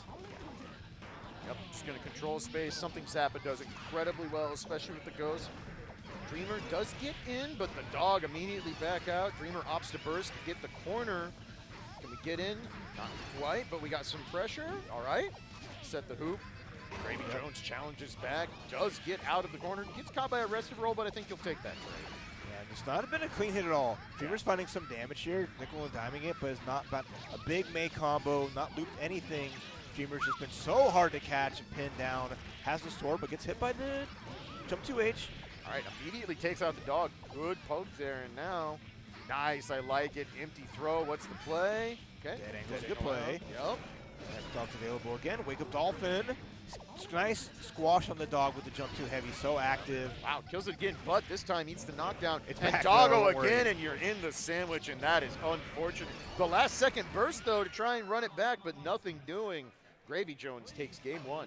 Sweater dog stage just kind of brings the dogs out of the pound. It's just chilling in the background, and all of a sudden the summons just keep on pouring out. That was a lot of bark in that round. Again, if you're not familiar with Zappa, the summons are random and can happen randomly when Zappa is knocked down without a summon. So you have to be adaptable on both ends, as the Zappa player and the opponent. What usually happens is most characters can fight one summon pretty well or kind of okay. The problem comes when those other two come out. Absolutely, there's so much to worry about. Gets a slidey, a little something there with the crossover, and we get the force break. Into the corner we go. Yeah, one more hit, gonna be stunned. I like the dead angle there, get a little breathing room, let that stun modifier run down, but it's right back up, and the health is also running out. Very nice from Dreamer. Dreamer finally on the board. Crisp hands there. Play that so fast, get your charges, and get your force breaks. We have to hold forward, let go to neutral. Yeah. Really just playing quick, and like to see that. Gets around on the board, and the punish on the DP. Woo, doesn't block the dust. We got Impossible Dust. We sure do, but crosses under. Zappa does have kind of a funky hitbox, but right back to the corner, and right now Dreamer looking clean. A rough burst. That's and a that's wrap. Gonna be it. Wow. Murder She Wrote, May special. You make one mistake and let her get a close slash while you're airborne, and next thing you know, your life is gone. Yeah, it does not take much with this character, and sure enough, just like that, we're going to a final game. All right, let's see what Gravy Jones does to try and adjust here. All right, cross under on the Ghost. Harassing with the curse. There's junk all over the screen. Nice air throw there from Dreamer, though. May's got him too. Zappa's not the only one with the air dunks. Command grab whiffs though, so not an overhead kiss. So now it's a tough spot here. Gravy Jones has the sword. Haven't seen his summon in all that last game. Yeah, not seen a lot of sword yet, and when it was out, it wasn't terribly effective, so we'll see if that changes. But Rao is on deck. Ugh. Wake DP immediately, big chunk of damage there. Slidey, disrespecting, but are you respecting the uppercut? Yeah. Yes, absolutely. you are. Yep. All right, Gravy Jones looking to close this out. Dream has to be, yep. That is a no-fly zone when Rao is on the screen, my friend. You got to respect it. That is a 3-frame DP, my friends. Best thing he got going for him is uppercut. It just forced you to be like, I got to chill. Can't do anything like that, especially DP RC into DP is just massive. Yep. And okay, nice overhead setup. And now we're going to hit these combos super clean. Woo, the re-sandwich looking clean. And baits the burst in the process. Doesn't get the punish, but that's huge. Gravy Jones on set point and no burst for Dreamer, but Dreamer with a big conversion. And where's the mix? Baits the dead angle, but no punish. Guess what? I like the and the DP afterwards just to keep that turn back. Despite being unsafe, back into the sword. Dominating force here. May. Airborne getting tagged again. I think Gravy Jones is hunting those orbs, thinking Rao might be the way to close this out again. But, all right, gets the burst, a little panicky, but gets away with it. Is he going to summon Rao out? There it is. Oh, one touch. Oh, but no Almost conversion. through. I'm going to run up grab from Zappa. Will be hilarious. The punish, though. Wait a minute. Gets the combo. We're tied up. 1 round apiece. Anyone's game here. What could be a huge upset. Yeah, Gravy Jones had the conversion, got the hit with Rao, but the projectile hit so high up that didn't quite know how to convert. And now, final game, final round, back and forth here. The sword is out, holding down the neutral. I'm going to confirm, get some orbs. Yep. Yep. Finally using that. Nice challenge. Not going to let them wake up Dolphin anymore. I really like that adjustment. Oh, the USO gets right past it. That's an RC combo. No burst yet. Okay, sword is available again. So smart. Gravy Jones just runs out of the corner, but then runs right back in. Blocks the dust. All right, ghosts are out. Probably the last thing I want to see if I'm Zappa against May. And our guard bar cranked up so high. Runs out of the corner, gets the summon on there, and the anti-air. All right, both players going to get burst back very, very soon here. Just going What to a have to throw. be cognizant of that. All right, Gravy Jones is back online. Rao is out. Immediately bursts into the uppercut. Gold burst there, full meter. Trying to put the whale out, no good. There it is, where's the block? Yep. Do it again. All right, May still has meter on deck. Rao is about to run out. Gravy Jones is going to be extra run. Oh, Hits it, but Rao is gone. Almost an air throw, gets the jump. RC, that should do it. Dreamer takes it 2-1 over Gravy Jones. Wow, what a conversion at the end there. Great awareness. Just gets the hit, and then Rao's like, all right, peace. I'm out. Look, My man, job here is done. My contract is for a set duration, and that duration has passed. There is no overtime today, my friend. And Dreamer takes advantage. All it takes one little crack in the windowsill, and Dreamer's like, sick, I'm coming in, bucko. As the hard part, it's like Rao is just a double-edged sword. You have an amazing uppercut, but you lose access to all the other summons unless you like spend the unsummon to just like clear him out. At that point, that might have been like the play is just say, hey, here's love, Rao. Yep. I don't want to see you anymore. You're not really helping me here. Let me get my homies back and do from there. But in the heat of the moment, difficult, right? I wonder. It's almost like that round that Rao closed out might have actually been a bit of an undoing, because it's like, oh, you don't know how to deal with these uppercuts. Because you saw him go for multiple sword combos, like four. You know what? I found my win condition. I'm going for it. And then Dreamer's like, oh wait, if I just don't stick my face out, I can kind of chill here. Like, yeah, and then you're going to use your bar. Yeah. You're going to want to uppercut with Rao, and you're going to spend half your meter. If I block it, cool. You just spent all these resources. Your biggest strength of this summon is really like not going to work if I just wait. Yeah, and then it worked out. Yeah. I mean, incredible set, incredible patience, and just the back and forth between both players was super. The Dreamer just maximizing those little chances she forced for herself. Super good. Absolutely, really good stuff. All right, and speaking of big names, we have Xrd Tuesday runner himself, Pat the Flip, another old school player, going to be bringing Chip to the house to take on Fox Plush. This is a losers finals match. So we will see who gets to move on and who has to go home before top 48. All right, and again, we are finishing plus R today. There'll be more big action after this, but top 8 will be tonight at 8 p.m. Central Time, so look forward to all that plus our action to round out Friday here at Frosty Faustings. Yeah, absolutely. So yeah, we're going in. So it looks like we have, okay, Fox Plus plays Bridget. Cool. We do not get to see a lot of Burry in this game, so it's always a treat when we get one on stream. Yeah, Isaac J couldn't make it. One Yeah, of the premier I saw Bridget's that, here, so yeah. he couldn't be here. But hey, Fox Push is going to hold the fort, but it's going to be a tough defense here against a character that doesn't care about where you go on the screen. He will find you. Yeah, one big thing Bridget likes to do is set yo-yo and just screw around in the air. Just like, I dare you to come catch me. You want to know who's really good at catching people in the air? The Ninja. He's kind of okay at it. Yeah, pretty good. We saw that off the screen. He teleported right there and got a grab. And it's like, there is nowhere safe. Ninja Gaiden 2 just got announced, and Ninja Gaiden 4 as well, so this is like the year of the ninja. They are back. It is back and in living color. So we'll see. Right now, Pat with good lively gets gripped though. Okay, I see you, Fox Push, but not able to convert there.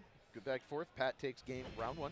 Would be big if Fox Push can find it. Bridget does have some stupid big damage. Yes. If she finds certain big hits, you watch her life evaporate, especially against Chip. Yeah. Earning those hits can be difficult. Yep. We'll see what they can do here. Avoiding the setup, using the delayed wake up, throwing up the yo-yo, and a big clash.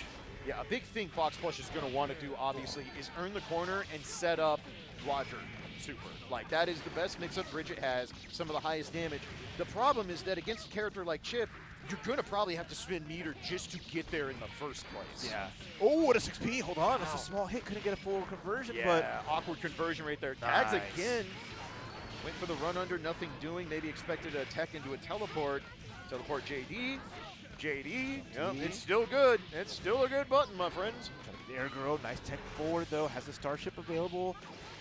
Very even here into the drill. Almost wasn't enough. Finish, but the 2P2D. All right, nice clutch out there from Fox Plush. Still going, 1-1 apiece in game 1. Leaf grab, no good, and the 6K. Right to Alpha Blade, the full conversion, almost. Almost. Little light. So it's Chip is demanding in this game. Probably the single most execution and awareness demanding character in the cast. Can be really hard to get those conversions, but you know what? You don't have to do hard conversions when you just stun a fool and say, I will take your life bar. As soon as they got their burst back, Fox Push just got the burst, got stunned. It's like, guess I'll die. Yup. That is, right. And that's the thing, is like, most of Chip's moves are not high stun moves, but the thing is you get hit and then you get reset. You get hit and then it adds up quick because every new hit is a full stun modifier on the first hit of that small combo. So before you know it, you're getting stunned. And Bridget also has a fairly low stun modifier in this game. Eating a lot of that damage. Double Alpha Blade, a little extra credit there. The Gamma Blade Wisp, but the Starship Wisp as well. Woo! Jump Dust counter hit off the ground, and now guess he's for games. Never mind, wake up throw. Nice call out there. Gets the throw. Nice block from Pat, though. I like what I'm seeing from Pat. We're not going for the maximum optimal Chip combos. We're just trying to keep it simple, get it knocked down. Nice chunk there from Fox Plush. Kind of evens this back up. Could clear this out in one combo if it's a good starter. Chip's guts are kicking in now, though. A little bit adding up. The air throw's good. Right. Run up 2P just to check. Oh, there's the Super Bear still lingering. Oh, wow. They tried to roll. Yeah, low profile the jump H. Very smart. Nice check from Pat and gets it with the crouching S. Pat on set point. Super nice. The first kickstart in neutral just getting denied. 6P's the jump in. Gets the knockdown too, and now it's time for the delayed on the pressure afterwards, accounting for the delayed wake up. Yep. And you saw Fox just eats the leaf grab. You have to respect it. Pat had 25% on deck. You do not want to swing at leaf grab with that. The teleport goes to the starship. It's going to get almost with the guts crushed. Force break Gamma Blade, and Pat the flip 2-0. Yeah. Pretty convincing there. Just, again, it's so hard. Bridget does not like characters who can actually chase her down. That is a nightmare for that character. And you've got the character on screen who's just like, hey, yo, I teleport. Hey, what's up? How's the sky? It's looking pretty nice up here. The violence that we're committed off screen at the top is too much for this stream. We are remotely family friendly, so we're keeping that violence away from y'all. And we're going to give y'all a little treat, too, as we have another break. All right. Be right back. That'll be for our pools, though. ユニカは単独犯ではない。私たちで黒幕捉えちゃったり、情報を聞き出すまでが任務だから。救える命も救えねえぞ。貴様らがギアをかばうなら聖戦は必ず起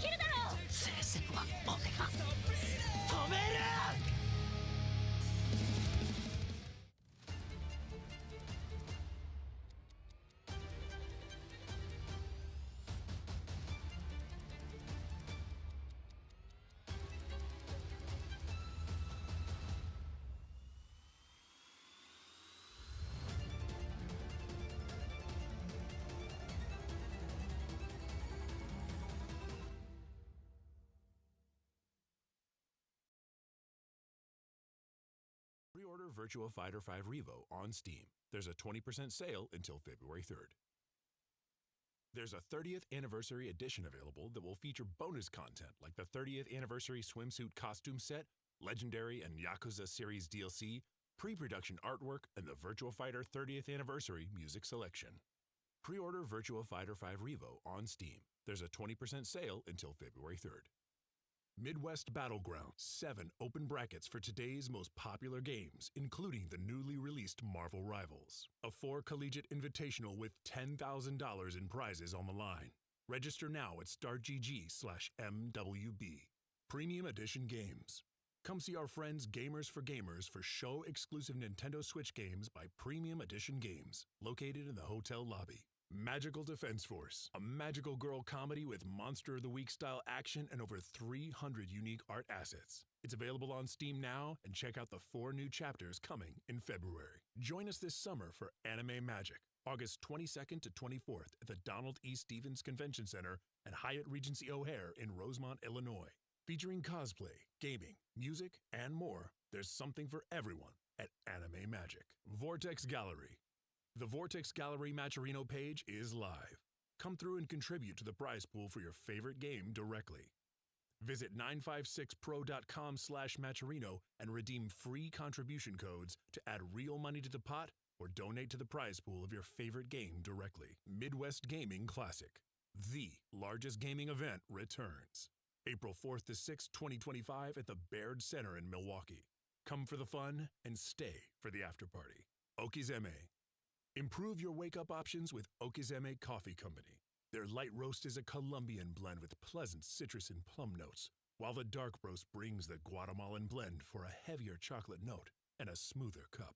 And Okizeme is 110% in on the FGC, so support your locals and grab some coffee. Max Mode is coming back for Year 2 in Atlanta, Georgia on April 25th to the 27th.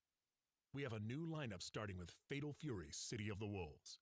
Year 2 will have more games, more side tournaments, and more arcades.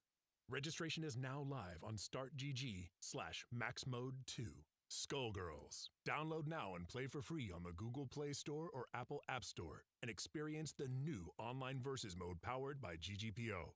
Experience the mobile fighter that Touch Arcade calls far and away the best mobile fighting game out there. Be sure to get some Frosty Faustings merch. Stay warm in even the coldest weather with the all-new Frosty merch line for 2025. Hoodies, flannels, beanies, scarves, and more. The weather may be icy, but these fits are fire.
Guilty Gear Xrd Rev 2.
Guilty Gear Xrd Rev 2.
Hello and welcome to Frosty Faustings 2025 here in Lombard, Illinois.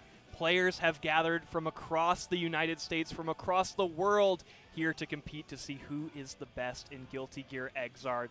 We've got a really exciting pools block coming up for you folks. I'm Deadward here, joined by Lazy. What up, man, dude? We get to commentate Hotashi. We get to commentate GC Yoshi. We get to see Pat. Oh boy. Yeah, getting that breath. A little bit West Coast there. A little bit West Coast because Hotashi's Midwest now. That's true. I mean, you could still argue he still reps the East Coast if you include Florida. Do you include Florida? You're New York. Do you include Florida in the East Coast? No. You don't. You don't. It's maybe a little elitism in that. Yeah. Okay. The Southeast then. So true. Southeast yeah, / Midwest. Southeast / Midwest. You really are elitist, man.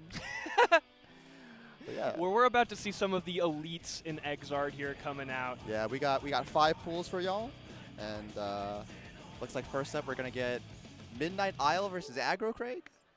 Yeah, Aggro Craig has been coming out to Frosties for a while now. Really interesting on that Faust. I feel like he's one of the Boston Blue Beat crew, right? Oh yeah. Or maybe not like that specific group, but like he's from the Boston area, right? There we go. Yeah. We'll get a little coverage there. We got the East Coast coming in now. Yeah, oh, okay. So Boston's East Coast now. Yeah. Boston's East Coast. Well, we got New England and Tri-State, and you put them together. And that's the East Coast, and you're just ignore Mid-Atlantic, or just ignore Southeast. Is that how geography works? That's how it works. Is that what they taught you in school, man? That's what they taught us in school. Yeah. Oh my God. The indoctrination starts early, Lazy. The Atlantic coast. The Atlantic coast. The coast that borders the Atlantic Ocean. Yeah, we're all on the Atlantic Ocean here. That's true. No need to fight. Yeah. We're not like those Pacific Ocean people, right? Which we should not bad talk because we will be seeing a lot of them on screen today. That's true. I mean, maybe a little bit. You can do maybe you can talk bad about them a little bit. So if this is your first time tuning into pools at a major, know that each player kind of has 2 lives here. We have a winner's side and a loser's side of bracket. Right. So we're starting off here in the winner's side, where the stakes aren't so high just yet. You're allowed to lose at least one. Ooh, and we're getting it looks like Midnight Isle is a Kai player, huh? Interesting. All right, all right. Kai versus Faust. This is not a matchup that's considered very fun for Kai, but it's doable. You know, it's not impossible, but it will be very annoying. Faust throwing all those random items, poking with those really long normals, you know, thwarting anti-airs with his funny little movement. Yeah, here we got Kai, very honest, straightforward character. What you see is what you kind of get with the big sword, the projectiles. Meanwhile, Faust, he's a little goofy. Nice. Puts oil on the ground. Nice, good block. Yeah, just zone. Don't. Okay, we're going in. But yeah, keeping the pressure. Oh, and the greed sever gets a knockdown too. Uh-oh. All right, Aggro Craig fights back. And we're seeing here that like the play style of Midnight Isle is a little bit more aggressive. He's someone who's willing to put on the big hits early. Yeah. Ooh, a nice run up 2D. Get that Oki. Ooh, that doesn't go for the mix. All right, but still. Oh no, Midnight Isle leaving all these hits on the table, and Aggro Craig gets out. Yeah, you gotta understand, on the big stage can be a little bit stressful, those nerves. A lot of this is dexterity, how you're moving the hands, and you can very easily mess up. I don't know, did they want that? Oh, and Aggro Craig doesn't RC. Oh, goes for the fake overhead into the command grab. Good stuff. Aggro Craig takes the first round. Yeah, nice little check there, that unblockable, putting the pressure on. Midnight Isle will have to think about that in pressure. Yeah. Ooh, that's also an unblockable, and Faust unblockable himself. He can do that. All right, I like this from Aggro, a little bit more passive here, keeping this full screen positioning. Yeah. Like, Midnight Isle is, like, not in a hurry either, so Aggro Craig can wait. And nice runs away from the meteor. Getting thrown is actually okay here. Yeah, that big meteor would have done a lot more damage, so good of Midnight Isle to escape it. And with the hammer. All right, uses the meter, but so very hesitant on the offense, and Aggro Craig so close to winning. Yeah, the overhead will do it. Quick game 1. Pretty standard ender there from Aggro Craig. You know, the overhead when you least expect it, coming in from space. You know, like it may not be a very fast overhead, but it doesn't look like one. So a lot of people, hard to see it coming sometimes. Okay. He gets hit by the hammer, but we're zoning, we're playing neutral. Oh, the black hole, neutral's over. And I like this. Guilty Gear Strive cannot be downloaded. Oh no! Let's go! And what a 5D to beat the Faust 5D, actually. All right, food on the ground, who's gonna pick it up? Yeah, the pressure here. Okay, no one picks it up. That's actually fine if no one picks it up. And oh, the surprise low from the Sun Dipper. Oh, the meaty 2D. Forces the dead angle. Okay. Uh-oh. Yeah, tried to throw a fireball thing. It's got DP on accident. All right, this precious oil just going to waste on the ground. There's quite a bit of cash in That was a good stun edge, Odyssey. Catching the door. What a 5D as well. Aggro Craig not blocking them. And not to try and read anyone's mind here, but Midnight Isle, maybe with a little chip on his shoulder. We've seen all those overheads saying, Aggro Craig, you got me with that in the first game. I'm going to put that on you now. Let's see if you can block overheads, huh? All right, do it again, do it again. Oh, okay. Nice, catches the Faust 5D. That has a little bit of invuln on startup. Oh, trying to bait burst? Ooh, I don't know about that. Aggro Craig, a little bit too aggro there. Felt like he was inside of Midnight Isle's brain. Ooh, what a match. The jab check. Oh my god. Okay. Yeah? Alright, back into the corner though. This can be a little bit scary for Midnight Isle. Yep. We still have burst though. Okay. Oh, the fake overhead into the real overhead. Oh, Reversal Sacred Edge. Wow. Is this a super turbo player? I mean, putting the damage on with those 5 H's there, this life lead is slowly shrinking in Midnight Isle's favor. Yeah. Okay. I like it. This is... Oh, that was so close. Okay, look at all that meter on Midnight Isle. Yeah, do another one. Just blast it off. The food. Really wants that help, but the forward throw will take it there. Okay, Aggro Craig 1 round away from taking it. Still, the Midnight Isle, we're seeing more and more life from him. Okay, that's a fine trade. Food again, that's not a good item for Faust to throw out. He can't throw any other items. Yeah, once again, you know, the food on the floor going uneaten. I mean, pretty normal thing in real life, but a little abnormal in Guilty Gear. Yeah. More food again. I mean, this time he picks it up, but like you can't keep throwing food. That's just not a good item. Just for the people at home, the items are random. Yes. Aggro Craig can't actually pick. Oh my gosh! Okay. Midnight Isle is cooking. Oh, gets hit. No combo. So close. What? No RC. Oh, the overhead! Midnight Isle, the master right now of the 5H no combo and just winning with that. Aggro Craig has now blocked a single 5D. Is this the key? Is this the key to winning? Is this the strategy? I like it. You know, if it keeps working, just keep doing it, right? Yeah. Like. Oh, but Aggro Craig in the tank right now, thinking about what is going on here. Yeah, like thinking like, what direction do I need to block 5D in? Now, I'm not going to lie here. Aggro Craig was looking at the hardware, so no. May feel that there's something wrong with the device he's playing on right now. That is the worst when you start doubting your own controller. That is, I do feel bad for that. Oh, but Midnight Isle, okay. Oh, getting hit by a lot of things, though. The unblockable. Oh, just pressing S. No fear. Watch out for the poison, Dr. Faust. Okay. Gonna get a malpractice suit on that. All right, no, nice. The jab check again. Okay. Food again. Ooh. Okay, this time the 5D works. Yeah, Midnight Isle ate the candy bar during that interaction there. Yeah, I'm baiting the burst. And all right, Aggro Craig, you know, tightening things back up. Maybe he fixed his controller problem. I hope he did. Okay. That's true. Took a look at it. All right. We'll play neutral. Oh, and that's a good counter hit. That's going to be a decent amount of damage. Throw the item. It's a black hole again. Oh, boy. Yeah, I mean, this is exactly what Aggro Craig wanted. And the stun? Took a second to center himself, and now everything is going his way. Every hit is landing like he wants to. Yo, Midnight Isle, no respect, though. No, I like it. You know, you're down this much. You have to fight back. Oh, and it's not enough, unfortunately. Aggro Craig will take it 2-1. Yeah, Aggro Craig kind of piecing it together there at the end. Yeah. I do hope his controller is fine. You know, you don't want to, like, this is the first match of the day. You don't want your controller having problems, right? Yeah, but this is the perfect, at least you won, right? Right, Like, you take that win and you're like, okay, whose hardware can I borrow? Can I fix it? Like, is this something we can deal with? Do you want to stop by Paradise Arcade later? Sponsor of Frosty. Oh, who knows? And, you know, putting it together. But Midnight Isle, we got to talk about, definitely seemed a little bit shaky on Xrd here. But, I mean, still putting in the fundamental work there. Got some big hits. He was fearless. He was not afraid. You know, like, Aggro Craig, like, running up with a bunch of items and, like, you know, on his knockdown, he's like, I'm pressing a button. I don't care about what you're doing to me. You can't condition me. He's mentally unshakable. And also, you saw, like, the chip on his shoulder, the way he was trying to, like, mentally break Aggro Craig. All the 5Ds, too. Like, I don't think we saw a single 5D in Game 3, and that might have made the difference, honestly. Just overhead. And we have Nuclear Papaya going up against Caustic Heart coming up next. Ooh, okay. Nuclear Papaya, one of the NorCal RAM players, I believe. So we're going to be seeing a little bit of RAM. This character's gone a bit of a renaissance, right? I think ever since like the very beginning of the game, like the very first pass she was broken, the next pass she was immediately nerfed and everyone made jokes about how she sucked.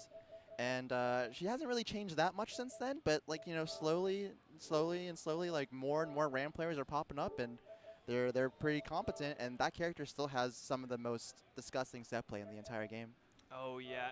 She snowballs like no other character does. One hit can spell the end for you. But like you said, people still consider her a little bit weaker. Yeah. Has a bit of trouble with space control, and getting that first hit can be tough. Right. And yeah, I feel like we are in a bit of like a RAM renaissance here.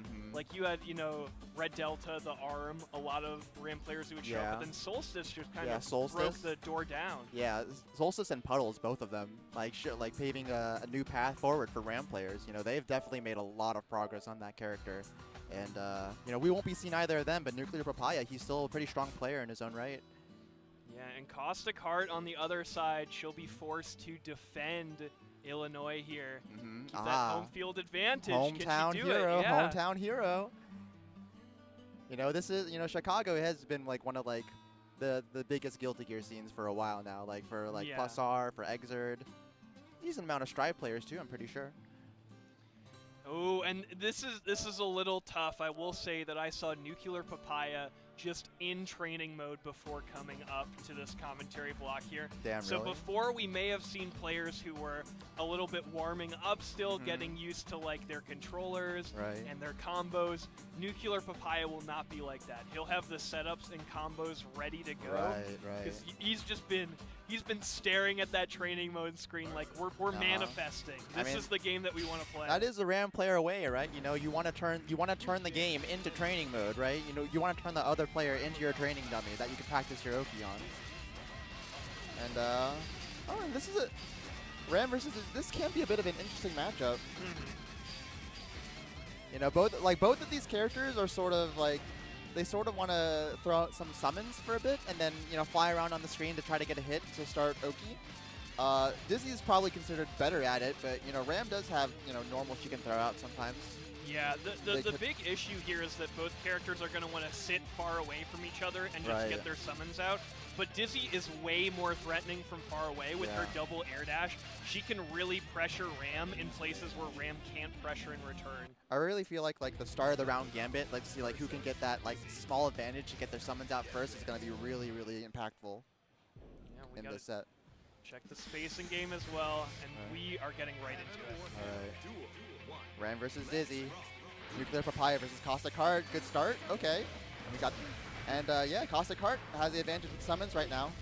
But nice. Yeah. Don't let Ram air dash in on you on like that. Good check. Now, you know, Caustic Heart getting the summons and allowing that to continue her pressure in. But here comes Nuclear Papaya summons. Yeah, the swords, they're swinging. You can kill the swords, but what to do now? And oh, tried to bait the burst. Good burst. Still got it. Technically. Oh. Intercepted the Daro. Caustic Heart has had like 2 or 3 fantastic stop sign presses here. Yeah, but we need to get that knockdown. We won't get it here, but okay. Forcing the burst from Nuclear Papaya. Oh. Okay, this could be the end. But the combo drop. Okay, we picked it back up. Stick him to the wall. Press 5D, and this is mixed for game, I think. Oh, and the wreck and the Tekken string overhead catches everybody. Notice how both players were spending burst here, both of them pressing that eject button once the set play was about to get put down. All right, stick him to the wall. Yeah. Oh, a little too high, but can we still get a knockdown? I think we can. Check the burst, have to keep it burst safe here, able to do it. I like the burst, yeah, no set play allowed. No set play allowed, but Caustic Heart needs to find a way to start her own offense. Ooh, will she get it? The ice fish, the fire wheels, the ice spears. And, you know, Nuclear Papaya not in any rush right now. Oh! No. Okay, crisis averted. Oh. Okay, Caustic Heart. Oh, she tried to do, oh no. So Caustic Heart was trying to do that Ice Spike YRC, but the Nuclear Papaya is sticking at that far slash out just in time. You know, no neutral skips for you. And we're going to character select? Real crisis averted there. Ice Spike YRC is one of the strong. Okay. So I'm not gonna say this is like a counter pick matchup or anything. Showing off the Jacko plush, I think, though. Oh, no, that's an Absol. I can't see right now. There's the soul. And soul? Okay. Shoutouts. But yeah, I wouldn't say Jacko is like a counter pick, but she does have access to Aegis Shield, which does prevent all projectiles, and that includes Ram Swords. So we'll see if she's able to get that out. She sets a house. Okay. Nice. That's dive kick. Quickly destroyed real estate market in shambles here as Nuclear Papaya destroying all these houses. It's fine though. We're on the opposite side of the screen, but that means like the houses are not in danger, right? And here come the homies. Oh, and Nuclear Papaya does this to clear the homies and the houses. Oh my gosh. Okay. I've never seen that before, but I like the idea. Oh, and all right. They're just flying around, and I think if Caustic Heart is not going to set Aegis Shield, it's going to be a really, it's going to be a much easier job for Nuclear Papaya now. It does have the homies coming out first. Okay. Level 3. Here we go. Dodges the command grab. And okay. Good stuff. Yeah, Nuclear Papaya just looking a lot more comfortable, right? Like it feels like he's not on a timer anymore. Yeah. And, okay. It's It's on. Uh-oh. Oh, big Yeah, bang. that you know, her DP is single input, but it doesn't have a lot of horizontal range, so that will happen sometimes. And the set play, the set play. This is the Ram set play we've been waiting for. All right, another knockdown. Guess for game unless you burst. Oh no. And is this a perfect? Oh no. Okay. Chance? Plus frames. Went for the Still throw. no houses and the 6P anti-air to finish it Yeah, off. good stuff. Unfortunately, another victory for NorCal, but it is what it is, you know. It is what it Classic Card is having a good time. Oh, we gotta. We're not reading the notes app. We're not reading the notes app. Oh, I hope it wasn't anything bad. I'm sure it wasn't anything bad. It was a crypto scam.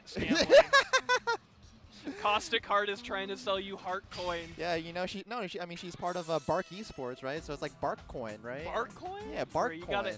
Folks, you gotta get in on Bark Coin at the ground floor here. We're going to. Not a rug pull. Not a rug pull. No, definitely not a rug pull. You can definitely trust us. Speaking of finances, we saw Jack O there. You know, normally you think of real estate as making you like passive income. Right. Jack O houses, instead, they kind of produce minions to fight for her. I mean, in a way, it kind of is passive income, right? Because like she sort of waits, and the houses level up. She does. And the servants become stronger. I'm gonna dust loop out here because she gets meter gain based on the level of the houses. Yeah. So Jack O literally does get passive income. Exactly. If you're like a little finance guy or something like that, Jack O may be the character for you. Yeah, if you're Bark Esports and you're listening right now, you know, this is a perfect time, right? You know, a new campaign for your team. And coming up next, we got Lane Lover versus Muddy Miser. Lane Lover. Okay, first of all, I'm not calling him Lane Lover. This is Give. This is Give. His name his tag is Give. He's from Connecticut. One of the new school Slayer players. Yeah. He's very bold in his gameplay. Yeah. Even compared to other Slayer players, he's quite bold. You know, and that's kind of how you want to play that character, right? You know, he's very feast or famine. You know, and I'm sure you know a little thing about Slayer. Yeah. No, definitely watch Give the way that he plays because he is not kind of like what you would think of like a standard player who is like trying to show you options and then like slowly he actually has a lane lunchbox. Yo, he's the Lane Lover. Okay, I didn't think he had an actual lane lunchbox. But he has a lane t-shirt too. Does he have lane stick art? I don't think he does. Give aka Lane Lover is doubling down on the mental damage here. The way he plays his character is to frustrate you as much as he possibly can. And there's a lot of frustrating things in fighting games. Yes. It's not the hardest to frustrate someone, but Give makes it his mission statement. Yes. How am I going to frustrate you as much as I possibly can? You know. Oh, and going up against Kai. Definitely not a good matchup for Slayer, but he finds a way, right? He's a character that finds a way. People will say something like, "Oh, Slayer kind of struggles in this matchup," but he finds a way. Yes. He still finds a way. Yeah, does have that invincible movement, is a little bit restricted though. So while he's invulnerable while he's doing it, his opponent can pretty easily kind of calibrate where he's going to end up. Right. On the other hand though, Slayer does have a pretty nice jump arc and jump buttons. Yes, and his air dash, like while his air dash is pretty short, it can be pretty fast too, right? So it can be hard to anti-air on reaction sometimes, and you know, like reactions will be tested against Slayer, and we'll see if our friend Midi Meister. I just realized Midi Meister is playing Kai. That really is something, right? He do be 30. Oh, you see that? What? Okay, that's a low. That's not a mid though. Okay, the bite for the guaranteed counter hit, immediate burst, which I respect.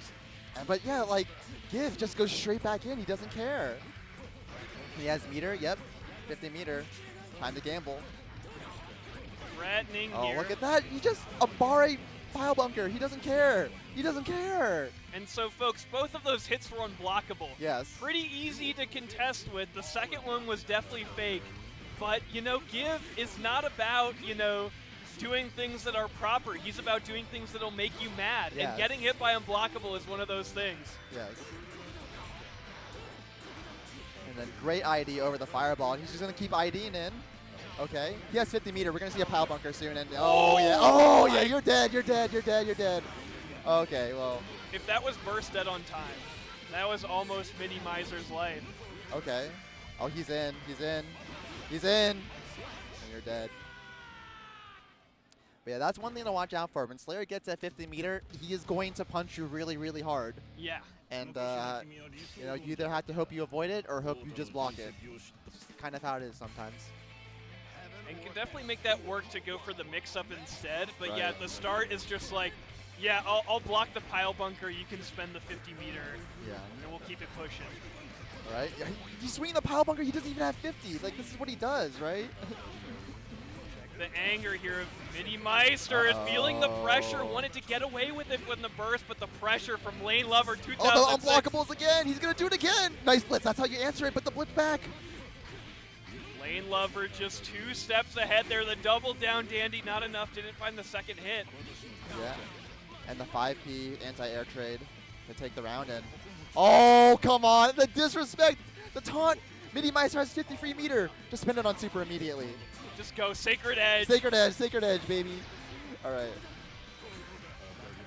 So yeah, Give feeling very, very rude right now. So if you taunt at the end of a round, you give your opponent 50 meter, and you know Give is saying, "I think I'm that much better than you." I mean, there's the blitz. Oh. Okay. No answer. Yeah, and you know, unfortunately, Evil wins. Yes. And Evil may continue to win here. Lane Lover, gotta wait. I mean, look, he's so happy. Like, Give is having a great time. His opponent's just like, yeah, good job, dude. Bro, yeah, nice Slayer.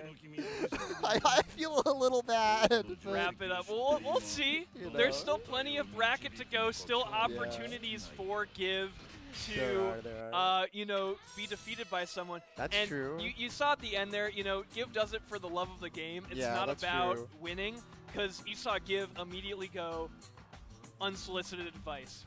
Here's what you could have done better. Just like the ultimate tilter. The ultimate tilter of like, oh, you know that thing that you know how to beat? You can beat it with this. Oh, no. You know, oh, you know how to beat it? Well, I didn't see you doing it. Why didn't you do it if you know how to beat it? The ultimate... It's like mansplaining, but it works on everyone. I think we're destroying Give's reputation right now. We're he's slandering. not that bad. He's not that bad. But he is bad. But Yes, he's not that bad. he is. He is. He does have evil in his heart, but we still love him.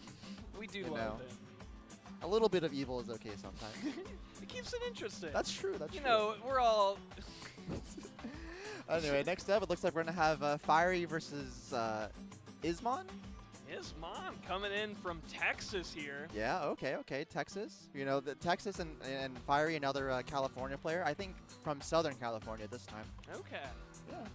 Like two really big scenes. Like the Texas scene has been popping off lately. Like Akai and Cade have been doing so much work over there. Oh, yeah. Yeah, if you're in the Houston area, you know, like you guys got a big Xrd scene right now. And, you know, big enough to run like offline intermediate beginner brackets. Yeah. And this is just why the Clash is so, because there's competition, right? Like you want your region to win more, you want the best players to be from your region. Yeah. But it's also fun to just like see everyone. Yeah. People you've been playing online have seen like in chat rooms and things like that. I feel like it's been a while since there's been like actual regional rivalry, right? That's true. Like fighting games these days, like modern fighting games, they're so international now, right? It feels like, you know, and like everyone's always playing with each other in like the same net play bracket, so it feels like regions aren't real sometimes. Yeah. But they can be real. They can be real. It feels like it's very positive right now. It generally feels like people are rooting for their players. It's not that they are like spiteful to their opponents. And it may not look like that sometimes from the outside looking in. But it is generally that you want the success of your own people and not that you are like, I hate everyone who's from they don't play well, they're bad at the game. Anyway, looks like we're getting into it. Fiery, a jam player, and who is Ismon playing? Johnny, okay. What do you think about this matchup? You're a Johnny player, Deadwood. I don't like it. Johnny's too tall. Jam's air dash kind of ruins everything when it comes to playing defense. We may see it. I mean, running kind of the standard thing, but you'll see that. Ooh, and the run up 6P to beat the coin. Oh, and just run up throw. So I've been told before that from his friends that Fiery, his origins come from Street Fighter. And you kind of see that with how he plays, right? He just did run up 5K with like with an overhead card, and he just throws. He just throws. You know? He's been kind of struggling to deal with this. I mean, Fiery looks like he knows this matchup very well. Yes, he plays Y quite a lot. And, right, good stuff. And the tech air dash. Oh, she's so fast. She's all over Ismon right now. You saw the backdash through it, but that air dash forward is really, really threatening from Jam, and Johnny can struggle to shrink himself enough to get around it. That said, if Ismon can get some levels, okay, we have level 2. The game is more playable now. His misfinder cancels become much better. His combos become much better. We get the drop, but we're still level 2. But look at that meter from Fiery. What's he planning? Oh, nice single hit confirm. Oh, okay, but didn't believe in the hit. I think Ismon has realized that he is not going to find the and we're burst reactors. We're burst reactors in here. Okay. Really threatening, and it's not done yet. Yeah, and the frame traps for the win. That was a very fiery way to win. Not like just like overwhelming Ismon, but just like, you know, the basics, right? Just frame traps. Yeah, the real basic there that you got to know that Jam is plus in that situation. Right. And the 2K will, or the 5K will quickly follow. Oh, but messes up the IAD Gekirin. All right, good knockdown. All right, we have frame advantage. We have the corner. Oh, the Abare 2D though, that normal's so fast. All of our normals are so fast, and that's too far. All right, watch the overhead. Look for it here. Yep, yeah. There it is. And, ooh, that's a lot of meter. Is he going to go for, okay, he won't go for the kill. But next hit will 100% kill. Yeah, this might be over. Oh, drops the combo though. Okay, life for Ismon, life for Ismon. We just need levels. Just find a way to get levels. Soak some points, yeah? All right. Yeah, I mean, has got money to spend. Ismon though, oh yeah. RC'd a little too early there. Ooh. Oh, no punish on the cancel? Okay, wait. Nice, okay, nice. Big hit, big hit. This can kill, this can kill. Oh no! Okay, never mind. Fiery, very respectable, decides to not tech, decides to give Ismon the round. You know, very nice guy. He is a very nice guy, by the way. Okay.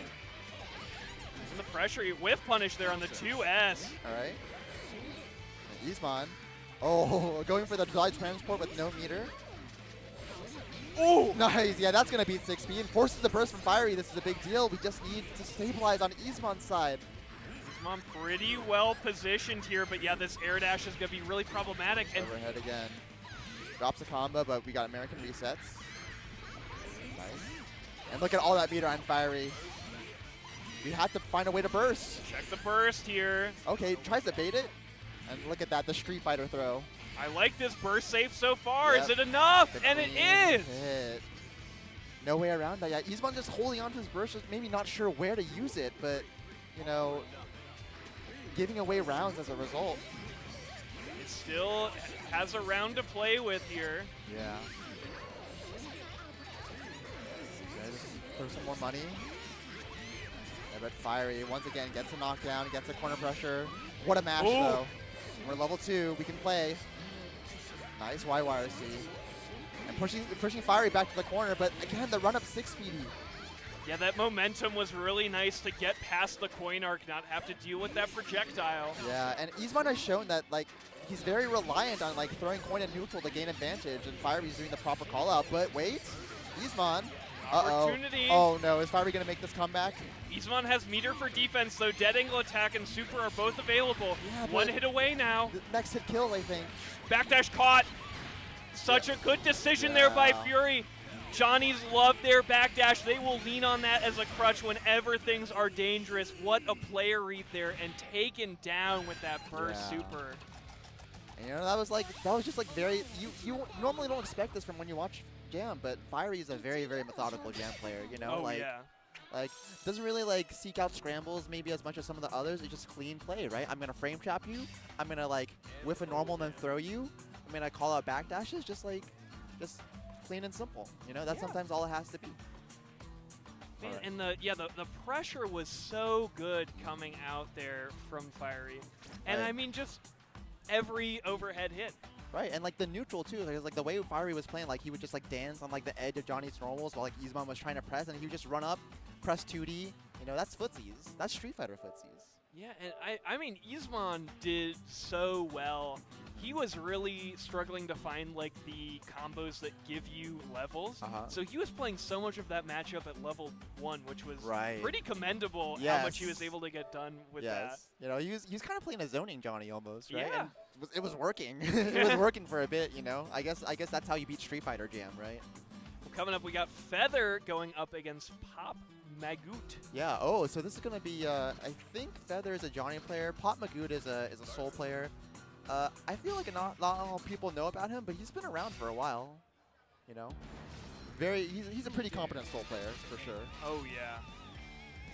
And this is also another matchup that can potentially be very, very annoying for Johnny.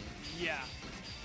You know, Soul movement is quite good. You know, he may struggle to get in sometimes, but like he does have ways to make it annoying for Johnny for sure. Yeah, definitely Soul's 2D being the biggest among them. That man Right. hits the bricks in like 0 seconds. Yes, and it will go under Johnny /. Yeah, kind of crouches a lot of Johnny's most problematic buttons. And also, same thing. Soul has really good IED buttons, and Johnny's pretty tall, so dealing with that could be really annoying. Also, JH0 recovery, so even if you duck it, it can be pretty dicey to challenge afterwards. Also, legitimately, if Soul gets a hit on Johnny, he genuinely gets set played. Yeah. He genuinely gets set played. Like, but you can't really say that about like a lot of other Soul matchups, but Johnny particularly, like Soul has like the Oki that can beat like all the options, right? So we'll just have to see. Yeah, well, still chilling in the winner's side here. None of these players are at risk of elimination yet. Let's see it. Feather going up against Pop Magoot. Yeah. All right. What's the round start? Yeah, just back off, yeah. We're just going to be annoying and jump around with our great normals. Yeah, and the patience on Pop Magoot. Yeah, not a knockdown, but we have levels. I like the burst. Immediate burst, deny the levels, and so we're in.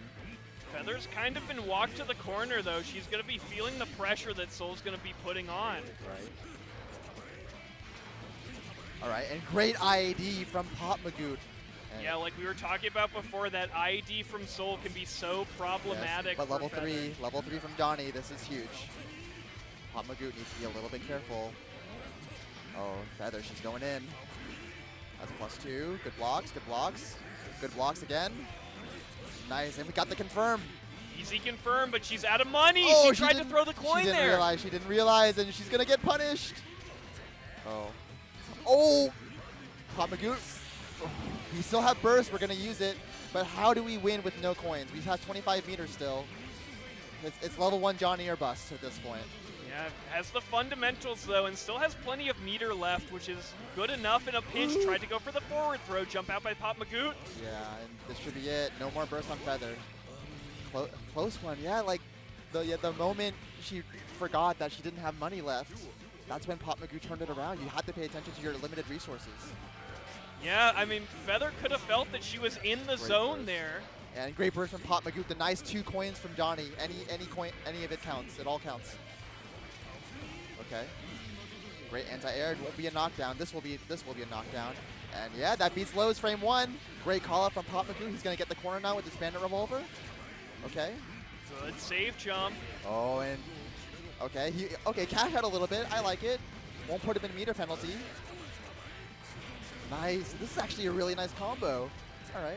I think what we've been seeing with the Bandit Revolvers, though, is that, Pop Magoot is a little bit in Feather's head. Knows what to do to get her to press bar slash. All right, but she's level 2 right now, and she has a corner positioning. This is still extremely winnable. Oh, the pressure. Pop Magoot's really respecting it. Gets out, though. Nice. Oh, but can't convert. Soul air hurt box a little bit high. Oh, but big counter hit. Yes, can we convert? Oh, we're still level 2, but we really need to hit these combos. This is so tense. Oh my, wow! And it just explosion there from Feather. Yeah, but she wasn't ready for the kind of hit. And, she's blocking. Yeah, and the chase down from Pop Magoot. Good stuff, yeah. Like, Feather put him in, like, a really tough situation, but, he held it together. He didn't panic. He stayed calm. And that's really how he pulled out that first game. But Feather, she's still capable. And this is a great starter. Hard to burst as well. Yeah, you burst that, but she's still level 2, right? Not that big of a deal. Yeah, she's really well positioned. Nice. Dealing with the revolver. Check that risk at the bottom of this. Yeah, I agree with that burst. That was a good burst point as well. Don't want to give up too much damage to the Soul character. But how do you approach? Great forward dash under the air dash. Nice. Oh, but drops the combos. Okay. That's fine. At least she escaped the corner, though. Pop Yeah. Magoo with the back to the corner, but a huge mash out with that Fafnir. Look at the damage Pop Magoo is dispensing here. Yes, high or low. It's low, but good blocks. And Feather, she has a lot of meter. Does she get to use any of it? She does. Good mash at the 11th hour, This might be barely too far. feeding out that Fafnir. It's not too far. Gets Okay. the knockdown. Ooh, nice. We have set play. Is Pop Magoo going to burst? He's going to hold on to it. Set play again. Good Goes blocks. low, blocked out. That was a dangerous whiff. Feather's so close to taking this round, but the Fafnir. And Pop Magoo spends meter on this too. Has the burst now for Feather. She has an answer to getting hit now. Ooh. Don't burst. Do not. Oh. That was so close. That was so close. And she might win. Oh, no, no, no, no, no, no. Oh, Disaster here. She has Chip to win damage this was now. not enough. Break not connecting, and the P-Finder there for Feather, keeping herself alive there. The burst whiffing is so huge. She just needs a good hit. Oh, she already has level 2 as well. Pop Magoo needs to be so careful. Yeah, every time that coin connects, it empowers Johnny, already up to level 2 here. Good IB there from Feather. She's playing that active defense. Yeah. Oh, but she gets clipped by the Fafnir and the super jump IED. All right, Pop Magoo. Oh, it's time for the set play. It's time for set play. Oh, she gets hit. He's not ready. But gets another hit. All right. Pop Magoo just in control here. Goes He for wants, the reset. He wants stun. He wants stun. He might get it. All right, Watch burst safe this time. No, he doesn't go for the burst save combo. He just wants stun. Yeah, Feather, she's not going to give it to him that Yeah. time. After that throw combo, it's very dangerous Yes. to try and burst Soul. Yeah, Feather chooses to concede the round, which I do agree with. That's good judgment call from her. But, uh-oh. Dangerous whiff. I really like the way she plays neutral. She's not in a big hurry to get in, because that's how you die a lot against Soul, especially.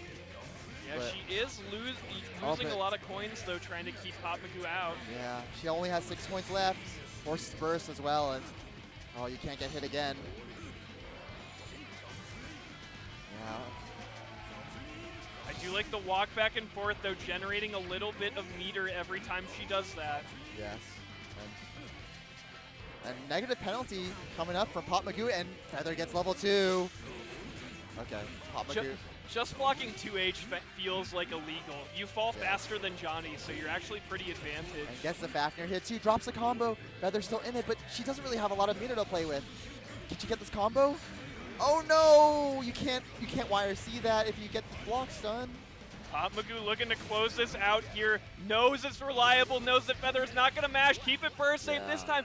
Feather expecting Pop Magoo to over-adjust there, do something a little bit wonky to bait the burst. So chose to cape it there, but Pop Magoo not going to go out, like that. Just kept it consistent, finishing it there. Yeah, that may have been the rare situation where getting your burst thrown might have actually been better for her, because it might not have killed. That's right? true. But it's hard to make judgment calls like that in the heat of the moment like that. You know, she just kind of accepted her fate, and I get it too. That usually is a burst save combo. You're kind of damned if you do, damned if you don't there, because Soul can also keep it very, very burst safe. Exactly. So just, pretty tough to go out that way, though, especially Feather. I mean, all of our Johnnies haven't taken a W yet, but have been showing some pretty fun stuff. Exactly. He's a cool character. They got the He's guile. fun to play, yeah. Anyway, next up, we're going to have Pat the Flip coming up, and his opponent is going to be Kook from Florida. Folks, we are in the qualifying parts of this now. Both of these players on stage will make it into top 96. The question is, who's going to stay on winner's side? I feel like a lot of people might not know who Kook is. I think he mostly net plays. I don't think he travels out too much, but he's known to be he's a bit of a wild boy. You know, we might see some, but like, he's like a wild boy but good, right? He's a good boy. A good wild boy. But like you'll see him do special moves, but then like they'll work, right? That's kind of how it is. And when you're playing a character like Chip, who like folds like paper, you don't really want to get clipped by the random shit into 80%, right? Absolutely. Pat the Flip, quite the resume going on right now at the development. Riot Games putting 2x KO together. But of course, to us, huge TO of the West Coast, keeping Xrd alive and well, a pillar of the community. Yeah, Run's basically the biggest net play weekly for Xrd in Rev Tuesday. And it's really fun. It's always a ladder format, so it's really fun to participate in. And like he loves this game. He just loves this game. I think the only game he loves like nearly as much is CVS 2. Yeah, this is one of his true loves for sure. Maybe 2XKO will get that bronze medal then. maybe. Anyway, we're gonna get right into it. Chip versus Soul, and yeah, Pat's already playing super cautious right now. Doesn't want to commit too much. He's in. Ooh, misses the TK Alpha. Nothing too crazy from Kook just yet, but also has been on the defense for the most part here. But he's looking. I can guarantee you he's looking for his moment. Maybe not right now though. It's set play time. Uh-oh. Okay. It works out for Pat. And that was really good as well, using the FD cancel, trying to keep it burst safe here. Look at that damage on Chip's life bar. Oh, this is huge. What an answer there from Kook. Oh, okay. He thinks he can win, and he's right. He can win. This is an even game, despite how the life lead looks. This is an even game. Putting Pat in the corner, and the OTG little combo there is going to finish it off. Pat is definitely wiping some sweat off his brow right now. That was tense. All right, the Alpha Blade. Yeah, and then again, like really cautious pressure from Pat. He doesn't want to overcommit in the Soul. All right. Oh, and gets air thrown. That builds up a decent chunk of stun too. So like, don't get hit too many times after this. Oh, the Alpha Blade hits backwards. Okay. Sure. I like when Pat kind of gives up the 50-50 that you can try to go for there, just to go for the dashing 5D. Yeah. The aggression. I mean, again, like the dashing 5D in a way is like it's less committal too, right? Because it just fits into the philosophy of like I don't want to get robbed by Soul. Yeah. Oh. Wow. The patience from Kook. Okay, not dead yet. Check the chip damage though. Yeah, that'll do it. Yeah. Alpha Blade does have a bit of invulnerability as well, so a relatively safe way, I guess, in Pat's eyes. And I haven't really. Kook's been very quiet this first game. Yeah. I wonder if we're gonna see the real Kook. Yeah, has really just been kind of bunkering down here, focusing on the defense, which does make sense as you just saw there. Chip can teleport to you wherever you are on the screen, so it can feel like your only option is to just like hole up and wait for him to come to you. But he's building up that risk. He's running the pressure. All right. Ooh, I like the JP. I like the mash too, but yeah, again, he's always on the back foot. Not really responding very well to the teleports. Yeah, immediate burst from Pat. You see that? He's scared, and what an air throw. All right, holding up has worked well. That air throw is exactly what Kook needs, but wasn't able to convert off of that. Okay, that's a special move. Oh. Yeah, he's sneaking in these air throws, though. All these air throws from Kook. The third eye is opening. I will say Kook has been really reading the DPRC here, and Pat has not shown it yet. Yes. Oh, misses the air throw, gets counter hit for his trouble. Oh, and the 6B as well. He's not. Oh, misses the jump install. All right. This is still super even. Big rundown. JH not able to convert enough, though. OTG won't kill here. Oh, yeah, and the air throw, too, yeah. The moment Kook double jumped, he sealed his fate, and Pat looking very comfortable, but Kook maybe adapting. Okay, this may be the Kook we've been waiting for. A lot more aggressive at the start here. All right, a decent chunk of damage from Chip. There's a special move, the JP. Ooh. Oh, that wires the invuln through the 6P maybe, and build up that risk. Pat gets out. Oh yeah, immediate burst from Pat. He knows what's possible. Are we gonna see it? Able to escape the corner at least. What a revolver! All right. Check it out. Okay, Kook is a little bit more light-footed here, moving around a bit more, keeping it ambiguous where he's going to be. He has 50 meter too, but is he gonna use it? Oh, Pat gets another knockdown. Oh, tried to mash on wake up. It's over. And yeah, good stuff from Pat. You know, it may be a 2-0, but you know Pat was sweating. Yeah. You know Pat was sweating, right? The way the way he bursted, the way he mashed burst, the moment he got touched, you know he knows. with You know he that, knows. both of them will qualify. Yeah. Pat on the winner's side, Kook on the loser side. But you gotta feel good with that. Yeah. You made day 2. That's true. And we're going straight into another pool winners finals right now. We got hyped for Sliced Red versus Why Have I Done This? A battle of 2 really long tags. That's true. These players have very long names, and this should be, I will hope, a very long set. These are 2 real throwdown characters. They really cause a lot of action. We've got Leo going up against Biken here. Yeah. Why Have I Done This is a longtime veteran of the game from the Portland scene. Shout out to them. And Bread is a bit of a new school player. I think he started like, I don't know when exactly he started, but he first started getting big when he was winning like Pat's Netplay tournaments over the pandemic. And he was beating like the top players, who like the top players who were good, like pre-COVID, right? Yeah. And he's the real deal. He's kept up that level of play to this day, and he's one of the favorites to make top 8 for sure. Definitely, it's hype for Slice's Bread. Kind of reputation precedes him. I feel like if you asked me, I couldn't even point him out like before today. I don't know what he looks like, but what I do know is that he wins just about every single Netplay tournament for Guilty Gear Xrd. He wins quite a few of them. He's definitely one of the best Bikens in the business right now, and yeah, he's here to prove himself. He only managed to get to a top 16 finish last year at Frosty's, but he wants that top 8 for sure. Definitely an opportunity. A lot of, top Bikens here, like Mystic, of course, is in the bracket right now. Right. And this can be a bit of a tough matchup for Leo because, how does he get in when Biken has access to Tommy? I guess this is how you get in, with the Red Azami. And that's the rough thing about Biken. She has access to a move called Azami that acts as an instant parry. And it really, really warps a lot of defensive situations against her. Yeah, and more it messes with your brain. You can really second guess yourself against this character because of it. And look at that. Biken offense really, really strong as well. Plus frames. Oh, this is actually big. Gets the corner, forces the burst as well. Yeah, Bread respecting it. He still has the advantage, but getting that burst does feel good. Oh, acting on that low. Oh, winnable game. Oh, the 6P. Okay. Puts up a good fight. Still got the burst though. That's not a small thing. That's not a small thing at all. Yeah. Ooh, nice. The Suzerain throw. Catching the Rekka 1.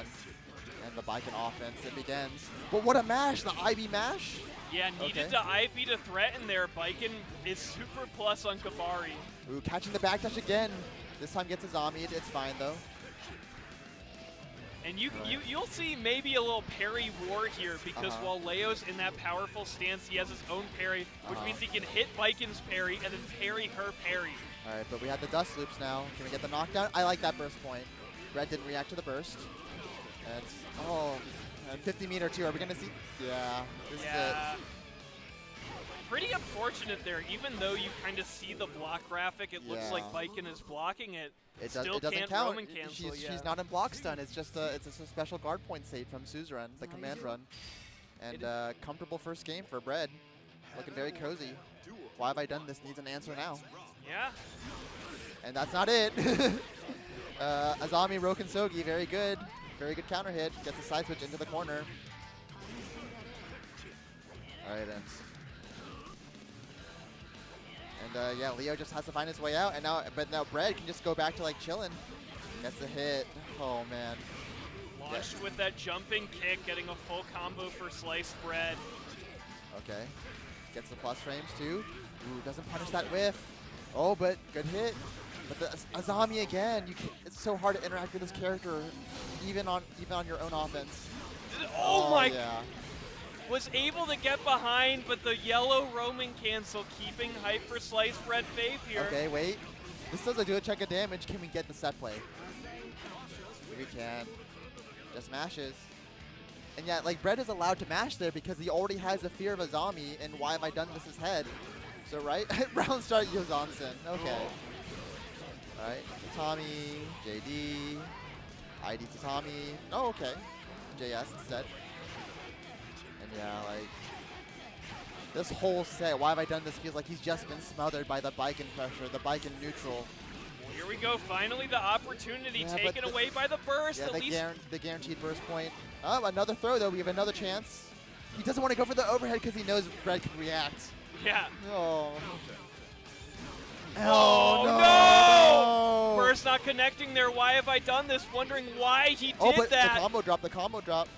There's still hope. There's still hope. Oh, yeah, the overhead.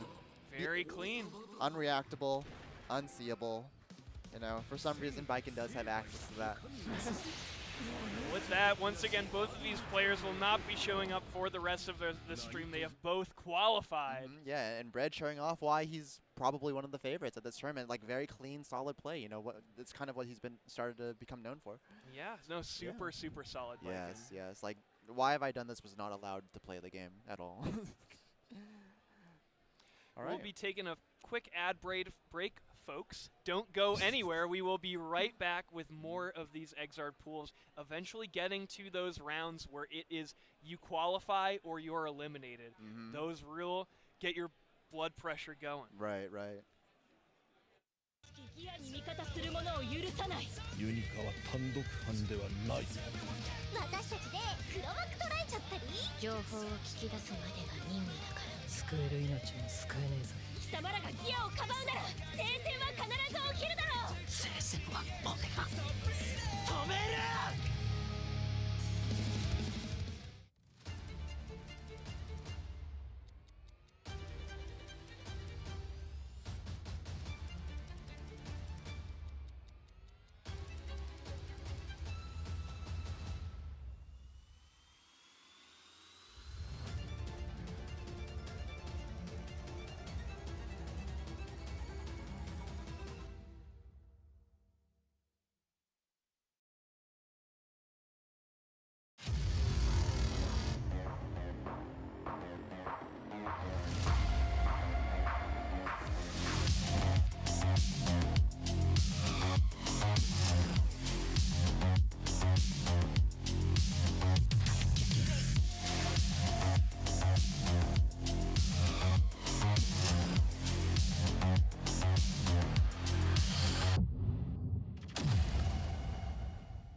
Pre-order Virtua Fighter 5 Revo on Steam. There's a 20% sale until February 3rd.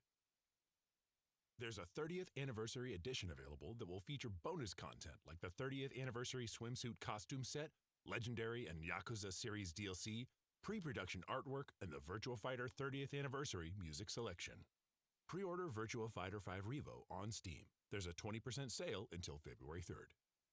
Midwest Battleground, 7 open brackets for today's most popular games, including the newly released Marvel Rivals. A 4 collegiate invitational with $10,000 in prizes on the line. Register now at startgg/MWB. Premium Edition Games. Come see our friends Gamers for Gamers for show-exclusive Nintendo Switch games by Premium Edition Games, located in the hotel lobby. Magical Defense Force, a magical girl comedy with Monster of the Week style action and over 300 unique art assets. It's available on Steam now, and check out the 4 new chapters coming in February. Join us this summer for Anime Magic, August 22nd to 24th at the Donald E. Stevens Convention Center at Hyatt Regency O'Hare in Rosemont, Illinois. Featuring cosplay, gaming, music, and more, there's something for everyone at Anime Magic. The Vortex Gallery shop is live with new designs debuted at Frosty Faustings XVII. Now featuring shirts, hoodies, stickers, and posters with original FGC-inspired designs. Okizeme.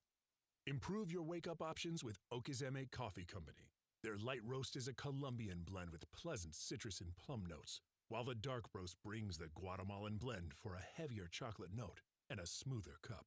And Okizeme is 110% in on the FGC, so support your locals and grab some coffee. Max Mode is coming back for Year 2 in Atlanta, Georgia on April 25th to the 27th. We have a new lineup starting with Fatal Fury, City of the Wolves. Year 2 will have more games, more side tournaments, and more arcades. Registration is now live on startgg/maxmode2. Be sure to get some Frosty Faustings merch. Stay warm in even the coldest weather with the all-new Frosty merch line for 2025. Hoodies, flannels, beanies, scarves, and more. The weather may be icy, but these fits are fire.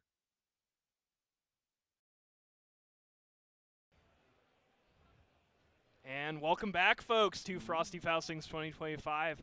We've got more Guilty Gear Xrd action coming at you, getting down once again to those do-or-die matches. Right. Well, actually, we are doing another winners finals match first, and we got Hotashi. Oh man, Hotashi. Hope you folks didn't go anywhere. Yeah, this is once again, you know, you got a big resume here, like Pat the Flip.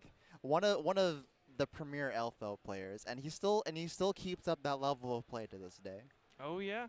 On the content grind, on the just like does it all. Well, not. We don't talk about the sponsor. We don't talk about this. It's true. Yes, but yeah, going up against Fiery, you know, Alpha versus Jam. This is, you know, you know, the thing that's fun about Hotashi is that, you know, when he gets on stage like this, he likes putting on a little bit of a show, right? That's true. You know, they say you don't really fight the real Hotashi until you fight him on stage, right? And we might get to see a bit of that, you know. And Fiery is definitely, it's not going to be easy for him for sure, but I really want to see how Fiery. Well, he looks happy enough. Yeah. Fiery definitely does not look intimidated right now. Oh, come on, skip this intro. It takes so long. Skip the intro. No. Hotashi's telling him to not skip it. All right, what if Hotashi skips the jam? He skipped the jam intro! He skipped the jam intro! That's so toxic. Look, That's so toxic. He's a showman. That is true. That is true. Look, the life is just a stream for Hotashi. Yeah, so, and you're the famous Hotashi sniper. Okay, puts it away. We're shotgunning. Shotgun neutral, shotgun neutral. Do you know how to deal with the Fiery? Do you know how to deal with the guns? Yo, Shotgun is more of a character than Jam is. I still remember that. What an old quote. Oh god, showing our age here. Got the pressure. Oh, we're burst reactors. We're burst reactors.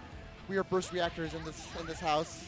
Got some energy from the crowd right now. People are kind of making it known that Fiery is who they want. Yeah. We have a Geki card too, but gets hit by the grenade. Yeah, this is going to be a relaunch combo. Great optimization from Hotashi. And look at all that meter he has. Oh. Immediate dead angle, but Hotashi still has a 100-meter wake-up roll into the corner. What a mash. Watch out. What a block. Okay. We have guns. We have our own gun. We have our own gun. It's called Ryujin. Oh, and Fiery takes the first round. Yeah, you saw Elfel pop there because she had pulled the grenade. It was live, and she got hit. She blew herself up. Yeah, and the Californians are getting loud. The state of California, they got something to say. Okay. And Hotashi, unfazed. It's shotgun pressure time. You know how to deal with this? Plus frames. Bam. Look at all that damage, too.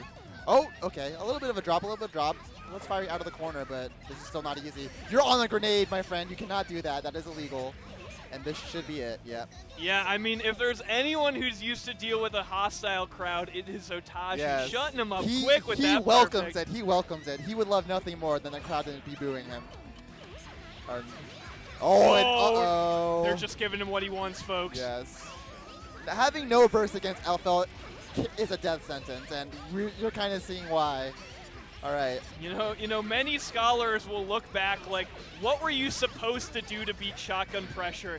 And the answer will be, block again. We don't know. Oh my god, the perfect. We don't know, folks. He's so oppressive in the corner with the shotgun. And it's like, Fiery's trying to block it out, and then he's like, okay, I have a command grab too. An unthrowable command grab, by the way. What an anti-air on the 2S, and all right. Oh yeah, Hotashi, he just wants a reaction of Fiery. He just wants to see, like, what are you gonna do to me? What are you gonna do to me if I keep mashing shotgun S at you? Oh, and not much. Okay. Triple perfect in the cards here. Can you do a better half? Yeah, this will probably kill. It'll be close. It'll be close. It'll be close.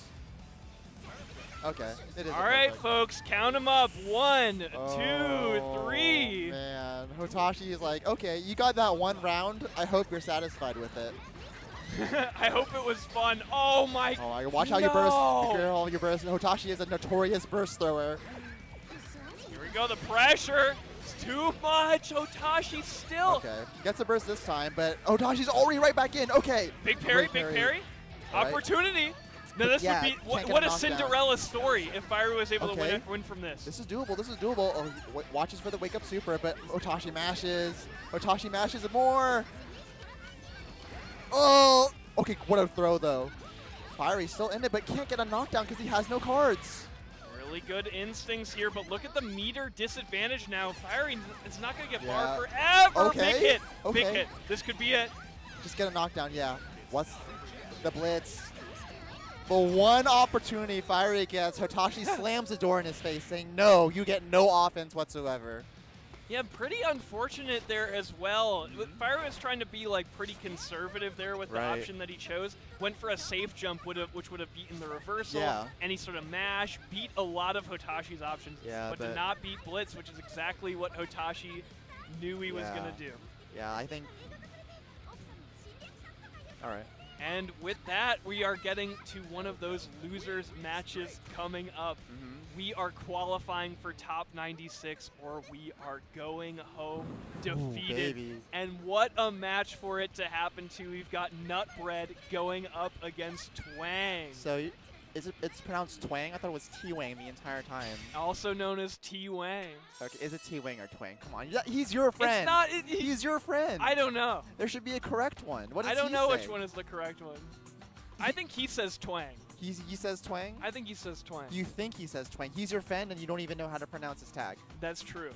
That's Look, crazy. you got me. Because I know I say T-Wang, but I was trying to keep it like he says it. Twang. I was trying to say Twang. But yeah, I think Twang, more known for his uni play, but you know he is pretty competent at Guilty Gear Xrd as well. Going up against Nutbread. Yeah, really fun on this. Oh, and this is Slayer versus... Wait, what? Twang's playing... Wait. I did not know that Twang swapped it. Look, I don't even know the man anymore. He moves to Texas, and I don't know anything about him. He's a Leo player, isn't he? No, Twang is a chip player. He's a chip player? Wait, I thought he played Leo. Apparently, he doesn't play either now. Is this the same guy? Are we sure we're talking about the same person? Is this an amalgam? What is going on? All right. Is he actually playing Eno? I've actually never known him to play this character. He's picking the stage. He's got to be good, right? I'm interested. I'm interested. Okay, Eno certainly is a character worth talking about. We already talked about Slayer, but Eno, she's got that command dash. She's got that easy access to high-low mix. She's got one of the best set play projectiles in the game. But Slayer does have ways to wriggle out, right? It's not totally free on him. Yeah, Nutbread, on the other hand, traveling all the way from the West Coast here, rocking that Bumblebee color. Ooh, Bumblebee Slayer. It is a Bumblebee color. All right, and here we go. The final match of this block, deciding who's making day 2 and who's getting eliminated today. Nutbread versus Twang. Here we go. All right. Oh, and I think immediately the instant offense. Twang is in there. Oh, drops an ID combo. Maybe he's practicing this character and he's still new. All right. But yeah, the hover dashes, you had to challenge them. Nutbread hasn't challenged a single one. And here comes the set play. Oh, yeah. Oh, yeah. Oh, yeah. High or low? High or low, Deadward? High or low? Yeah, you just got to guess. There's never a correct answer because it could always be one or the other. That is true. You have to guess. All right, good backdash. Like, but the 2D doesn't connect. It allows T-Wing to punish. He drops a combo again, but you know what? It's okay if you drop the combo. Just do more mix. Just keep mixing. Mixing and mixing and mixing. Yeah. Oh, it goes low this time. Still drops a combo, but you know what? We still have a very comfortable life lead. Oh, but unless... Opportunity for Nutbread. Twang putting the stops on that right away. Yeah. Did not want to take the mental damage as well as the in-game damage. Yeah, but still Twang. Okay, wait. Nutbread has a chance, but tries to read the wake-up super. Twang throws him. Okay. Oh, what a mash! That was disrespectful. I think Twang wanted super, but got his inputs crossed up. but the mash still won. You know, that really is something. All right, all worked out. All right, and yeah, not the cleanest first game, but Twang showing that like, oh, what a counter hit though. Damn. What a counter hit! Oh, but yeah, you can't drop your combos on Slayer. You have to get that knockdown, especially on a character like Eno who's so pesky. And here's more mix. Oh god. Are they both just gonna stun each other? Is that just what's gonna happen? They keep counter hitting each other. Okay. They are both in the danger zone right now. So many counter hits. Burst back, burst. They are reflections of one another, right? Yeah. Whoa! Oh my god. All right. And look at all that meter on Twang. Nice hits the combo this time. Maybe it's better on player 2. And wants a kill, but doesn't get it. Oh. Gotta be careful. Slayer can still make this comeback. He can still make this comeback. He has 50 meter. Oh, so dangerous. Oh, but the tech JK. That button is criminal. Yeah. It's so disjointed. It's so disjointed. It's just knees and everything. All right, Nupred's in there though. Nice, gets the throw. Nice. Oh, goes for the command grab. Yeah, the sweep. Says no to that. Twang. Nice, Dandy YRC. And Nupred trying to keep this movement a little bit more ambiguous. We're seeing a lot more dashes from him. Yeah, but he drops the link and now it's time. All right, and he just doesn't have good responses to the hover dashes. Okay, yeah, immediate dead angle, doesn't want to deal with Slayer. Gets a throw in the corner, this could be something. Build that risk up. Nice bites.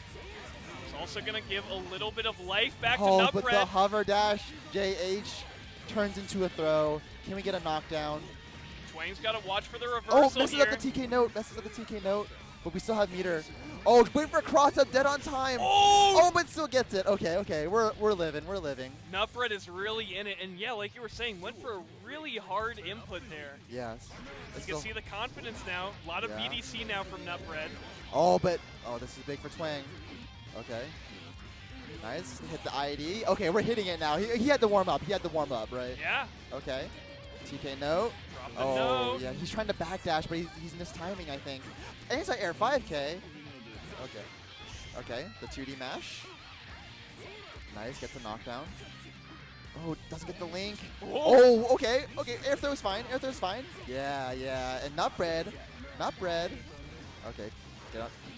Can we deal with the hover dashes? Oh! Drops a combo. And it's offense time. The Abari 2D. Oh, it could be anyone's game. Twang gets another hit. Drops a combo again. And Nupred mashes. Oh. Nupred pulling it together there. We're seeing a lot more confidence, and also those BDC inputs are really protecting Nupred here. Right. Okay. Oh, the round start. Okay. Maybe feeling himself a little bit too hard with the round start pile bunker. And okay, we're hitting the IED combos now. Let's get that knockdown. Let's get that TK note. Let's get that mix. All right, even though Slayer did get the backdash there, he still has to block the note and brings him to the ground. Yeah, I mean, spends a lot of meter to do it is the big issue as well. Right, yeah. And look at all that meter on Twang, speaking of meter. Oh, he can kill. Keep it simple. Yeah. There we go. Doesn't even need to spend it. And Twang, okay. The second game, a bit of a fumble, but you can do it now. What a round start. All right, chases down the backdash too. Blackbeat, but it's okay. We'll still get the knockdown, and we're still gonna get the set play. Making it work here. This note so dangerous. All right, are we gonna get a burst? Yes, that's a good spot to burst. Oh, but immediately into the stroke. And Nupred on his last legs. His air thrown back into the corner. Has to guess again. The hover dashes. What a mash on 2D though. And we get the side switch as well. But watch the meter. Oh, okay. What an air IB. Oh, big bait there by Nupred. Oh, wow. And can really deal a lot of damage now. The Oh, pressure. he drops the combo. Oh, no. Chance here, the overhead connecting that huge punch. And it's last game, last round. Nupred wants Swain to go back to Uni. Tournament life on the line here, folks. This is his game. This is Nupred's game. Elimination or day 2, which will it be? Oh, nice. Great jump out off the command grab. Oh, and here comes it. Oh, no, punish. No punish, though. That's huge. A little delayed there. That's a stroke hit. And, Nupred. Will he fall victim to set play? Check the burst is back from Nupred. Can use that as a stop for all this pressure. Spends it right away. And we have look at all that meter on Twang, though. Oh. Can't quite convert, though. Blocking it out. Okay, yeah, immediate dead angle. Nice. Oh no, the wasted meter drops the combo. Wasn't ready for his own combo. And Twang, set play once again. Do or die here. No burst, no escape hatch for either of these players.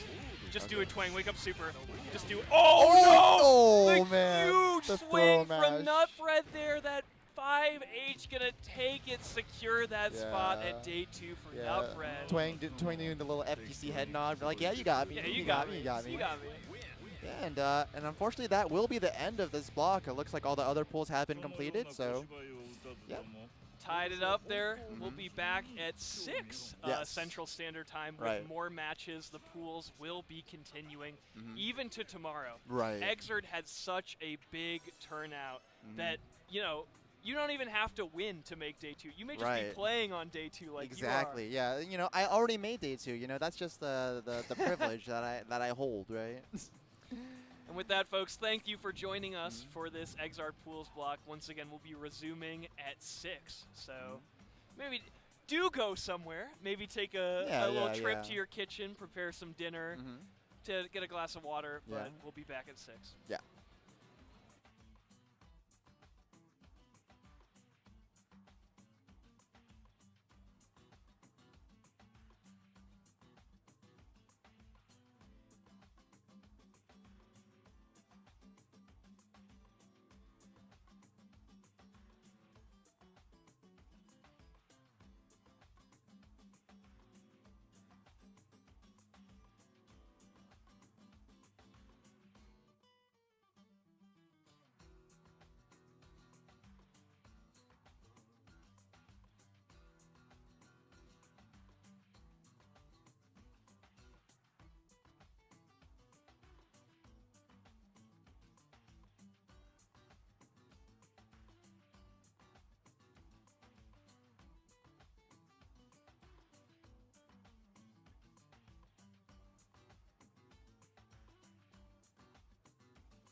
Pre-order Virtua Fighter 5 Revo on Steam. There's a 20% sale until February 3rd.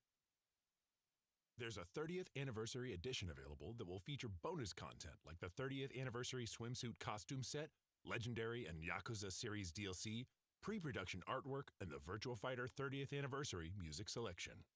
Pre-order Virtua Fighter 5 Revo on Steam. There's a 20% sale until February 3rd. Midwest Battleground, 7 open brackets for today's most popular games, including the newly released Marvel Rivals, a 4 collegiate invitational with $10,000 in prizes on the line. Register now at startgg/MWB. Having skill issues? What if 0-2 wasn't the end? Paragon Line, North America's premier ladder series. Start and stop when you choose. Format friendly to newcomers and veterans alike. Great for improvement, and there's a wide variety of opponents from top players to newcomers each week. Slashback returns for the 3rd year in 2025. Returning to Guildhouse. 7 official tournaments and registration is live now. Don't miss out on one of the best anime FGC majors of the year. SNK, bringing you Fatal Fury. Pre-order the special edition of Fatal Fury City of the Wolves for just $59.99. You'll get the base game and the first season pass included. Pre-order now and you'll get a DLC costume for Terry and 3-day early access to the game. Boston Bluebeat, returning to a hotel venue with over 10,000 square feet, featuring a park meetup on Friday before tournament-packed Saturday and Sunday. A base lineup of 13 games with more eye-catching side tournaments to be announced. Hitbox. The Hitbox Ultra is the upgraded version of the original Hitbox, featuring new enhancements designed for optimal performance at all gaming levels. Skullgirls. Download now and play for free on the Google Play Store or Apple App Store and experience the new online versus mode powered by GGPO. Experience the mobile fighter that Touch Arcade calls far and away the best mobile fighting game out there.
All right, what is up, everyone? Perfectly Babaloo here, and we are here at Frosty Faustings XVII, starting the Xrd block.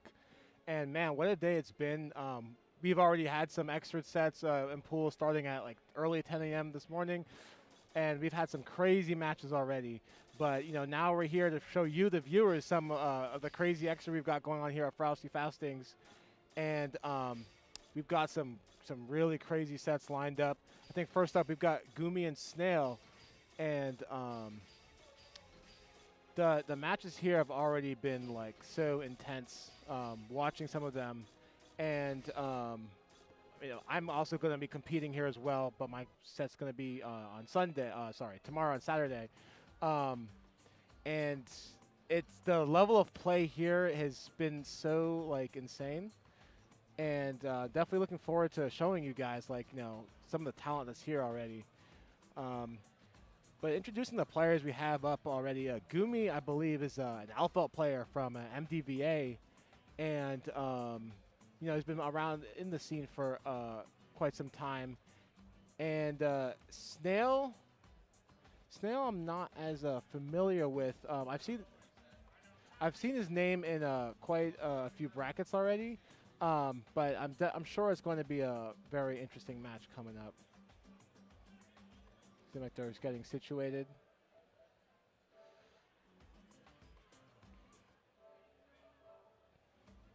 But yeah, already like this Frosty Faustings has been really amazing.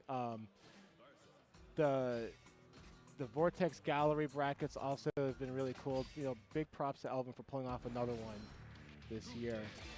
It's been a really amazing experience. And I'm really glad, that you guys are going to be able to see some really good extra gameplay today. All right, looks like they're getting through, setting the buttons.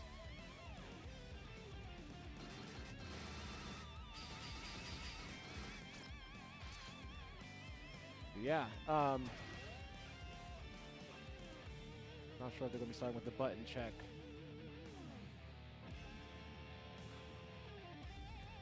But it's going to be Elfelt versus, I believe, Johnny.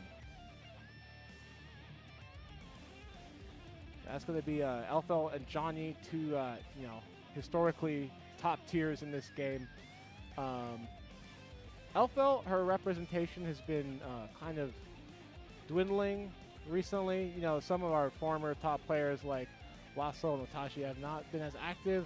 But we've had some new players like keeping the flame strong.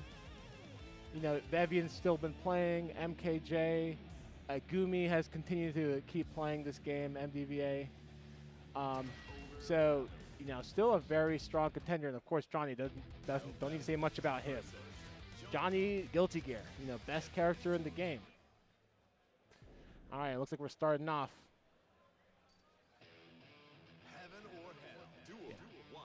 And I think joining me is going to be Tasty Steve. Y'all know him. Y'all love him. All right, I'm here.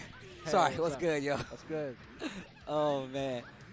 Snail versus Gumi, that's who we got. Elfelt versus Johnny. All right. Yeah, two top tiers. And we're starting off strong. Gumi's got Snail on the right side. And yeah, he's been playing this game for a good while, so he definitely knows his combos. He knows his setups. I believe he's got unblockable setups too. Oh, the 6H gets the overhead into with the Pine Berry there. Yeah, 7 golden letters, and we're gonna see if Snail knows how to respond. I mean, look, like you said before, man, both of these characters are actually cheap, so it's okay. It's all right. It's all right, yeah. Whoever gets the momentum first is kind of like where it goes to. But also, Elfelt has a lot of ways to kind of like disrupt the pressure that Johnny has, especially when she gets like her flow try game going. In this situation, really hard for Johnny to kind of get out of. Takes in the air, catches the burst. And exactly as you said, like Elfelt has a lot of ways to disrupt the momentum, and it's right there. 2H right under his button, gets a counter hit. Oh my God, the counter hit jab. The interrupt, you'll keep the change, you filthy animal. Oh, maybe trying to bait a burst? But then Gumi air dashes right back into the corner, and now we're going to see, but he's trying to catch it. He's trying to catch the burst, 100%. Waiting respectful, and this time throws the 2H, not this Trying time. to catch the burst. Yeah, he's literally right. dropping his combos so he can actually bait out the burst, and it's going to give Gumi another chance. You're dead. Oh, the tech out. It's a little bit off, and now one hit, and honestly, both these characters hit really hard, so Johnny could make this back. Did you see the dashes while holding the stance just so he could get away from the shot that was tight? Yep. And then Elfelt just hitting the toes. There's one little tap to the toes to close out that round, that game. Arrow. Oh man, I miss Xrd music. All right, good confirm from. Oh, but the drop at the end a little too far for the bridle, And now Snail's getting his momentum going. Nice keeping the pressure up. And now, yeah, Snail's actually keeping the pressure up. I mean, his name is Snail. He's supposed to be moving slow, but the Johnny is all over the place. Oh, the low. Small combo drop there. Actually gets out of the corner. Another tick throw. Yeah, Snail's been landing a lot of tick throws this round. I think he sniffs that Gumi's trying to be very respectful on the defense, not trying to get counter hit. But unfortunately, being too respectful is can backfire. Nice. Goes in behind the Pine Berry. Oh, that's a 6H with a knockdown. Oh, man, and now Alpha's getting started, and the 5K catches Snail not blocking. Yeah, that mix-up in the corner with Alpha is actually pretty heinous, bro. Okay, we got the misfinder zoning. 3 coins. Oh, 2 coins on the board for Snail. We're getting a little low, but all right, there's this Y anti-air. And that will close out the round. Snail getting one on the board. Yeah, definitely not afraid to use those resources a lot more when it gets towards the end, right? Yeah. Okay, this time we've not dropped the combo. We got this. Ooh. And Gumi getting thrown off a bit by the close slash. Going off, but really far away from Johnny. All right, there we get the anti-air. Keeping the coins out there. Oh, wow. Could have had something crazy with that 5K interrupt. Ooh, just playing the perfect range. Yep. Level 2 as well, so this is going to hurt. Oh, man. The drop. And, you know, he's got Gumi afraid of these Johnny buttons now, so he's getting a lot of throws. Oh, no. We got to finish our food or else this can happen. Oh, big damage. Pine Berry. 100 What meter. a blitz. Oh, what a blitz. Text to throw. Yo, they're scrambling. Yep. All right. PRC to stay safe. Oh, misses the knockdown. Pine Berry tries to go for the shot right after. It's YRC to keep it safer. All right, and all the cash is spent. All right, but that could have been death if Snail didn't burst and gets this YRC. And 4 coins left, so Snail's sitting pretty right now. No meter, though. This corner situation is pretty good for Johnny, though. Yeah. And you see the IB right there from Gumi. Uh-oh. Yo, Back to the Future. How can you react to that? There it is.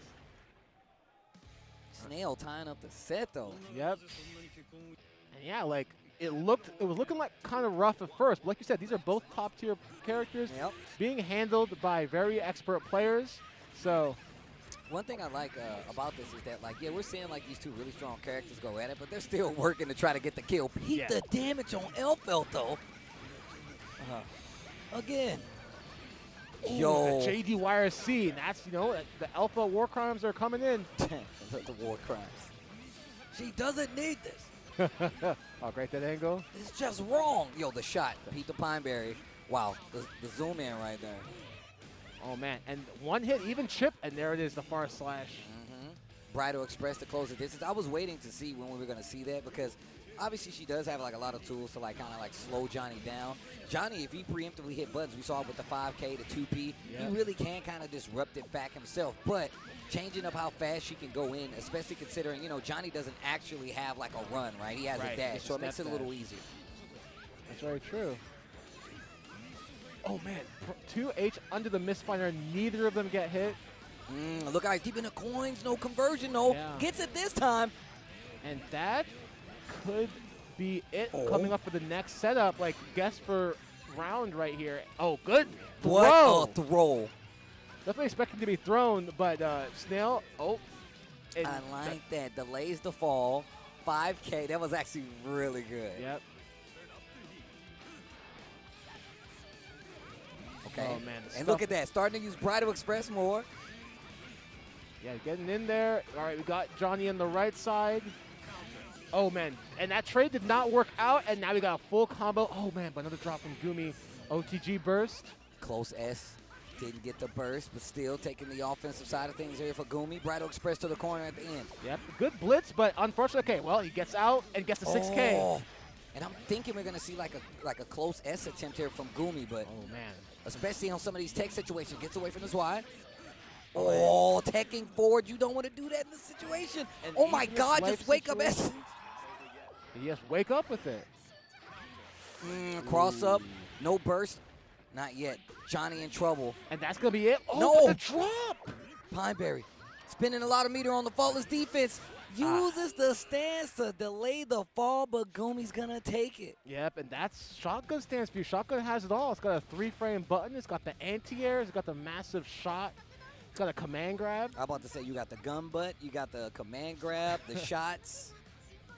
And just stayed in it right there to close out the round. And yeah, he was using stance really well in the air to stall, but unfortunately wasn't able to get away from the shotgun stance. Yeah, it's not easy to, like we said before, that's versus Johnny, right? Just imagine if it wasn't Johnny. Like, there's so many characters that have, like, a lot harder time kind of, like, dealing with that pressure from LFL. I always recall, shout-outs to Nerd Josh, how people really was just like, yo, man, this LFL character, bro, I don't know what to do. So it's very evident. It's very evident. Yeah.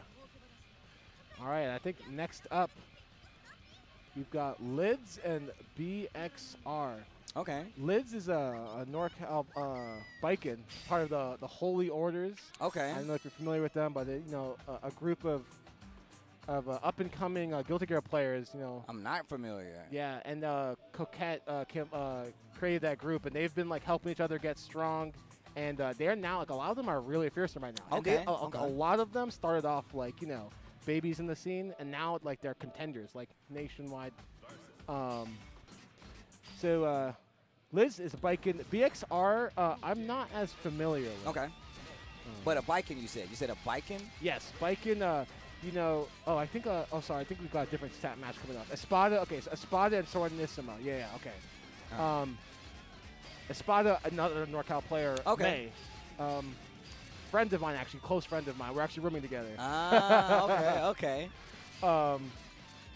And Sornissima, not as familiar, but it looks like they play Raven. And, as a Raven main myself, I'm instantly very interested. Okay. You're a Raven man. I'm glad. See, now we're learning something about each other. As a Leo player, I hate Raven, so it's okay. Yep. That's very understandable. And like I said, I'm very good friends with Espada. Okay. Which means this is a matchup that you can count on him being more or less pretty comfortable. Yeah, that means he's going to be ready for this. Yeah. Not sure how versed in the main matchup Sornissima is, but we're going to find out. Okay, 2K scratch. But I will say, Raven is really cool. I will say that. I just hate fighting him with Leo, Absolutely, yeah. The keep out buttons. Yeah. The dive is really hard to deal with. Yep. I mean, you could just 6P it, but it's still really tough to kind of react to because of the character. And but this matchup is a little bit of the opposite, and Raven really is scared of fighting May. Okay. If you peep those life bars, you see the difference right now. May hits Raven really hard. Yep. And, yep, there it is. The other issue in this matchup is that May likes to be in the air a lot. Raven has a lot of anti-airs, but they're not the greatest anti-airs. Yeah. And it's about placement, right? You're not always going to be readily available to use them anyway, just because of the angles that she's coming in at. Absolutely. So, oh, wait a minute. Air gets out of the corner with the dash. Yeah, right now Yap Espada chasing them down, gets the command grab. Uh-oh. Oh, 6H sets up the dolphin loop. Hold it for the pressure, yeah. All right, great 2H there from Sornissima. Your dash gets the counter hit sweep. Holds it again, just like they're at SeaWorld. Oh, gets the throw. He's going to get a combo off of this. Yeah, Espada with Sets the up the ball. No, didn't get the knockdown. You need 2 scratches to get the knockdown there. It's a little hard on lightweights. Yeah, I was about to say, I'm pretty sure it's a May thing, yeah? Yeah. Oh, man. But these scrambles are letting Sornissima. She's starting to claw it back. Uh-oh, wait a minute. Another throw. Plenty of meter this time around. And Sornissima has 100 meter. Yeah, didn't close out that round. Oh, we are gambling. Oh, all of it gone. All right. Oh, punish. Oh, and not able to get the kill. Just a little bit life. I'm about to say, don't leave her alive. Yeah, that's scary to leave her alive. Sornissima gets the last hit, ties up the rounds. But Espada has full burst. Sornissima doesn't quite have half. Well, she has about half of her burst right now. Oh, wait a minute. Missed the combo, but still pushed to the corner. 6H, a little charge on it. Yeah. And the scary part about not having your burst is that May hitting as hard as she does may kill you before you get it back. Yeah, you really, that's the thing, man. I tell people all the time, especially in this game, probably not so much in, Strive. I would burst as early as I could just to work to get it back. Right. But versus certain characters, they're going to take chunks. May, one of those characters. And on top of that, her stun rating is really high. So, yeah, exactly. When you choose to burst versus May is actually super important in this game. Yep. So you're definitely right about that. You're 100% right. And it's a great thing you brought up the stun, because a big factor in this matchup is you get 6P'd by May as Raven. Yes, yes. You could be instantly stunned. That's dead. All right, good jump out. Doesn't quite get the combo to the scratch, but we got missing the meaty there. Oh. And it's a scratch to try to get out of trouble. Yeah, but Espada did a pretty good job of slowly working into the corner. I was about to say, didn't have the meter, but that could have been dangerous. That could have been real dangerous. Oh, but they got the meter now. Dun, dun, dun, dun. It's like a shark, bro. Ooh, Oh, you that might be it. Oh, okay. Goes for the mix. Goes for the knockdown. Keeps it stable. There's a 3 KRC. A little bit of a drop, but doesn't matter. OTG's enough to kill. Yo, black beat combos are still combos, bro. Exactly. And there's not even any damage scaling on them. Yep, there it is. That was one of my favorite things about this game. I'm going to tell you right now. I used to love that.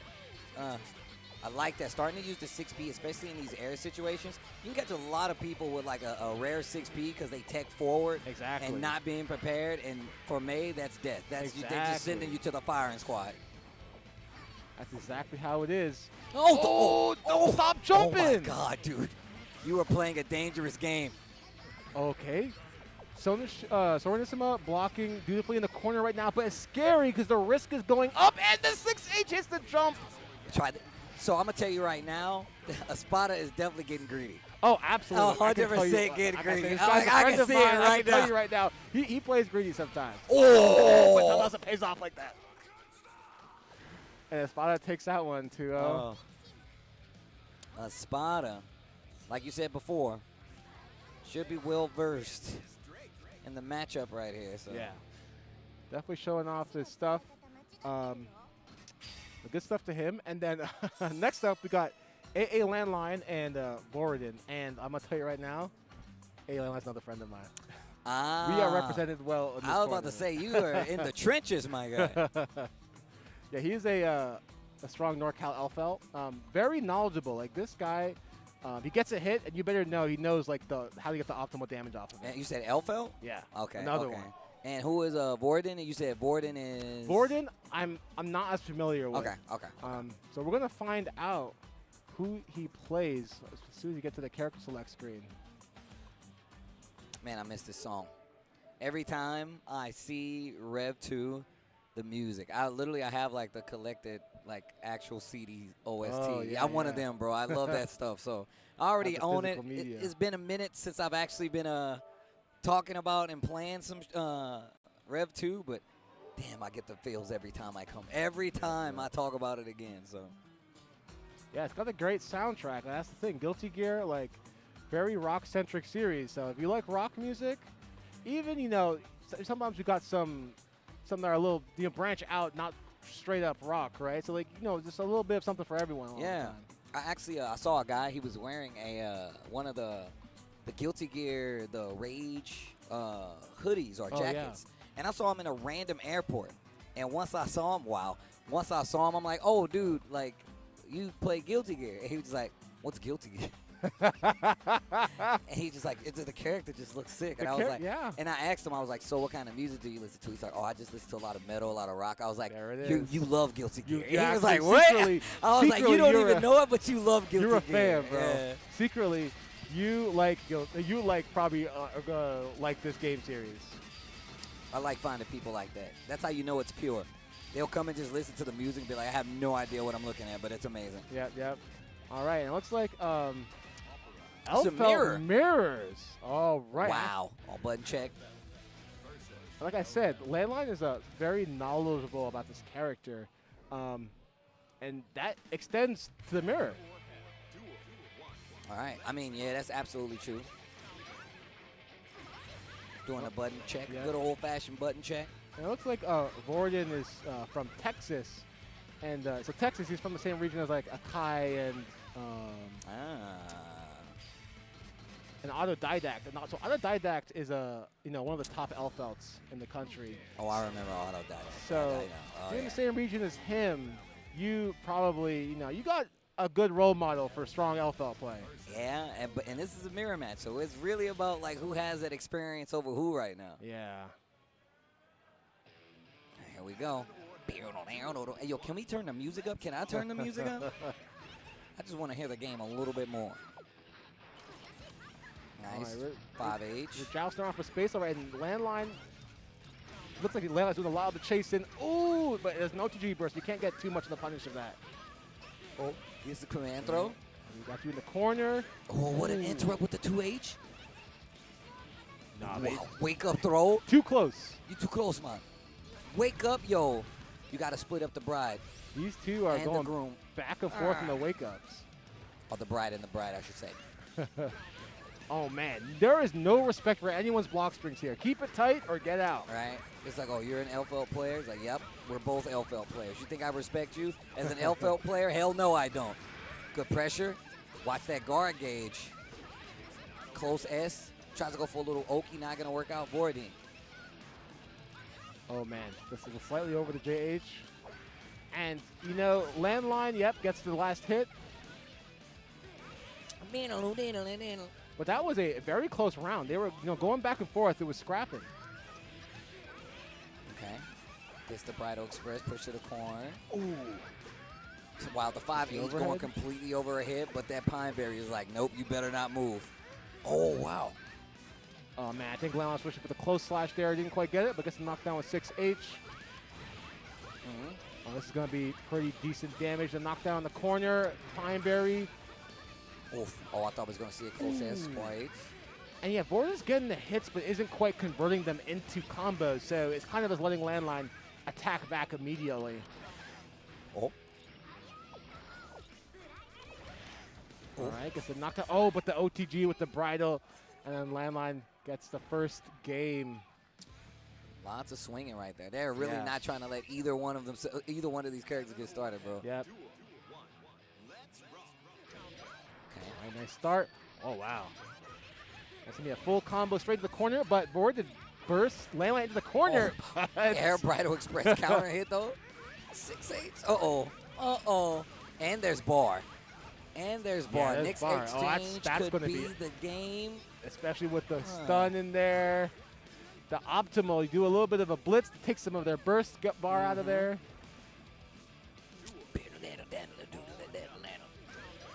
Ooh, big counter hand. Jumps out of there. Oh, I like that, how quick they got the aim with the gun. All right, see a little bit more aggression from Vorda here. Managing to push Layla to the left side, but Layla's fighting back. Oh, I like that call out right there, just in case it was like Bridal Express. Or Oh, wow, what a confirm there. Oof, call out. Ooh, I think missed the Pineberry pull. Oh, yes, unsafe on the bridle. Yo, oh, tried to go for the shot, not gonna happen. Whoa, gets out of the way of the burst, though. Wow, staring into each other's eyes right there. Oh, wow, actually had the combo, but didn't believe it and hit on the follow-up. Yep. Landline takes that one. Pretty strong showing. Yeah, that's pretty clean. Yep. Pretty clean. Showing off his LFL knowledge. I think next up, next up we have the set I was talking about, BXR and lids. Ah, okay. Shout outs to everybody out here hanging out, watching some Guilty Gear Xrd Rev 2. Yep. Frosty Faustings, my Guilty Gear tournament of choice. One of the reasons I come back, man, I get to catch up on my Guilty Gear, all honesty, right? All my anime fighting. This is where I come to it for. It's like a perfect in the middle, you know, perfect blend of old and new. Got some nice classic systems, but we got the nice new looking graphics. Yeah. Shout outs to everybody at home. Hopefully you're enjoying this Frosty Faustings. This is day one. Yeah. So got more coming up for you. And BXR also from Texas. So, again, another NorCal versus Texas showdown. I know NorCal came out deep last year as well. Yeah, NorCal, we go hard in this game. I noticed, trust me. A lot of the homies was telling me, I'm in NorCal. And they be like, yo, Steve, you know, we were like at Guild House and then we're at this place. I'm like, I'm not even at home. But if I was, I'd try to pull up. Yep. Here we go. The biking, just as you informed us. Is that? I think it's the bike and mirror. We got another mirror coming up. Oh, word? Oh, I think so. I actually think so. Oh, yeah. And, you know, Viking Mirror is when everyone in the Guilty Gear community gets to have a good time because, everyone hates fighting Viking, including Vikings. I literally. So we were like, you know what? Sometimes y'all can have a good time looking at them play against the man in the mirror. How's it feel? Get hit with your own stuff. Yep. Oh, man, we're going back and forth. Ooh, my goodness. And one of them Suzerain's right through the other. Suzerain has guard point to mids and overheads. So basically, the only way you can stop is if you hit it low or throw it. Oh, there's wow. Yasami. Uh-oh, yo, lids. Okay, wait a minute. BXR gets the air throw. Eats the jump S. Ooh. Wow. Oh, Yazanse completely whiffs. And definitely got to be a little careful about those whiffs because every time you whiff a zombie follow-up, you're in counter hit recovery. Yeah. So it can be dangerous. And, BXR has brought this back. That's quite the deficit, but then Lids kind of has been getting hit a lot. Okay, but closes it out because it was getting. Oh, actually, no. BXR did make the comeback. Okay, BXR. Oh, wow. Yo, Lid's offense is pretty heavy right now. Oh, yeah. That clash? And again, Lids, getting a lead, but now BXR is clawing it back. Okay. Quick burst from Lids. Like gets the DP counter hit, but does not get the combo. Yeah, and looking Lids is opting to keep the pressure on, but it's backfiring in some ways when the scuffle doesn't quite go her way. Uh-oh. Gets to throw RC to try to make something happen. Oh. Stand H. Okay, and this should, misses the JD. This is, okay, gets the Arizami and the slam, closes it out, 1 round apiece. It's always scary when you leave them with one little pixel of health because they could bring it back. I think, especially in a game like this where if they have 50%, that could be game changing. You crank the guard gauge, that could be the game. Like those kind of little small instances mean a lot in a game like this. Exactly. All right, Lids trying to play a little slower. May have realized that the pace they were going at was getting a little dangerous. All right. Quick burst from BXR. Nice cure to Tommy. All right. And it looks like right now it's a bit more stable. Slowing down the pace is keeping the lead in Lids' corner. Lids. Yep, pretty strong game 3. And slowing it down was what they need to do. So now we're going to see if BXR knows what they have to do to adjust it. What's the move? Keep the same character, adjust on the fly, 2 business characters. Okay. Yep. I mean, you know what? At the end of the day, they're playing the same character, got the same tools.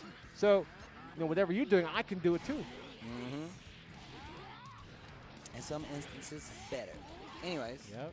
Claw. Nice throw from Lids there. As I was saying before, the only way you can stop Suzerain is you hit it with the low or you throw it. Mm-hmm.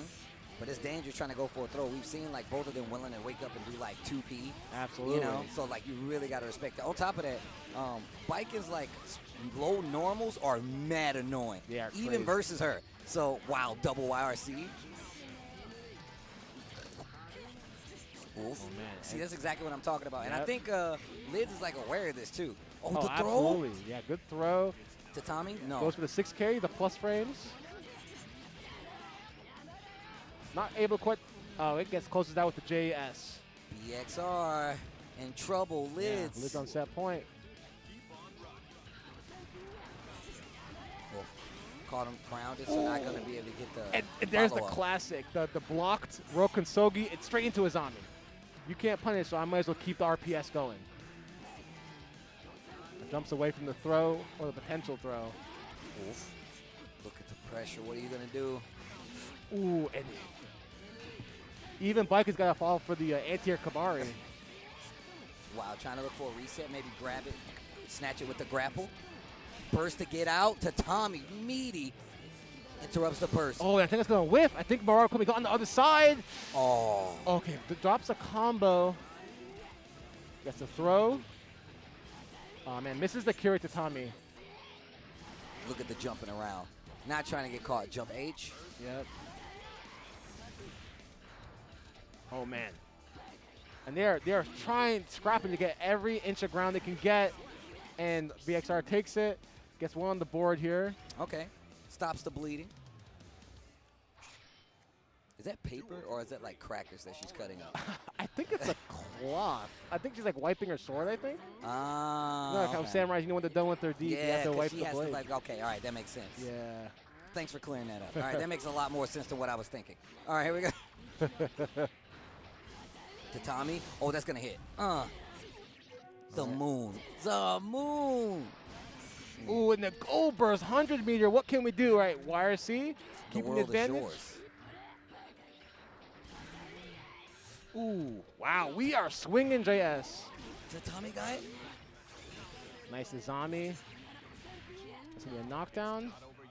Wow, and BXR calls it out, but doesn't get to confirm, and Liz gets a throw, and that's going to close out the set. Okay, Liz gets the W versus BXR. The bike chimera comes to a close. But good stuff to both players there.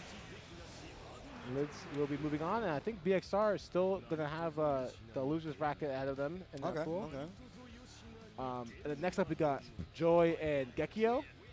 Joy is, as you would imagine, another NorCal player. Bro, NorCal be coming deep to Frosties, bro. Yep. Yeah, NorCal Coon player, Heiyun, and Gekio is an Axel, one of the best in the business. I believe from Indiana, I believe. I know Gekio. Oh, you absolutely do? Hey, you probably enjoyed his popcorn. Yeah, okay. No, me and Gekio go back. It's the popcorn baron, no? Yeah. Yeah, me and Gekio go back. I'm like super old and legit used to play gear all the time. Yeah. Dang, Gekio still out here running the Axel, huh? Yeah, it's still a strong Axel too. Hey, well, that's what I like to see, man. It's one of my favorite things about like gear and just fighting games in general. I love seeing like players who played earlier versions, especially when they're the older players representing the crew, come out and continue to play like some of the games in tournaments. So it always seems good. Dude, Samito was here. I didn't even know Samito was here, bro. Yeah, him and Kadako, Marumisu, and like I think a Japanese Axel also. I did not know. Samito's also one of the people that I played. Chip was one of the first characters I played, so I've been watching him since I was like in school, man. And like I always freak out when I see him, and then I remember meeting him, and it's just cool to see so many players, new and old, up here still enjoying this Guilty Gear Rev 2, man. It's awesome, man. It's awesome.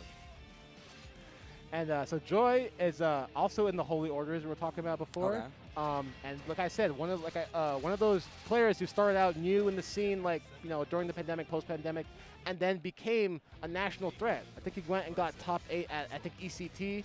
Oh wow. Yeah, and his Koom is like one of the best in the country at the moment. Oh wow! But it's very different from Fu style. Fu. I literally look.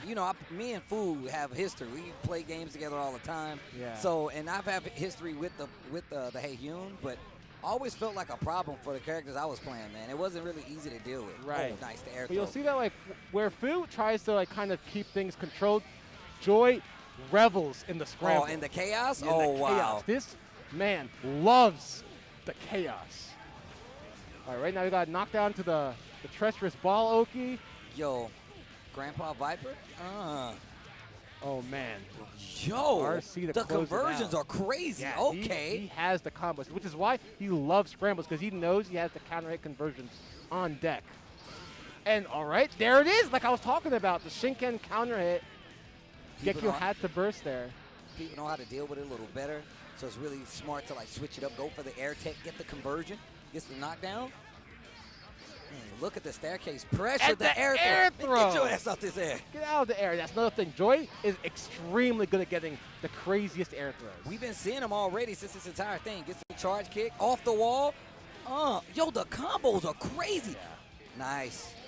All right, but we got fighting back from Gekio here. No, this isn't Gekio's first rodeo. He knows how to fight. Yo, the OTG gets the kill. Yo, damn, Joy. Yo, you got to chill. He is right now putting the pedal to the metal. He wants the win now. Got a grandpa mech over here. And we'll see how Gekio responds. All right, we're starting off strong with the 6K. Okay. Don't jump. You don't got meter yet. You can't FD. Why are you jumping? like that, playing back just a little bit. We've seen these conversions really work out in Joy's favor. Oh, and I think Gekio's noticed that Joy is taking the air a lot, trying to use the Falcon dive a lot. Oh my God, the mix. Oh, nice air-to-air right there. Gets the corner. This is a good situation. Plays back a little bit and just try to scout the jump like I was just about to say. And this kind of forces the situation. And he's forcing Joy to have to deal with kind of the rougher part of Koom, which is like doing neutral on the ground. Because Koom is not the fastest character. She's pretty big, as we can see. I was about to say, her hitbox is not the most friendly when it comes to situations like this, especially versus a character that's meant to like keep you away and find like those key spots on the screen. Oh my God, I can't believe they got past that. Yeah, that's using the meter to YRC in. All right, but unfortunately couldn't get an opening. But here we get in the scramble, gets a knockdown. Oh, be careful. What an interrupt. Tried to sneak in the overhead. And that's going to be still, bro, Joy, hold on. And Gekio had to lead that entire round until the end. I mean, you were talking about how, like, Joy kind of, like, forces these situations and just controls the game and just kind of revels in that chaos. I think the hardest part about this is going to be for Gekio is getting that knockdown and keeping the pressure afterwards. Yeah, exactly. And, you know, honestly, not one of Axel's strong points, keeping the pressure on. Oh, and YRC's it could have been really bad. Luckily, Gekio gets out unscathed and has a pretty good lead here. But we saw a good lead on the last round. So, you know, you can't stop until the deed's done. Okay. I thought we was going to see a scout on the jump right there just to do something cool with the anti-air, but nothing. There's the air throw. Oh, man. Okay, great mash out from Gekio there. The long screen blitz. Oh, man. And he's letting the Shinkens fly. The Shinken, when the Shinken releases the kick, she actually becomes fully invincible. Oh, snap. I didn't know that. Okay. Gekio on the board here. We managed to stem the bleeding a little bit. I mean, and that's what you, like, I feel like that's how this matchup typically plays out. It goes to slow motion mode, and you're playing a lot slower because you're trying to keep Haehyun, like, at a distance, right? Yeah. Stuff like this, right? Force the jump, clip them out of the air, push back to the end of the screen, and then lock them down. Yep. Nice. Okay, gets the throw. Beat it, but he dropped it. All right, this is looking pretty dangerous for Joy now. I don't think Gekio's been touched yet this round. Oh, but there it is. And Joy trying to make his way in. Gekio catches the foot. Doing a great job this round. Great IB. All right, avoids. Now gets knocked down. Oh, wow. Wake up DP. Gets Axel out of trouble. Oh. Ooh, this is where you don't want to be. Now, Axel does have a DP, so Joy has to watch out for that. Uh-oh. Joy, all right, blocks DP, but doesn't get a punish. Oh, big counter hit. This mix could be dangerous. This is really scary. Oh, this is really scary. That late burst almost got him in trouble, but saved him, gets the counter hit. One more. And Joy. And the throw, and Joy takes it. Over Gekio, wow. With the pixel, and almost that entire comeback. Jeez. Gekio goes down, Joy goes on. But that's part of it. That's part of it. Yeah, it's not easy. It was so wild. Gekio knew that he just needed one hit to finish that round to get the game, and he went for the DP, but Joy was ready. And you know what? That's how it is sometimes. Sometimes you get really close, but that's just what we're talking about. If you leave him alive, any comeback is possible. Got to finish your plate. Got to finish your plate, man. I know it comes from a different game, but you got to finish your plate. But yeah, that matchup gets kind of tricky, though. You have to fight so hard to keep Haehyun back. And if Haehyun gets knocked down, you have to take the pressure because Ball's there. You have to even be more cautious of your jumps because Haehyun has some pretty clean anti-airs and conversions off of it, which you saw. So not the easiest matchup for Axel, I feel. Haehyun kind of put a lot of, like, I'm just remembering back to when Haehyun was released and we saw, like, all the top Haehyun players. Bro, that was tough. Like, I was just like, bro, we don't even know how to deal with this. So yeah. Like, now she's nerfed, but, like, seeing how she is now, I'm like, oh, thank God she was nerfed. I don't know who's in charge of that, but thank you. All right, next up we got Teddy Treebark and Racy. Teddy Treebark, Amelia from the Midwest. And then Racy is an Elfelt from the East Coast. Okay. Racy, I think, is part of the Aoni boys, I believe. So, like, they got Kazoo, Crocs and Socks. You're probably familiar with them. I know Crocs sucks. And Teddy Treebark, one of the better Milias in the Midwest, and kind of helping. He has, I think, a beginner Xrd series there of helping the newer players. Oh, okay. So, okay. You know, trying to help grow the scene out there. All right, here we go. Game number 1. Yep. Milia, Elfo. Two very top-tier characters. You know, depending on who you talk to, both these characters are considered like the second best in the game. Really? After Johnny, yeah. Oh, wow. 6H. Looking for something. Milia with the movement, of course. Yep. Oh, gets the Digitalis. Frame trap into RC. Ooh, Teddy's fishing for the air tech. And letting Racy get out now, having to burn the burst. Oh, now the shoe's on the other foot. Oh. You know, both these characters have great offense, but not the greatest defense. No DP in sight for either of them. I mean, but if Milia wants to spend some bar, same thing goes for Elfo too, though. Absolutely. They want to spend some bar, they got some options, but too easy to bait. And on top of that, Milia's a pixie, bro. She can die. Yep. So you don't want to do that. And Elfo can definitely take off a lot of damage. Yep, Pineberry in the corner. Backdash 4H, make him hold it. In a damage race for sure, the girl with the guns got it. Yeah, yeah. Okay, confirm. Right next to the pin. Down to catch it. Still goes for the reset on disc. Oh! Ooh, but the miss on the pin lets Racy get out of there. We're back to neutral. Okay, good angle for Teddy Treebark. Oh, doesn't take the confirm. Actually, you know what? I think the confirm's going on Crocs. Oh, okay. Oh, wow, RC looking for something big right there. Yeah, now both of them out of meter, but Teddy having just wire seed. Oh, actually, he's getting the meter back. Oh, wow. Tried to go for the roll. Did a double roll. You got greedy. Yeah, but if you got the perfect spacing. It was so good. The JH, though. That JH is so hard to anti-air, especially for a character who doesn't have a traditional 6P. You got to, like, do pre-enter close slash. Exactly. I literally was about to say, you have to do that. Especially versus this character because she does a lot of air dashing. Yeah, right? Absolutely. She got 2 of them. Which is absolutely stupid, by the way. It's so dumb. Oh, yeah. The garden. Welcome to the garden. No. Goes for the disc setup. The blitz close as catches the tech in the air. There's the guard. There's the secret guard. And that's why Racy had to burst, right? Yeah. We can't hold that. That comes out, we're finished. And on top of that, if you're smart, one of the best ways to deal with it is you faultless it out because it pushes back, and then that'll put you in even more trouble. So it's actually really smart to go for that setup instead. Yeah. Yo, Teddy Treebark. Taking the first game.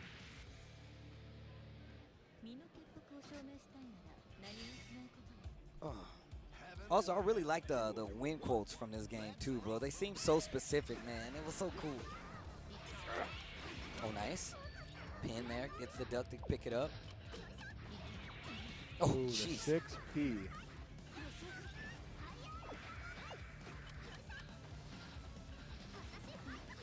Oh, nice backdash. Oh, man, running under the Pineberry dust, but gets hit. And now look at this damage rack up. And now we are seeing Elfel's side of the situation. And there's the chip, 7 golden letters. Shotgun does an ungodly amount of chip. Yeah, yeah. That's literally one of the things I just used to try to do, like perfect defense against it every time, like bow, bow, bow, just to push back far, and that way make her commit to like Pineberry. And if she throws it, most times I'm far enough away, I can just dash in and then start my own pressure. Yeah. So, but that's what happens at like the higher levels of this game. Those little small instances, the IBs. Oh wow, tried to go for the blitz, he got command throw because of it. Oh, you're dead. I don't know. Oh, You're you know dead. what? They're dead. No, you're absolutely right. You got this. Once I saw it, I was like, oh, you're dead. Yep. There was some risk on the board. I saw the little. I'm like, oh, you're done. Yep. The tiny sliver. That's enough. That's all you need. All right, 1-1 apiece.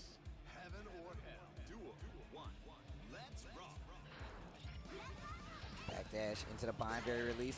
Very smart, but also you see that close S coming to play, even on the air dash right there. Quick burst and a quick burst back. We are trying not to let the other side get too much advantage going.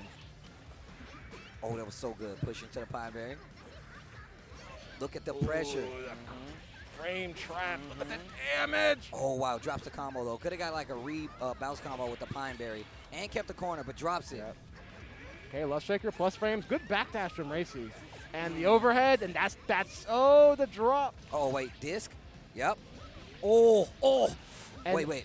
So not going to get the burst. Oh, no. Uh-oh. Tries to go for the 6H, just sneaking in. Oh, man. We do got 15 meter from Racy. Good mash out. The 2P. And the pin. In close to burst. Oh, caught the back dash. Separate them, split them I think up. that's going to kill. Yep. Yeah.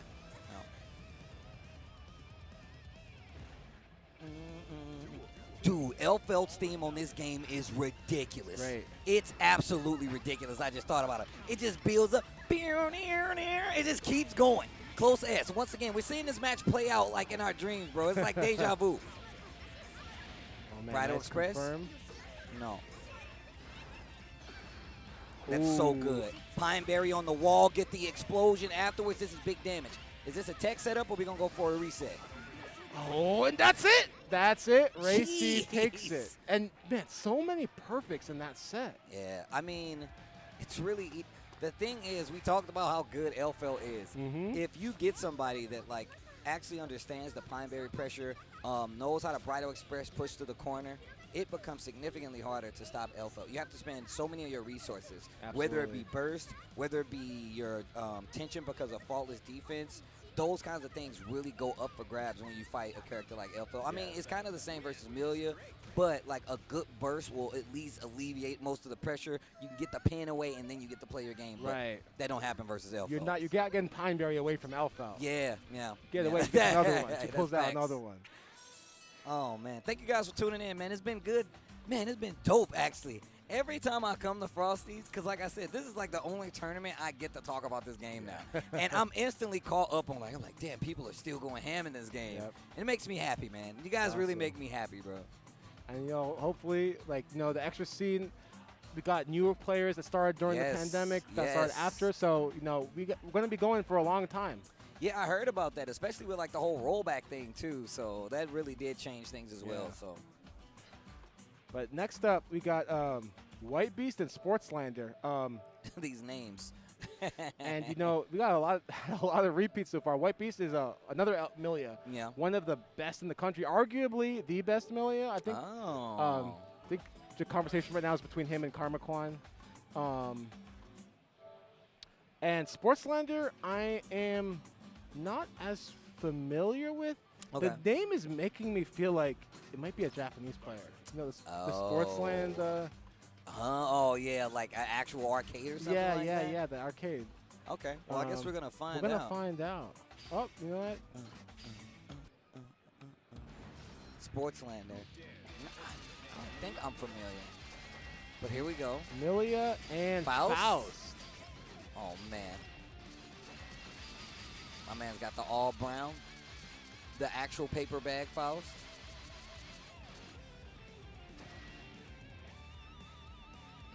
This matchup, it's a funny matchup. So both these characters are considered top tier, but this matchup is considered incredibly one-sided.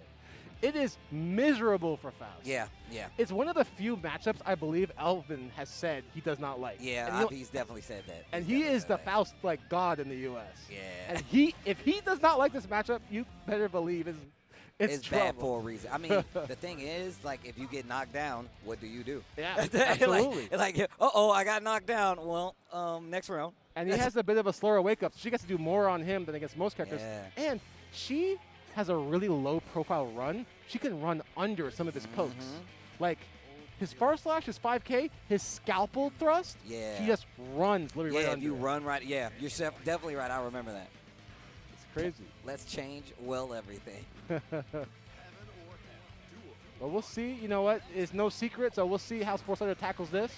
We're not off to a good start. Blowing ourselves up with the bomb bag. Okay, once again, this is still not bad for White Beast because you're still in the corner. And oh, no. Well, like I said, good game. We're going to go to the next round here. Secret Guard, like I said, a slower wake-up. Secret Garden's up. Defense looking solid. Misses the 2H.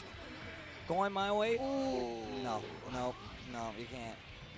Mid-screen. Good block on the defense, overhead. though. Yeah. The defense overall from Sportslander has been really good. Yeah, I mean, when you play a character, without that many defensive options, you learn how to block really well. The one thing I will say about this, right? 5K sucks, right? But, like, 6P mixed with 5K to deal with her air pressure makes her stay on the ground, and then that makes you commit to like some of his big lows, so she can't really dash in. And stuff like that is really good too. So 6P, take the item that you get and make sure you get the pressure. Yep. Every opportunity you get cannot be wasted. Yes, it's really that's why this matchup is so hard. But Sportslander's defense is making up a huge part of this matchup so far. Absolutely. And you know what? Faust, when he gets a hit, it hits hard. Yeah. And Milia has not a lot of life. I tell people all the time, like, in the matchup versus Milia, like, it kind of goes both ways, but you want to burst quite a bit, especially versus Faust, because, like, you're going to be, let's go. Oh, baby. This is what you're here for. Am I the only person that loves Danger Time? No, you're definitely not the only one. 3, 2, 1. I love that. Oh, the disc. Man. And you know what? The 1.5 damage increase is looking really tasty right now. Yo. Into the Lush Shaker OTG. Boy. Oh, my God. You can see the scars on Faust. Man. Ow. He was looking good until the Danger Time started, and White Beast did so much damage. Bro, you still hear the fireworks going off in the background. But, yeah, man, that's absolutely true. You have to kind of preemptively have, like, buttons like the big lows and stuff like that. Take the item. Yeah. No, take that. There you go. Item. Right. Just do it. Item. That way, because a lot of times in that situation, throwing item in there, if she tries to air dash out and you get a proper item, it'll stop it. And a lot of times you can keep that off. And still a guess because you don't know the item, but you know, if it's a good one, you can hit hard, and you at least make neutral more manageable for yourself. Yes. Uh-oh, air throw. That. Oh, my God. Oh, you got to hold that. She still Gotta gets hold in. it. She just took the whole screen RC for free. And oh, man, the overhead from so far away, and the burst doesn't get you out. And you know what? I don't think you're dead, but oh wait, actually we have these loops. Yeah. Oh, you are dead. We have these loops. Bad Moon. That Bad Moon. You stay away from me, Moon. I don't like you. That Moon stole my wallet. And that caught the 2D, which is like pretty low profile, but you know, Milia. In the air, that's actually best up. All right, and we got mini Faust on the board. All right, keep the pressure going. Keep it going. You look, you got the ground, so they have to go to the air. That's when you 6P. Exactly. That's when you 5K. That's when your anti-airs get to do work. Well, it's been good, guys. It's not. It's looking like a wrap. And the thing is, too many hits right there. It actually made it so it was the tech was happening. And great stuff from Sportslander getting the hit. Look at that, being a lot more preemptive with the buttons. But it's White Beast. 100 meter. Okay, yep. You got one more chance. This is there's good. a meteor. Meteor on the way. Follow it. But now it's not going to be on that side because the dash. Oh, the dash up. That was so brave. Wow, see the air throw. I knew it. Yeah. Damn. Good. You know what? Good stuff to both players because, like, as we were saying before, the matchup's pretty rough, but Sportswonder did pretty well. It was a lot. Like, there was a lot of instances you could see, like, understanding that even the tech in the corner and like I said before, once the items started coming out, you could see they started running in a lot more. Yep.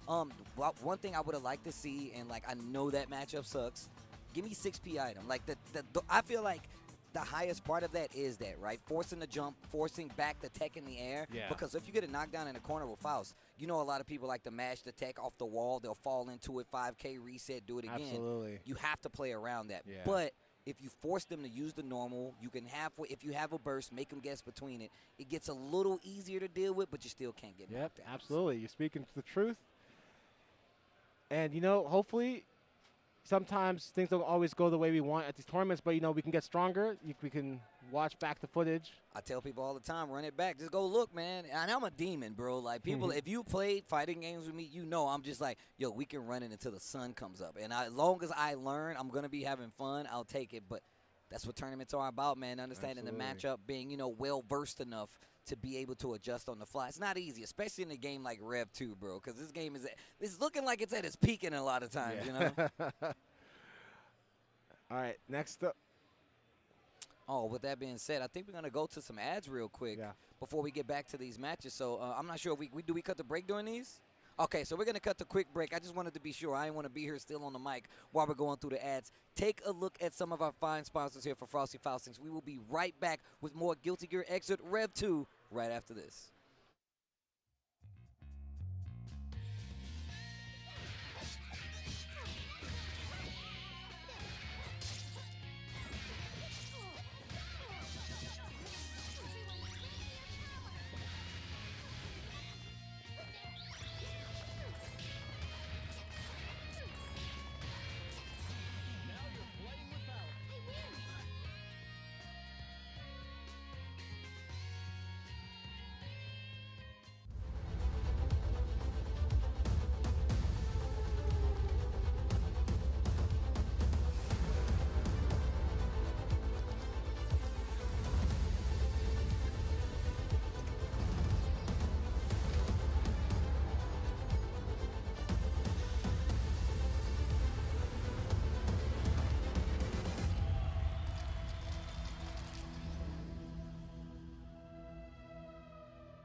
Pre-order Virtua Fighter 5 Revo on Steam. There's a 20% sale until February 3rd.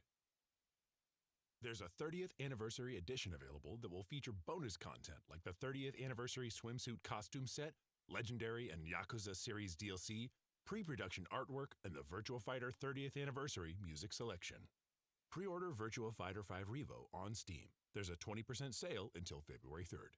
Arc System Works. Catch all the action at the Arc World Tour 2024 Finals with exclusive PlayStation merchandise. And be sure to check out the 4 awesome side tournaments that have been added. Arconic Artistry. Laser-engraved wooden coasters, wall art, and other functional gaming accessories. Located outside main events, they take custom orders, and you can even get a free token for a follow at their booth. Midwest Battleground, 7 open brackets for today's most popular games, including the newly released Marvel Rivals. A 4 collegiate invitational with $10,000 in prizes on the line. Register now at StarGG/MWB.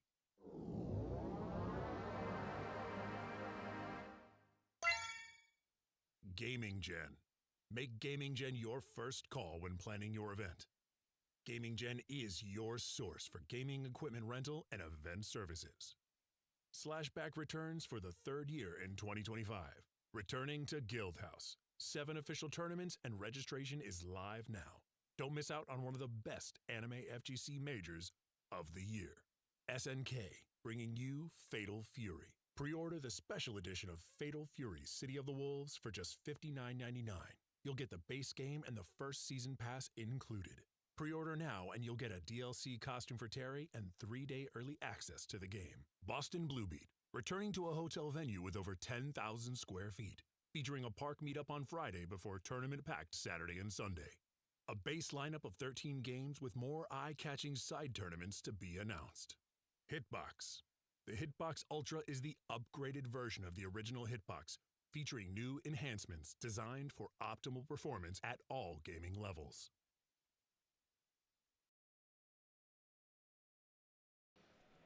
Welcome back to Frosty Faustings XVII. It's your boy Tasty Steve. We've been holding it down. He was holding it down without me, so I had to make sure he understood I was my bad, guys. I was definitely late. But we've been watching some Rev 2, and it's been definitely seeping back into my mind, man. Thanks for catching me up, though, man. Absolutely, no problem. And, you know, we've seen some really crazy sets today, like some real slobber knockers, and we got more coming up. We're not done. Yeah, man. It's a lot of games here. I know a lot of gamers here, I should say. And, like, I didn't know it was going to be this many NorCal people again pulling up, because last time I was here, it was just the same. So I'm glad to see Rev 2 is still healthy and going strong here at Frosty Faustings. And I think to start off after our little break, we got Rudy and Spicy Taco. It's going to be a good one. Okay. Rudy is a very strong bikin. If you've been following Xrd lately, he's been having some really great placements at majors recently. Okay. A bit like you know, one of the newer bikers, like hasn't been playing as long as Mystic. But he has had some stellar placements. Okay. Shout out to Mystic. But even more so, I want to see this, man. Rudy coming from where you say Michigan, Illinois. He's in Illinois. Yeah. He's from the Midwest. Okay. He's from around here. Okay. And Spicy Taco from New York, I've seen the name. I'm not as familiar with this player. Okay. But I've seen his name around before. Oh, damn. We got the answer in the front row right here, I just noticed. Yep.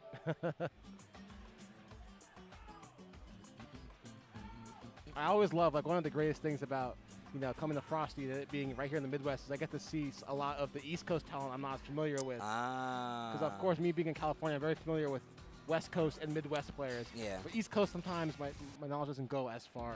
Yeah, no, I mean, just the same, like, it's crazy because back in the day, man, like, they just used to have these events where, like, we'd have, like, an N-Cube or something, and we'd get all of the East Coast. Because, like, I go back with, like, Chaz and all those guys. Like, that's when I came up playing gear. So that's my East Coast knowledge is only reserved for, like, those guys and a few others, the Marlon Pies, all those guys. Yeah, so makes sense.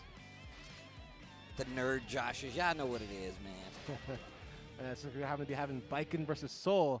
And, you know, Bikin, like I said, is considered by a lot of people to be top tier. Soul, not so much.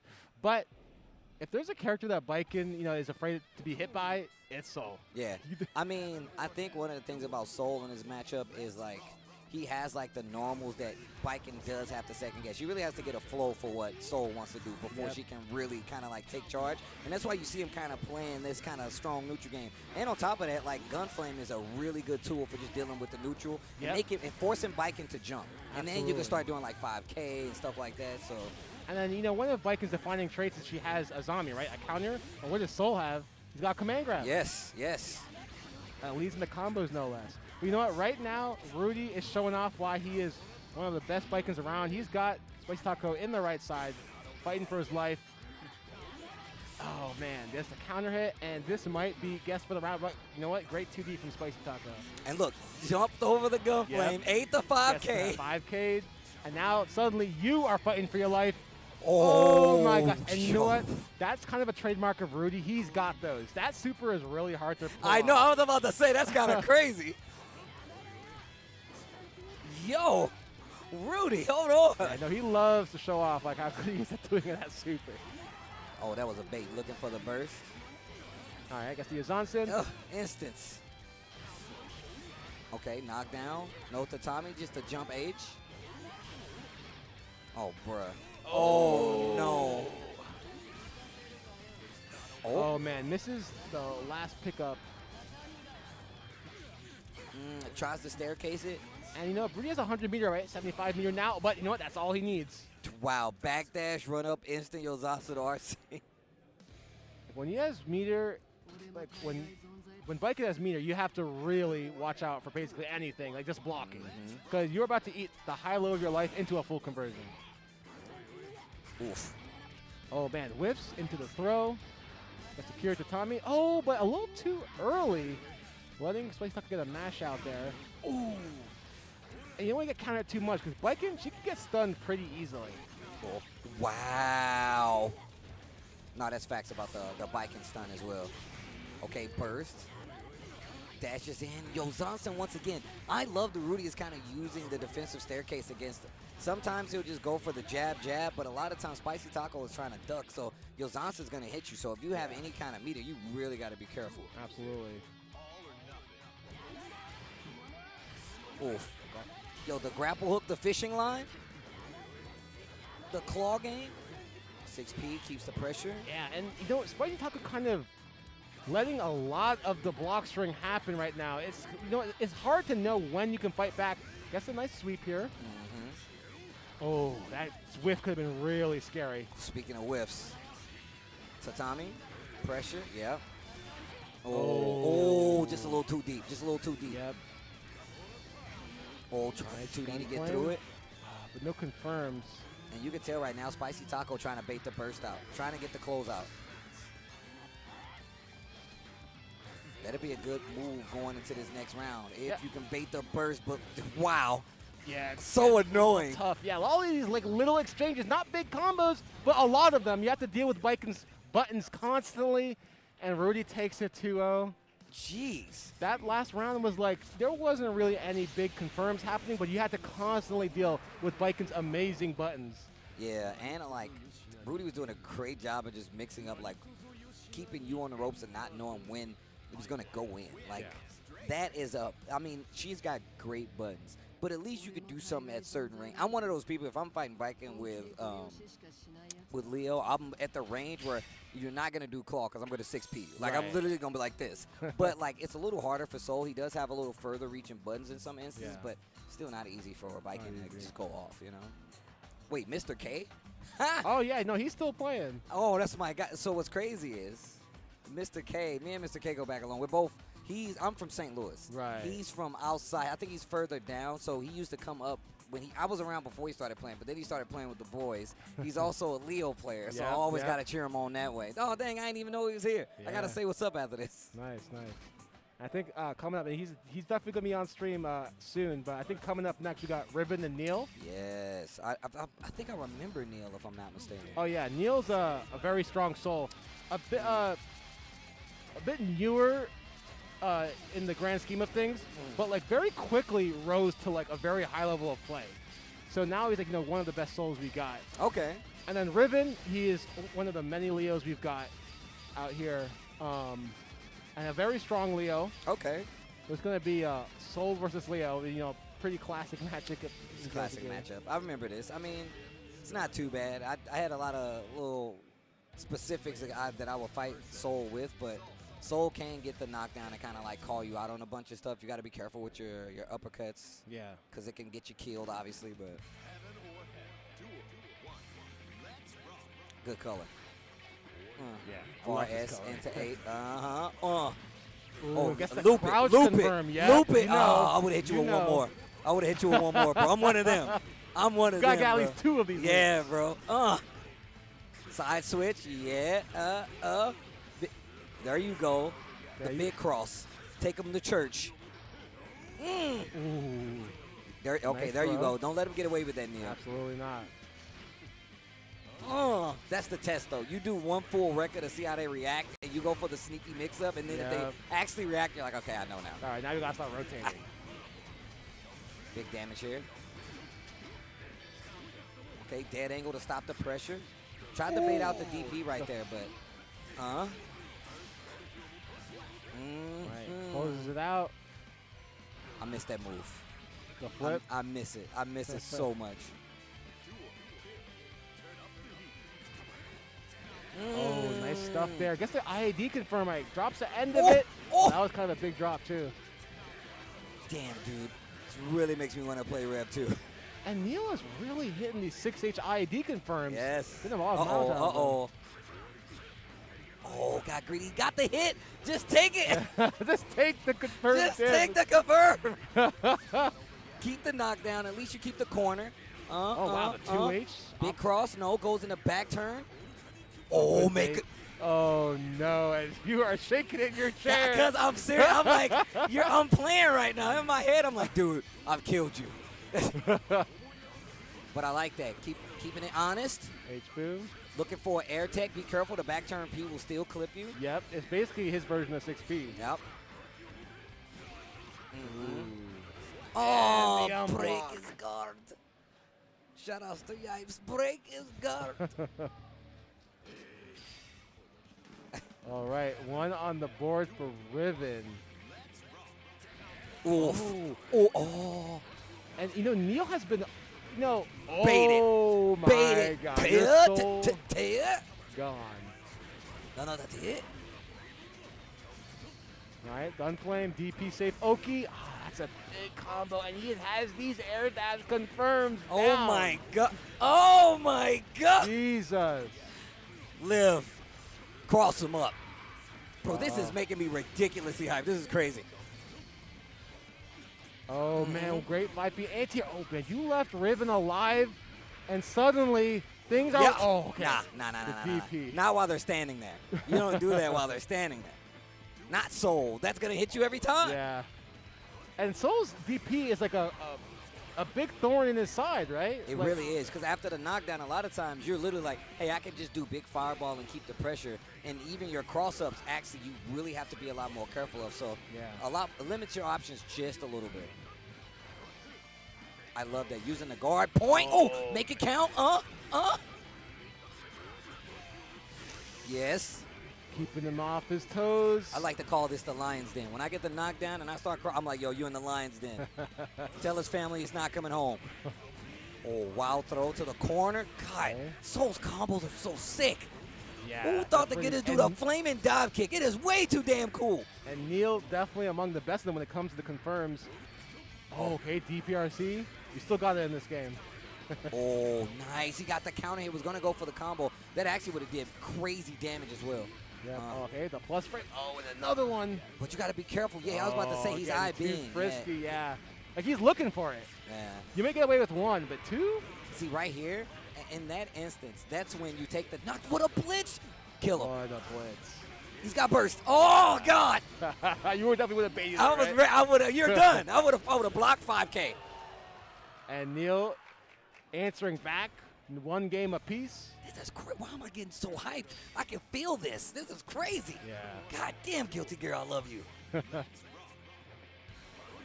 Oof. Oh, guard point. I noticed. Oh, I know. The emotional Riven, burst. I know. It He was in hurts. his feelings. He insulted his mother. He was like, "What'd you say about my mom?" Burst. Like, How dare you? your mom's cooking sucks. Burst. What? Oh, man, it is hurting right now. Guess for round right now. Oh, the whiff 2S! That has no recovery. That was messed up. Dirty. That was dirty. That was actually bad. Yo, Neil, bro, come on, Come dog. on, man. I'm meeting you outside after this. You thought that was slick? You gonna whip and then wild throw on me. Nice check with the 2P. Oh, man. Gunflame and the wild throw. Oh, man. Things turned around a lot from the first game. Yeah. Looks like Neil got the download. I'm going to tell you right now, though, Riven, hit my man with a wake-up. Hit him with the flash kick, bro. You got to teach him, dog. Oh, that's not good. Oh, that's not good. All right, you're still alive. I'm pretty sure you're still alive after this. No, he's still alive. He tried to bait the burst because he knew it wasn't going to kill. Yeah, you can't do that. Throw, yep. The cross-up? See me outside, bro. did Riven drive here? I would pop his tires. How dare you, bro?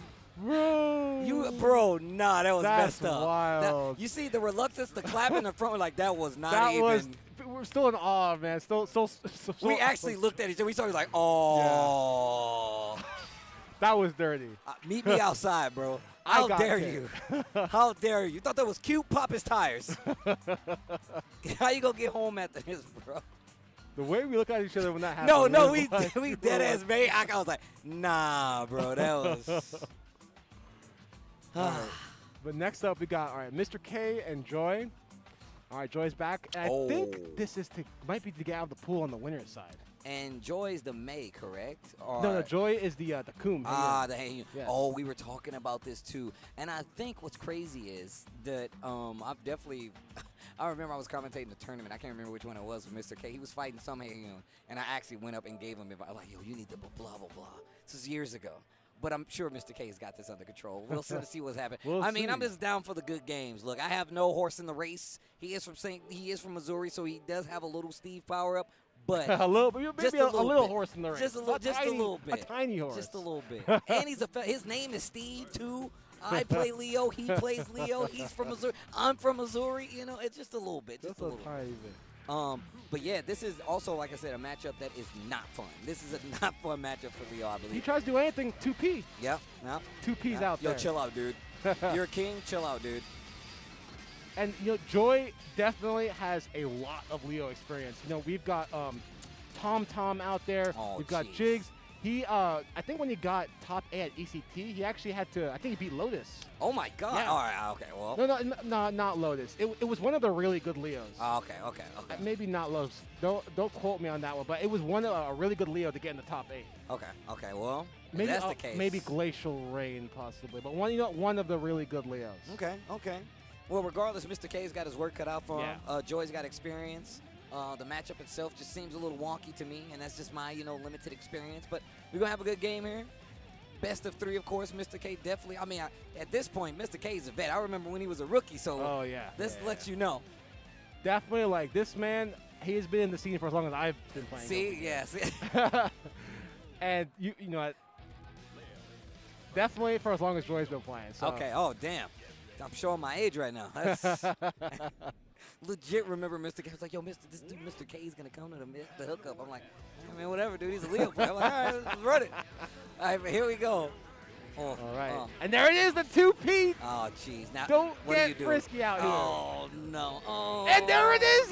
Joy's always looking for the air text. I'm telling you right now. Oh, and I said I would have flash kick right there. That's what I was about to say, and I was like, I would have got baited because Joy was definitely just blocking. All right, and a very strong lead for Joe, but great big IP fireball. air throw. Yeah, I would have 5P. Oh God. All right. Oh, but doesn't get to confirm off the 6K.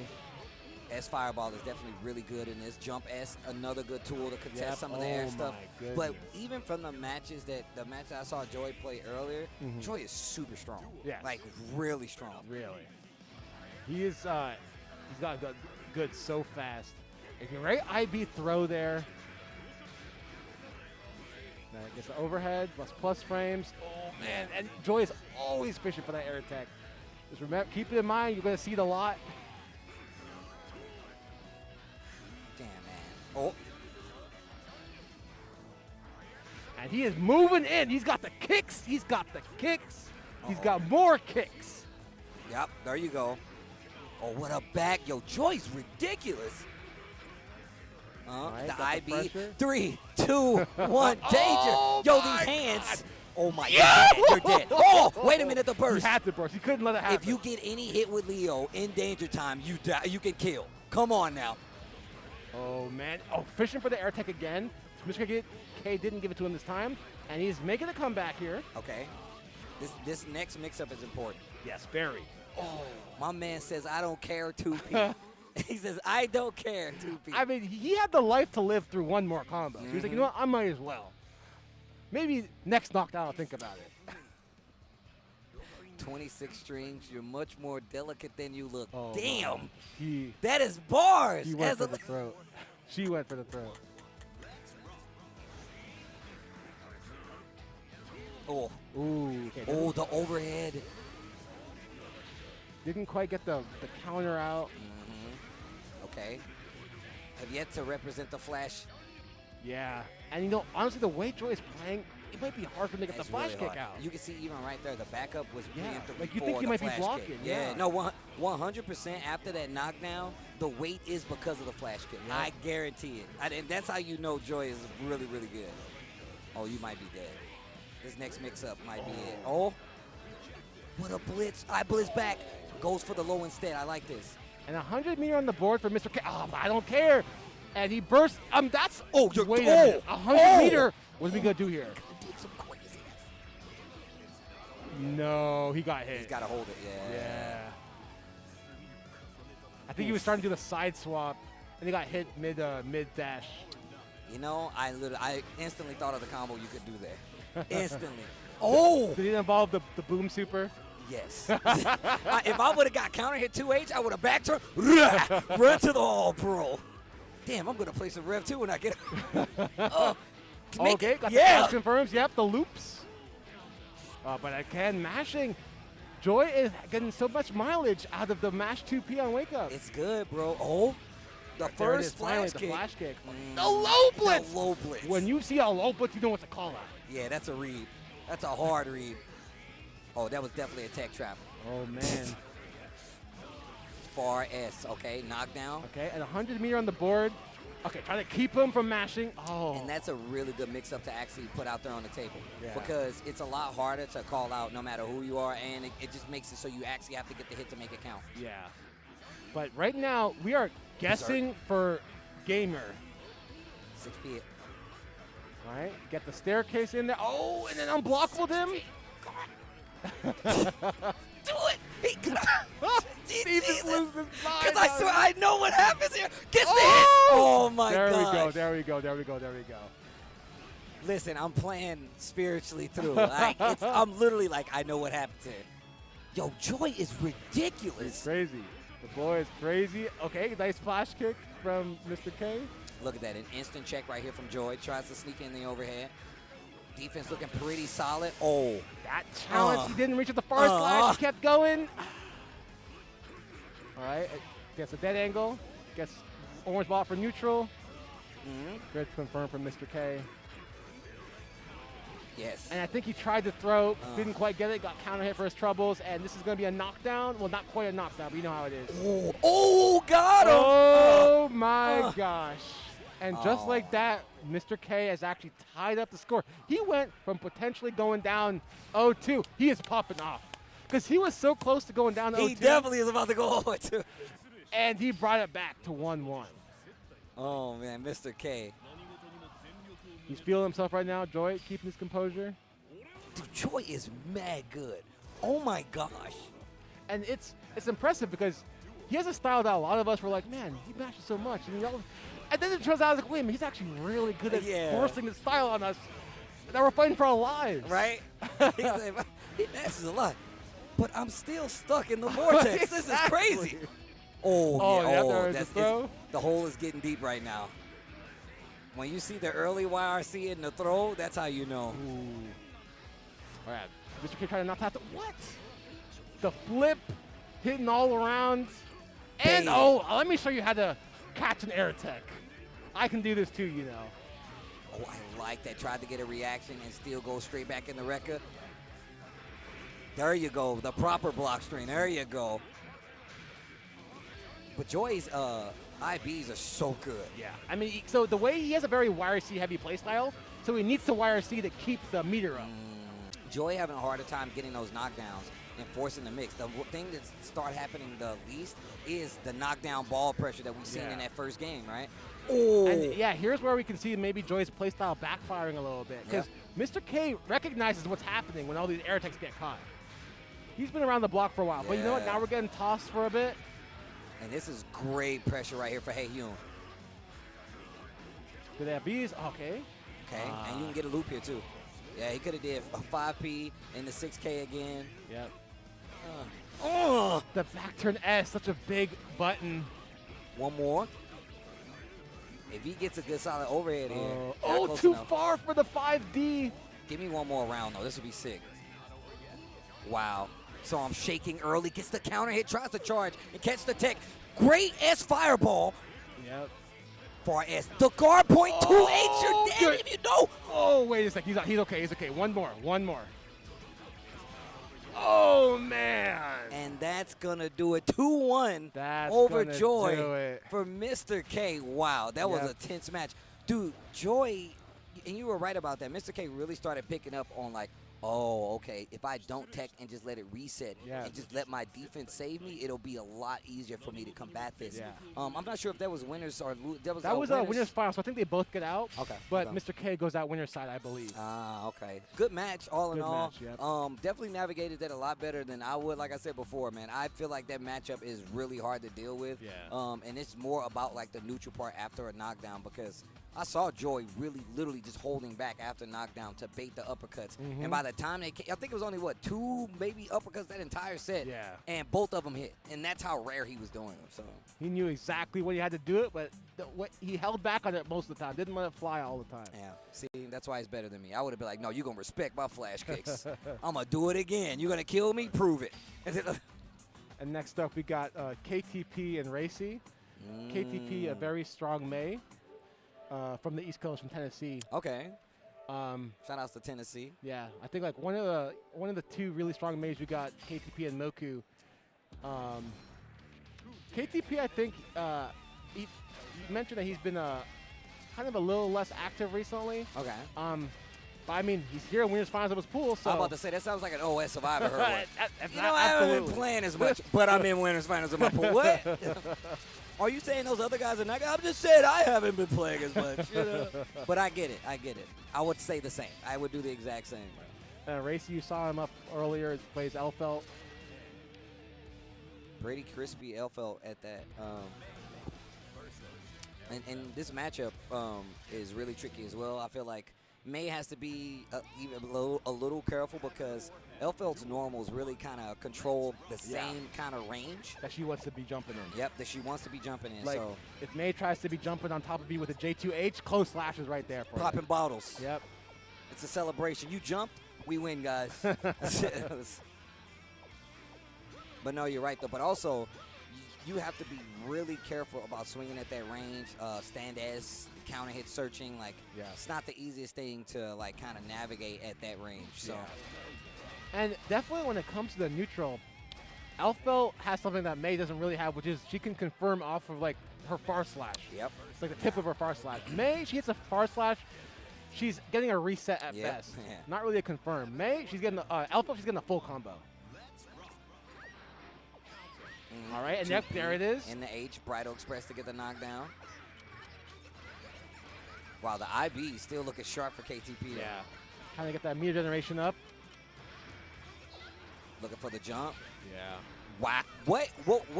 That was the shotgun. That's a shotgun, what? baby. That was crazy. That was behind her. Oh, what the hell? Nah, bro. I would have been tilted just a little bit. And you know that shotgun also is a one-frame attack, right? Yep. I'm used to dealing with this and just IBing this to try to stay alive. Yeah. Oh, no. 7 golden letters for Racy. And, you know, that round honestly went on for quite a bit. I'm a little surprised Racy didn't get touched for that. Okay. Oh, the burst. See, that was actually really smart. Sets out the Pine Berry. Ooh, but a little bit of a drop from KDP. Yeah.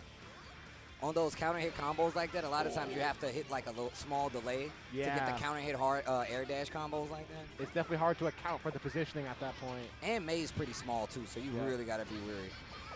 That was good. And the Pine Berry still there. And you know what? That YRC ate KTP's YRC. That was why he tried the YRC at the end, but it was too late. She had the flaming grenade on her hip in the slow-mo. Oh, that was sick. Man, yep. And that's made for you. And KTP, one of his things about his gameplay is he has very strong hoop oki. He will go for the knockdown and go for the high lows. I was wondering why like Ricey was like actually going to challenge some of those situations, and it's maybe because he knows about KTP. I was like, bro, you just gonna run in while the loop is there? And I was like, oh. Like literally, that's the first thing I thought. I was like, yo, you're kind of crazy with it. And then blocks the overhead. Nice. You're still blocking though, and now it's a Heroes of Full combo and the burst bait. You're alive, but one more mix-up. Guess for round. Oh, there it is. Set and gave him a perfect right back. You gonna perfect me? All right. You know what? I actually bought you something. It's a perfect. But yeah, he's definitely probably the May who does like the most like the strongest like hoop oki around. I like that. I like seeing the differences in all the different characters that we have. Like, when, obviously, there's a lot of good players with these respective characters, but knowing the difference between what they do and things to point out their tendencies is actually a really good thing. Yeah. So props to you on that. That's good. That's good. That's how I know you be out here playing. That's all I need to hear. I gotta play him sometimes. I gotta know how he plays. You gotta know. Oof. All right, bad situation here. You gotta be careful. We talked about the loop oki. Good blocks from Racy. I got hit. I'm already telling you, I got hit already. Good block. Waiting. Don't want to try something funny. Don't want to get counter hit with the Pine Berry up.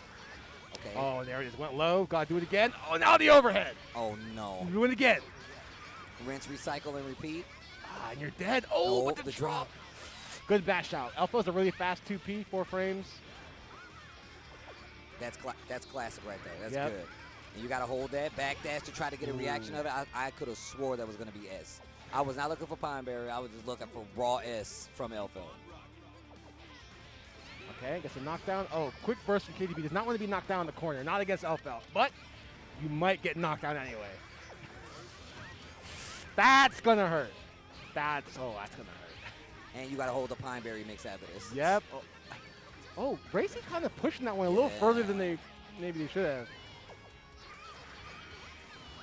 Uh-oh. Uh-oh. We've already... Oh, no. Yo, the beach ball hit too, and it baited. The first bit. Oh, the other side. Please, somebody. I need that clipped. Good dead angle from Racy. Stops the beach ball. Stops the dolphin. Stops the jumping. I thought you were going to knock her back down into the actual grenade. Oh, Joe just holding it. Quick dolphin from KTP to stop that comeback. And he takes that one 2-0. But, really good stuff from Racy. Good stuff, Racy. That was also winner's final, so that was like both of them are getting out. So. Both of those players getting out. Two good players on top of that, man. And, man, this is crazy. This is just pool play because we are seeing some crazy matches so far. Hopefully you guys are enjoying what you're seeing so far. I know I'm enjoying just even watching this with my eyes right now and talking about it with you, man. It's been good, bro. It's been real good, man. I've been having a good time. You've been filling me in on what I've been missing, which is what always happens when I come to Frosty Faustings. But I mean, Guilty Gear. You surprised me with how much you knew, especially with the Joy and Mr. K match. You knew all the confirmed you gotta be doing. Oh no, I told you. Look, I played. If you've ever played me in Rev 2, we are like me, Nerd Josh, a couple of the homies Sanchez. We were demons, bro. I played the match, the LFL matchup. I know it like the back of my hand. Like those are the matches that we played because I'm just a big Guilty Gear fan. So, like I said, this is making me. I'm literally like, damn, I might have to go to the house and pop on some Rev 2, man. I'm missing that game right now. And next up, we got Rudy and Moku. Okay. And Rudy, we saw him before. He plays Biken. And Moku, so I mentioned him during the previous match. I said the two big mains you got around, KTP and Moku. So here's Moku, the other one. Okay. And you may have seen another guy walking around who looks like a lot like Moku. And his tag is Bazoo because they're the twin brothers. Oh, okay, that makes sense. I was about to say, okay, that would have been some crazy deja vu. I'm glad you told me this on stream. I would have felt like I was crazy otherwise. I'm glad. I was like, hold on now. Pretty sure I just. Yep. Fazoo, a top Venom player, and Moku, a top Mei player. So they get some good. Bro, you know what's crazy? Guilty Gear has always had like some great twins in like throughout the history. That's actually kind of crazy now that I know this. Oh man, I'm not sure this is Bud checking out. Are they just going in? It looks like they're going straight in. That's a throw in a Suzerain. You don't do that if you don't have to. Back throw, set it up. Welcome to SeaWorld. Yep. Oh, man. Moku trying to stay safe with the jumps out, but still get opened up by Rudy. Also, I got to say, Rudy, your color choice, magnificent. Yep.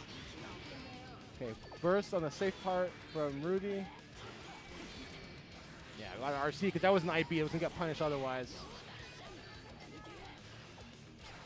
Oof. Oh, no.